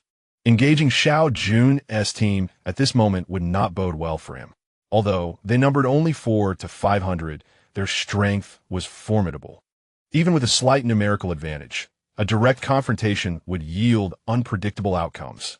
While the lone wolf hesitated, Xiao Jun was resolute. The lecherous monkey had already dared to insult the women of his brigade in his presence. Tomorrow, he might resort to underhanded tactics. With the enmity established, it was imperative to eliminate him while he remained merely a captain. Should the lone wolf dare to turn against him, he would not hesitate to dispose of him as well. The lecherous monkey continued to taunt them with a barrage of vulgarities. A strange smile appeared on Xiao Jun's face, causing the lecherous monkey's expression to shift, as if sensing impending danger. He swiftly attempted to burrow into the crowd. Unfortunately, it was too late. A steel blade, infused with unparalleled force, descended upon him. In a state of panic, the lecherous monkey continued to push further into the throng, attempting to use 2 individuals beside him as shields against the impending strike. Regrettably, it was not Wan Qinya who made the strike this time, but rather Xiao Jun. The suddenness of his instantaneous movement proved to be far more unpredictable than Wan Qinya's stealth. Leaving the monkey already a step behind and unable to muster significant force in his hurried attempt to react, the steel blade sliced through the air, sending both individuals hurtling away, the momentum of the blade unabated as it continued towards the lecherous monkey.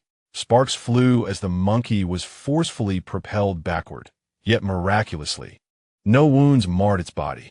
Xiao Jun furrowed his brow. It appeared he possessed a piece of high-tech battle gear.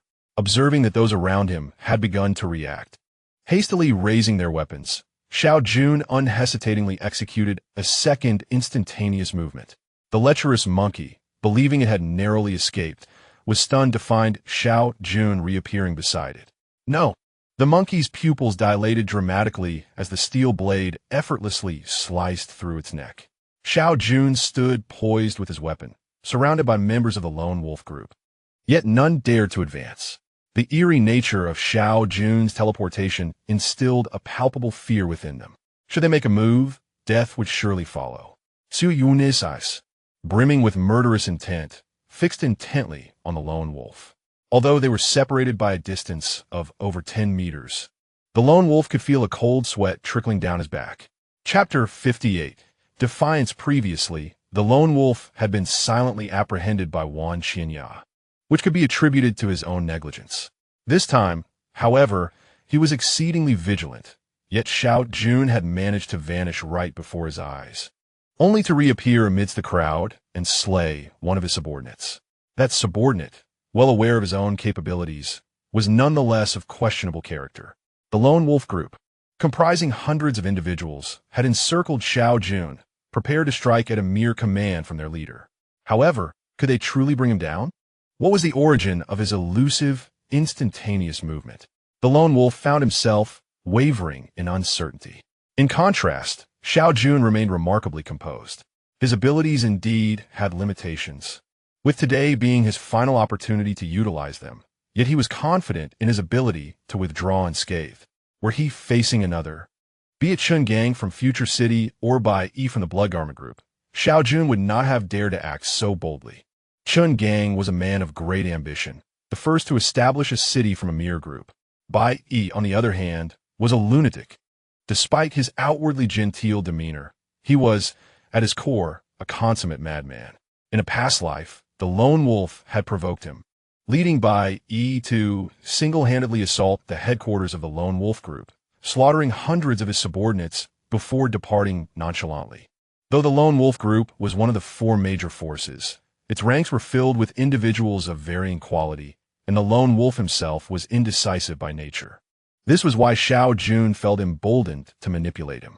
After intimidating the lone wolf, Xiao Jun proceeded without any semblance of defense towards his team, completely unconcerned by the hundreds of blades and individuals encircling him.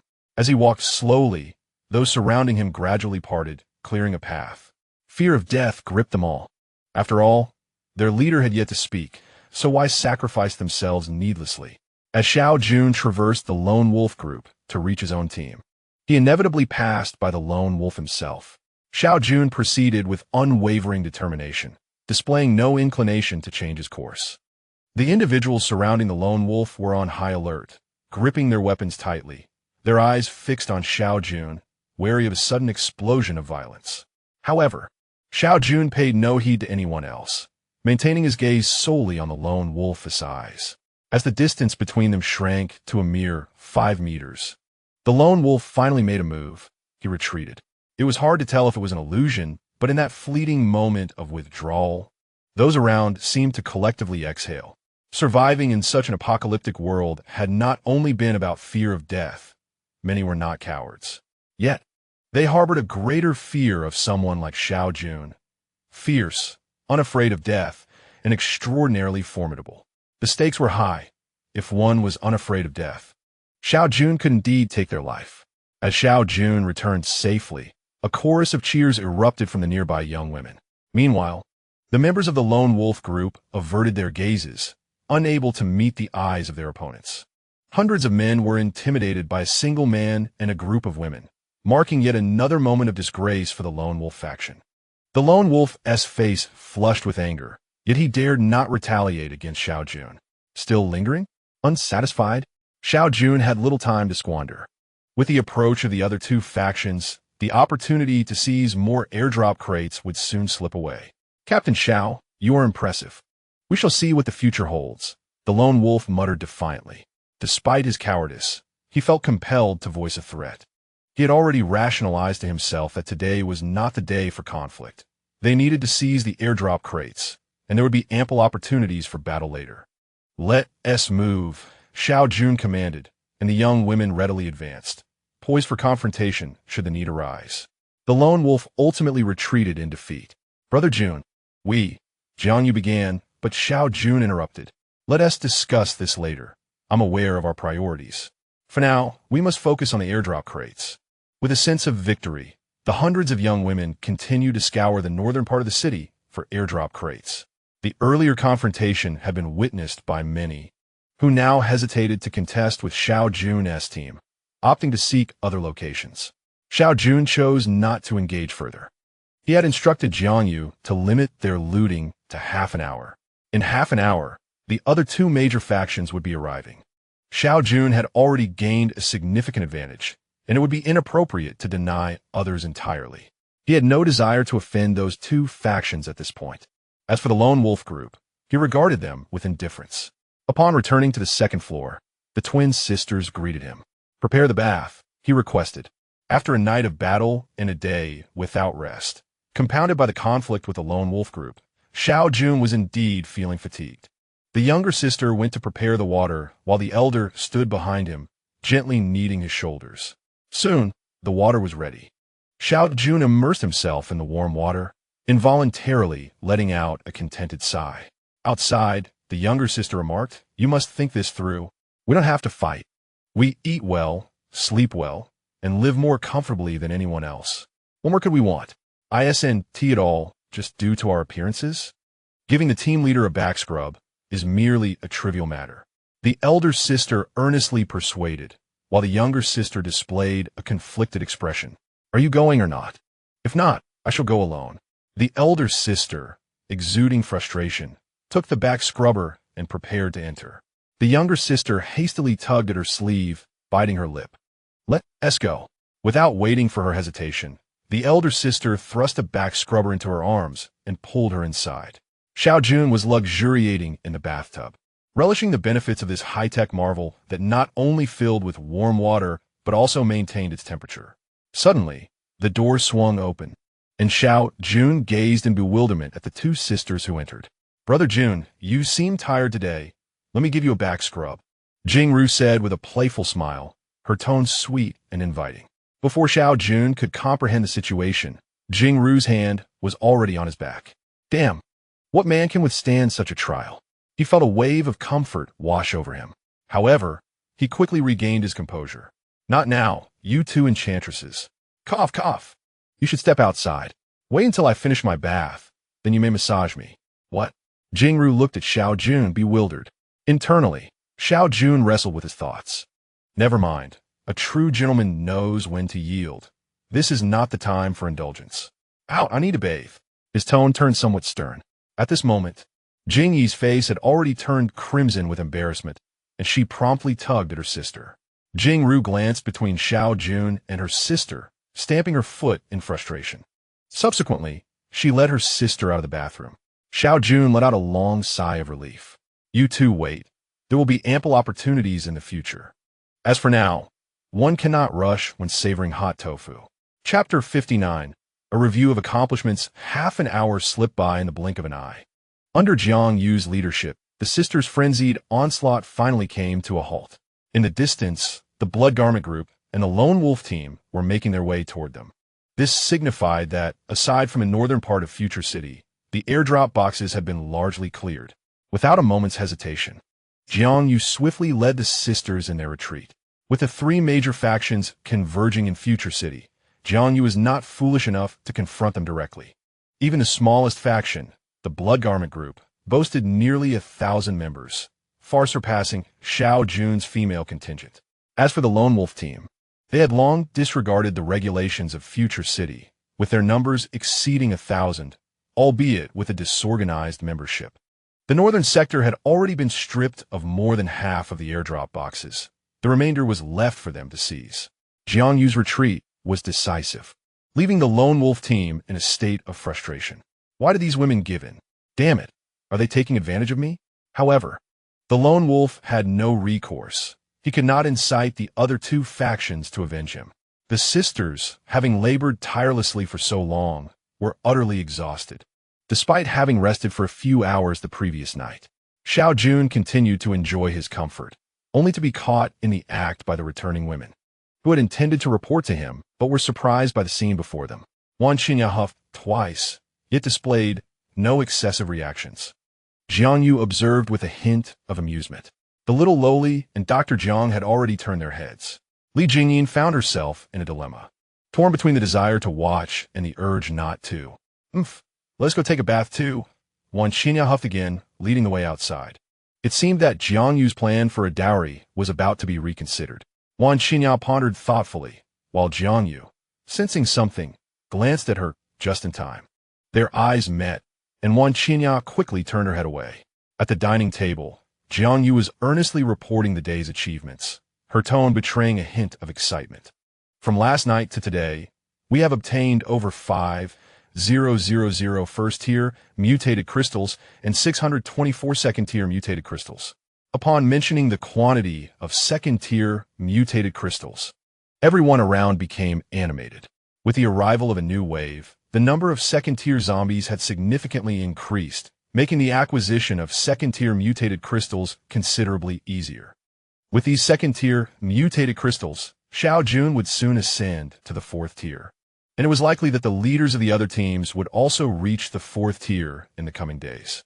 As the most populous city of the future, it was even possible that a second 4th tier individual might emerge. How many 1st tier members do we have left in our team? Xiao Jun inquired. According to your regulations, 30 of the harvest is allocated for them. Currently, our team consists of 460 members, 4 3rd-tier aberrants, 307 2nd-tier aberrants, and 149 1st-tier aberrants. Over 300 2nd-tier aberrants can certainly rival the top forces of the 3 major factions. Distribute the mutated crystals today. I want everyone to advance to the 2nd tier. Xiao Jun commended. Jiang Yu nodded in agreement, understanding that only by enhancing the team's strength could they secure more resources. We need to fill the vacant positions. Let us revise the recruitment criteria. The age limit will be relaxed to 30 years, but applicants must be at least 1st-tier aberrants. We want to accept those with families. We need an absolute sense of belonging to the team. Jiang Yu grimaced, knowing another headache awaited her. After Xiao Jun finished speaking, Jiang Yu continued her report. Today's airdrop yielded 142 water bottles, 127 lunchboxes, 31 steel knives, 17 daggers, and 2 sets of high-tech combat suits. We acquired 5 pieces of spatial equipment, including a spatial bracelet. In total, there are 37 high-tech functional items. Among them are 2 spatial stones for toilets, 2 bathtubs, 3 bathing pools, 11 light fixtures, and 7 high-tech condoms. When mentioning condoms, Jiang Yu paused, and everyone momentarily halted their activities to look at Xiao Jun. What kind of condoms? The twin sister, Jing Yi, looked utterly bewildered. You're still young. You'll understand in the future. Or perhaps your team leader brother could enlighten you. Her sister, Jingru, quickly pulled her aside to explain softly. It was evident that the younger sister's face turned crimson at a visible rate, overwhelmed by shyness. But that was not the end. Jiang Yu solemnly retrieved a condom from her spatial pocket and handed it to Xiao Jun. Captain, I've looked into it. One can be used 100 times. That is a total of 900 uses. You must make the most of it. Xiao Jun, now possessing a thick skin, was no longer fazed by such trivial teasing. He graciously accepted the condom, taking a moment to scrutinize it. What is this? Durian flavor? Not quite to my liking. After this brief interlude, Jiang Yu resumed discussing the main topic. She introduced the first appearance of high-tech crop seeds, 9 in total. As she spoke, a seed the size of a fist materialized in her hand. Xiao Jun took it, and immediately relevant information surged into his mind. These high-tech vegetable seeds boasted a planting period of 1 month, yielding an impressive 500 kilograms. Such a treasure. Vegetables are rich in essential nutrients. A prolonged absence of greens can lead to digestive issues, with constipation being a common consequence. In the aftermath of the apocalypse, conventional vegetable cultivation had become unattainable. Yet, with these high-tech crops, one simply needed to plant them in the soil without further concern, ensuring fresh vegetables would sprout in a month. However, they could not be utilized just yet. They would have to wait until the earthquake had concluded, at which point they could be sown in his territory. Overall, the likelihood of obtaining valuable items from this airdrop box had significantly increased compared to previous ones. Today was merely the beginning, with a full 6 days remaining. As time progressed and humanity's collective level rose, the quality of subsequent airdrop boxes would only improve. There was nothing impossible for them. After examining the high-tech seed, Xiao Jun returned it to Jiang Yu. Currently, in his spatial equipment, aside from the daily harvest of mutated crystals, everything else consisted of a hodgepodge of items. For instance, an array of seafood for hot pot was stored in his space, alongside self-heating rice and a plethora of luxurious women's goods. He likely had a storage capacity of over 1,000 kilograms for stockings and high heels alone, all collected and handed to him by Jiangyu. These precious items from before the apocalypse were certainly meant for his small team. In addition to these, cigarettes and alcohol occupied considerable space, as did various salt and spices, either valuable goods or essentials for his team. The number of spatial devices had increased, but the sheer number of people made organization challenging. Most of these were rings. When piled together, they were not as abundant as one might imagine. Having completed an inventory, Xiao Jun articulated his next plan. Starting tomorrow, we will dispatch just one large squad, 100 individuals, to clear out the zombies alongside other groups, while the remainder will exit the city. We played a strategic time difference today. Tomorrow, it is unlikely we will have such fruitful gains. So it is wiser to focus on the outskirts and prepare for future excursions beyond the city. Xiao Jun did not conceal his intentions about leaving the city from these few individuals, even forewarning them about the earthquake. Although the others found his foresight somewhat incredulous, they chose to trust him. Xiao Jun had demonstrated his prescient abilities before them on numerous occasions. Chapter 60. Seek assistance after a prolonged period of effort. Xiao Jun's team took a break in the afternoon, though regular duty rotations continued. After satisfying their hunger, the second floor fell into a brief silence. Inside Xiao Jun's room, Xiao Jun had succumbed to slumber, while Wan Qinya remained wide-eyed, staring vacantly at the ceiling. After a short while, she stealthily removed Xiao Jun's arm from her body, climbed out of bed, and stealthily slipped out of the room. To the left of Xiao Jun's chamber lay Jiangyu's room, which she shared with a young girl. Although Jiangyu was also quite fatigued, sleep eluded her as she meticulously pondered how to maximize the benefits of the existing mutated crystals. Suddenly, a soft knocking disrupted the silence, instantly heightening Jiangyu's alertness. However, recalling that there were 4 second-tier bodyguard sisters downstairs, her anxiety subsided. Upon opening the door, Wan Xinya's petite head peeked in, with a finger pressed to her lips. She signaled Jiangyu to remain quiet, and then pulled her outside. "What are you doing? At this hour, you ought to be striving for those 900 opportunities, lest the twin sisters snatch them away from you." Jiangyu jested as they stepped out. Surprisingly, Wan Xinya did not take offense. Instead, she seized the moment to speak up. "Indeed, those twin beauties, what man could resist? They are always right before our eyes. It's only a matter of time before they make their move." Jiangyu gazed at her in astonishment and pinched her cheek, wondering what had transformed her dear friend into someone seemingly so different. "Stop pinching. You're making my face swell. I'll be even less appealing." Wan Xinya protested like an irked little kitten, shaking her head to evade Jiangyu's playful assault. "But why are you waking me at this hour? Are you venting your inner frustrations? This isn't like you. Have you changed since finding a man? I need your assistance," Wan Xinya stated, cutting straight to the heart of the matter. As she spoke, Jiangyu's mouth gradually fell open, forming a perfect ta shape. "You want me to join you?" "No. This cannot be Wan Xinya. She must be out of her mind to even consider such a thing. They're sisters, both strikingly beautiful. How could I possibly contend with them alone? Hence, I must enlist your help," Wan Xinya said matter-of-factly. "Look, we are also close sisters, and with 2 of us, we won't fall short in numbers. In terms of quality, with my long legs and your unparalleled grace, we are undoubtedly their equals. As for strength, they are mere decorative vases, easily dismissed. Moreover, you, Jiangyu, are the esteemed steward of our group. Others privately regard you as the true matriarch. What status could possibly surpass that? Thus, together, we shall effortlessly handle those little vixens." Jiangyu was taken aback, realizing that Wan Xinya had clearly premeditated this scheme, indicating she had long desired to involve herself in such a venture.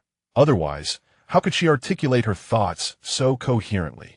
After listing her points, Wan Xinya noticed Jiangyu's silence and grew anxious, understanding that the success of the plan hinged on Jiangyu's agreement. Otherwise, it would all be futile. Wan Xinya had observed Jiangyu for quite some time and noted that she invariably heeded Xiao Jun's words without question effortlessly digesting matters that left others in contemplation. Wan Xianya concluded that Jiang Yu harbored no aversion toward Xiao Jun. Moreover, the current Jiang Yu wielded increasing power. Should she betray Xiao Jun, she could effortlessly usurp him or even eliminate him to assume the role of leader. Whenever Wan Xianya contemplates this, a sense of trepidation washes over her. What would become of her closest sister and her man should they fall into discord? After much deliberation, she resolves that the solution lies in transforming her sister into the woman belonging to her man, thereby effortlessly resolving all conflicts. Furthermore, this would serve a dual purpose: secure her own position. But is there truly a need for haste? Jiang Yu had previously considered taking matters into her own hands. Yet she increasingly perceives Xiao Jun as the central figure, which has dulled her ambitions. She has integrated into this apocalyptic world more swiftly than any other woman. Polygamy? In a society devoid of laws, isn't that rather commonplace? Even in a conventional society, some women have expressed a preference for being a wealthy man's mistress rather than a poor man's wife. Thus, Jiang Yu has long prepared herself psychologically. A woman of her caliber, how could Xiao Jun remain unaffected? Is simply inconceivable. However, she had never contemplated the idea of offering herself to him so directly. Patience is essential. After all, today is not the day. For Jiang Yu to present herself in such a manner is undoubtedly impractical. With a shift in thought, she devised an alternative approach. Awakening from her slumber, she noted that it was already past 4 in the afternoon. The physical prowess of the altered ones surpasses that of ordinary individuals. A mere 4 to 5 hours of sleep suffices. Upon opening her eyes, she found Wan Xianya still in deep slumber beside her. Time passed, and Xiao Jun leisurely lit a cigarette. Observing Wan Xianya with an expression reminiscent of a spurned woman. Can I be blamed? It is you who ought to bear the brunt of the blame. Wan Xianya gazed at Xiao Jun like a little wronged wife, suddenly whispering in his ear, "I'll go call you." Xiao Jun's hand trembled as he nearly dropped his cigarette onto the bed. He reached out, pinching Wan Xianya's cheek, wondering if she had lost her senses today. There is definitely something amiss between the two. Their actions mirror one another. My poor face. A faint smile crept across Xiao Jun's lips, pondering what she had secretly confided in Jiang Yu. Yet he chose not to expose her, instead playing along with Wan Xianya's script. Is that truly wise? Such pretense. She mirrors Yu perfectly. Inside, she must be reveling in delight. I'm the one at a disadvantage. Why does it seem like he is the one suffering? It infuriates me. Xiao Jun chuckled inwardly, nearly losing his composure. Rest assured, I shall take care of it. Wan Xianya vigorously patted her chest, her exuberance causing the panda plush to bounce, prompting Xiao Jun to worry she might squish it. Just wait. As if fearful of Xiao Jun retracting his words, Wan Xianya hastily donned a garment, neglecting even her undergarments, and dashed out. Xiao Jun could no longer contain his amusement and buried his face in the blankets, laughing heartily. Chapter 61. The identity seems to have shifted after finishing one cigarette. Xiao Jun lit another, and at that moment, the door swung open. He looked up, his eyes widening in astonishment. Jiang Yu, whom Xiao Jun had grown accustomed to seeing daily, usually donned in professional attire or combat gear, now appeared before him in a manner he had never witnessed before, causing even Wan Xianya to seem somewhat diminished. With a blush gracing her cheeks, she appeared both inviting and hesitant. She adorned herself in an exquisitely charming pink camisole nightgown, radiating an irresistible allure. Her lower half was bare, revealing a pair of unblemished, elongated legs that required no embellishment to drive countless men into a frenzy. As one's gaze ascended, it became evident that Jiang Yu, typically clad in modest attire, bore no less allure than the likes of Wan Xian. Despite her mental preparation, in this setting, Jiang Yu was indistinguishable from any other woman. It was at this moment that Xiao Jun needed to assert his masculine initiative. While Jiang Yu bathed, Xiao Jun reclined at the head of the bed, the room suffused with an air of indulgent luxury. Upon opening the door, 4 pairs of eyes in the living room turned in unison, creating an awkward atmosphere. Xiao Jun cleared his throat twice, as Jiang Yu emerged, somewhat bashful. The four pairs of eyes quickly diverted their attention, curiously scrutinizing Jiang Yu. Goodness, this fellow seems to have lost her composure, one remarked. Jiang Yu shot a glare at the onlookers, retrieving a first-tier, mutated crystal from her spatial equipment and popping it into her mouth. The effect was immediate and quite favorable. My, what a predicament, resorting to a mutated crystal, Li Jingyin murmured under her breath. However, the living room was small, and all present were second-tier mutants, their hearing keen enough to catch her words. Li Jingyin stuck out her tongue and hastily turned her head away. Where is Yun Yun? With the assistance of the mutated crystal, Jiang Yu had fully recovered, only to realize that there were only 4 people in the living room, missing a little girl. She went to arrange tonight's affairs. Haven't you checked the time? You all truly know how to have fun, Li Jingyin remarked. Both of her close friends had already succumbed to the allure, and she felt no fear. Their group would surely thrive. Shall we start the meal? Xiao Jun glanced at the clock. It was already 9 o'clock, and if they didn't hurry, today's zombies would soon arrive on the battlefield. Indeed, Jiang Yu nodded. Eating hot pot in the heart of winter was a delightful experience, especially when paired with a fragrant bowl of self-heating rice, a true joy in life. Yet, the atmosphere in the room felt rather subdued, aside from Xiao Jun and Jiang Yu. The others appeared somewhat tense. Some were embarrassed, others curious, and a few regretted it. Yu, we need to find a few chefs. They will be needed shortly. Xiao Jun suddenly suggested, as if recalling something. Have you not noticed? The animals we used to see seem to have vanished. Observing the puzzled expressions around him, he offered an explanation. Well, when one is barely surviving, who has the luxury to concern themselves with the whereabouts of cats and dogs? Even the most compassionate dog lovers would find themselves tempted by the prospect of dog meat in such dire circumstances. Given the terrifying state of this apocalyptic world, with floods and fiery rain and the multitude of zombies still lingering in the city, it was a miracle to be alive. The death of those animals seemed rather normal. Once the earthquake subsided, other life forms would emerge alongside the zombies, and, as long as one possessed sufficient strength, various game would be available for consumption. Xiao Jun left the specifics unspoken, creating an air of intrigue. In his previous life, Xiao Jun had encountered a wild boar towering over 2 meters and weighing an astonishing 500 to 600 kilograms. It was only through the combined efforts of Chun Gang, the Lord of Future City, and Guayu, one of the top 10 experts, that the beast was finally slain. Faced with such a formidable creature, mere numbers proved futile. Without firearms, ordinary mutated beings could scarcely withstand a single charge. Moreover, the creatures of the post-apocalyptic world possessed remarkably resilient hides, impervious even to zombies' grasp, while their offensive capabilities were insufficient to breach such defenses.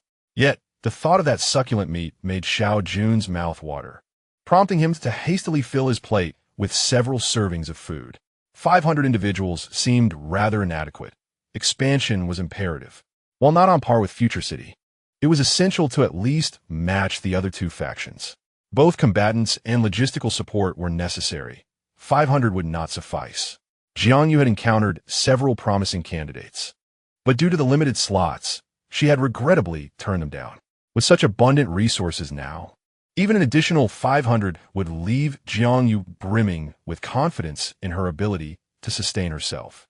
The objective was to develop the group into 1,000 strong, ensuring a full complement before leaving the city. Xiao Jun readily concurred. 500 was indeed a meager number, merely a drop in the ocean compared to the entirety of Future City, unable to stir significant waves. The dining table fell into a contemplative silence, each individual feigning focus on their meal, while their thoughts soared far beyond the confines of the room. The leader treats Xiao Yu quite well. My future days seem ever more secure. While others relied on their parents before the apocalypse, I could depend on my best friend. How impressive am I? Oh no, let Sister Yu take the lead. This time, it seems there's no room for us sisters. It's all because my younger sister hesitated. Why does my sister keep looking at me? She should be gazing at the leader instead. What a flirt. Ultimately, these sentiments culminated in Dr. Zhang's succinct reflection, encapsulated in 2 simple words. Xiao Jun's mouth twitched in exasperation. what peculiar thoughts these people harbored. Suddenly, the door swung open, and the little girl returned, rushing towards Jiang Yu as soon as she spotted her. "Sister Yu, where did you go this afternoon? When I woke up, I couldn't find you and thought you were off assigning tasks. Thankfully, I just made a trip. Otherwise, our sisters would have starved. How can we fight tonight? Next time, please inform me in advance. Otherwise, it could turn troublesome." Jiang Yu playfully pinched the little girl's cheeks, having grown fond of the gesture after doing so with Wan Xinya earlier that day. "You've worked hard. Come sit and eat. I will make arrangements shortly." The little girl obediently took her seat. However, she couldn't shake the feeling that something about Sister Yu had changed during their afternoon apart. It seemed as if she exuded a greater elegance or perhaps a newfound confidence. Yet, as the little girl glanced around, seeking answers from the others, she found no definitive response, leaving her with lingering questions as she resumed her meal. Chapter 62. Head Chef at 11 o'clock that night. Future City was abuzz with anticipation. Not only was Xiao Jun's team prepared, but the other three factions were equally equipped. High-tech lighting illuminated the entirety of Future City as if it were daylight. Hundreds of thousands of survivors stood ready, bracing themselves for the impending onslaught of zombies. Aside from Xiao Jun and the three major factions, numerous lone survivors have also joined this battle, albeit all gathering within the confines of those three powers, leaving Xiao Jun with relatively few allies. Sister Yu and the others are fully prepared, and all personnel have ascended to the second tier. The little girl has evidently assumed the role of logistics supervisor, while Jiang Yu has been elevated to the position of the captain's wife, no longer needing to personally engage in these matters. Her role is now to oversee the broader strategy. As for Xiao Jun, he is merely a formidable high-ranking enforcer.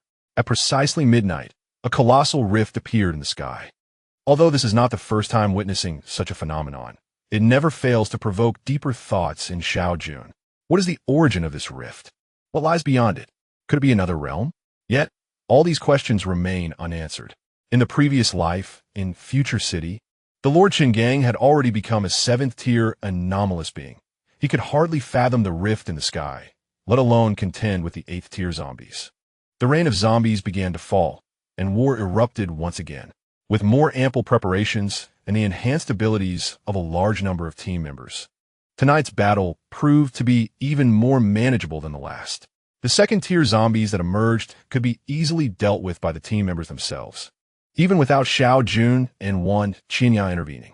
Those who had paid to shelter within Xiao Jun's territory trembled in fear, uncertain until they witnessed the zombies indeed being lured away by Xiao Jun's team. Keeping track of time, Jiang Yu frequently reminded them to rotate every 20 minutes. "Sister Yu, stay back. It's not safe here." Upon seeing Jiang Yu step forward, several nearby young ladies quickly pulled her back. It was no jest. Should anything happen to her, their entire group would likely be doomed. In the past, Jiang Yu would have taken matters into her own hands, but since their numbers exceeded 100, she had seldom engaged directly, leaving the newer arrivals unaware of her ability to slay zombies.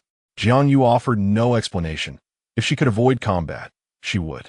After all, which girl enjoys bloodshed, save for Li Jingyin? Bored, Xiao Jun had built a large fire in the courtyard, placing a sizable iron pot over it, and retrieved a stash of luncheon meat cans from his space. Alongside the meat, there were eggs, frozen shrimp, and ham sausages, among other supplies. "Jiang Yu, hurry. Make more rice. The self-heating rice only takes 5 minutes. It's quite quick." Jiang Yu, in good spirits today, promptly produced 30 boxes of self-heating rice to cook. Before long, a plethora of condiments had accumulated beside Xiao Jun. "Brother Jun, the rice is ready." The twin sisters, instead of remaining upstairs, had chosen to stay in the courtyard today. "Open them all, let it cool." Although the winter in the south is not as daunting as that in the north, it still sends shivers down one's spine. Once the lids of the self-heating rice were all removed, it cooled rapidly. Meanwhile, Xiao Jun began to prepare the shrimp. He thawed the frozen shrimp and handed them to the twin sisters. "Cut them into small pieces. You know how to do that, right?" "Don't worry, Brother Jun. I often help my mom at home," one sister replied confidently, finally feeling her contribution was of some significance. "That is reassuring. Now, let's proceed to chop the ham into cubes." The sister looked bewildered. What does chopping into cubes mean? Ah, Xiao Jun realized that this was someone unreliable. Allow me to handle it. The younger sister took the knife from her sister's hand, refraining from further chatter, and demonstrated her skill. The crisp sound of chopping resonated as the ham was expertly diced, each piece remarkably uniform in size. Well done, sister. Now, you assist while I take the lead. Xiao Jun felt a sense of satisfaction. Indeed, the younger sister was far more dependable. At that moment, Dr. Jiang emerged, promptly requesting a set of kitchen utensils from Jiang Yu, exuding the air of someone well-versed in culinary arts. The two of them worked in tandem, swiftly preparing a batch of shrimp and ham. Xiao Jun boiled water to blanch the shrimp while heating oil in another pan. 20 eggs were cracked into the pan. As the egg mixture began to set, he added the diced ham and stir-fried. Sister Jingru, bring over the cooled rice. She hurriedly carried several containers of rice. Poured in, a dozen boxes of rice were emptied into the pan. Xiao Jun continued to stir-fry until each grain of rice was separated. Next, he added the shrimp and continued to stir-fry. Since he had added a substantial amount, the cooking time was slightly extended. Finally, he seasoned it with salt, soy sauce, and a sprinkle of chili powder. An enticing aroma wafted through the courtyard. People began serving the rice, allowing those on a break to taste it. The nearby young ladies were already drooling. It had been ages since they had savored something so delectable. Before joining Xiao Jun's group, they had endured 3 days with 6 missed meals, and even after joining, while the rice supply was ample, it had been far too long since they had relished other flavors. Yin, come here and arrange for more rice. The little girl eagerly ran over, accompanied by several young ladies, each carrying a stack of bowls. As for how to distribute it evenly without chaos, Xiao Jun need not worry, with Jiang Yu present. Everything will be managed seamlessly. Once the first batch of shrimp fried rice was finished, even the young ladies who had been battling zombies seemed invigorated, their speed noticeably increasing. For the second batch, Xiao Jun decided to create a luncheon meat fried rice. Today, he would assume the role of the logistics chef. Jingru, you were sneaking a taste. While Xiao Jun was momentarily distracted, the idol sister stealthily grabbed a bowl and made her way over. Although she indulged in hot pot rice daily, this stir-fried rice, complete with an array of spices, seemed even more tempting, especially with a layer of chili powder that made her mouth water. Jingru, serve some to our sister. Everyone was busy, and she was merely causing a distraction. The sister, feeling wronged, filled a large bowl and, instead of going to her younger sister, approached Jiang Yu. Sister Yu, eat it while it's hot. Xiao Jun couldn't help but chuckle. Was this little girl trying to curry favor with her own creations? Ignoring her antics, he began the second batch. With over 400 young ladies present, each would require a bowl, and he was beginning to feel fatigued himself. As the saying goes, after enjoying fried rice, one becomes increasingly capable. After feasting, the young ladies resumed their efforts, battling the zombies with renewed vigor, while Wan Qianyu remained vigilant at the fringes of the battlefield, ensuring no casualties occurred. Sacrificing even a single one yields a staggering number of 1-star mutation crystals, each a veritable treasure. Chapter 63, I Can Stand Above Them. Long live Commander Jun. At 3 o'clock in the morning, the streets were devoid of any trace of zombies. It is unclear who took the lead, but all the young women could not contain their cheers. Remarkably, there were no casualties in this battle. After an hour spent clearing the battlefield, they took a moment to rest. Jiang Yu distributed a bottle of cola to each person, offering alternatives for those who preferred different beverages. Xiao Jun was also moved by their enthusiasm and, with a grand gesture, dispatched nearly 500 bottles of drinks. With such a dedicated group, he felt confident about securing supplies. The remaining tasks no longer required Xiao Jun's oversight. After leaving behind a beleaguered little girl, the others followed him back to the second floor. It was time for a bath. The number of bathtubs had increased, with each room on the second floor now equipped. Yet today, it seemed somewhat inappropriate for Xiao Jun's room to host a bathtub, as there was an extra person present. Ignoring the curious glances from the others, Xiao Jun confidently ushered Jiang Yu and Wan Qinya into the room. However, as he reached for a pack of cigarettes, he found himself perplexed as to why the bathroom door had been locked from the inside during what should have been a simple task of finding clothes. Listening to the playful splashes of water from within, he took 2 deep breaths. At 8 o'clock in the morning, Xiao Jun opened his eyes. He carefully rose, making not a sound. By 8:30, the young women had gathered. The city was already alive with movement. Those sheltered individuals were surprisingly more proactive. Engaging zombies was out of the question, something that would be impossible in this lifetime. Their survival depended solely on scavenging airdrop supplies. Today, however, the city was not Xiao Jun's primary objective. Everyone was prepared for the airdrop, and he was uncertain whether his group of several hundred could secure the supplies. Moreover, even if they could, it would require considerable time and effort, with the ultimate yield remaining uncertain. Commander Jun, this is Li Yi, my roommate. She will be in charge of the city today. A pure-looking young woman was introduced by the little girl. Hello, Commander Jun, she greeted, to which Xiao Jun nodded in acknowledgement. Today, you lead the team in the city. Be cautious. Even if you do not manage to secure any supplies, that is acceptable. We have just made an enemy of the lone wolf, and it is possible he may seek to retaliate today. However, based on Xiao Jun's understanding of him, he believed that unless he were to perish, the most lone wolf could do would be to engage in minor mischief. Resta surit, commander hun, li replied, no dink vigorously. Aside from Jiang Yu and Yun Yun, everyone else would accompany Xiao Jun outside the city today. Over the next few days, he needed to ascertain the number of 3-star zombies in the vicinity and search for a suitable place for temporary residence.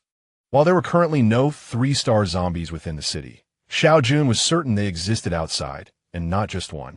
The zombies within his territory were generally eradicated each night, and any that remained unaccounted for were often dealt with by the scattered individuals. Though they dared not confront the horde, a few could easily handle a lone zombie. Otherwise, they would not have survived to this chapter. The distance to the city outskirts was still considerable, yet this path was also fraught with zombies. The young lady was already quite adept. Not needing to wait for Xiao Jun to speak, each captain led their team forward, which was truly a relief. Brother Jun, that bridge ahead is quite formidable, one remarked. Exiting the city required crossing a large bridge, a fact Xiao Jun was already aware of from their previous visit, although they still had a bit of distance to cover. The sight of the densely packed zombies on the bridge made everyone gasp in trepidation. With limited space atop the bridge, engaging in combat would prove challenging, and a moment's carelessness could lead to a perilous fall. After a brief moment of contemplation, Xiao Jun suddenly produced several boxes of alcohol from his storage. If only we had gasoline, he mused, but alcohol will suffice. He then inquired if anyone possessed a larger container. The bigger the better. Immediately, someone responded, a young lady rushing over. Captain, I have one. Upon seeing her, Xiao Jun recognized her. She was Li Qianwan, the first person recruited into his team after the 30 students from university. He recalled that she had come with 3 other young ladies. Indeed, Captain, Li Qianwan replied, her excitement evident upon realizing he remembered her name. Her abilities were commendable, and she was now a small team leader, perhaps owing to their shared surname. Li Jingyin seemed quite familiar with her, commenting from the side. Presently, Xiao Jun's team was quite affluent. Every well-performing captain possessed a space ring with a capacity of 500 kilograms. Keep pushing forward. True transformation for the mutated beings begins after reaching the 3rd tier. He encouraged. Li Qianwan eagerly nodded and then retrieved an item from her space. Xiao Jun stared in astonishment at the object before him, a large, ordinary bathtub. Li Qianwan blushed slightly. Why do you have such a thing in your storage? Xiao Jun inquired, pointing at the bathtub. I prefer not to bathe with others, so I made my own arrangement. I fill it with water from a high-tech bathing pool, she explained. Girls tend to be much cleaner than boys. When conditions are lacking, one must adapt. If given the choice, who would enjoy squeezing into a bathing pool with a dozen others? Very well, I shall claim this bathtub for myself. When we return, I will have Jiang Yu provide you with a high-tech bathing pool for your personal use. Thank you, Captain, she exclaimed, relieved at the prospect of no longer having to fetch water daily and not worrying about the water cooling too quickly, finally able to enjoy a comfortable soak. After placing the bathtub properly, Xiao Jun began to unwrap the alcohol packaging, while Wan Qinya called a few others to assist. Po Yun, are we going to set it on fire? Wan Qinya asked. Yes, the risk of fighting through is quite high. However, we can't simply pour the alcohol over there. He replied. This concern was shared by others as well. To incinerate the zombies on the bridge, they first needed to douse them with alcohol. A task Wan Xinya couldn't accomplish since her invisibility did not allow for physical intangibility, making it impossible for her to traverse the densely packed zombies on the bridge. Don't worry. I can reach them from above, Xiao Jun said with a mysterious smile, pointing to the sky. Chapter 64, Burning the Zombies. We only have one chance, so we must fill the bathtub completely. Xiao Jun's plan involved using the alcohol in the bathtub as an igniter. Despite the abundance of zombies, the bridge was of manageable length, and once doused, it would surely suffice. In addition to the alcohol in the tub, he intended to discard any unopened bottles as well. Once ignited, the packaging would be inconsequential. Li Jingyin, go gather some firewood, preferably the kind with bark. The more, the better. Without questioning his motives, Li Jingyin set off with a group of young ladies to collect firewood. Fortunately, they were in the outskirts of Star City, where dead trees were plentiful. The young ladies ahead had nearly completed their task, being daytime. The first-tier zombies had significantly impaired hearing, and as long as they did not venture onto the bridge, the zombies there would likely ignore them. These logs were also coated in alcohol. Xiao Jun felt fortunate that, due to their hot pot gatherings, Jiang Yu had brought back an abundance of unwanted alcohol resources, filling his storage with entire boxes, enough to incinerate the entire bridge. As the sounds of battle diminished, more young ladies joined in to assist. Xiao Jun decided to prepare 10 boxes of alcohol to distribute among them. It was crucial to clarify that only liquid alcohol should be used. Solid alcohol was to be excluded. With a larger workforce, the preliminary work was promptly completed. Be careful. Yunge. Upon seeing Xiao Jun rise, Wan Xinya nervously grasped his hand, aware of his intentions. After the previous incident, Xiao Jun resolved to no longer conceal his abilities from a group. If he had not fortuitously possessed an antidote, Wan Xinya might have met a tragic fate. His strategy appeared quite feasible. There were footholds on the bridge, and though not particularly high, the risk was significant. If one were to slip, the consequences could be fatal. Rest assured, I know what I'm doing. Organizing everything meticulously, Xiao Jun had even designated a ring for storage. Everyone, retreat another 200 meters. Despite the considerable distance from the bridge, he insisted they maintain a safe distance. After using his teleportation ability 3 times, he would have to remain on the bridge, or jump into the river. In comparison, Xiao Jun preferred to wait. The water could prove more perilous. Once everyone had retreated to a safe distance, he patted Wan Xinya on the head. Reluctantly, she released his hand and took cautious steps backward. Go, Yunge. Go, Captain. The young ladies cheered from behind. The captain is truly remarkable. He could have chosen to lead them into battle, risking some losses, but he opted to shoulder the danger himself, a testament to his greatness. With a graceful wave, he activated his teleportation ability. In the blink of an eye, Xiao Jun vanished, only to reappear atop the first pillar, carefully steadying himself. It was indeed quite cold up there. No wonder it is said that heights bring a chill. It is indeed frigid up here. There was little time for lamentation, as a large bathtub materialized in Xiao Jun's hands. The alcohol poured down with the wind, drenching the area perfectly. After pouring out a third of it, Xiao Jun stowed the bathtub and produced a branch soaked in alcohol, continuing to toss it downward. He also had alcohol blocks, which he discarded without removing the packaging. When he felt he had thrown enough, a Zippo lighter appeared in his hand. True to its brand, the flame was reliable, even when dropped from such a height. The flicker of fire persevered, vibrant and tenacious. As the lighter struck the ground, a blue flame erupted, a sight to behold. Following this, he ignited the second and third pillars, repeating his method until the entire bridge was engulfed in roaring flames. At this moment, Xiao Jun sat atop the third pillar, beads of sweat forming on his forehead, tension etched across his features. Fortunately, everything had been completed. Now, he merely awaited the outcome. The zombies on the bridge were in disarray.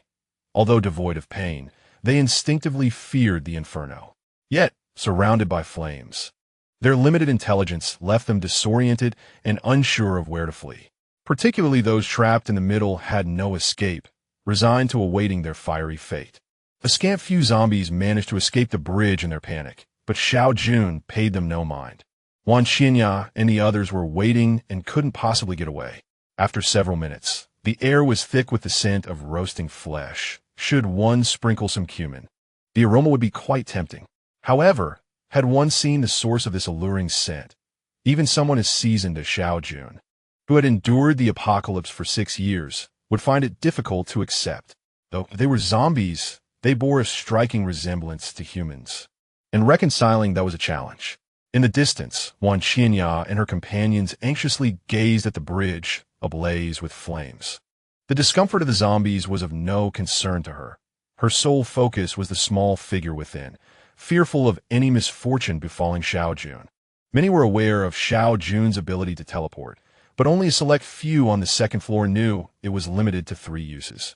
Many young women, noticing the captain had not descended, assumed he was merely observing the situation. Too slow. I need to stoke the flames, Xiao Jun murmured, retrieving more alcohol blocks from his space and tossing them toward the bridge's entrance. He was indeed the embodiment of adding fuel to the fire. At last, the cold was dispelled. Amidst the inferno, the chill vanished. The conflagration raged for nearly an hour, scorching the bridge's surface to a charred black. Yet, amidst this darkness, some transparent crystals retained their luster. It was a mystery how the mutated crystals had come to be. They were unbreakable and melted upon contact with the mouth. Under Wan Xinya and Li Jingyin's leadership, the young women began to traverse the bridge, extinguishing flames and delivering finishing blows to the zombies, bending down to collect the mutated crystals. By the time they crossed the entire bridge, Xiao Jun was already waiting there, relaxed. Seeing him unharmed brought them a sense of relief. Brother Jun, this method cannot be employed too often. Otherwise, the bridge may well be destroyed. Gazing at the charred surface of the bridge, Wan Xinya suddenly spoke. Xiao Jun had also noticed that although the bridge was sturdy, it could not withstand repeated fires. With 5 days of zombie rain looming ahead, igniting it daily was simply not feasible. For today, they would leave it be, planning to leave extra alcohol blocks on the bridge for a fire 5 days hence. Xiao Jun, as plans had been disrupted, he needed to ascertain the external situation today. He certainly did not wish to witness an army of zombies besieging the city before he departed. Chapter 65. Ward Godly Jingyin previously. Xiao Jun's team had come to clear this side of the bridge daily, creating a significant area of safety, now once again reclaimed by zombies. It seemed they would need to conduct another sweep. Xinya, Jingyin, be vigilant and focus on observing the third-tier zombies. Among the 3 of us, only you 2 have the strength to contend with them.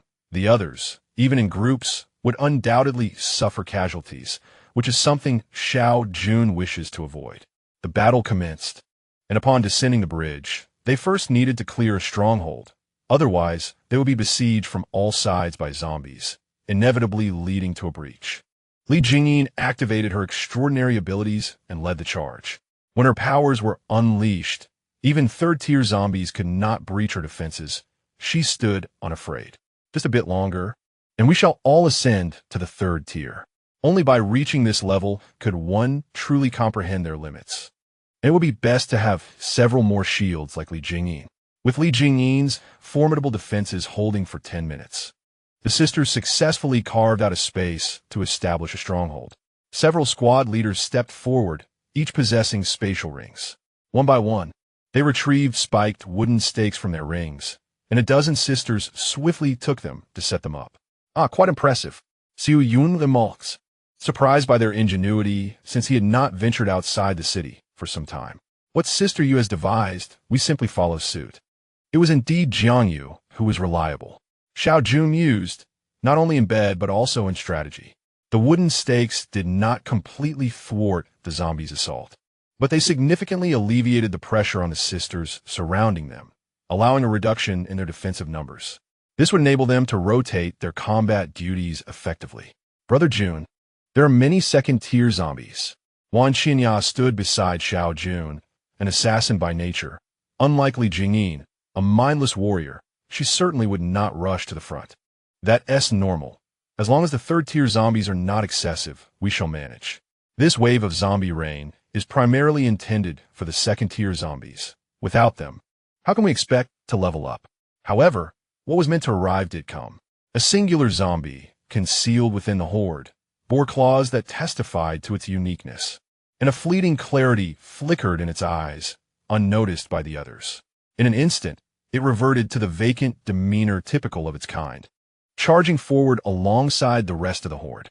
Sister Jingyin, another second-tier zombie. Someone alerted, having spotted it. I'll handle it. Li Jingyin responded without hesitation, and the sisters nearby looked on with admiration. This sister was indeed capable, ready to step up when needed.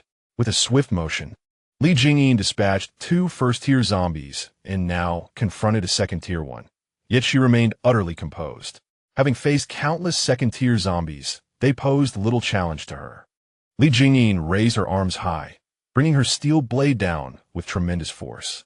However, the zombie's eyes glimmered with a hint of mockery. Sister Jingyin, that is a third-tier zombie. It can see you, a nearby girl quickly warned. Yet, there was no time for Li Jingyin to alter her attack. The third-tier zombie executed an extreme dodge, its claws lunging toward her chest. Although her clothing tore, no flesh was torn apart. In this dire moment, Li Jingyin activated her resilience, successfully blocking the lethal strike. Seeking death, she declared, extending her left hand to firmly grasp the zombie's claw, immobilizing it. With a furious strike, her right hand wielded the blade, severing the creature's head. Not good. There is also a third-tier zombie here, several voices exclaimed simultaneously. On the other side, Xiao Jun and Wan Qinya had already taken action. Without the ability to teleport, Xiao Jun could only wait passively for the zombies to approach. Jingyin's support. In this situation, it was Li Jingyin, with her skills, who was more suited to eliminate the third-tier zombies. Without hesitation, she charged into the horde of zombies, taking advantage of her skills' 10-minute duration. Jingyin, on your left, 2 meters, one is approaching you. Without a glance, Li Jingyin swung her blade to the left. Countless zombies clawed at her, yet she did not flinch, for they could not harm her. With her focus solely on offense, Li Jingyin resembled a deity descending from the heavens. In a matter of strikes, she shattered the third-tier zombie. To your right, about 5 meters, Li Jingyin pushed forward with all her strength, forcing the zombie on her right to retreat, and she spotted yet another third-tier zombie. Discarding her heavy steel blade, she retrieved a dagger from her inventory. Leaping gracefully, she soared over several zombies, landing upon the third-tier creature. The surrounding zombies lunged at her, clawing and biting, leaving her drenched in their saliva.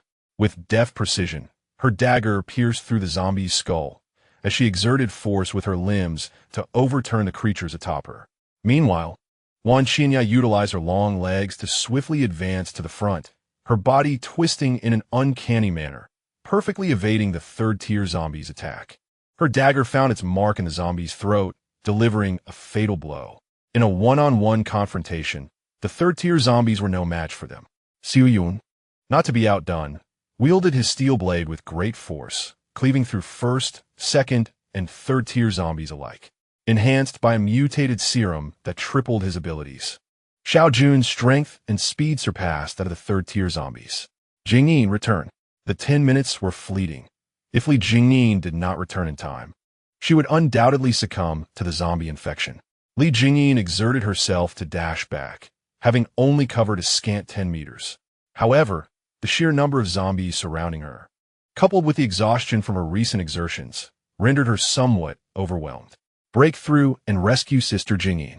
A multitude of young ladies, who were originally resting at the back, immediately sprang into action, brandishing their steel blades and rushing forth. Li Jingyin, armed with a dagger, valiantly dispatched several zombies, finally reaching the spot where she had just discarded her knife. With a blade firmly in hand, the aura of invincibility returned to her. Indeed, her grand and bold demeanor was more befitting her. The delicate style of wielding a dagger was not her essence. With concerted efforts, Li Jingyin soon reunited with her fellow sisters who had come to her aid, and they swiftly redirected their charge, advancing together to vanquish their foes. Li Jingyin remained at the forefront, her skills diminished to a fleeting minute, yet she fought with the ferocity of a battle deity. Her tattered garments could not obscure her formidable presence. Va goddess! Va goddess! Uncertain who initiated it, the ladies rallied, chanting in eager unison. Who claims that women are inferior to men? Just behold our Jingyin. As they returned safely, Xiao Jun sighed in relief. The simultaneous emergence of 5 third-tier zombies was clearly orchestrated. Fortunately, the situation, though perilous, ended without catastrophe. Li Jingyin was indeed fierce, deserving of her title as the foremost warrior of the previous era's female battalion. In this new life, she continued to embody the same valor. Chapter 66. Team allocation. The battlefield was cleared, and it was time to return home.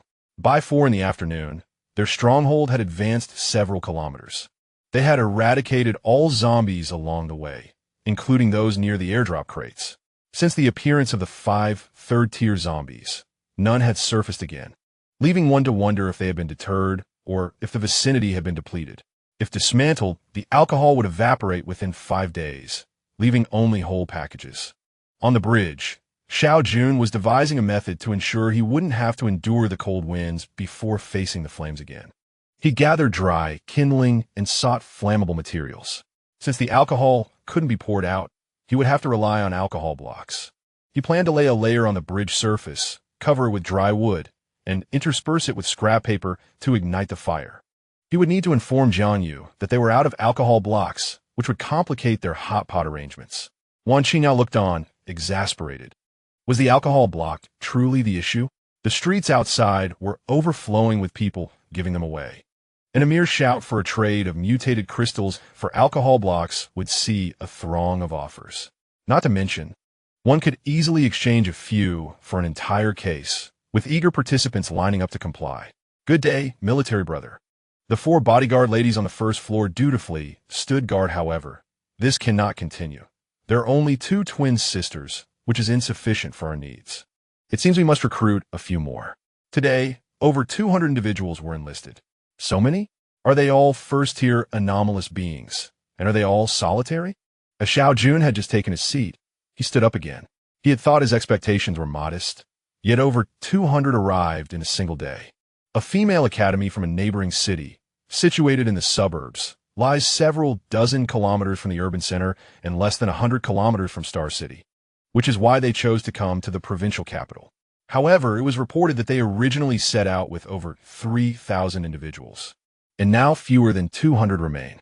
Xiao Jun fell into silence for a moment. This group of girls truly exhibits remarkable courage, given the current circumstances. Traversing 100 kilometers in the wilderness implies that many among them are still ordinary people. Were it not for the latest wave of zombie rain, they might have survived in greater numbers. Wan Xinya also expressed her thoughts. Compared to them, her direct encounter with Xiao Jun felt like a stroke of fortune. Nevertheless, all of the more than 100 individuals in their group are second-tier anomalous beings. Jiangyu then disclosed a piece of information, drawing everyone's attention. Upon reflection, it made sense. If they weren't second-tier anomalous beings, the new wave of zombie rain, which included many second-tier zombies and even some third-tier ones, would have made survival a stroke of luck. I have already mixed up all of their members and assigned them to various teams. Xiao Jun noted. This was indeed necessary. His group comprised fewer than 500 individuals. With an influx of 200 new members, if any had ulterior motives, it would be challenging to manage. By the way, do you know Li Qianwan? Remember to provide her with a high-tech bathtub. Xiao Jun recalled his promise to Li Qianwan and casually mentioned it. Jiangyu looked over, as did the twin sisters, and even Dr. Jiang, who had been engrossed in a comic, turned his attention. There's still so many up there, and you're going to eat outside? Exactly. The twin sisters appeared indignant, feeling their efforts in providing massages and scrubs were in vain. How could he be thinking of women outside? Is it a lack of allure among his own sisters? Now that we're already in 3rd place, and with the addition of those outside, wouldn't he want to take on the roles of 6th or 7th? Would he? What a lecher. Doctor. Jiang was always so blunt and straightforward. Qinya, you take the floor. Faced with the gazes of the several women, Xiao Jun nudged Wan Qinya forward, believing they would not trust him. Once Wan Qinya recounted the events of the day, The twin sisters gazed at Li Jingyin with admiration. Only Jiang Yu grasped the crux of the matter accurately.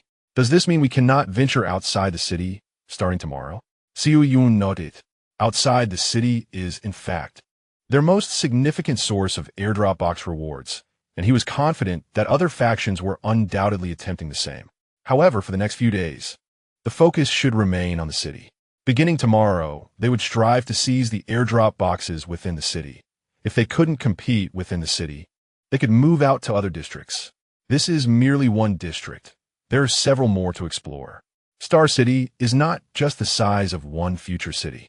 Countless fresh airdrop boxes await outside. As they spoke, the little girl returned.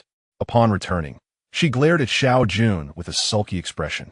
How delightful are lowless! Have you not heard? There are 3 virtues of a lowly. They possess a delicate demeanor, are easily toppled, and are immensely appealing to men. Particularly one as endearing as you, a giant panda lowly. However, Xiao Jun dared not voice this thought, for these women were not to be trifled with. Oh, so you are fond of them as well? Xiao Jun regretted his earlier decision to push Jiang Yu away. It only served to complicate matters for himself. Let us eat. We're all famished. His clumsy attempt at changing the subject was minimally successful, yet the women seemed to tacitly agree not to press the issue further. By the way, I just tallied our second-tier mutated crystals. We now have 127 of them. We have finally surpassed 1,000, which signifies that Xiao Jun's team can finally produce a 4th-tier mutant. All eyes turned to Xiao Jun. As the leader, it was evident that he would be the first to benefit, and there were no objections to that. What about the first tier? Xiao Jun was not in a hurry. What he desired more was to have a few more 3rd-tier mutants. If some awakened their latent abilities, that would be even more splendid. 217. The little lowly announced a figure. This is yours, as you have stated that 30% of all gains would be returned to the team members. Therefore, there are still 721 crystals here, with the 2nd-tier returns also substituting the 1st tier. It was indeed a substantial sum. Jiang Yu, as our team grows larger, we must devise a new distribution method. The initial 30% distribution was merely a rough guideline, with all allocations ultimately arranged by Jiang Yu herself. Now that there were more members, especially with the introduction of a small group of 200, this approach could no longer suffice.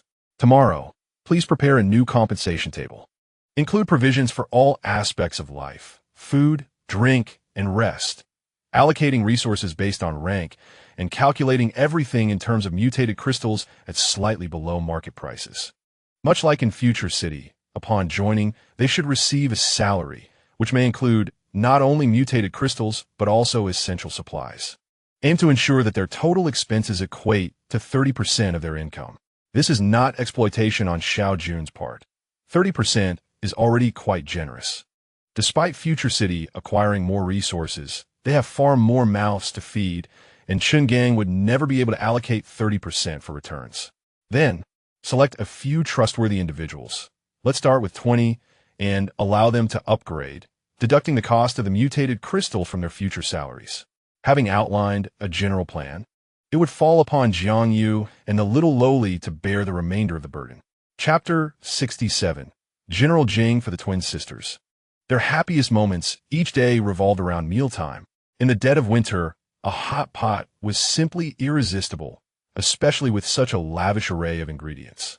Reflecting on their life before joining Xiao Jun's team, the sisters had often secluded themselves in their home, surviving on a bag of chips, 2 slices of bread, 2 packets of spicy strips, and 2 cups of milk tea over the course of 3 to 4 days. In comparison, their current lifestyle felt like paradise, devoid of the need to venture out and combat zombies. Today, while giving a massage to Sister Yu, she rewarded herself with a set of Chanel perfume, a long-coveted treasure she had refrained from purchasing before the apocalypse. With the outside world now off-limits, alternative strategies must be devised. As they dined, Jiang Yu suddenly uttered an unexpected remark. What strategy? Speculation, Xiao Jun replied, fully aware of the concept and having been preparing for it, though the time was not yet ripe. His stockpile included an abundance of salt, spicy sauce, and various seasonings, even accumulating over 1,000 kilograms of spicy strips. In the days to come, Anything with flavor will become a precious commodity. Moreover, in this city, while the absence of spiciness is currently tolerable in a couple of months, once future city stabilizes, such items will be in high demand. Beyond these essential physical needs, he had also amassed a considerable collection of cigarettes and alcohol. Once future city reaches full stability, their value will soar. However, at present, speculation is not financially viable. Alcohol cannot be traded. And while salt and spicy sauce hold little worth, cigarettes are a different matter. Due to packaging issues, a rainstorm had ruined over 80% of cigarettes, and the availability in Star City was not as abundant as anticipated.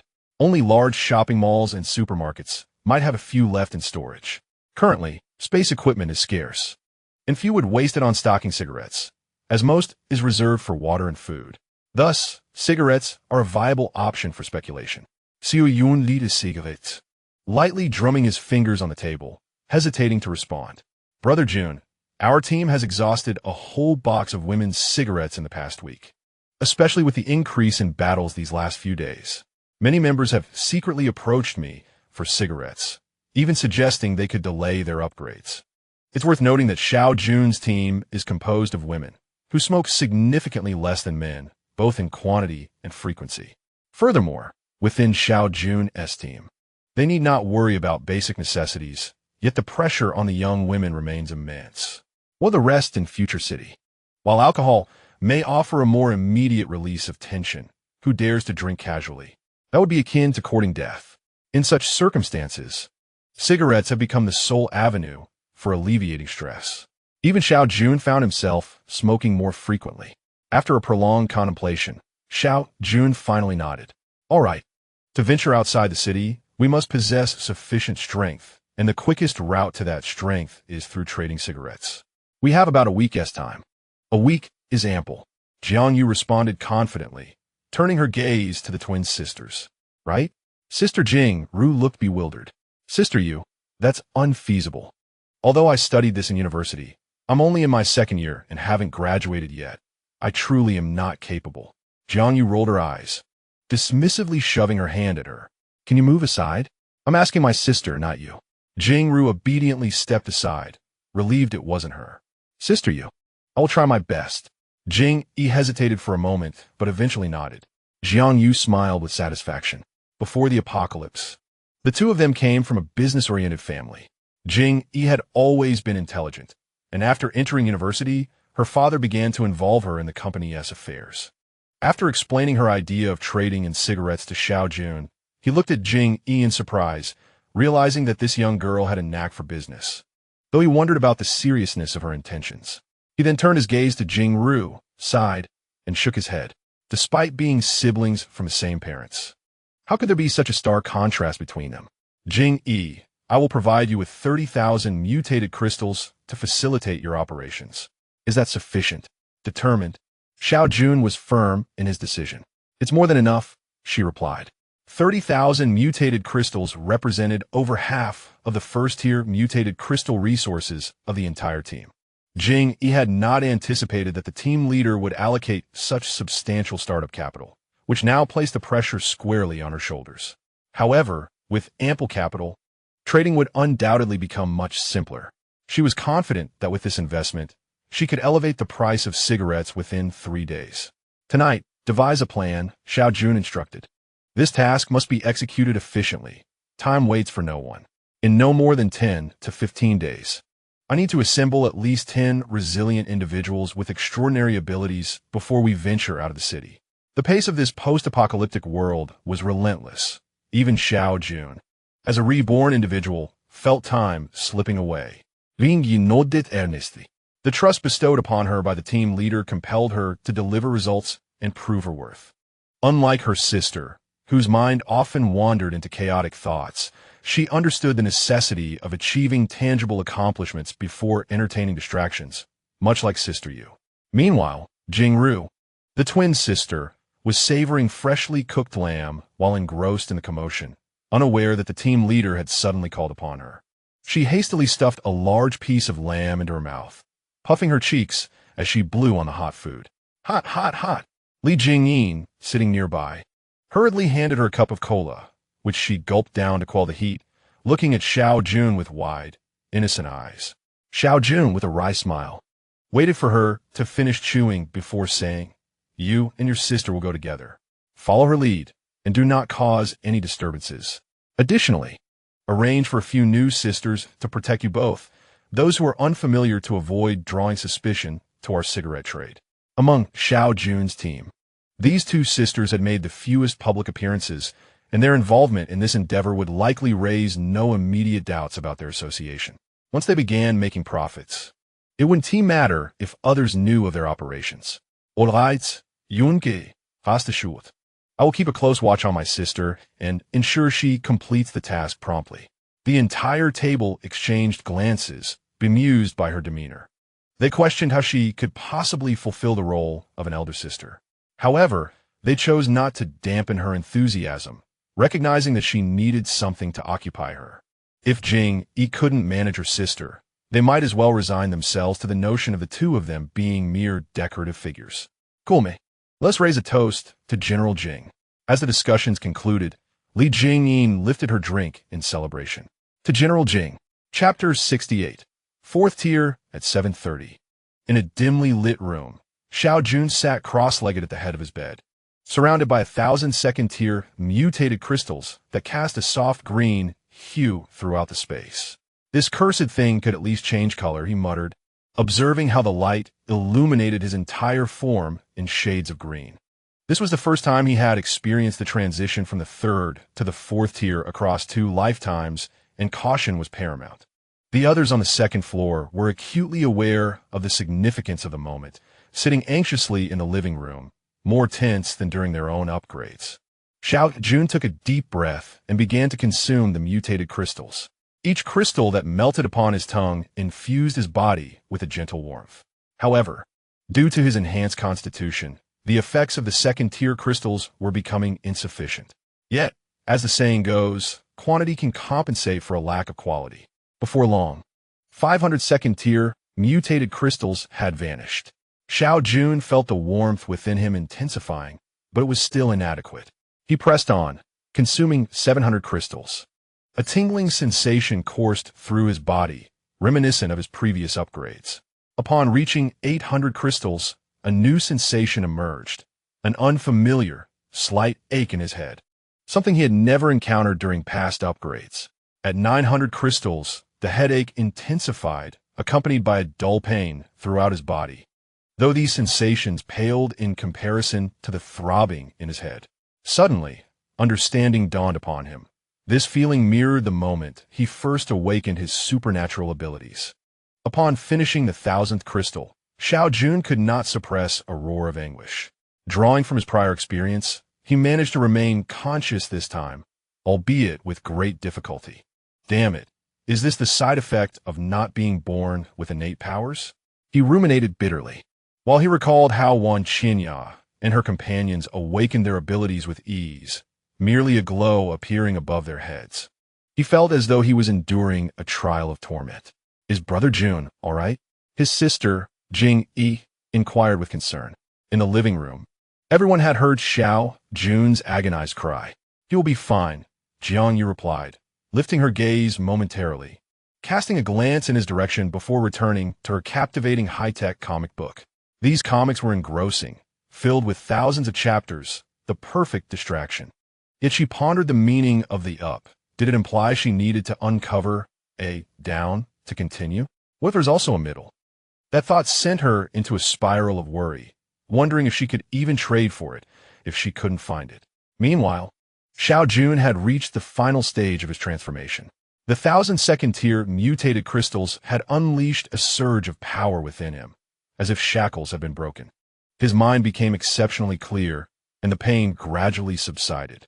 Sitting on the bed, he gestured with his hands, reveling in the newfound strength coursing through his veins.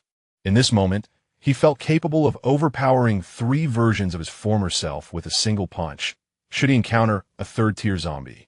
They wouldn't even qualify to follow in his wake.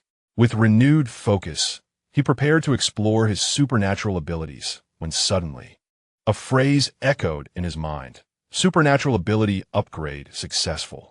Teleportation centered around oneself, allows instantaneous movement within a radius of 100 meters, disregarding obstacles, and can carry one additional person. This ability can be utilized 3 times daily. Xiao Jun felt quite satisfied. This description of the extraordinary power was at last credible. Unlike the previous level S description, which was utterly nonsensical and almost made him believe he could soar to the heavens and stroll alongside the sun. It was evident that the author of that manual was merely an elementary student. This new description, however, was significantly improved, suggesting that it was penned by someone who had at least completed compulsory education. Furthermore, this skill became even more practical upon its upgrade. The ability to ignore obstacles implies that I can teleport directly from outside a room to within, making it an exceptional skill for clandestine rescues. No, rather, for intruding and saving someone. The provision to carry a person seems tailor-made for the previous feature. Imagine teleporting into a room, catching sight of a beautiful woman in the shower, and then instantly whisking her away. Absolutely flawless. However, the limitation of 3 uses per day feels rather inadequate. In the living room, Jiangyu remained engrossed in her comic book, her casual page-turning exuding intellect and grace. Li Jingyin was meticulously polishing her knife. Having carelessly discarded it in a moment of urgency today, she resolved not to repeat such a mistake, as simply storing it would suffice. Wan Qinyao was brewing coffee, preparing for a long night ahead, needing something to invigorate her. The twin sisters were applying facial masks, encouraging the younger sibling to join them, and coaxing Dr. Jiang to do the same while incessantly uttering playful banter. Sister, do not be deceived by our current youth and beauty, who in this room hyacinth young and lovely. Oh, except for Dr. Jiang, who is already 26. Sensing an ominous presence, Jingru quickly retrieved another facial mask, urging Dr. Jiang to join in. Dr. Jiang, think it over. Eventually, you'll find yourself sharing the captain's bed. A little skincare will enhance your chances of competition. Consider this. While you are indeed beautiful, who in this room doesn't possess an angelic face and a devilish figure? Except for Yin Yin, of course. Well, it seems I'll need to use another mask. Ultimately, the 4 women comfortably donned their masks, yet their gazes involuntarily drifted towards the closed door. Ever since a pained scream had echoed from within half an hour ago. Silence had reigned. Creak. The door swung open. All eyes turned in his direction. Xiao Jun emerged, towel in hand, drying his hair. After the upgrade, he was drenched in sweat, feeling sticky, so he had opted for a quick shower. It's quite troublesome without a hairdryer, he mumbled while drying off. Bang! A Dyson hairdryer was tossed before him. Xiao Jun stared in astonishment at Jiangyu, who had thrown it. Here, use this. It's a Dyson, worth 3,000. I'm out here worrying while you're leisurely bathing, and you still want a hairdryer? Go ahead and dry your hair. Jiangyu did not appear as composed as she pretended. Xiao Jun was the soul of the team, and any trouble he encountered could have dire consequences. The others stifled their laughter, covering their mouths. Cough, cough. Xiao Jun cleared his throat, dismissing the expensive hairdryer before him. I've reached the 4th tier. Everyone eagerly awaited his words, although they had anticipated it. Hearing Xiao Jun speak them aloud still filled them with joy. Congratulations, Paul Yunya. The stronger Xiao Jun became, the safer they felt. Yin Yin decided to set aside the matter of the team members' upgrades for now, waiting for the outcome on Jingyi's end. Having reached the 4th tier and upgraded her abilities, Xiao Jun felt invincible in Future City, undaunted even by the other factions with their own 4th tier mutants. He firmly believed in his unmatched prowess among his peers. Yin Yin nodded. After all, the selection process would take time, and she was not in a hurry. Chapter 69. The layout, have you heard? They're SA place buying cigarettes in bulk. Is that true? Where? What is the price? Right inside the trading hall of Future City. Let us go take a look. On this day, news spread like wildfire throughout Future City, prompting countless individuals to make their way, albeit skeptically, to the trading hall. Is anyone really buying cigarettes these days? What is the use of that? It can't even be eaten. Upon arrival, they found a long queue already formed. Brother, what is going on here? They're trading cigarettes for mutant crystals. No cutting in line. Go to the back. Hey, in these times we have buyers for weapons, food, and housing, but now someone is buying cigarettes in such large quantities. I know, right? At that shop last time, they had so many cigarettes, but I could only take a few packs for myself. Had I known, I could have made a fortune. As they waited in line, many began to converse, passing the time. Does he really have that much money? With so many people, will there be any left for us? Not to worry. I heard they brought a whole box of mutant crystals, all shiny and bright. Reassured, everyone resumed their patience in line. Attention, we do not accept damaged packaging. Only full cartons for cigarettes priced below 50 yuan. Do not waste your time in line. A man, presumably a staff member of the trading market, repeatedly called out to the crowd, making sure newcomers were informed. Those who had already exchanged their goods were now exiting. Brother, how much did you exchange? What did you get? I have a strong craving for cigarettes. Last time I found some, I took 2 cartons and kept half for myself.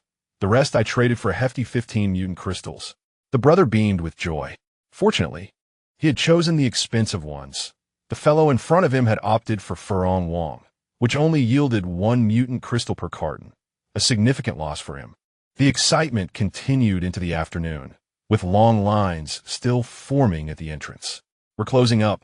Those still waiting, please return tomorrow. Many had just woken up to the news and were dismayed to find the trading ended. Thankfully, others would return the next day, and they reluctantly departed.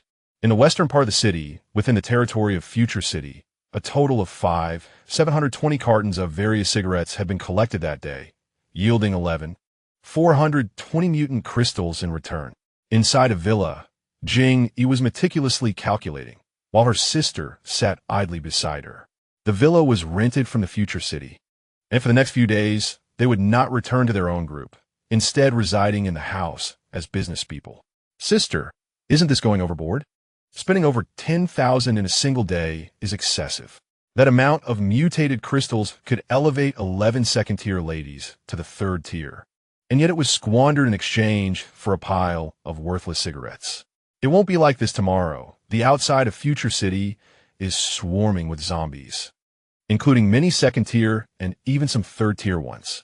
Who would dare venture out alone except for large teams? Jingyi was confident, unperturbed by the idea that they might refuse to sell cigarettes to her. The mutated crystals would eventually be given back. That night, the cold wind howled. It's freezing. Brother, do you have any cigarettes? I could really use one. You've run out? Didn't you buy a whole pack last time? Heh, I sold them to those women today. Got 7 mutated crystals for them. Get lost. You sold your own cigarettes to mooch off mine? This scene repeated itself in various locations throughout Future City. While selling, they only focused on the money, forgetting to save even a little for themselves. The next day, Jing and Jingyi arrived punctually at the trading hall. A long queue had already formed outside, with many who had not received news the day before showing up today. These were mutated crystals. 10 could transform one into a 1st-tier mutant and 100 into a 2nd tier. Most individuals were still merely ordinary 1st-tier mutants, far from the goal of 100 crystals. Moreover, many had families to consider. Obtaining mutated crystals could enable their loved ones to level up as well. It was another fruitful day, yet the crowd was noticeably smaller than the previous day, with even a few vacant moments during trading. Meanwhile, other groups became acutely aware of the situation and halted all cigarette distributions. An invisible undercurrent stirred within Future City. Brother, do you have any cigarettes left? No. Didn't we trade them all for mutated crystals? But I really want to smoke. In a room resided 2 brothers, both avid smokers. Since the apocalypse began, their smoking habits had surged. However, yesterday they sold all their cigarettes, finally accumulating 100 mutated crystals, allowing the elder brother to successfully advance to the 2nd tier. In this world, enhanced strength equated to greater safety, prompting them to celebrate modestly. The first day without cigarettes was bearable, especially since other brothers had some to share. But today, their cravings grew unbearable. The brothers exchanged helpless glances, and soon their eyes fell upon the ashtray on the table, still adorned with the remnants of previously smoked cigarettes. They rushed toward the ashtray, scavenging for the leftover butts. A delightful puff was savored, but it only intensified their craving. On the 3rd day, Jingyi arrived punctually at the trading hall, while Jing appeared visibly fatigued. The nightly chaos and clamor made it impossible to sleep well. and the early morning rises were taking a toll on her skin. Once this busy period concludes, I must return and indulge in several facial masks. On the third day, there were still individuals exchanging cigarettes for money, but the numbers had significantly dwindled. Throughout the morning, Jingyi received merely 11 cigarettes, and the afternoon proved even bleaker with only 6. Pondering thoughtfully, Jingyi nodded slightly. By 5 in the evening, as the sisters prepared to close up their stall, a sudden rush of over 10 individuals burst in. "I no longer want the mutated crystals. Please return my cigarettes." One exclaimed. Yes, I want my cigarettes back too." It was at this moment that the patrolling guards swiftly intervened, encircling the sisters, Jingru and Jingyi, for protection. What is the meaning of this? Are you attempting to provoke Future City? The guards had benefited considerably from Jingyi over the past 3 days, having received numerous cigarettes in exchange. Although these cigarettes were not of the highest quality, they still amounted to a significant sum of mutated crystals according to their buying price. Moreover, the two sisters were strikingly beautiful, a rare pair of twin beauties, making them all the more worthy of protection. Given their association with Future City, the guards had no reason to fear. The intruders were merely independent individuals who had not joined any team and dared not offend Future City. Their earlier intrusion was merely a result of overwhelming cravings, and now, confronted by the guards, they had regained their senses, helplessly watching as the two beauties departed. As Jingru and Jingyi exited, the young women who had feigned being customers to protect them quietly slipped away. Chapter 70. Framing Sister, Someone is Following Us. The twin sisters had just emerged from the trading hall and had not ventured far when the observant younger sister noticed they were being tailed. "What should we do? Should we turn around and eliminate them?" she asked. "But I have never killed anyone. I have only dealt with zombies." Before joining Xiao Jun's team, the sisters had lived precariously in search of food. The elder sister, Jingru, had indeed dispatched zombies, while the younger sister, Jingyi, had been well protected by her. Since joining Xiao Jun's team, they had not engaged in combat, their most daring exploits being rummaging through airdrop boxes. Nevertheless, Xiao Jun had still elevated both sisters to the second tier using mutated crystals. In a real confrontation, the pursuers would not stand a chance against them. "No need. Let them follow. It works to our advantage," Jingyi remarked. "It seems the pressure of this apocalypse is greater than anticipated. It's only the third day, and they're already stalking us. Tomorrow they may resort to robbery, and the day after might involve outright theft." As the sisters turned a corner, they encountered a woman approaching from the opposite direction. "Step 2, Jingyi whispered as they brushed past one another. "Yang, do you think these two are truly from Future City? They might not be easy to handle," one of the followers speculated. "Do you have any idea? Would Future City dare to act in such a manner? In the first 3 days, everyone is still reeling, but by the 4th or 5th day, the truth will become clear. The malevolence of capitalism is insidious. Future City harbors grand ambitions. They aim to establish a city, and even if they seek profit, they wouldn't be so brazen in their actions." Yang appeared to be an educated individual, possibly driven to clarity by his cravings. "Should we take action then?" he inquired. "What a farce. Do you truly believe that we are the only ones watching them? Mark my words, they shall surely sneak away in the dead of night. That will be our opportune moment." We stood, helplessly witnessing the twin sisters entering the residential area of Future City, and now, everyone was paralyzed with fear. It was 9:30 in the evening. Brother Yang was incessantly rubbing his hands together, the cold biting fiercely. He glanced around cautiously and gingerly retrieved a pack of white sand cigarettes from his pocket, the box crushed beyond recognition. Upon opening it, he found 2 crumpled cigarettes lying inside.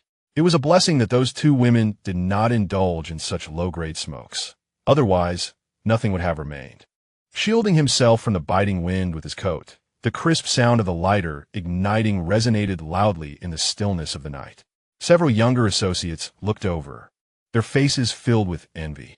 Brother Yang took a couple of shivering puffs, feeling considerably better. After indulging in a deep drag, he passed the cigarette to one of the younger men. "1 puff each. No more," he instructed. The young man nodded eagerly, having gone a day without smoking. He inhaled deeply, and the others watched with sympathy. Yet, when it was their turn, they emulated him, each taking a substantial drag.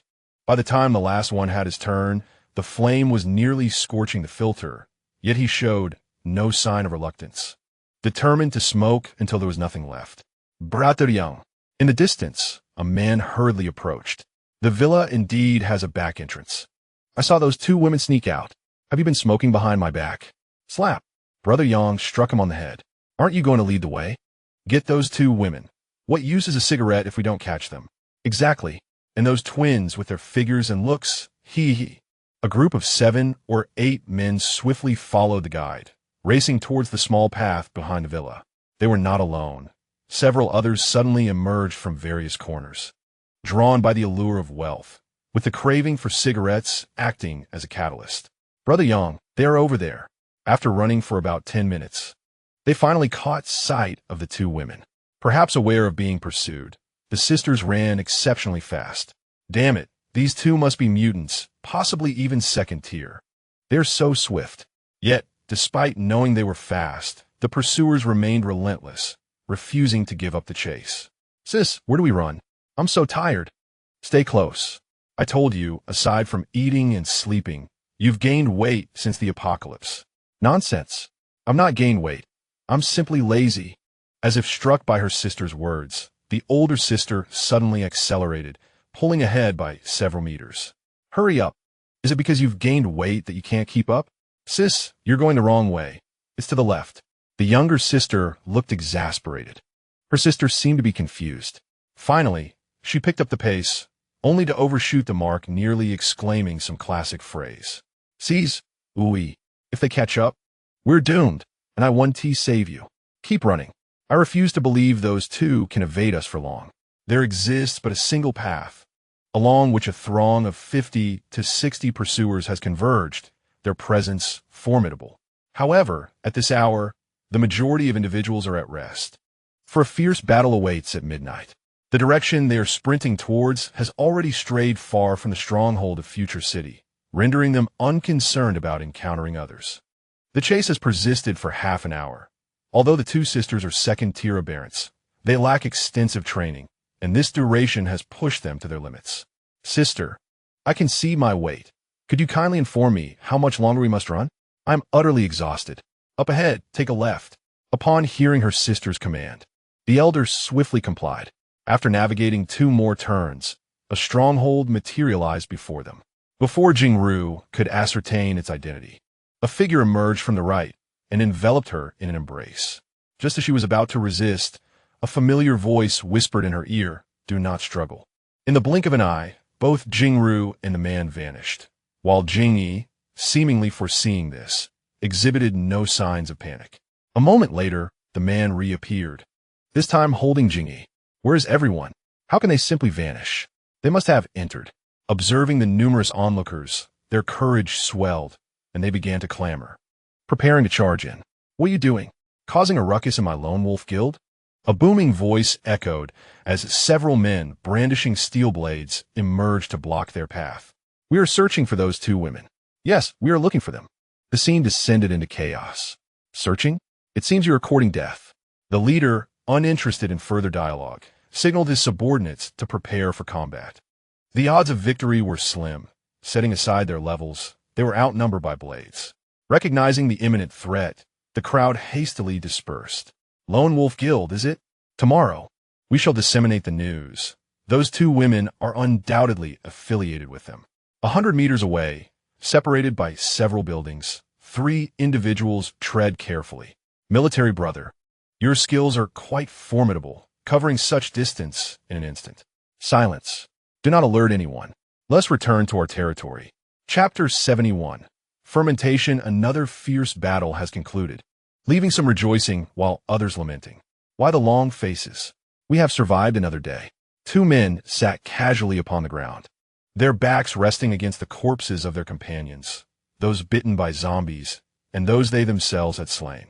They had endured such occurrences countless times, evolving from initial fear, even suffering nightmares at night, to a state of numbness.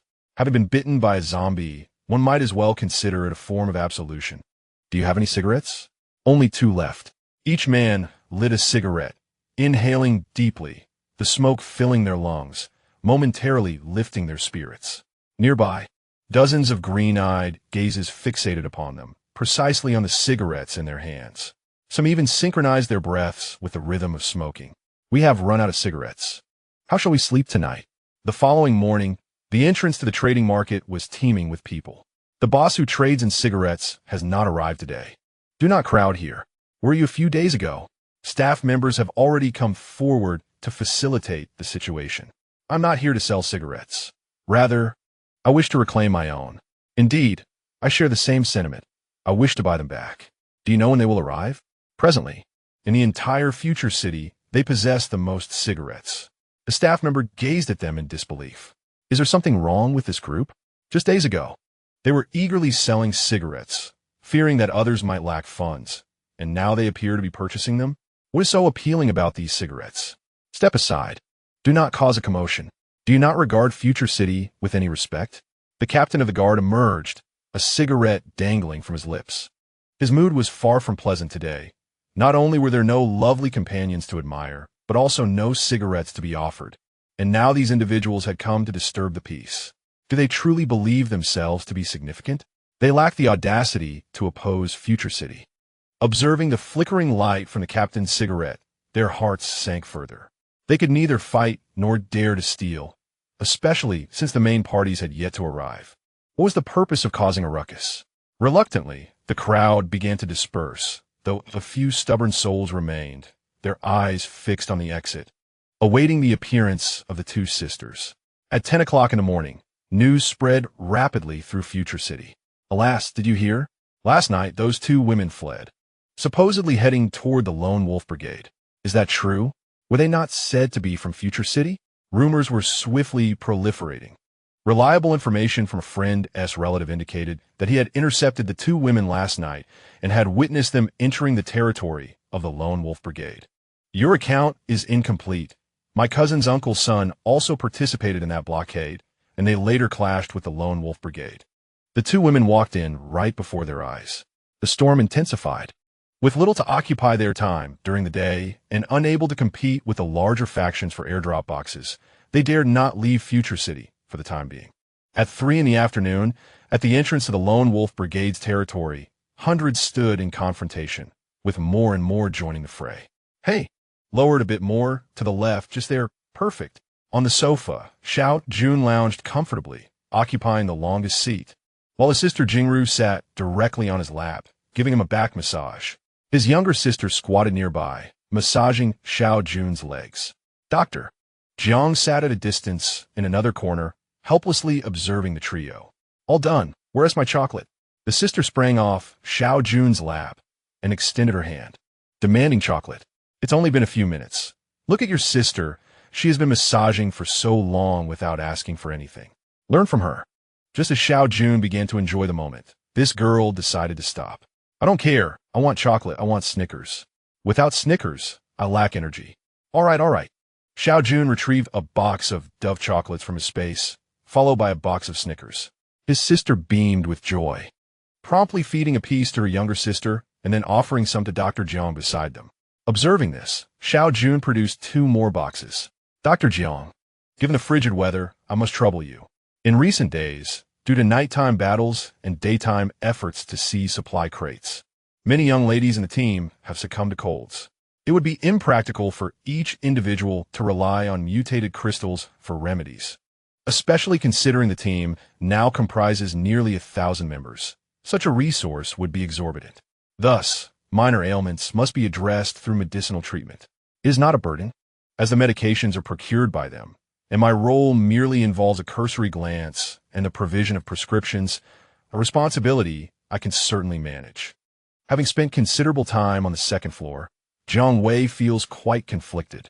The upper echelons are predominantly occupied by key figures within the team, and even the twins have begun to contribute. Yet, she feels as though her presence serves little purpose. Is it merely her appearance that holds value?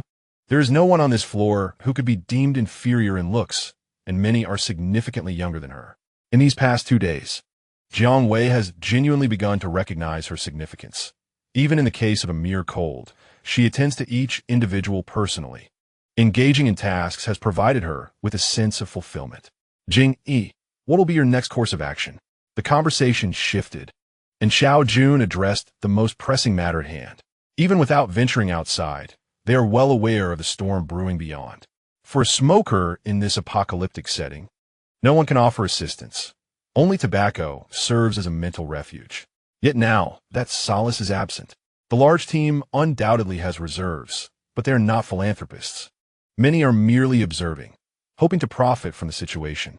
The most tragic of all, the lone wolf team, now faces immense pressure. Yet, no one is willing to extend a helping hand. Neither Future City nor the Blood Garment team. In fact, Future City would prefer to see the local factions diminished. What do you think the lone wolf team will do? Xiao Jun casually inquired. They will undoubtedly refuse to admit their plight, but that will be futile. The entire city holds them accountable. Even if some astute individuals recognize they are being framed, it remains irrelevant. The focus is that the lone wolf team possesses cigarettes. If they are not foolish, they must take action on two fronts. First, to execute a show of force to intimidate others, and then to unveil their stockpile for sale.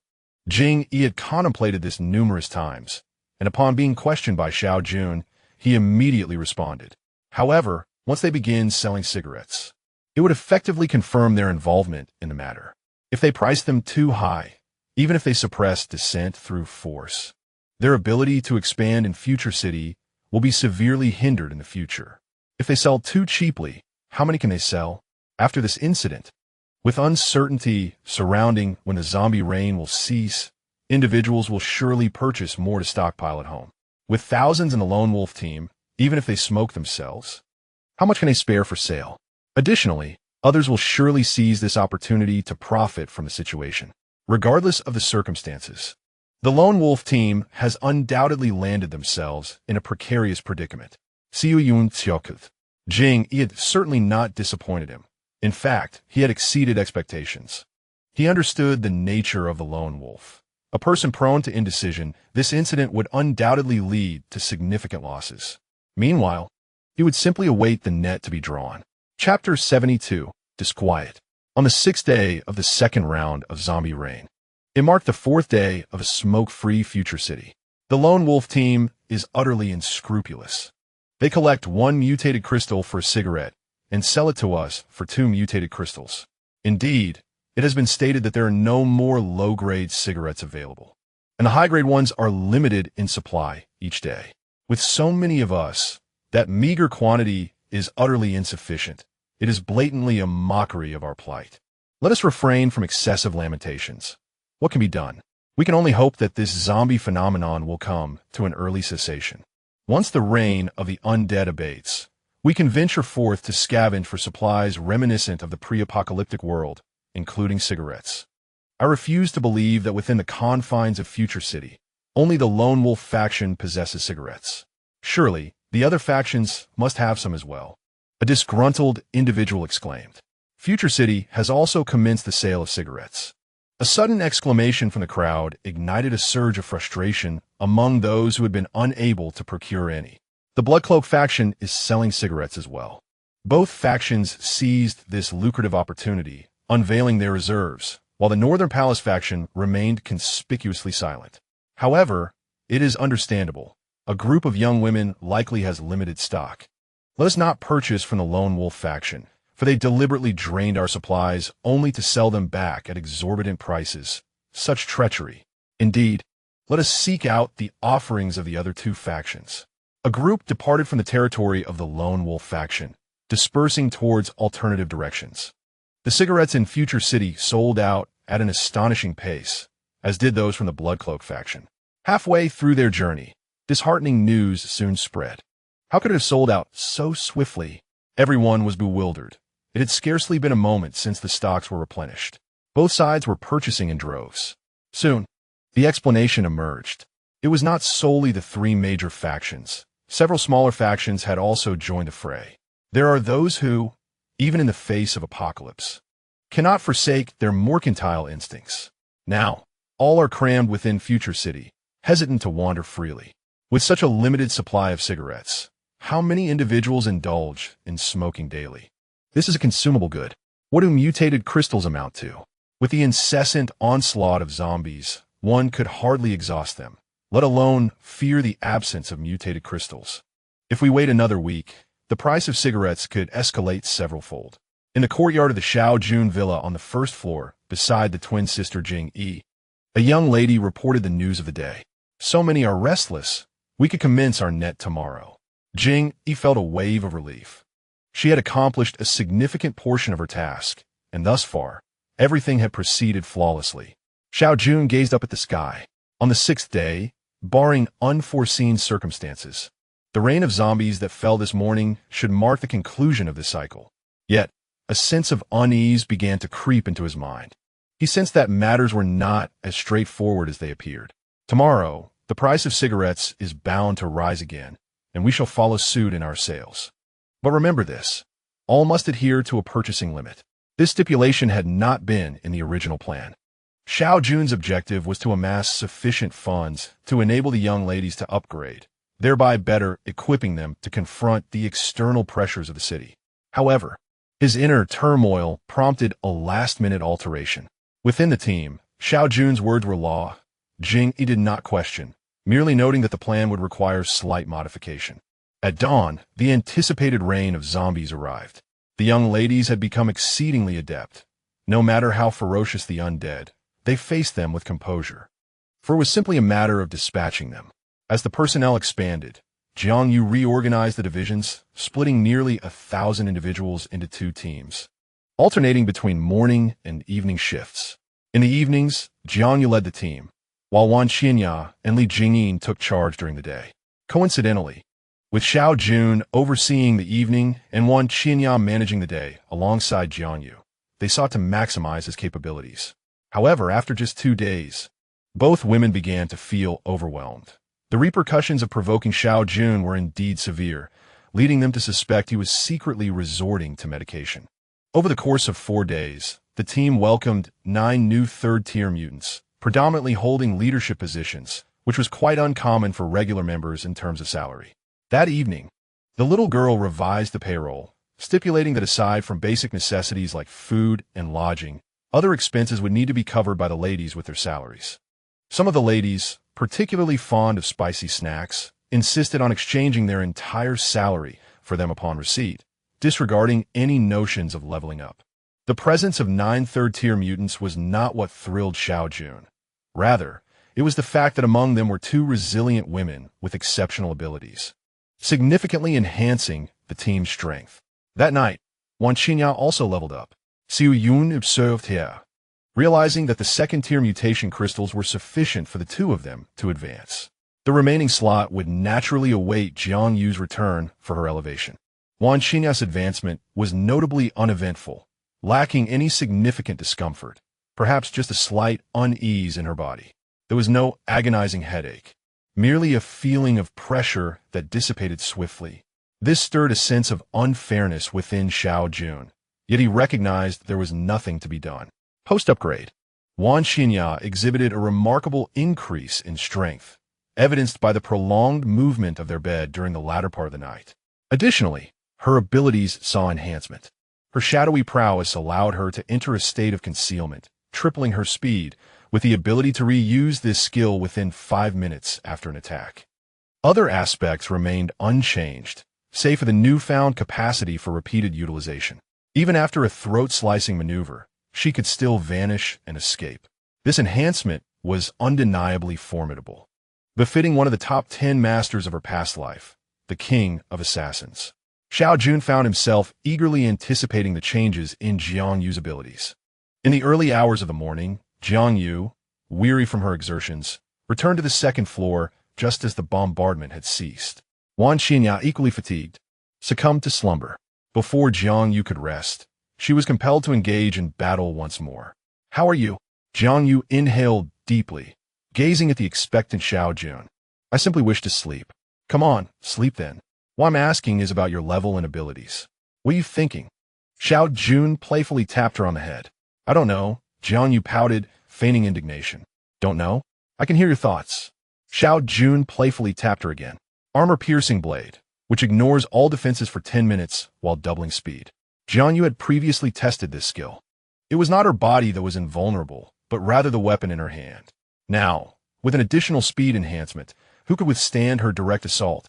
Xiao Jun even contemplated whether he should procure a massive 40-meter greatsword for her.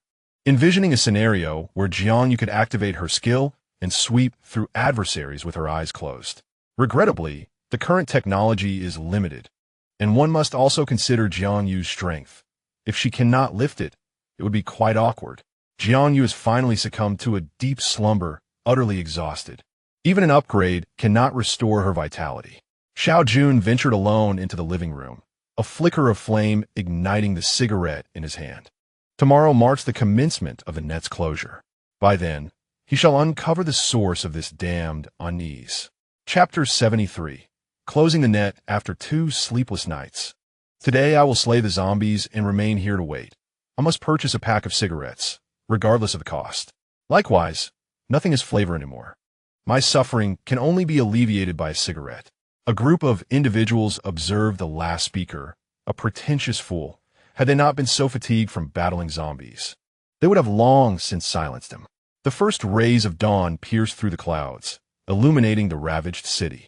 The 3 cigarette vendors in Future City were teeming with people, with few relatives and friends remaining, and uncertainty about their own demise. What good are these 2 mutated crystals? They might as well be exchanged for cigarettes. This represents the thoughts of the vast majority. Those lacking sufficient willpower are destined to remain at the lowest echelons of society, be it in the apocalypse or before. At 8 o'clock, the cigarette vendors of the 3 major factions opened simultaneously, as if preordained, with prices escalating from 2 mutated crystals per pack to 4. Given the abundance of zombies, it is reasonable to strive for 2 packs in the evening. Cursing aside, the desire for cigarettes remains. The 4 mutated crystals have yet to fully breach the psychological defenses of the populace, a consensus reached by the 3 factions overnight. By 9 o'clock, the airdrop rain appeared as scheduled, accompanied by another announcement. The harem group had also commenced selling cigarettes. It was said that their leader enjoyed smoking, prompting the ladies to stockpile some as well. Furthermore, the harem group declared that to prevent malicious reselling, each individual would be limited to a small quantity, with many allowed to purchase only 1 pack. Upon hearing this news, those who had failed to acquire cigarettes in recent days erupted in cheers for the ladies. Simultaneously, the crowds at the 3 major cigarette vendors halved. Upon reaching the northern part of the city, they discovered an abundance of low-grade cigarettes, which only heightened their excitement. While smoking premium brands may not induce coughing, it certainly drains the wallet. Do not rush, what the ladies advised, since we are unfamiliar with the prices of cigarettes. We have been charging randomly before. Let us categorize them first, and you may form an orderly queue. Several ladies maintained order at the entrance to their territory. After such a long wait, the crowd was in no hurry to proceed. At 9:30, Xiao Jun's harem group cigarette vendor officially opened for business. From the 2nd floor of the villa, Xiao Jun observed the scene unfold before him. Before the apocalypse, the permanent and transient population of Star City exceeded 10 million. Since the onset of the apocalypse, it is estimated that over 80% have perished, leaving at least 2 million souls. Additionally, with individuals migrating from nearby cities and counties, a conservative estimate suggests there are still around 3 million inhabitants. The vast majority of these individuals are men. If each were to purchase a pack, it would suffice to deplete all available cigarettes in Future City. Yet, it is certain that not this many would come forth. The forces of Future City are now estimated to exceed 100,000, while the combined total of various other factions amounts to several 100,000. In stark contrast, Xiao Jun's team, which occupies a substantial territory yet comprises merely 1,000 members, is exceedingly rare. However, the overall strength of Xiao Jun's team far surpasses that of the disparate factions. Excluding these individuals, along with those who procured cigarettes a couple of days prior, and those who failed to sell their stock, the tally could easily reach at least several tens of thousands. This revelation is utterly exhilarating. Achieving full membership at the 3rd tier is no longer a mere fantasy. In a surge of excitement, Xiao Jun impulsively embraced and kissed Jing Yi, who stood beside him, vehemently dispelling any notion that she is merely a decorative presence. Jing Yi having meticulously orchestrated the current circumstances, stood by observing the unfolding events. Xiao Jun had effortlessly capitalized on this unexpected advantage. Meanwhile, his sister squatted behind, secretly indulging in spicy snacks. A reward for the back rub she had given Xiao Jun earlier.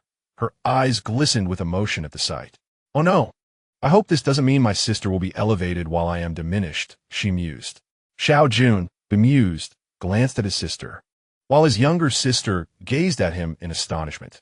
This was her first kiss from a man, excluding childhood memories. "Rogue," muttered Jiang Wei from the corner, subtly asserting her presence once more. "Excuse me, I need to step out for a moment," Xiao Jun announced, slipping away. The innocence in his younger sister's eyes and the unsettling thoughts of his elder sister were too overwhelming for him to bear. Quietly exiting his territory, he found the chaos outside. People were frantically vying for airdrop crates. On his way, he even encountered Wan Xianya, but had no time for pleasantries as he observed her rushing towards an airdrop crate with her companions. He paused to watch until they successfully acquired the crate before departing. In the western part of the city, at Guo Yu's residence, he was enjoying a rare day of rest. Sipping on a warm cup of tea guanyin, Xiao Jun reflected on how well things were going. "Hey, Brother Jun, I've reached the 3rd tier. I'm now a captain," Guo Yu proudly proclaimed, showcasing his achievement. His mother smiled warmly at the sight. Her son, who had always been somewhat introverted, had unexpectedly flourished amidst the apocalypse. Without Xiao Jun, she could hardly fathom what fate awaited them. Now, not only had they survived, but her son had also become significantly more cheerful, a silver lining amidst their misfortune. The gratitude felt by the mother and son duo towards Xiao Jun was sincere. 3rd tier already? How impressive! Xiao Jun compliments it genuinely. It was no mere platitude. The current factions within Future City had surpassed 100,000. And standing out among such a vast multitude was no small feat. Guo Yu's rapid ascension to the 3rd tier was a testament to his strength, or perhaps his capabilities. "Brother Jun, can you guess what additional skill I acquired upon reaching the 3rd tier?" Guo Yu asked, a playful air of mystery surrounding him. Brother Jun would never guess. "My berserk ability is remarkably powerful. Once activated, it doubles all attributes, truly invincible." "All attributes, you say?" "That includes attack, defense, speed, and even stamina. All without exception." Xiao Jun rested his chin on his hand, lost in thought. After a few minutes, Guo Yu could no longer contain himself and was about to speak up. "I surmise your skills must be exceptionally formidable, with no apparent weaknesses, a comprehensive enhancement, perhaps?" Xiao Jun replied in a somewhat uncertain tone, leaving Guo Yu momentarily stunned. Such an impressive skill surely possesses a uniquely fitting name. Could it be Fury? Guo Yu's eyes widened, and he swallowed hard, his face a mask of disbelief. Is Brother Jun a deity? How does he know everything? Xiao Jun smiled mysteriously. Children are easily deceived, and now, his image in Guo Yu's mind was undoubtedly more powerful. Afterward, no matter how much Guo Yu inquired, Xiao Jun simply replied, "Guess." After some playful banter, Xiao Jun turned serious, addressing the purpose of his visit. "By the way, I have a matter for you to assist me with." With the conversation shifting to business, Xiao Jun's demeanor grew more solemn. Guo Yu quickly straightened up, thrilled at the prospect of being able to help Brother Jun, a day he had eagerly awaited. Chapter 74. An unexpected turn of events walking down the street. Xiao Jun lit a cigarette, instantly capturing everyone's attention. As he surveyed the predatory gazes surrounding him, he calmly retrieved a steel knife from his ring. The scrutiny directed at him diminished significantly. They were driven by greed, not foolishness. A person bold enough to roam the streets with spatial equipment was not to be trifled with. In the afternoon, the inhabitants of Future City had begun to acclimate. Fights occurred at night, box thefts in the morning, and slumber in the afternoon. Before the apocalypse, the grind was already a 996 routine.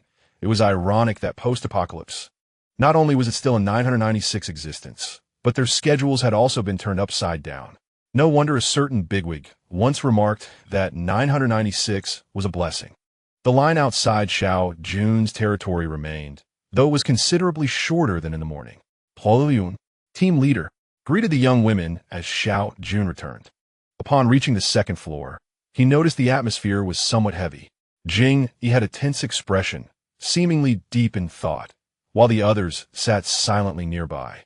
Even the usually lively sister, Jing Ru, kept her distance. "What's wrong?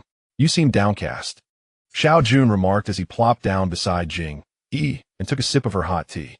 "Brother Jun," Jing Yi called out as she noticed his return, her voice tinged with a hint of grievance. "Speak, what troubles you?" Xiao Jun listened intently, but heard nothing significant. It seemed unrelated to him, likely concerning the cigarette sales. Upon entering, he had also noticed a considerable decrease in people, presuming they had all made their purchases earlier that morning. Earlier, everything had gone smoothly, but as noon approached, rumors began to circulate in the city that the zombie threat was soon to conclude. And it wasn't just a few. It appeared to be a coordinated effort, leading many to believe the news. The last zombie rain had subsided after 7 days, and this time, too, they felt that 7 days marked a boundary. Xiao Jun was already aware of the implications behind Jing Yi's silence. Some are growing envious. Moreover, it was evident to Xiao Jun who the individual was. Undoubtedly a member of the Lone Wolf group, initially coerced into selling cigarettes. Their numbers were already considerable, and the consumption of cigarettes was astonishing, leading to insufficient stockpiles. After 2 days of sales, cigarette prices soared, yet their supplies dwindled. However, could the Lone Wolf, with such intellect, truly devise such a strategy? In the previous life, the higher-ups of the Lone Wolf group appeared to be a mere rabble of brutes, lacking any cerebral prowess. The cyclic reign of zombies every 7 days was a conjecture to others, yet Xiao Jun was acutely aware of its veracity. Nevertheless, a sense of unease loomed within him. Casting doubts, this mirrored the arrival of the second round of zombie rain a week prior. No matter, they were merely buffoons. Xiao Jun affectionately patted Jing Yi's head and decided to close the sales point for the afternoon. He turned to the little girl beside him, prompting her to hasten downstairs. Shortly thereafter, she returned, reporting, "Brother Jun, we collected everything," and the crowd did not protest. They simply left, most likely believing the news that the zombies will cease tomorrow. Jing Yi's expression grew more troubled. "Let's tally how many we sold today." This calculation was swift, as records had already been kept during sales, requiring only a summation now. "Brother Jun, as per your instructions, the lower-grade cigarettes were sold at 6 mutated crystals per pack. Yet they sold more than the higher grade. In total, we sold 721 packs of lower-grade cigarettes this morning, while only 211 packs of higher-grade ones were purchased.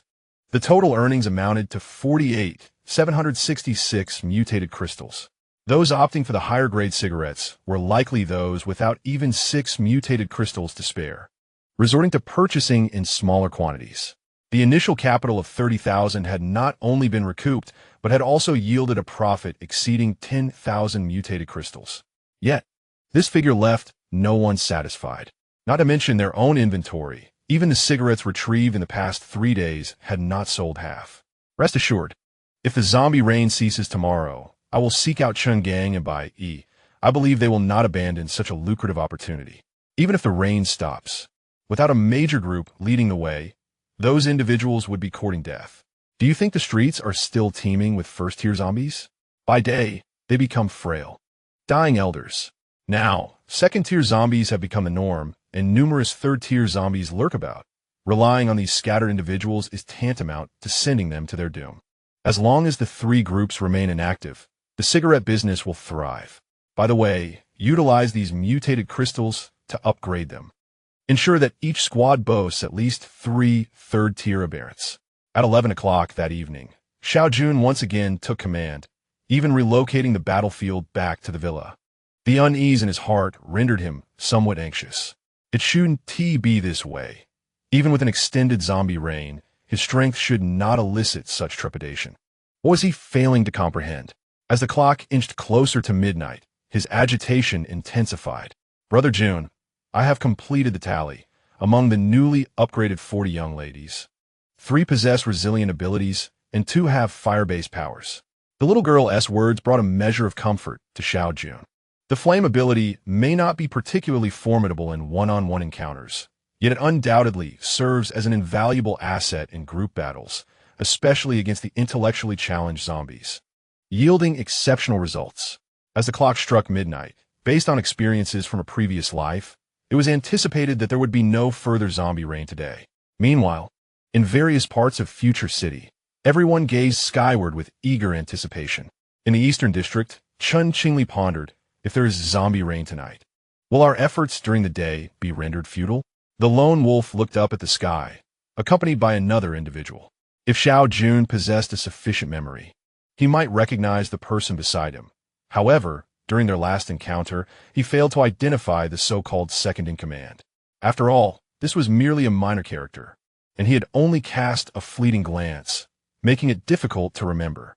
Lone wolf, how could it be in vain? Others are unaware of our involvement.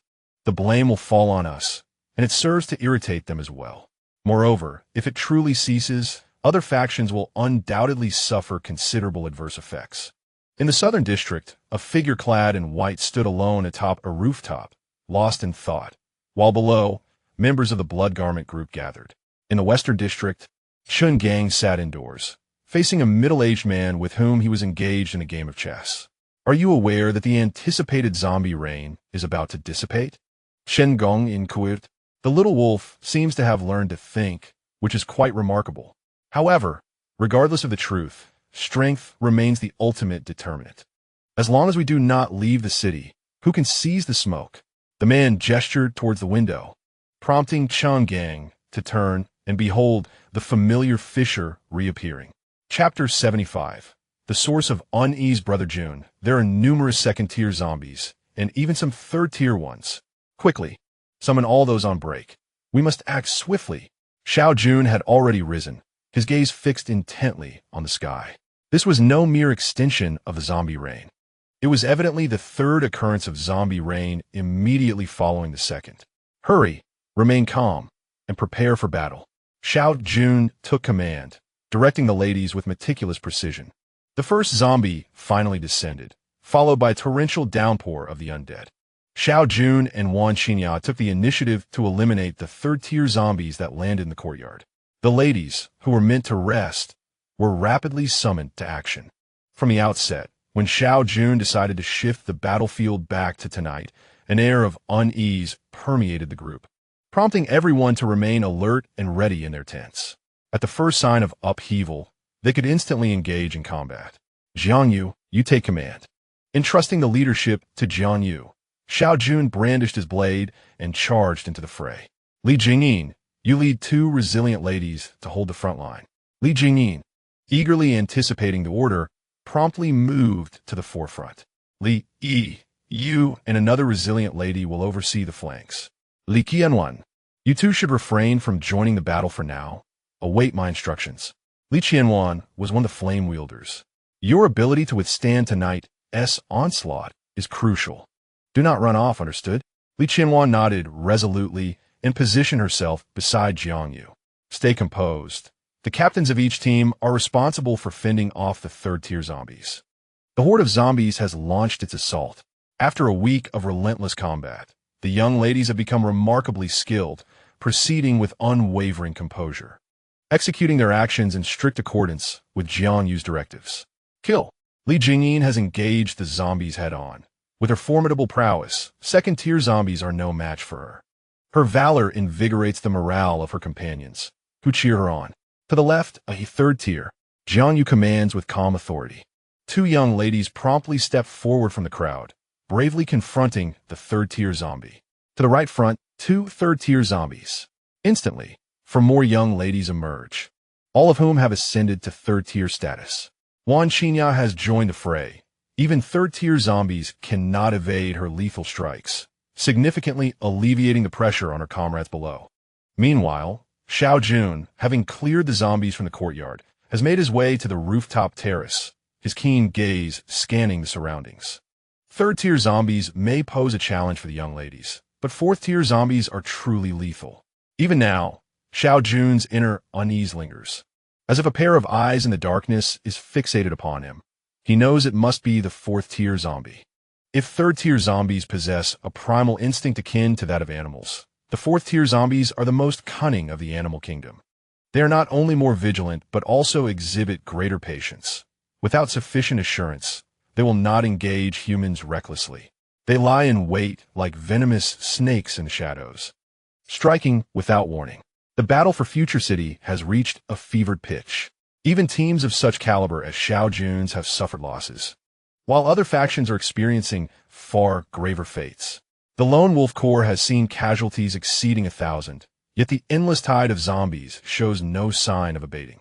Although the Bloodgarb Corps is fewer in number, their combat quality is significantly higher, and they too have lost over 100 warriors in this ongoing struggle. Future City, with its vast numbers and extensive defenses, has already abandoned thousands of corpses, compelled to retract its lines. In the absence of skilled fighters to hold the fort, even a multitude of lesser beings can only attempt to outlast the zombies. As for the opportunistic loners, their deaths are beyond reckoning. Do not hesitate at the breach in Team 2. If you do not slay her, she will slay you. Jiang Yu's voice has grown hoarse. By now, 11 young ladies have perished. 8 of these losses were due to one young lady's momentary compassion. When her companion was bitten by a zombie, she could not bear to strike, and as a result, she perished alongside her, taking 6 others with her. Had it not been for Xiao Jun's timely intervention, the consequences would have been dire. The bloody lesson stands as a grim reminder. No one dares to show mercy thereafter. Upon witnessing a companion injured by a zombie, immediate action is required. Kill without hesitation. Should such an incident occur again, regardless of whether you turn into a zombie or not, the entire team will be dismissed. Xiao Jun cast a cold gaze upon the young ladies before him, his inner unease lingering stubbornly. At such a moment, committing such a rudimentary error was simply intolerable. Infuriated, he returned to the rooftop, casting a fierce glance at Jiang Yu as he ascended. Was this the team she had assembled? However, this was merely a fleeting distraction, soon dismissed from his mind. The paramount concern remained the location of the 4th-tier zombie. Yet, it exhibited an unsettling patience, remaining elusive and making it impossible for Xiao Jun to ascertain its whereabouts. He dared not rush out in search of it. As half an hour slipped away, Xiao Jun's nerves remained taut, but he could no longer endure the strain. Relinquishing his observation, he settled cross-legged on the rooftop. If he continued to watch like this, he would succumb to mental collapse long before the 4th-tier zombie ever made its move. Just as he found his seat, a dozen swift silhouettes emerged from the surrounding darkness. All 3rd-tier zombies. Li Qianwan. Jiang Yu's voice rang out in a piercing shout, startling Li Qianwan beside her. I'm right here, Yu Jia. You two flank left and rear. Block the path ahead. After observing for so long, it was finally their turn to act. The recent deaths of several sisters had ignited a fierce anger within her. Yet Jiang Yu's silence had restrained her from joining the fray until now. In a synchronized motion, the two dashed forward, while their companion wielded a steel blade to fend off several zombies attempting to pounce.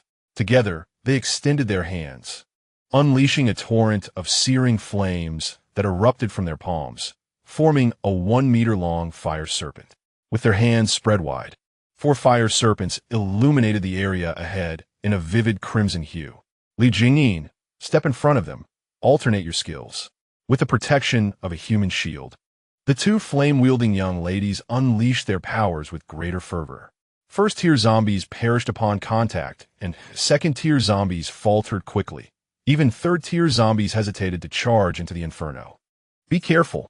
A sharp cry rang out, startling even Xiao Jun, who had been seated on the rooftop. A dozen shadows surged toward the courtyard at an astonishing speed. Upon encountering the wall of fire, they split into 2 groups, circumventing the flames and charging directly toward the 2 fire wielders. Chapter 76. Heavy losses. This marked Jiang Yu's long-awaited return to action. Many young ladies in the group were witnessing her prowess for the first time, having previously speculated in hushed tones whether she had ever slain a zombie. Even the earliest members of the group might have forgotten that Jiang Yu had once been the most decisive and efficient in dispatching the undead. The claws of 3rd-tier zombies were no less formidable than high-tech weaponry. Even among her peers of the same tier, 2 would struggle to take down one. Yet, before Jiang Yu, these threats became mere trifles. In a flash, she severed the heads of 3 zombies that had breached their defenses, and with astonishing swiftness, She intercepted a fourth. All the young ladies stood agape, stunned by the spectacle. Meanwhile, on the other side, 5 more zombies had also broken through. In a swift motion, Xiao Jun appeared before them. Without any extravagant movements, merely the simplest of slashes, within less than 10 seconds, 5 third-tier zombies were vanquished. However, a sense of foreboding arose as Jiang Yu confronted the 4th zombie. Given her current prowess and speed, a third-tier zombie ought to be unable to evade her. Yet, reality proved otherwise. The zombie's speed suddenly surged, eluding her lethal strike, and under the illumination, it appeared as though an afterimage flickered.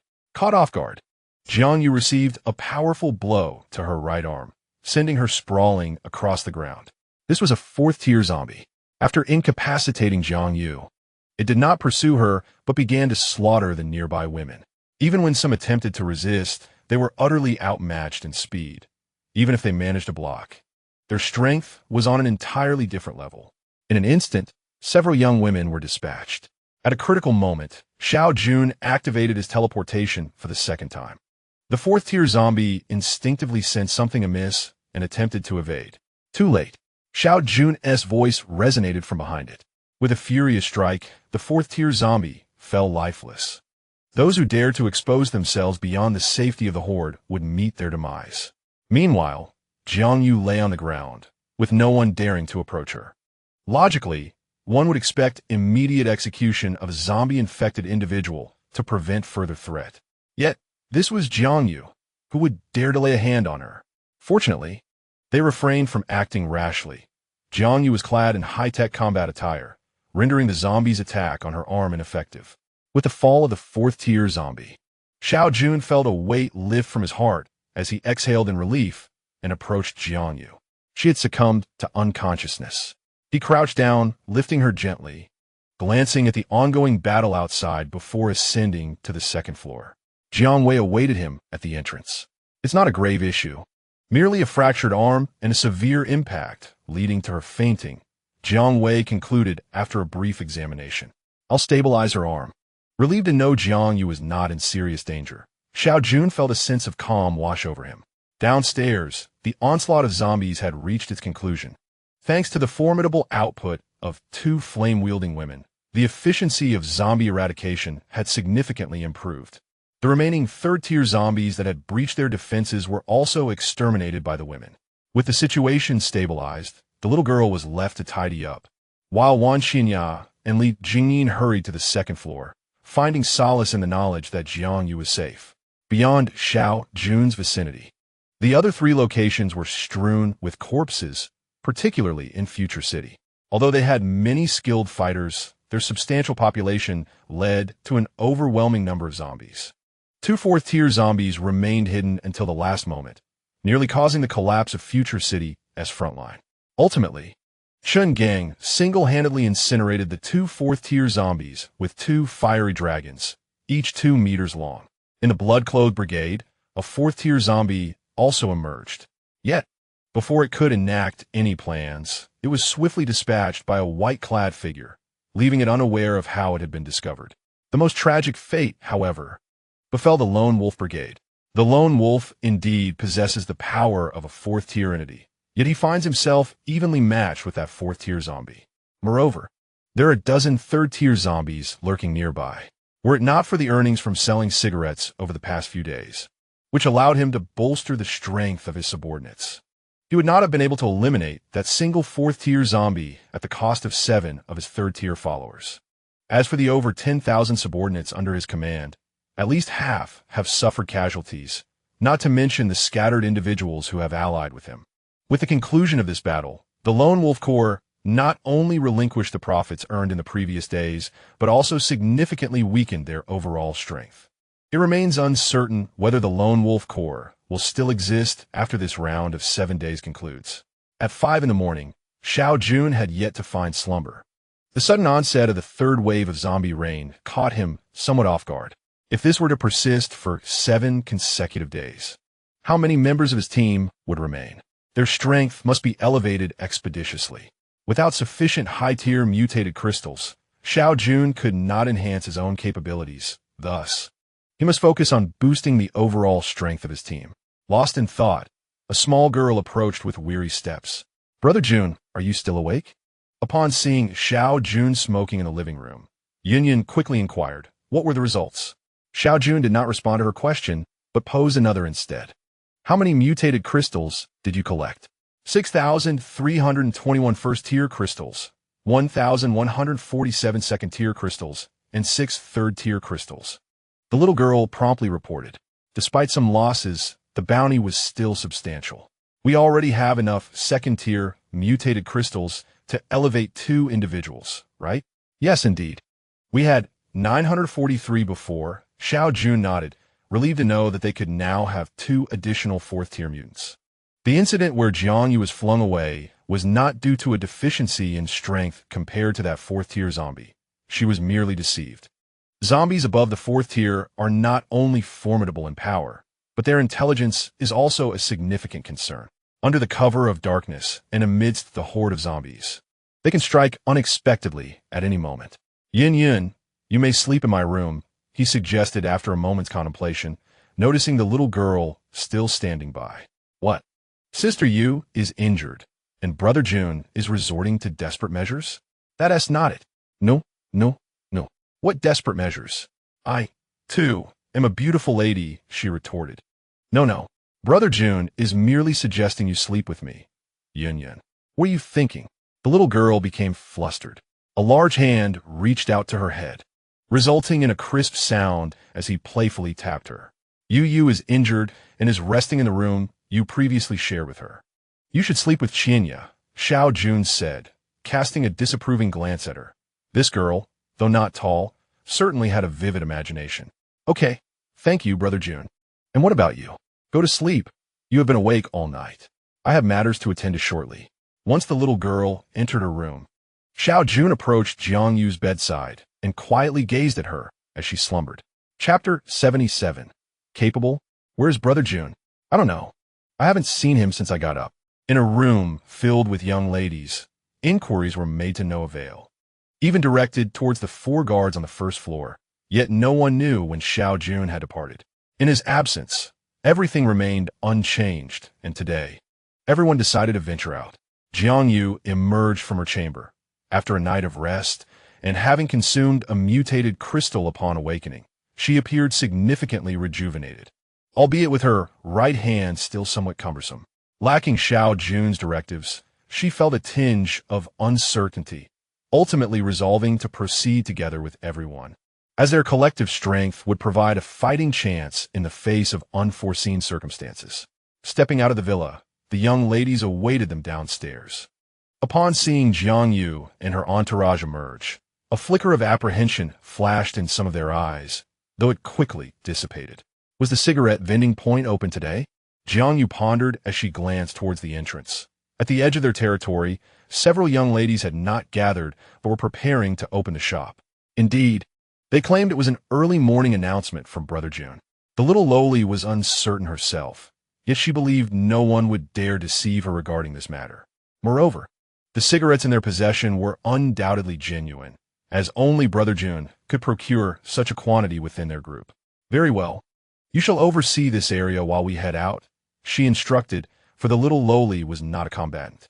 Time was swiftly approaching 9 o'clock, and Jiangyu led nearly 1,000 young ladies out of their territory, unaware of how the future city had transformed after the events of the previous night.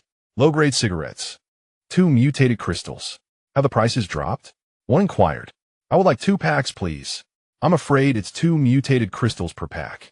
The premium ones are 6 mutated crystals each, replied the salesgirl earnestly, leaving the customer momentarily bewildered. Just yesterday, the price was 6 mutated crystals for a pack, and now it had changed to 2 crystals? Was this truly a wise decision? The salesgirl's genuine smile, now perceived as the smirk of a shrewd merchant in his eyes, did little to assuage his discontent. Rest assured, we are not unscrupulous merchants. We do not engage in coercive sales. However, a friendly reminder, low-grade cigarettes are in limited supply.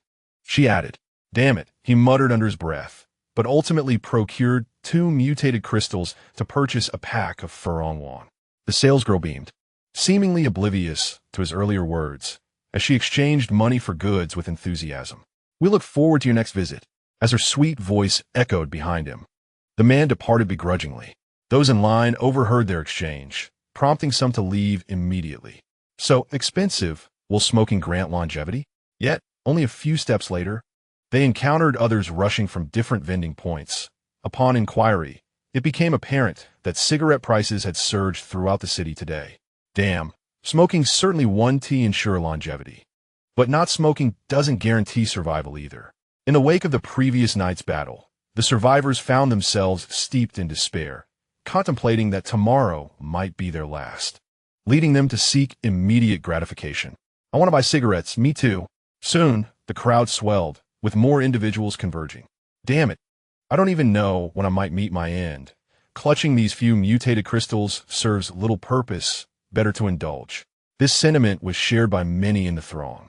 This not only stimulated the purchase of cigarettes in Future City, but also significantly fostered the emergence of another peculiar industry, allowing many young women to transition from a life of servitude to one of ease.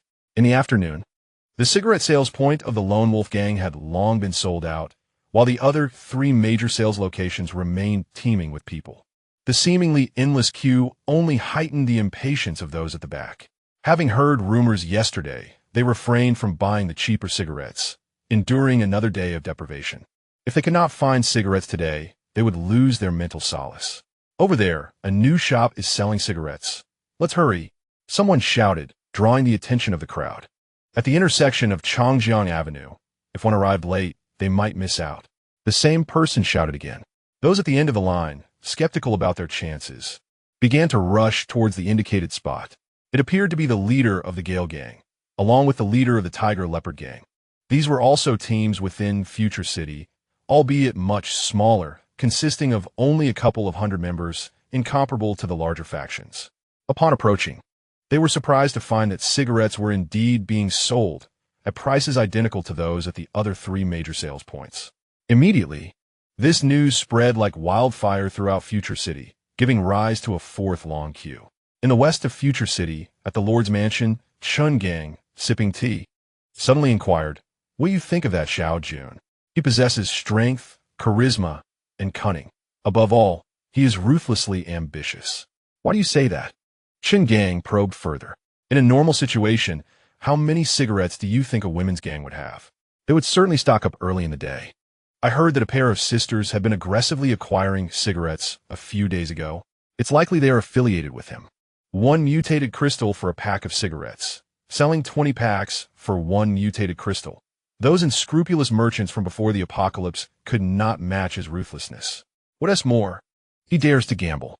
If the zombies hadn't appeared today, or if they hadn't evolved, the frenzy for cigarettes would not have been this intense. Thus, while he invested so much, the greatest beneficiaries are actually the other 3 major factions. He dares to gamble, and he has won." Shen Gong nodded thoughtfully. Yet, this individual does not seem to harbor grand ambitions of establishing a women-esque faction. Perhaps he has even greater aspirations. Meanwhile, Xiao Jun was reclining in a high-tech bathtub, with the twin sisters diligently scrubbing his back. Such intimacy had become second nature after several encounters, even allowing the typically shy younger sister to grow accustomed to the routine. "Put in some effort. After all the snacks I've given you, it would be a waste otherwise," the elder sister complained. "Why is it always about me? Why not mention the younger sister? The younger sister can help earn money. What can you do? Whether I can or not, why don't you come and try?" The elder sister proudly puffed out her chest, relieved that Xiao Jun was facing away and could not see her. The younger sister stifled a giggle, knowing that after spending time together, they understood Xiao Jun well enough to know he would not mind a little jest. "All right, I'm going to rest. Call me when it's time to eat." After a day and night without sleep, Xiao Jun felt a wave of fatigue wash over him, especially with the impending zombie rain to contend with that night. Regarding Zhang Yu and her companions who ventured outside, Xiao Jun did not concern himself with them. Given their strength, encountering a Tier 4 zombie posed no threat. The emergence of Tier 4 zombies was already quite absurd. Surely, Tier 5 ones would not appear.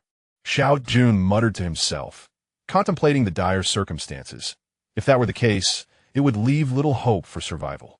Yet, observing the events since the apocalypse, despite the frequent despair, there always remained a glimmer of hope, much akin to the survival of the fittest. With these thoughts in mind, Xiao Jun succumbed to slumber. Chapter 78. All set, Brother Jun. It's time for breakfast, a gentle voice called out, with the twin sisters standing at the bedside. Glancing outside at the night that had already fallen, Xiao Jun stretched comfortably and rose from his bed. As in the previous days after nightfall, no traces of zombies had been found in the future city during the day, and the drop rate for airdrop crates had increased compared to before. Now, everyone was equipped with high-tech weaponry. At the dining table, Jiang Yu reported the day's situation to Xiao Jun, whom he nodded in acknowledgement.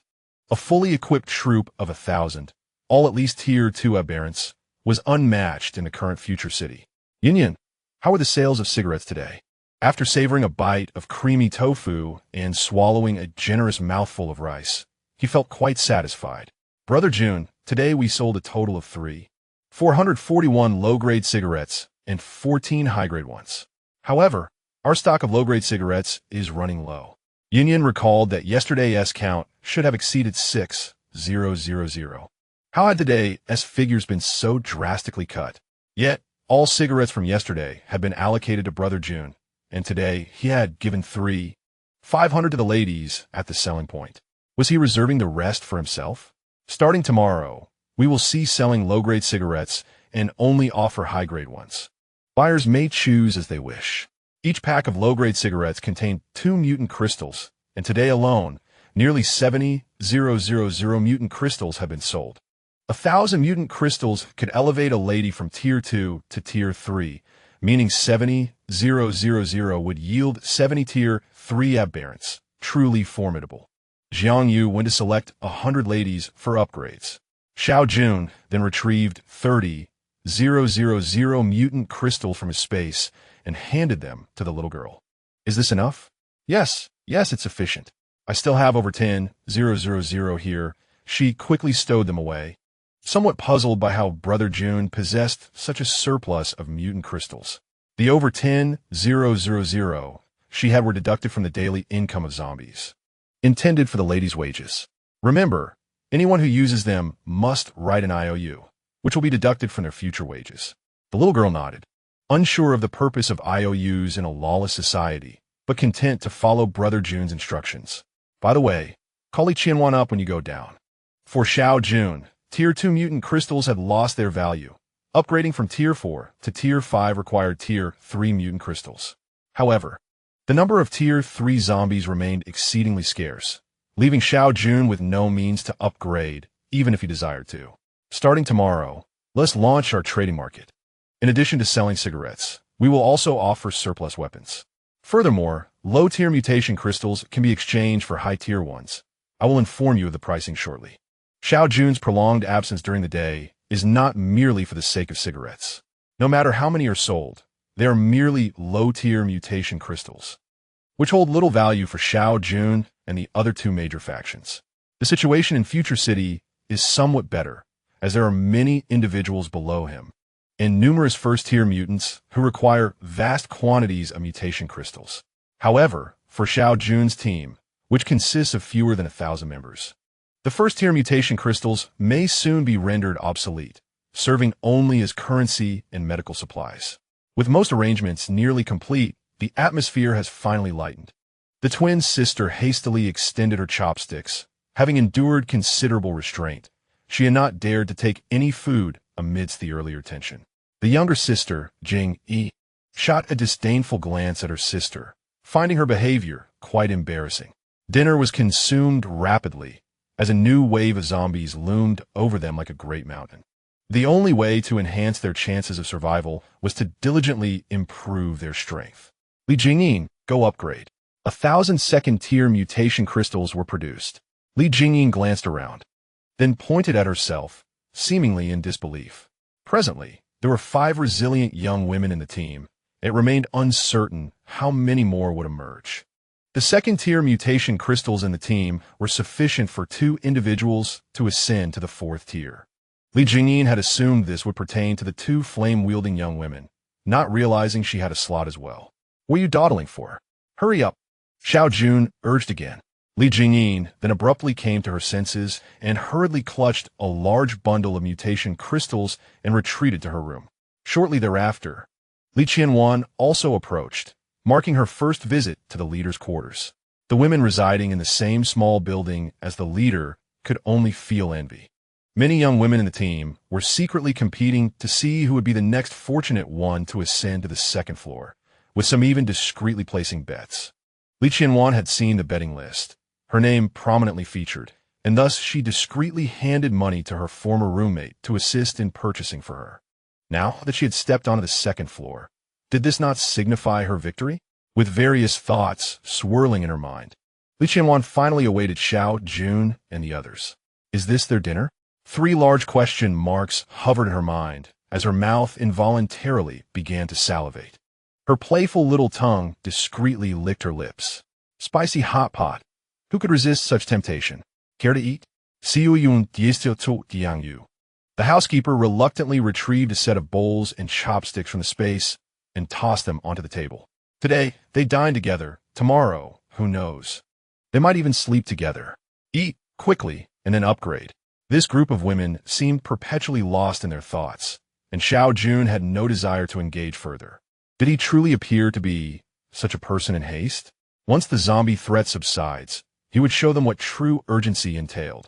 Li Qianwan, in a state of bewilderment, took her seat and picked up her chopsticks to enjoy her first hot pot since the apocalypse, still steaming with warmth. Wait, what did the leader just say? Hurry up and finish to level up? Surely, she must have misheard. Such happiness seemed to arrive rather abruptly. Did the leader suddenly take a liking to her? With so many sisters around, it felt rather inappropriate for him to openly bring her to dine. A sharp slap. A voice urged her to eat faster, reminding her that time waits for no one. If she didn't hurry, she might miss her chance. Li Qianwan seized her musings and focused on her meal. After devouring everything left by Xiao Jun and the others, she still felt a lingering desire for more. Had there not been others nearby, she might have finished the broth as well.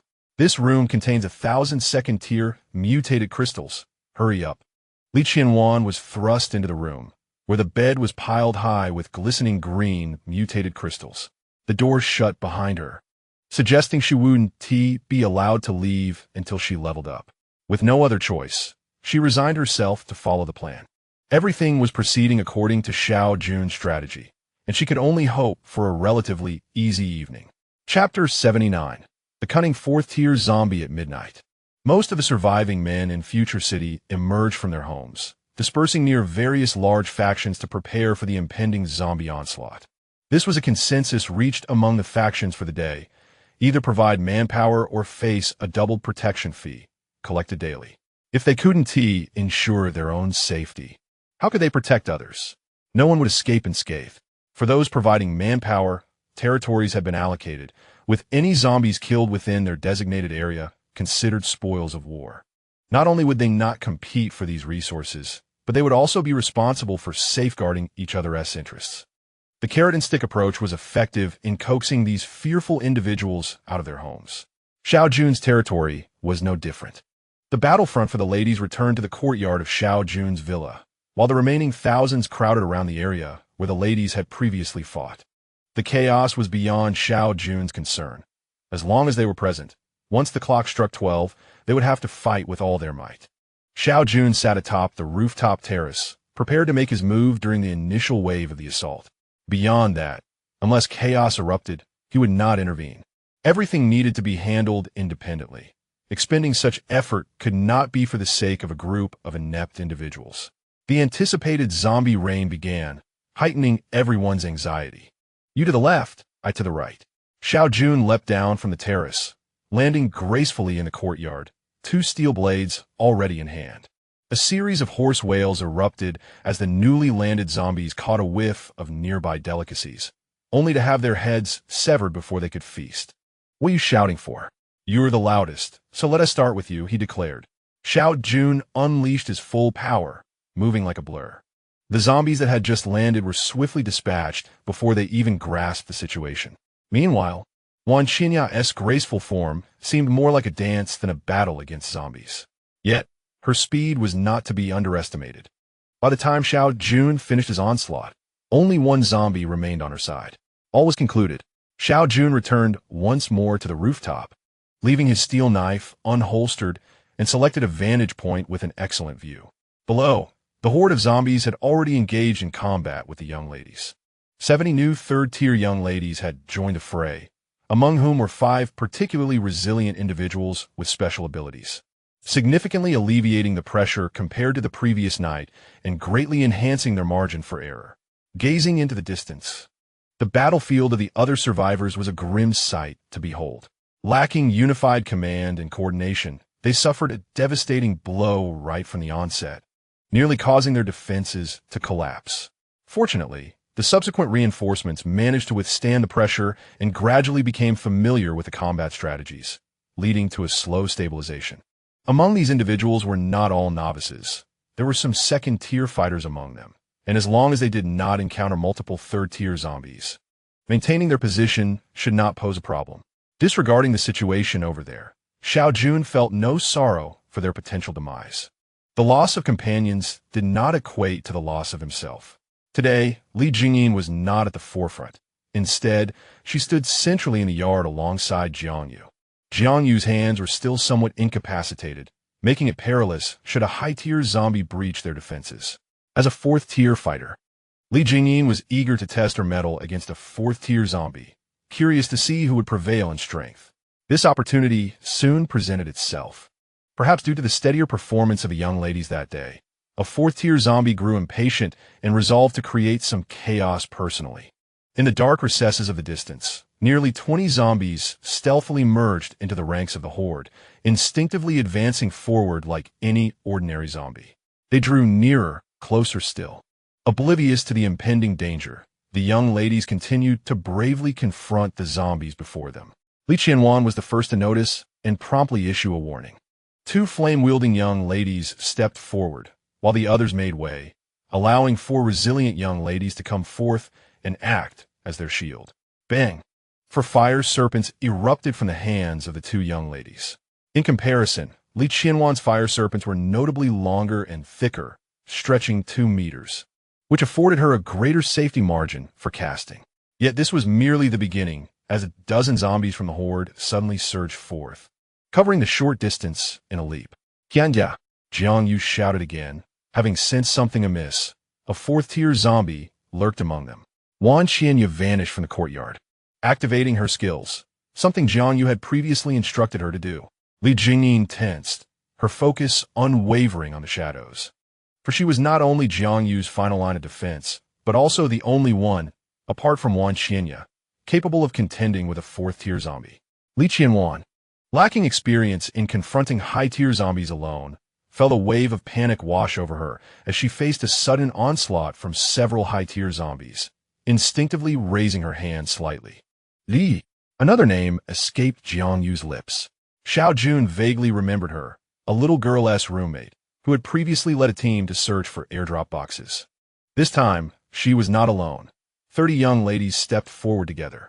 4 resilient young ladies, each possessing extraordinary abilities, stood steadfastly in front of the flame-wielding sister. After a brief moment of panic, Li Qianwan quickly recalibrated her stance, her flames continuing to surge forward with unwavering intensity. A series of sharp clashing sounds echoed as the 4 frontline sisters silently endured the initial wave of assault. This valiant defense allowed 30 third-tier sisters to position themselves and engage in fierce combat with the nearby third-tier zombies. As another wave of attack approached, the 4 young ladies began to falter under the pressure, with one even being sent flying. Meanwhile, the remaining 4 resilient sisters swiftly filled the gap. At this crucial moment, it was imperative to ensure the safety of the flame-wielding sister. Otherwise, the horde of zombies, in conjunction with their high-tier counterparts, could easily breach their defenses amidst the ensuing chaos. Amidst the heightened tension, an unassuming second-tier zombie staggered forward. Upon entering the range of Li Qianwan's flames, it deftly pivoted towards another sister, clearly discerning which flames posed a greater threat.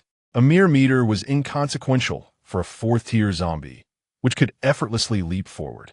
The 2 resilient sisters braced themselves at the front, Yet the sudden emergence of the zombie from the flames startled them. Its sharp claws were poised to strike. Even with their resilience, a blow from a fourth-tier creature could shatter their defenses. Suddenly, a ripple appeared in the air, as if something had broken the stillness of a tranquil lake.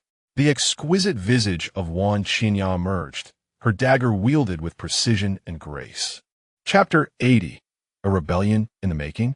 Xiao Jun returned to the second-floor lounge, no longer needing to observe the unfolding events. The nighttime skirmish, aside from the noteworthy appearance of the fourth-tier zombies, failed to evoke any stir within him. You three should elevate your levels as well, he remarked, glancing at the trio on the second floor, the twin sisters and Dr. Jiang.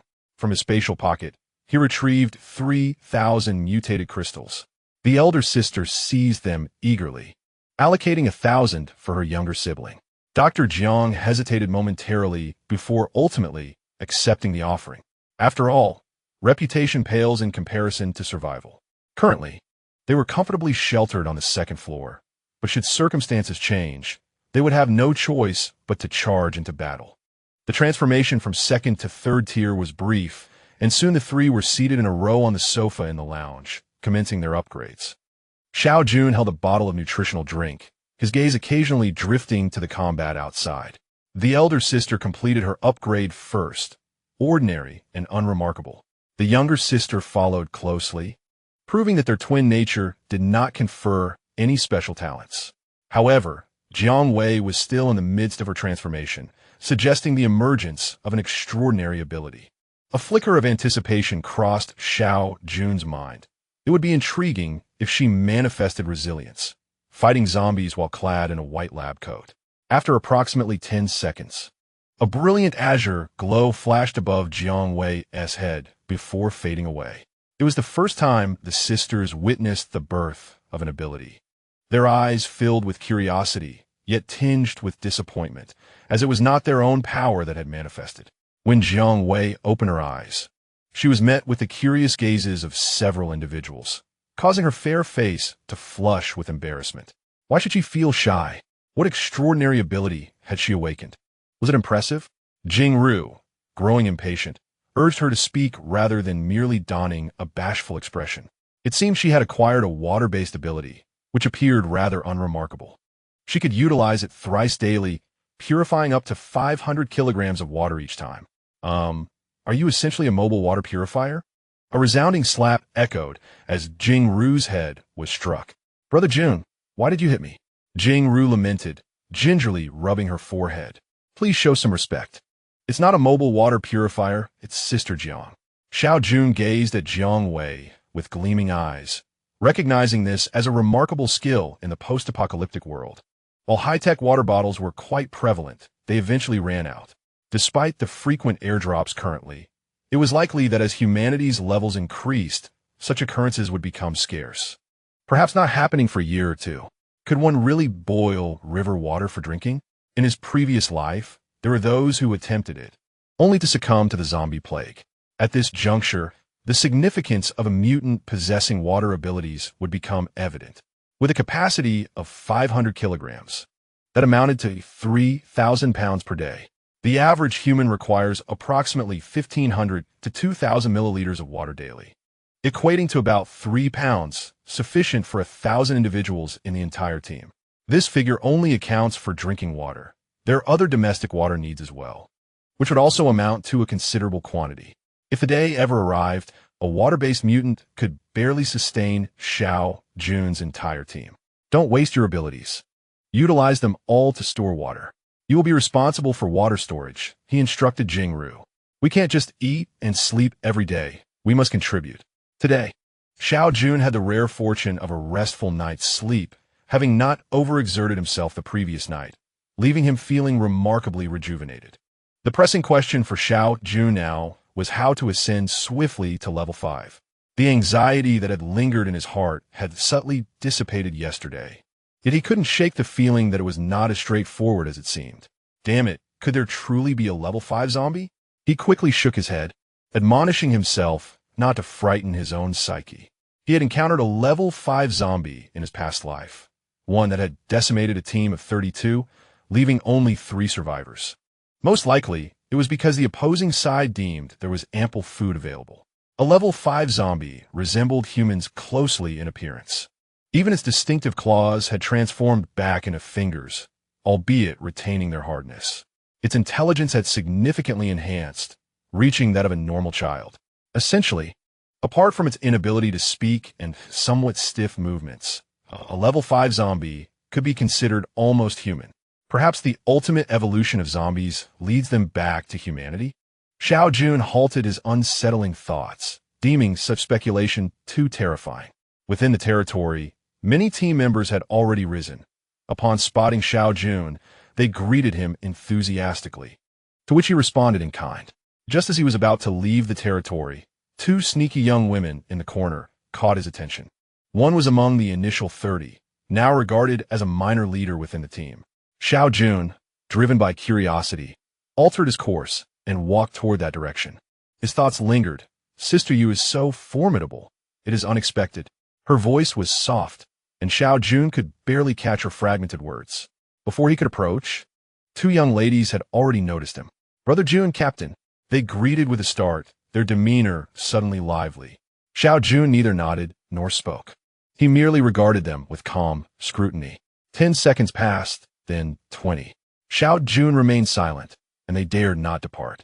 The unfamiliar young lady fidgeted, her fingers tightly clasped, betraying her anxiety. What's the matter with the captain? Did he overhear what I just said? One pondered. That shouldn't be the case. If he had, it wouldn't be like this, the other replied. Yet I spoke the truth. Sister Yu is indeed strong and leads us daily. She should be the captain. What has Xiao Jun accomplished every day? Intrigued, Xiao Jun smiled. When did you join the team? His sudden inquiry startled the young lady, and after he repeated himself, she finally comprehended. I joined after the establishment of Future City. Unsure of his intent, she could only respond truthfully. Xiao Jun nodded slightly, asked no further questions, and departed, leaving the two young ladies perplexed. Xiao Jun had grasped the situation. The previous night, Jiang Yu's display of prowess revealed a side of her that the young ladies, who initially viewed her as merely the head steward, had never seen. She was both cultured and martial, undeniably a team leader. Consequently, some in the group began to entertain different ambitions. Previously reliant on their own strength, they now felt that with Jiang Yu and Wan Qinya, they had enough support. Or perhaps with the addition of Li Jingyin, they had already identified one of the original 30. Surely, they would soon seek out Jiang Yu, or actions would soon unfold. Xiao Jun was curious to see who these individuals were. If Jiang Yu remained unaware, it would be manageable. Otherwise, a glint of coldness flickered in Xiao Jun's eyes. Do you wish to bite the hand that feeds you? We'll see if you possess the capability. Chapter 81. Time is short, Sister Yu. Someone is looking for you. A young lady bodyguard ascended to the second floor. Jiang Yu, savoring her breakfast bread, glanced at the clock. It was merely 7:30, still early. Unhurriedly, she swallowed the last bite and gracefully opened a bottle of milk. Upon reaching the first floor, she found a familiar young lady waiting below. Jiang Yu recognized her well. She was her high school classmate, a close friend from before the apocalypse. When the cataclysm struck, she and Li Jingyin had sought her out, ultimately taking refuge in their dormitory after the downpour ceased. What is the matter, Li Jia? Jiang Yu inquired, noting that the team typically gathered at 8:30 for departure. Why'd you come so early? I have something to discuss with you.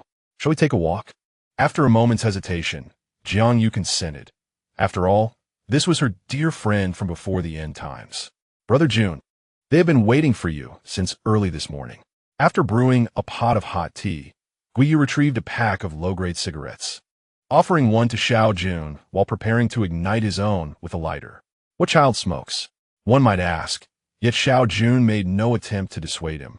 In a world fraught with pressure, where alcohol is a forbidden indulgence, what harm is there in smoking? The burgeoning entertainment industry in Future City arose for a reason. Stress must find its release. Guiyu chuckled mischievously, akin to a rebellious child, casting a furtive glance around the room. Satisfied that his mother's quarters were silent, he lit his cigarette. Inside the space ring, there lay 1,000 low-grade cigarettes, which Xiao Jun had removed. Brother Jun, they made some money yesterday and are hoping for a little extra today. The funds are with me. Xiao Jun had only about 2,000 low-grade cigarettes left and was unlikely to part with more. However, I do possess some high-grade ones. Upon hearing this, they agreed to the high-grade option. Xiao Jun regarded Guiyu and retrieved 300 high-grade cigarettes from the space. The high-grade variety cost 50 mutated crystals per pack, and how much they sold them for was their concern, provided it did not fall below the prices set by the three major sales points. Xiao Jun had amassed more high-grade cigarettes than low-grade ones, having initially stockpiled the most expensive during their raids on supermarkets, for the space was not limitless. Rest assured, I will convey this to them. Guiyu nodded, taking the ring and departing. After a brief interval, he returned, returning the ring to Xiao Jun, now devoid of cigarettes, having transformed into mutated crystals. Brother Jun, I've received word that the Lone Wolf Brigade seems to be on the brink of collapse. Since Guiyu learned of Xiao Jun's past with the brigade, he had been closely monitoring their situation. Just the night before, several of their third-tier members had perished, and the following day was even grimmer. Rumors suggested they were down to merely 10 third-tier aberrants, despite their substantial daily income from mutated crystals. The second-tier ones were reserved for nurturing fourth-tier aberrants, while the first-tier crystals yielded more loss than gain. It was astonishing to witness the once mighty Lone Wolf Brigade, one of the four great powers of Future City, teetering after only a month. For Xiao Jun, this was indeed favorable news. After sitting for a while longer, Guiyu prepared to assemble, prompting Xiao Jun to rise and leave. The streets once again buzzed with activity as everyone readied themselves for the airdrop boxes. It had been quite some time since he had participated in such an event. Xiao Jun mused, appreciating the advantage of having subordinates, yet lamenting that if they were disobedient, they were no better than a troublesome dog. Meanwhile, Jiangyu led her group of young women into combat mode. One should not assume the absence of zombies meant that seizing an airdrop box was merely a matter of luck. It would require confrontation. The city was teeming with people. Without conflict, one could barely scavenge a few supplies, and it was far swifter to take from others. Sister Yu, are you leading this yourself? That individual has already scavenged twice. Upon seeing us approach for a third time, he dared not attempt another and fled. The high-grade airdrop box piqued Jiang Yu's interest. High-tech military bedding, soft and inviting, providing a semblance of home. As these words echoed in her mind, she was momentarily taken aback. Then, she glanced at the accompanying description. This substance, once consumed, can undoubtedly bestow divine power. She was aware that Wan Qinya had ingested a mutated elixir, which appeared to be rather ordinary, merely enhancing her physical foundation by a factor of 2. How much could this advanced version elevate one's capabilities, perhaps threefold? At long last, she encountered the ultimate airdrop box. Yeah, what is this? Li Jie stood beside her, momentarily stunned as she witnessed the item being retrieved, and quickly inquired. Jiang Yu glanced at the elixir in her hand, enveloped in a surreal sensation. Noticing Jiang Yu's disregard for her, Li Jie presumed she was still miffed about the morning's events and approached the elixir on her own. The moment she touched it, Jiang Yu snapped back to reality, hastily stowing it away. However, the elixir's properties had automatically manifested in Li Jie's mind at the instant of her contact. Yeah, consume this at once. You will surpass even Xiao Jun, Li Jie exclaimed, her excitement palpable. This enhancement would surely propel Jiang Yu to unprecedented heights. What need had she for Xiao Jun? Let those insufferable men witness that women in the apocalypse are not mere commodities. They too can dominate. Xiao Jun arrived at the outskirts of the territory, dispatching dozens of zombies with ease before ascending a tall building. He gazed over the endless sea of undead, some of which were even engaged in mindless biting amongst themselves. Outside the city, was escape still an option? Suddenly, Xiao Jun trembled, as if something was fixating upon him. He scanned the horizon, but the vast expanse of zombies obscured his view. Yet, the sensation intensified. Something was indeed watching him. Damn it, this must be a fifth-tier zombie. Xiao Jun felt a surge of madness. What had this world become? The anticipated earthquake had yet to arrive, yet the zombies were relentlessly preparing for an assault. Previously, a third-tier zombie attack had been thwarted before it could commence. Now, they were unleashing a fifth tier? This was absurd. With his current strength, He might stand a chance in a one-on-one confrontation with a fifth-tier zombie. But would zombies engage in a fair duel? As soon as there were more than 10 fourth-tier zombies alongside a fifth tier, his harem would inevitably transform into a horde of the undead. He had to ascend to the fifth tier himself. Otherwise, survival would be impossible. Based on experience, though he questioned how reliable that experience remained, once the reign of zombies ceased, the siege would be triggered. He had merely 5 days left. Xiao Jun now required an abundance of third-tier and above mutated crystals. He needed to exchange them, ensuring that everyone's high-tier mutated crystals were converted. Chapter 82. Ambition Uejia, Why the Long Face? Are you troubled? Today, Wan Qinya had not ventured out. Without the threat of zombies, Jiang Yu and Li Jingyin were more than capable of handling any situation. Nothing's wrong. Where's Jun go? I haven't seen him all day. I wonder what he is up to. Is he looking for you? No.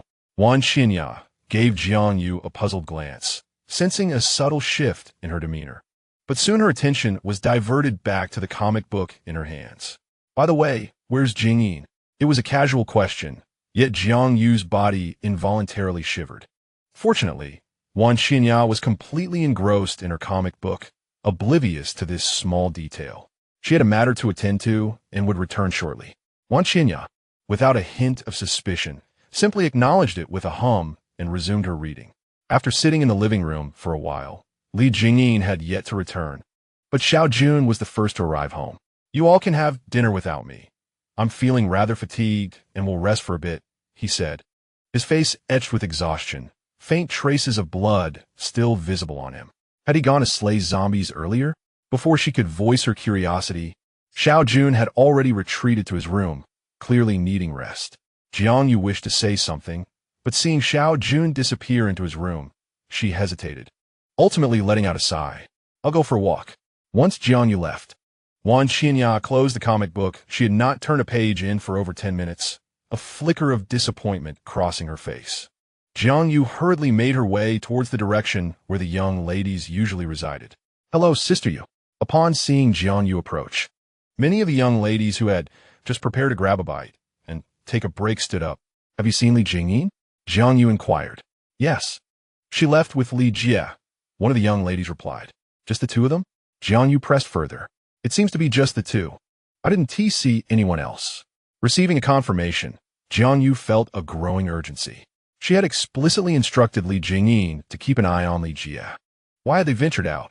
If Li Jingyin hadn't willingly followed, Li Jie would surely be no match for her alone. Jiang Yu felt a sense of confusion. The situation seemed to deviate from her expectations. Earlier in the day, when Li Jie had approached her, she had encouraged Jiang Yu to be independent, questioning why a capable female team should be led by a male, especially after discovering that remarkable airdrop box, which had only fueled her enthusiasm further.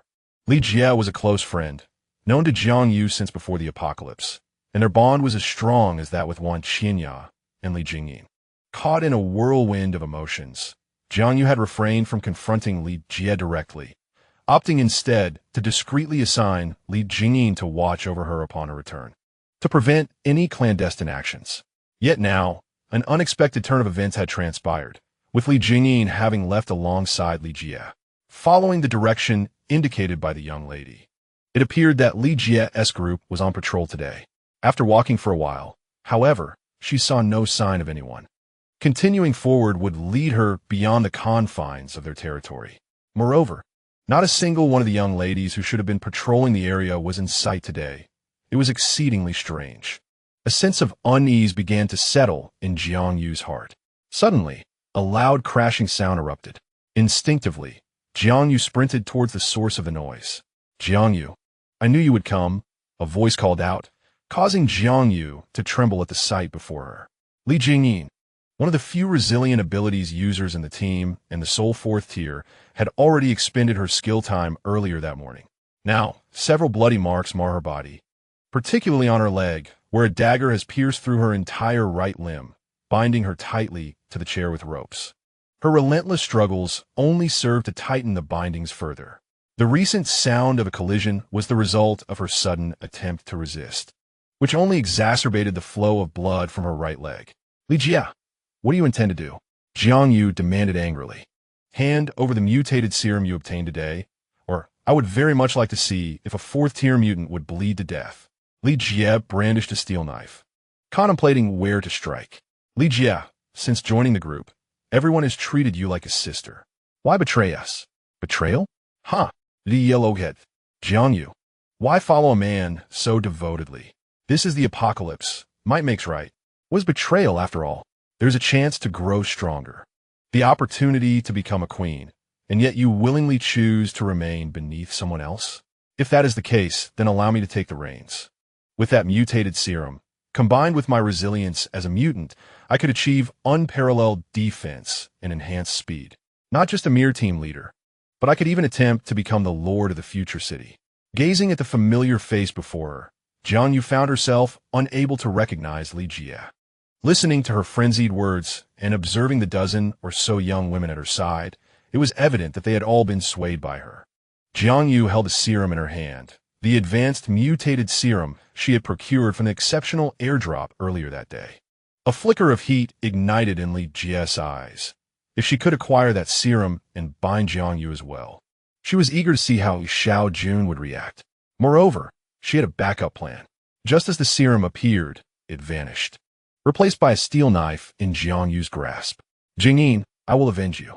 Her calm words sent a shiver of fear through Li Jie. Killing her would render the spatial equipment a possession without an owner, allowing anyone to utilize it. Jiangyu's pupils constricted. How did Li Jie know this? Or was she merely attempting to intimidate? There was no time for questions, as the group of young women charged forward with their knives. Jiangyu's fractures had yet to fully heal. Although she could move normally, she was not quite ready for battle. At that moment, a familiar voice rang out. Kill them all. A ghostly figure emerged, swiftly weaving through the crowd. Before they could react, Wan Qinya had already dispatched all but two of them. A glint of malice flickered in Li Jie's eyes as she swung her steel knife ruthlessly at the side of Li Jingyin. Even if she were to perish, she would ensure this woman suffered as well. If she had heeded her advice, none of this would have transpired. Yet just as she raised her hand, she realized her arm was lying on the ground. Why was her hand on the ground? In the next instant, a delayed wave of pain engulfed her entire body. Xiao Jun calmly severed the ropes binding Li Jingyin with his dagger and hurriedly fed her a second-tier mutated crystal. Wan Qinya had also finished off the last two and approached them. You might as well perish, for I have already discerned the truth. This seemingly light remark silenced Li Jie, who had been wailing in agony for a few fleeting seconds. If my conjecture is not amiss, it must be the Lone Wolf clan. Even the excruciating pain could not mask Li Jie's astonishment. How did he come to know? Retrieve Li Jingyin for treatment. With a swift stroke, the source of the commotion was silenced, and Xiao Jun's gaze shifted towards the direction of the Lone Wolf clan. It was time to settle the score. Chapter 83. Extortion from beginning to end. Xiao Jun did not cast a single glance at Jiangyu. Had it not been for her genuine lack of involvement in this affair, and her ultimate decision not to surrender the mutated serum, she would have already been lifeless. Paul Ishel accompany you, when Qinya stepped forward, positioning herself beside Xiao Jun. He nodded in acknowledgement, and together they proceeded towards the eastern part of the city. Summon the Lone Wolf. The Lone Wolf clan, now fragmented, had dwindled from over 10,000 members to merely 6,000 or 7,000, many of whom had only been recruited that very day. The ranks of skilled fighters had thinned to a mere handful. Who are you? Just let our leader out if you dare. Do you seek death? No sooner had the words been uttered than Wan Qinya moved, appearing as if she had not moved at all. The speaker was rendered incapable of uttering another word. Bring out the Lone Wolf, or we shall storm in. As the lifeless bodies accumulated, more members of the Lone Wolf clan encircled them, yet Xiao Jun remained unperturbed. If the mob surrounding him were zombies, he might have weighed his options, but against this ragtag assembly, a mere couple of kills would render them hesitant. Indeed, as Xiao Jun anticipated, though surrounded by hundreds, none dared to strike. Someone had already entered to notify the Lone Wolf. Shortly thereafter, the Lone Wolf emerged, flanked by a dozen subordinates. Upon recognizing Xiao Jun, a pang of anxiety gripped him. Encountering this young man never boded well. Captain Xiao, we have maintained a respectful distance from each other lately. Your sudden appearance at my doorstep to commit murder is quite unseemly. The lone wolf, typically brash, had learned from his previous encounters with Xiao Jun that this individual was his nemesis. Moreover, in recent days, the lone wolf clan had been shattered by the relentless onslaught of zombies, leaving them in no position to withstand further turmoil. Is it proper to incite my subordinates to betray me? What are you talking about, Captain Xiao? I know nothing of this. The lone wolf began to feign ignorance. Xiao Jun stepped forward, blocking his path. The lone wolf shouted, and the onlookers stirred restlessly. Several, emboldened by their numbers, charged forward. Xiao Jun remained still, while Wan Qinya took action, causing those around them to retreat. 6 bodies, along with the previous one, amounted to 7 corpses. Sight of them would instill fear in anyone. Do not play the fool with me. You have instigated a rebellion among dozens of my men, and you think this can be brushed aside? Dozens? Surely not. I only persuaded 2. I should not have heeded that university student's advice. He spoke of revenge, yet here they come to my door. Who is this university student who taught you? Xiao Jun appeared suddenly before the lone wolf, causing him to retreat several steps in fright. What university student? I know nothing. How does he know everything? This is absurd. Qinya, it matters not to remain silent. By eliminating the lone wolf, the faction shall inevitably disband, and the threat will be extinguished. Do not act recklessly. I have thousands of brothers. Do you believe you can survive this? Do you truly think that if you perish, anyone will seek vengeance on your behalf? To have reached this point as a leader is indeed a profound failure. However, none of this transpires without the influence of Xiao Jun.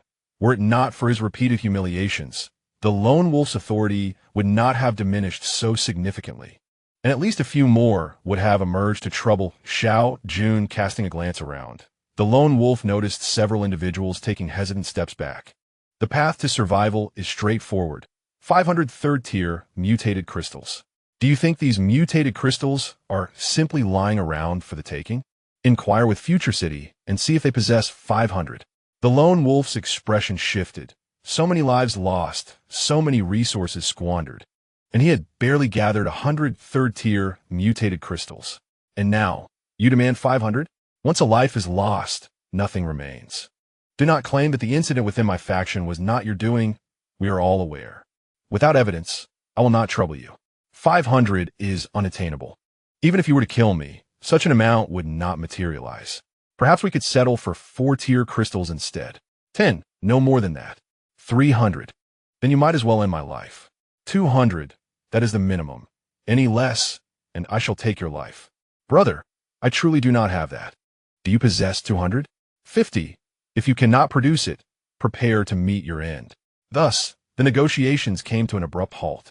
As the two stood in close proximity, the others, wary of Xiao Jun inflicting harm upon the innocent, distanced themselves. They observed the two engaged in a rapid exchange, after which Xiao Jun affectionately placed an arm around his leader's shoulders, reminiscent of long-lost friends reunited as they entered the territory together. Hand over the university student who has been advising you, and I might reduce the demand by a few. This individual is one Xiao Jun wishes to part with. Yet without the lone wolf's consent, he is powerless.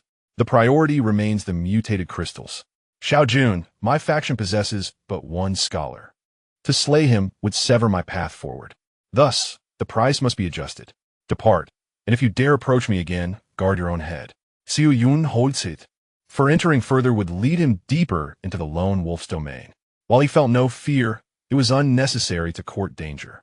The lone wolf contemplated resistance, but the hand upon his shoulder bore the weight of a mountain, rendering him immobile. With resignation, he produced 53rd-tier mutated crystals.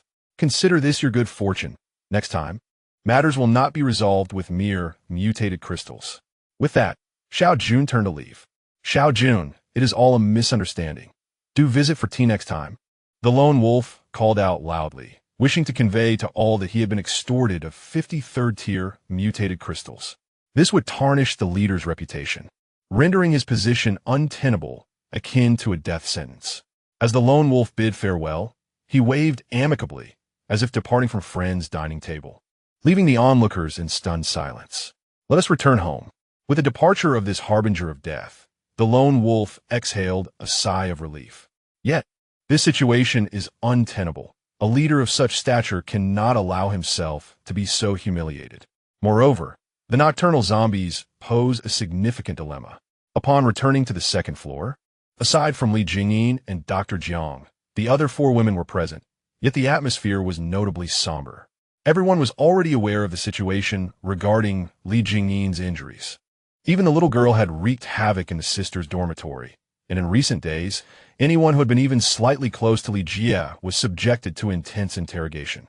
As the team leader, Li Jie had completely reorganized her subordinates. Reports of wrongdoing were incentivized, and those caught could expect dire consequences. Ultimately, the little girl left a harsh remark before ascending to the second floor. Upon learning of this, Xiao Jun merely patted the little girl's head.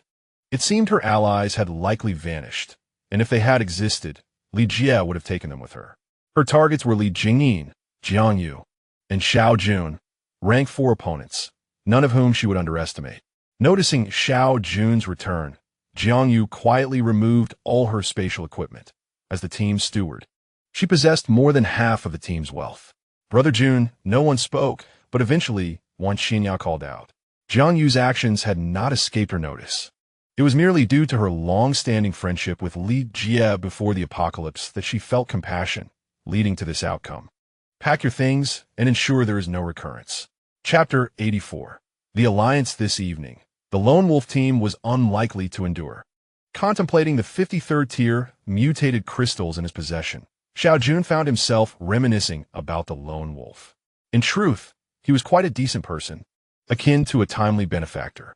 Coupled with his existing 3rd tier mutated crystals, Xiao Jun's collection had finally surpassed 100. Yet the goal of reaching 1,000 remained a distant aspiration. Brother Jun, this is what we acquired from the airdrop boxes these past 2 days. Sister, you asked me to give it to you. The little girl approached Xiao Jun's room, placing a spatial wristband before him. What had they done? Was it necessary to store airdrop box loot in a wristband? Xiao Jun's interest was piqued, and if memory served correctly, they had indeed opened a premium airdrop box today.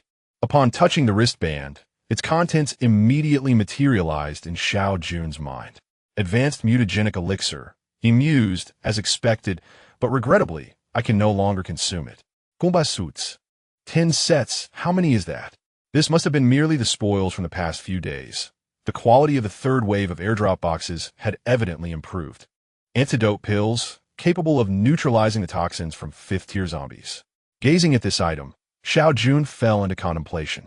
Perhaps it was time to engage in another reckless endeavor? He briefly glanced over the remaining items, which were primarily everyday necessities. What is this high-tech marching bed? Super soft and shock-resistant, hardly useful.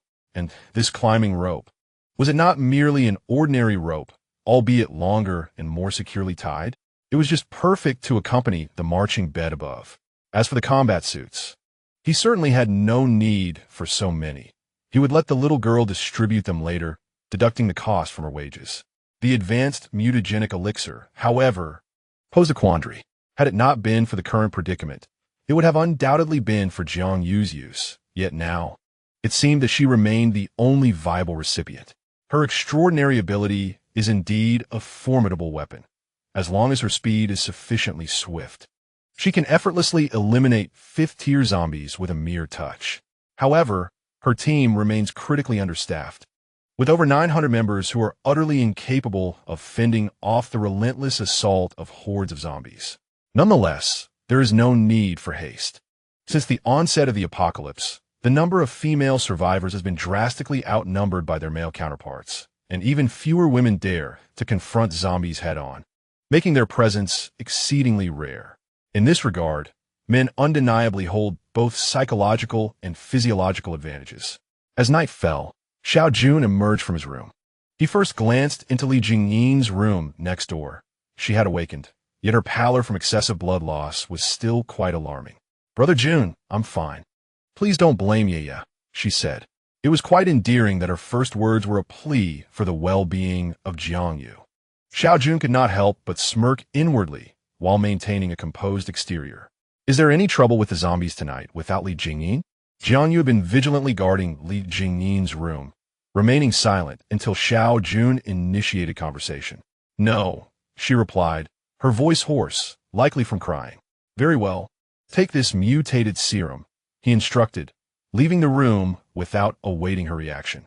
At midnight, Future City witnessed a recurrence of the events from the previous 2 days.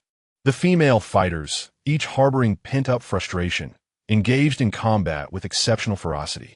Whether this was due to the admonitions from the little girl or the revelation of a potential traitor remained uncertain. Perhaps the rapidity of their zombie slaying had startled the concealed 4th-tier zombie, which, before it could devise a strategy for attack, was promptly discovered by Wan Xinya. Farewell. Wan Xinya's figure flickered into view and then vanished, leaving behind only the lifeless body of the 4th-tier zombie. Meanwhile, the Lone Wolf Brigade faced its greatest challenge since its inception. The Lone Wolf was also harboring a tempest of rage, channeling this fury to confront the 4th-tier zombie as if it were Xiao Jun himself. In a fit of wrathful roars, he single-handedly vanquished the foe, which rekindled a modicum of respect among his brigade members. "Brother Jun, significant news. The Lone Wolf Brigade has transformed," Guiyu reported, seemingly privy to an abundance of gossip channels, sharing tidbits with Xiao Jun daily. "Clarify, please." This morning, the Lone Wolf Brigade merged with 4 other smaller brigades. The Lone Wolf remains the leader, but now there are 4 additional vice leaders. Merging? Isn't that tantamount to annexing others? Xiao Jun was perplexed. Did the Lone Wolf Brigade possess the strength to absorb others, let alone 4 at once? After enduring several grueling battles, the smaller brigades were steadily evolving into forces of 1,000, likely matching the Lone Wolf Brigade in numbers. Despite the Lone Wolf retaining the title of leader, it was merely nominal. All decisions now required a vote, relegating the Lone Wolf to the status of a significant shareholder with merely 2 votes. Xiao Jun pondered this development. "Brother Jun, the 2 brigades have their own ambitions. The Gale Brigade and the Tiger Leopard Brigade, having collaborated with you for a couple of days, have reaped considerable benefits, and their teams are now commendable in both numbers and strength. The alliance may be set aside, yet they can establish their presence in my territory by paying a certain fee, and I shall assist them during nighttime battles." It is evident to Xiao Jun that the intentions of these 2 regiments are merely a reflection of their current predicament. The zombies are overwhelmingly powerful, and they lack advanced mutated beings, thus seeking a formidable ally. However, should this ally prove too powerful, they risk being subsumed. If too weak, the alliance would bear little significance. Future City indeed possesses strength, yet with their vast numbers, they hardly regard them. The Lone Wolf Regiment has not been considered due to their lack of prowess. This leaves only the Blood Robe Regiment and Xiao Jun's harem group. It is only natural for them to seek to inquire through Guiyu. Xiao Jun, too, is in need of manpower. Finding exceptional ladies is a challenge. So acquiring 2,000 expendable soldiers is quite advantageous. With the assistance of his own regiment, they can minimize losses, and paying a modest fee seems reasonable. At 3 in the afternoon, Xiao Jun summoned all the ladies together to announce an important matter. The Tiger Leopard Regiment and the Gale Regiment would be residing in his territory, forming an alliance. Alliance? That is acceptable. I almost thought the leader had swayed in his inclinations, and the harem group was preparing to expand their male concubine ranks. The 2 villas were allocated to the 2 regiments, for which they paid a substantial rent. Weapons and tents, those surplus items, will be sold to them at a slight discount. The remaining tasks were delegated to the little girl, allowing Xiao Jun to continue in his role as an indifferent overseer. "Brother Jun, is there something significant about to unfold?" Today it wasn't the twin sisters providing him with a massage, but rather Wan Xinya. As one of the few who understood Xiao Jun post-apocalypse, Wan Xinya keenly sensed something amiss with him. "Are you afraid of 5th-tier zombies?" To Wan Xinya, Xiao Jun had little to conceal. If they could not overcome this, all would perish. "I am not afraid. As long as you are here, I have no fear," Wan Xinya replied resolutely. Xiao Jun remained silent, his gaze drifting toward the window, in the direction where the 5th-tier zombies had been discovered. Perhaps it was time to truly test the detoxification pills. Chapter 85. Negotiation. "Brother Jun, it's time for dinner." I'm utterly weary of hot pot. As Xiao Jun stepped out of his room, he overheard the lamentations of the twin sister, Jingru. Then today, you may choose any flavor of rice ball, he responded. For many, rice balls serve as the quintessential sustenance, yet for those residing on the second floor, it is a veritable torment. While flavors do exist, they're exceedingly scarce. It is akin to an exaggerated version of compressed biscuits. One suffices to satiate hunger, but the rest of the day is spent merely longing for more, while the stomach remains unfilled. No, Jingru cried out in despair. Unfazed, the little girl swiftly retrieved a spicy rice ball from her storage space, and, seizing the moment of Jingru's exclamation, promptly stuffed it into her mouth. I tell you, if you dare to spit it out and waste it, you shall go hungry for 2 days. Upon hearing Xiao Jun's words, Jingru ceased her attempts to expel the food, her big eyes glaring at him in indignation. Speaking of food, Xiao Jun suddenly recalled an important matter. With the emergence of fifth-tier zombies, it would be reasonable to expect some mutated beasts to appear as well. The mutated beasts, though feeble, rival the fourth-tier zombies in strength, and their colossal bodies exhibit an utter disregard for the toxic remnants of the undead. Remarkably, these creatures bear no venom. In fact, their flesh is extraordinarily delectable, promising a feast of fresh meat in the near future. Growing weary of the monotonous frozen food hot pot, Xiao Jun inquired, do we have any skilled chefs in our team? Indeed, we have 2 chefs from the pre-apocalyptic era, came the reply. The culinary profession, particularly among women, was scarce before the apocalypse. In those times, not only chefs but even young women capable of cooking were few. Who would deign to toil in the kitchen when they could indulge in being little princesses? To everyone's surprise, Jiangyu managed to find 2. Surviving this zombie crisis would allow them to truly relish the pleasures of dining once more. By the way, when will Li Jingyin recover? Xiao Jun asked, only to be informed that it had been merely a day since her affliction. She remained in bed, recuperating. She is improving significantly, but the loss of blood was severe and will take some time to replenish, Dr. Jiang explained. Isn't the mutated crystal effective? Xiao Jun pondered, though he had never experienced such an injury himself. In his previous life, he had endured numerous injuries without the benefit of mutated crystals. Unfortunately, the mutated crystal cannot directly replenish blood. It may take her another 2 to 3 days to fully recover, Dr. Jiang specified after some contemplation. 2 to 3 days? That should be manageable, Xiao Jun mused. With 4 days remaining until the zombie reign, Li Jingyin could regain her strength in time. From today onwards, our team will continue to operate in 2 shifts. The members of the Gale team and the Tiger Leopard team outnumber us significantly. Jiangyu nodded in agreement. We must maintain our team size at around 1,000, adhering to a strategy of elite selection without dwindling in numbers. Xiao Jun merely needed to suggest these matters. The implementation naturally fell to Jiangyu. As the conversation unfolded, they finished their meal, except for Jingru, who sat forlornly nearby, longing for a taste of the delicious food, yet unable to partake, feeling quite miserable. Go and dispose of the waste. It is unacceptable to eat so well without contributing to our efforts, Xiao Jun instructed. Once everyone had finished, he assigned the task of tidying up to the twin sister, Jingru, as she was the only one without pressing obligations. Meanwhile, her sister, Jing-yi, had taken charge of the trading hall within their territory, overseeing all transactions and pricing decisions.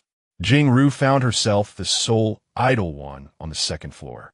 Her once shared massage sessions had now devolved into a solo performance. If she were not given some task soon, others might voice their discontent. By the way, the leaders of the Gale team and the Tiger Leopard team are looking for you, announced a bodyguard as she ascended the stairs. Time was of the essence, and it seemed they had come to discuss the evening's battle arrangements. Standing up, Xiao Jun proceeded down the stairs with Jiangyu following closely behind. In the lobby below, the 2 team leaders awaited him.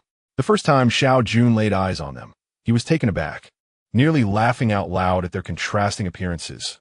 One stout and the other slender, one tall and the other short. A peculiar pair indeed. The leader of the Gale team was, rather amusingly, the portly one, leaving Xiao Jun to wonder how such a discrepancy could lead to their alliance. A round face, plump with flesh, bore a smile reminiscent of a laughing Buddha. Leader Xiao and Leader Jiang, how I envy your lives. Ludiji, do not think I am unaware. Just a couple of days ago, you sought a concubine from room 14. Your life is indeed colorful, but beware of being drain dry, lest you find yourself in a predicament akin to Zheng Fan. Leader Xiao, I am Zheng Faken, the tall and slender leader of the Tiger Leopard Regiment corrected. My apologies, Leader Zheng. Please, everyone have a seat. In the lobby on the first floor, a complete set of sofas and tea sets was arranged, specifically for receiving guests. Though this was the first occasion it was utilized. The four individuals settled down, and a young lady bodyguard served a pot of warm tea. Leader Xiao, I shall speak candidly. Xiao Jun gestured for him to continue and lifted his teacup. Brewing tea is no simple task. One must kindle a fire and boil water, ensuring nothing is wasted. Since we have chosen to follow you, it signifies our confidence in you. Yet the evening's assignments must be communicated to the brothers beforehand. Otherwise, they will remain uncertain. Xiao Jun remained silent, casting a glance at Jiang Yu. The two leaders' gazes followed Xiao Jun to Jiang Yu. This evening, we plan to employ the battlefield previously used. A few days ago, due to the overwhelming strength of the zombies and our insufficient manpower, we retreated to Leader Zhao's courtyard. Now, with the addition of both leaders, we can reactivate it, significantly enhancing our operational efficiency while providing mutual support. Moreover, the previous combat point was strategically located against a wall, allowing each regiment to manage a specific flank. Should fourth-tier zombies appear, our men will naturally handle them, and the two leaders need not worry. Jiang Yu, serving as the overall commander for the nightly battles, had already contemplated these matters. Now, she merely articulated them. As for the distribution of spoils, each team will clear their designated zombies, with the final wave of third and fourth-tier zombies belonging to us. Xiao Jun's tone was unequivocal. During the zombie assault, third-tier zombies would also emerge, albeit in limited numbers, and Xiao Jun's team could not assist them. However, when the fourth-tier zombies strike, approximately 23rd-tier zombies will accompany them. That is where the bulk of the action lies. Lu Daiji and Zheng Faken exchanged glances, ultimately nodding in agreement. They had anticipated that Xiao Jun's team would claim some measure of prestige. Now, as long as they receive the final wave of third-tier zombies, they find it acceptable. Here's to a pleasant collaboration as we traverse the apocalypse together. Chapter 86. Xiao Jun's preparations on the first day of cooperation. Xiao Jun personally visited the battlefield.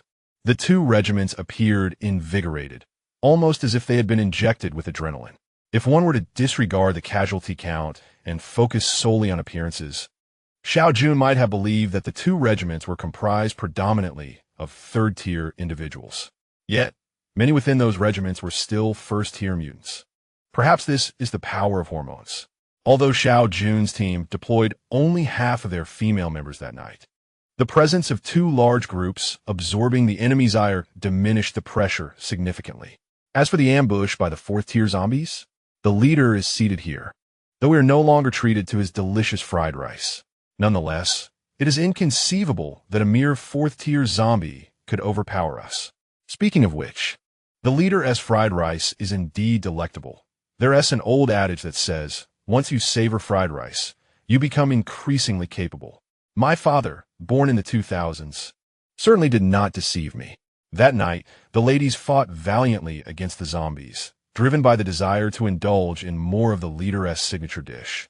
Perhaps having learned from the previous night's encounter with a fourth-tier zombie, tonight's adversary was far more astute, opting to launch an attack within the first hour rather than biding its time.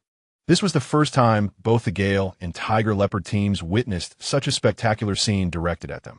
Many, momentarily stunned by adrenaline, quickly regained their senses and retreated. Engaging this creature was not an option. Failure would be fatal. In the front line, the harem of Xiao Jun sprang into action, with 20 skilled ladies deftly confronting the third-tier zombies one after another. Surprisingly, the fourth-tier zombie met its demise the quickest, before it could comprehend the situation. Xiao Jun appeared beside it, severing its head. Witnessing Xiao Jun's formidable prowess, the confidence of the other two teams surged. The leaders of the fat and thin teams shouted to rally their members' spirits. Both charged to the front lines, leading by example. Despite their unimpressive appearances, these two leaders were indeed substantial figures, both genuine third-tier mutants equipped with standard gear, including steel blades and combat uniforms. With the fourth-tier zombie eliminated by Xiao Jun, there were no other zombies left to threaten them. The presence of the leader on the battlefield significantly bolstered morale. Today was markedly better compared to the previous nights spent in mere survival. After 10 minutes of relentless zombie onslaught and 3 hours of combat, the ladies of Xiao Jun's team were each rewarded with a can of 8 treasure porridge, a customary practice. This routine had persisted for over a week. Except for that one night with Chef Xiao, the ladies had grown accustomed to this and did not perceive it as anything remarkable. But the other two teams could hardly tolerate it. We are all comrades in the same trench. After such a grueling battle, why do you still receive late-night nourishment? This midnight snack was something they could only dream of. No one could endure daily rations of rice. Their mouths were parched. The joy of a significant victory seemed somewhat diminished. The leaders of the fat and thin teams hurried over, visibly displeased. Xiao Jun, you cannot do this. If you must distribute rewards, do so discreetly after returning. What are we to do? The two leaders grew increasingly agitated, tears of frustration welling in their eyes. You both have worked hard tonight, Xiao Jun remarked as he swiftly retrieved 2 bottles of 8 treasure porridge and 2 bottles of yogurt from his space. A little yogurt at night aids in sleep. I must take my leave now. I will ensure they pay attention next time. With that, Xiao Jun slipped away. The leaders of the fat and thin teams hurriedly collected the porridge and yogurt. What are you staring at? Quickly clean up the battlefield. It's time to head home and rest. His newly acquired 14th wife awaits him, and he plans to present her with this yogurt to bring her some joy. Perhaps tonight, he may unlock several new skills. In the living room on the 2nd floor, the family is gathered together, and Li Jingyin has emerged from a room, accompanied by Li Qianwan. There is an important matter to discuss. Everyone pauses their activities. Even the twin sisters set down the sunflower seeds, considering the presence of outsiders. The emergence of 5th-tier zombies and the impending zombie siege cannot be concealed. It is more prudent to disclose this early and prepare adequately for the challenge ahead. After briefly outlining the situation, a solemn silence enveloped the room. Although Xiao Jun's explanation was succinct, its impact on the others was profound, necessitating some time for contemplation. Brother Jun, are you suggesting that in a few days, a 5th-tier zombie will lead hundreds of thousands of zombies into our midst? Xiao Jun nodded. The figure of hundreds of thousands is merely an estimate. It could very well be more. No one can definitively ascertain the number of zombies outside. Based on experiences from the previous life, every zombie siege exceeded 300,000. Despite the current population of Future City exceeding 2 million, the majority are merely 1st-tier mutants, and 2nd-tier mutants will not surpass 30%. 3rd-tier mutants constitute the core of various factions, akin to the strength of small faction leaders. 4th-tier mutants are even rarer, with Future City likely harboring no more than 50. Currently, Xiao Jun's team boasts 5 4th-tier mutants, and by the conclusion of this zombie onslaught, the number may rise to around 8. Yet, against an army of hundreds of thousands of zombies, such strength is negligible, particularly when considering the unknown number of 4th-tier zombies and an unstoppable 5th-tier zombie. As the gravity of Xiao Jun's words sank in, despair flickered in everyone's eyes. Is this the apocalypse? No matter how fiercely one struggles, fate ultimately grinds one down, leaving nothing behind. Let us not lose hope. 5th-tier zombies are not invincible. With a population of millions in Future City, hundreds of thousands of zombies are not insurmountable. However, in your current state, the situation indeed appears dire. If survival is an option, who would willingly choose death? Everyone raised their heads to look at Xiao Jun, their eyes glimmering with a hint of hope. Platoon, what should we do now? As the chief steward, Jiang Yu was the first to respond. Do you recall our last excursion outside the city? We left behind a substantial amount of alcohol blocks on the bridge. This was common knowledge, as it was Li Jingyin who had led the group to find firewood at that time. The zombies will swarm towards Future City. and the only accessible route for us is that bridge. If we can secure the bridge, at least we won't have to fear an attack from behind. This was the first strategy conceived by Xiao Jun, and the alcohol blocks left from their previous venture would be of great utility. Li Qianwan, this task falls to you. Li Qianwan nodded in confusion, uncertain of what her responsibilities would entail. Today marks the 4th day of the new round of zombie reign, with 3 more days to go before it ceases. The undead lurking outside the city may become active at any moment, necessitating your stationing at the bridge. Should the zombies display any unusual movements, ignite the flames without hesitation. Have Jiangyu assign a few individuals to safeguard you.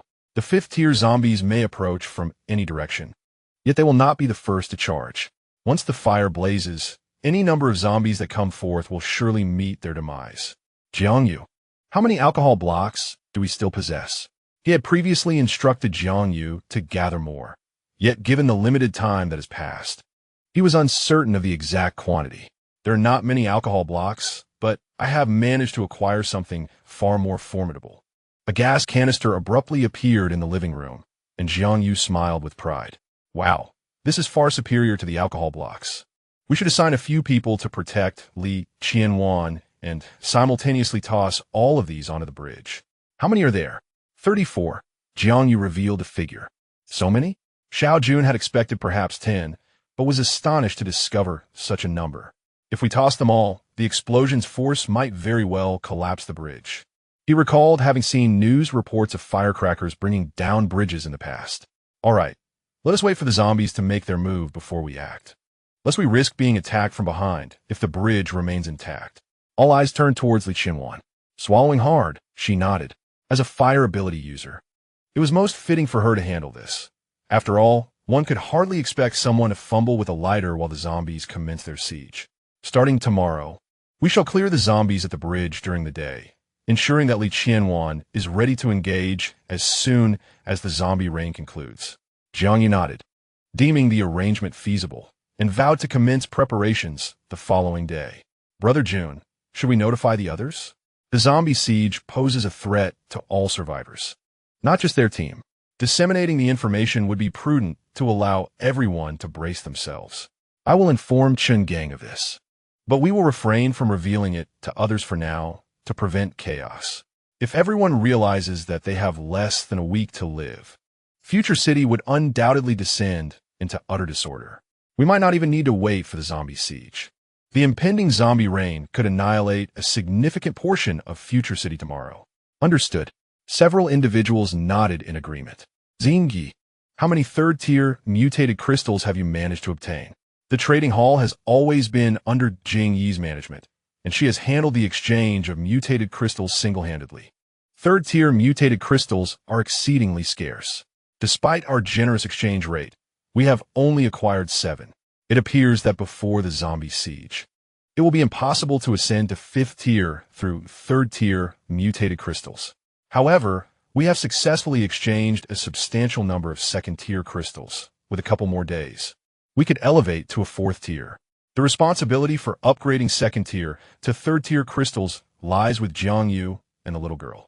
Aside from a portion of 1st-tier mutated crystals reserved for exchanges at Jing Yi's, a significant number can be upgraded to 3rd tier daily. The mutated crystals acquired from cigarette sales still constitute the vast majority. We shall reserve the 4th-tier crystals for now, focusing on producing more 3rd-tier ones to see if any other abilities emerge. The 3rd tier serves as a watershed moment, determining future potential based on the possession of extraordinary abilities. In times of limited resources, those endowed with such powers are undoubtedly prioritized for enhancement, with the strength of their abilities being paramount. To date, the extent of human potential for awakening these abilities remains shrouded in uncertainty. In the previous life, even after 6 years of the apocalypse, the full scope was never entirely understood. Many individuals who awakened unique powers chose to keep them concealed.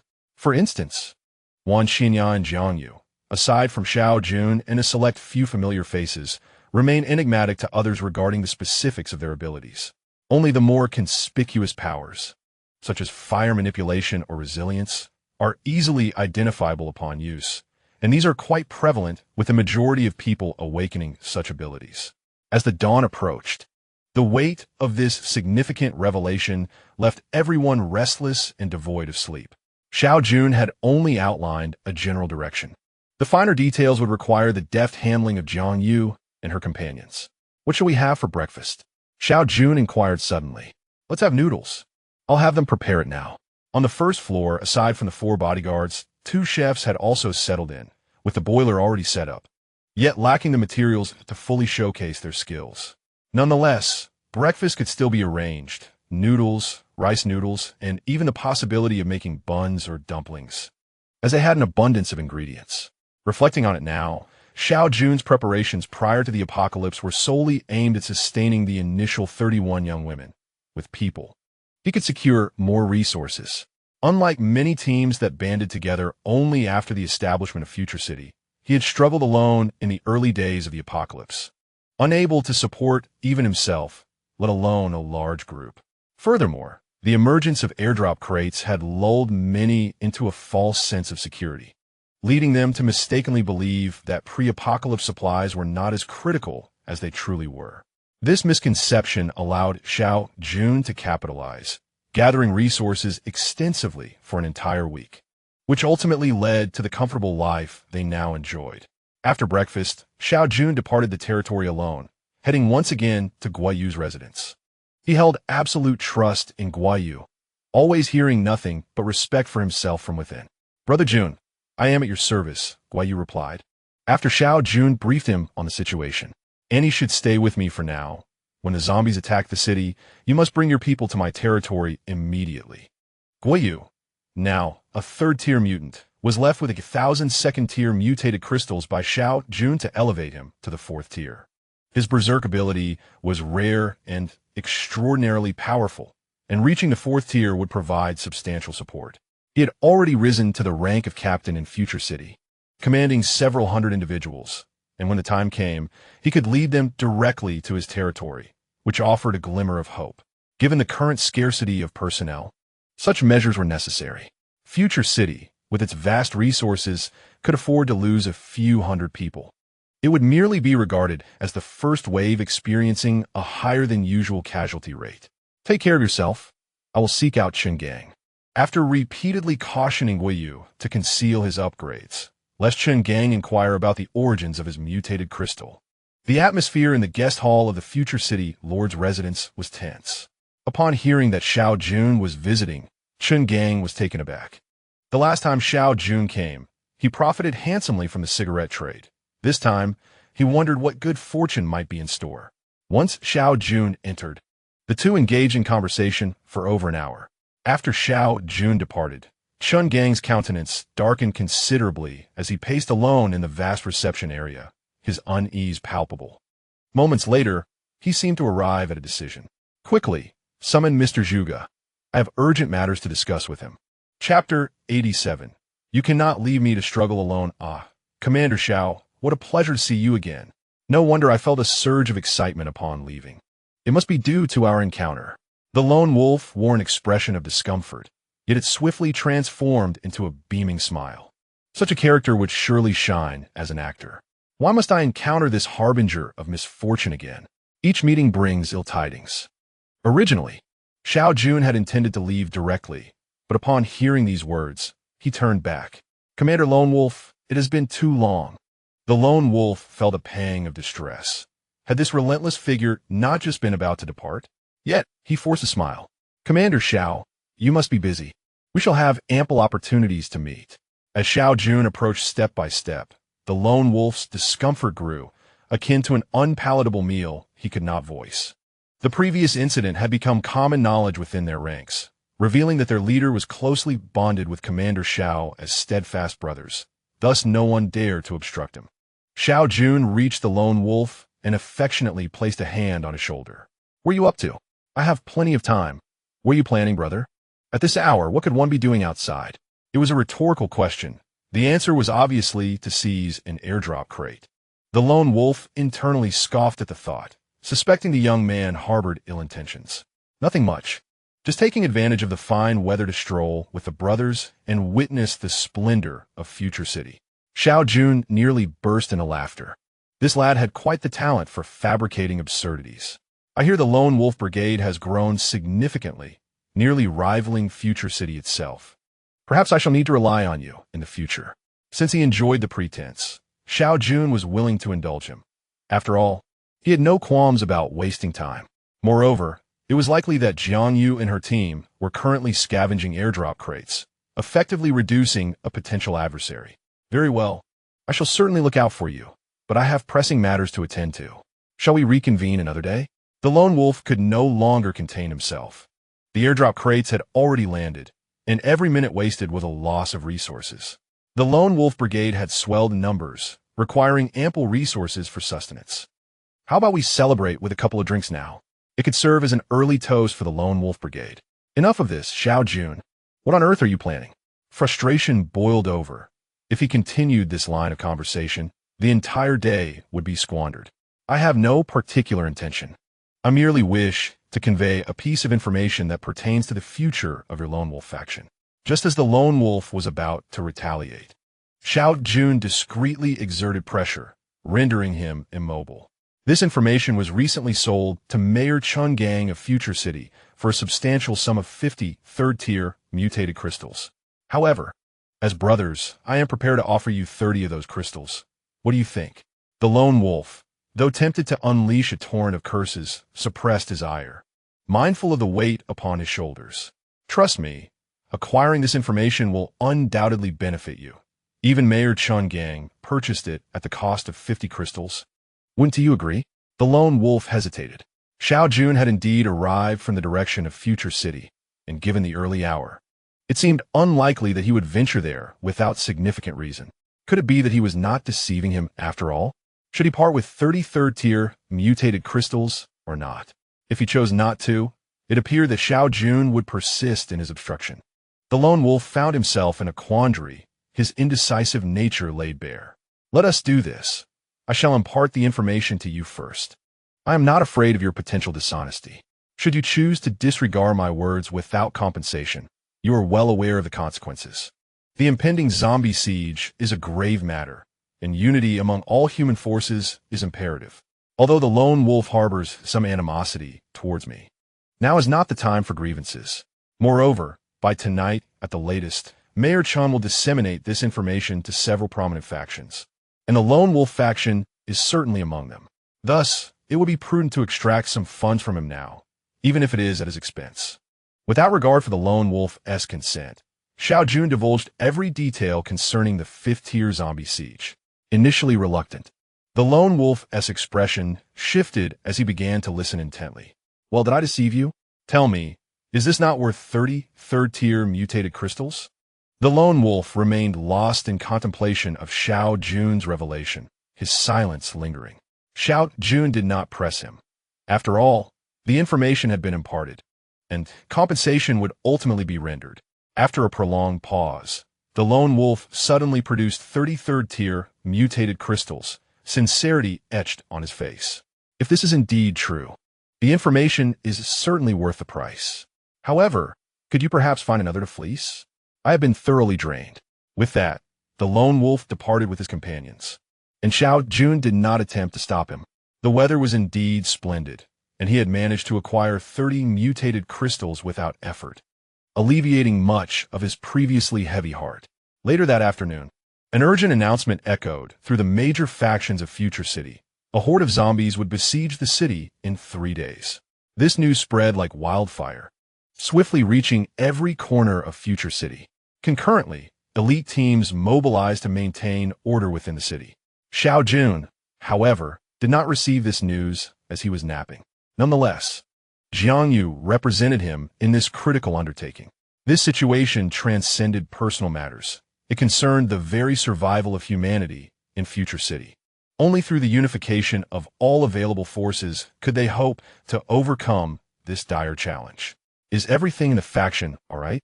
On the second floor, Jiang Yu faced a petite girl. Sister Yu, rest assured, the reason for not announcing the 5th-tier zombies has left everyone quite optimistic. Not just within Xiao Jun's group, but the sentiment throughout the entire Future City is largely the same. Rather than feeling chaotic, many are even looking forward to it. A A zombie siege? Isn't it merely an increase in the number of zombies? After all, there are plenty falling from the sky each day, likely numbering in the hundreds of thousands. Everyone has grown accustomed to slaying them. In fact, many are eagerly anticipating the event, for substantial quantities of mutated crystals are required for upgrades. And if the zombies during the siege are insufficient, there may not be enough to go around. This misconception has arisen in Xiao Jun's mind. In a previous life, a zombie siege commenced with a base of 300,000, yet at that time, the total population of Future City was merely in the tens of thousands. This time, due to various reasons, not only is the upgrading speed significantly faster, but there are also more survivors remaining. Therefore, this upcoming zombie siege will undoubtedly surpass Xiao Jun's expectations, potentially reaching a staggering 1 million. Chapter 88.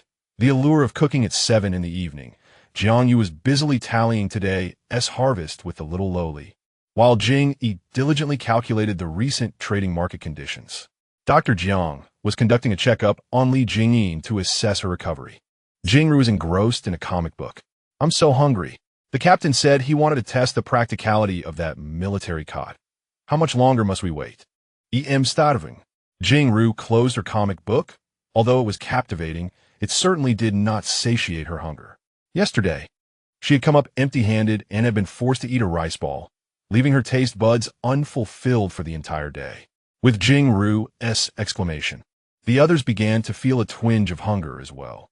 Unlike most people, who typically consumed only a rice ball early in the morning and hardly felt hunger throughout the day, they ate in proper meals daily, resembling their pre-apocalypse routine, albeit with significantly larger portions. However, Qianyu was indeed impressive. After spending so much time with the captain, it appeared that the military cot was indeed quite useful. All eyes turned toward her, prompting Jingru to promptly close her mouth. The jealousy among women can be quite fierce. Should she irritate Jiang Yu, they might have to subsist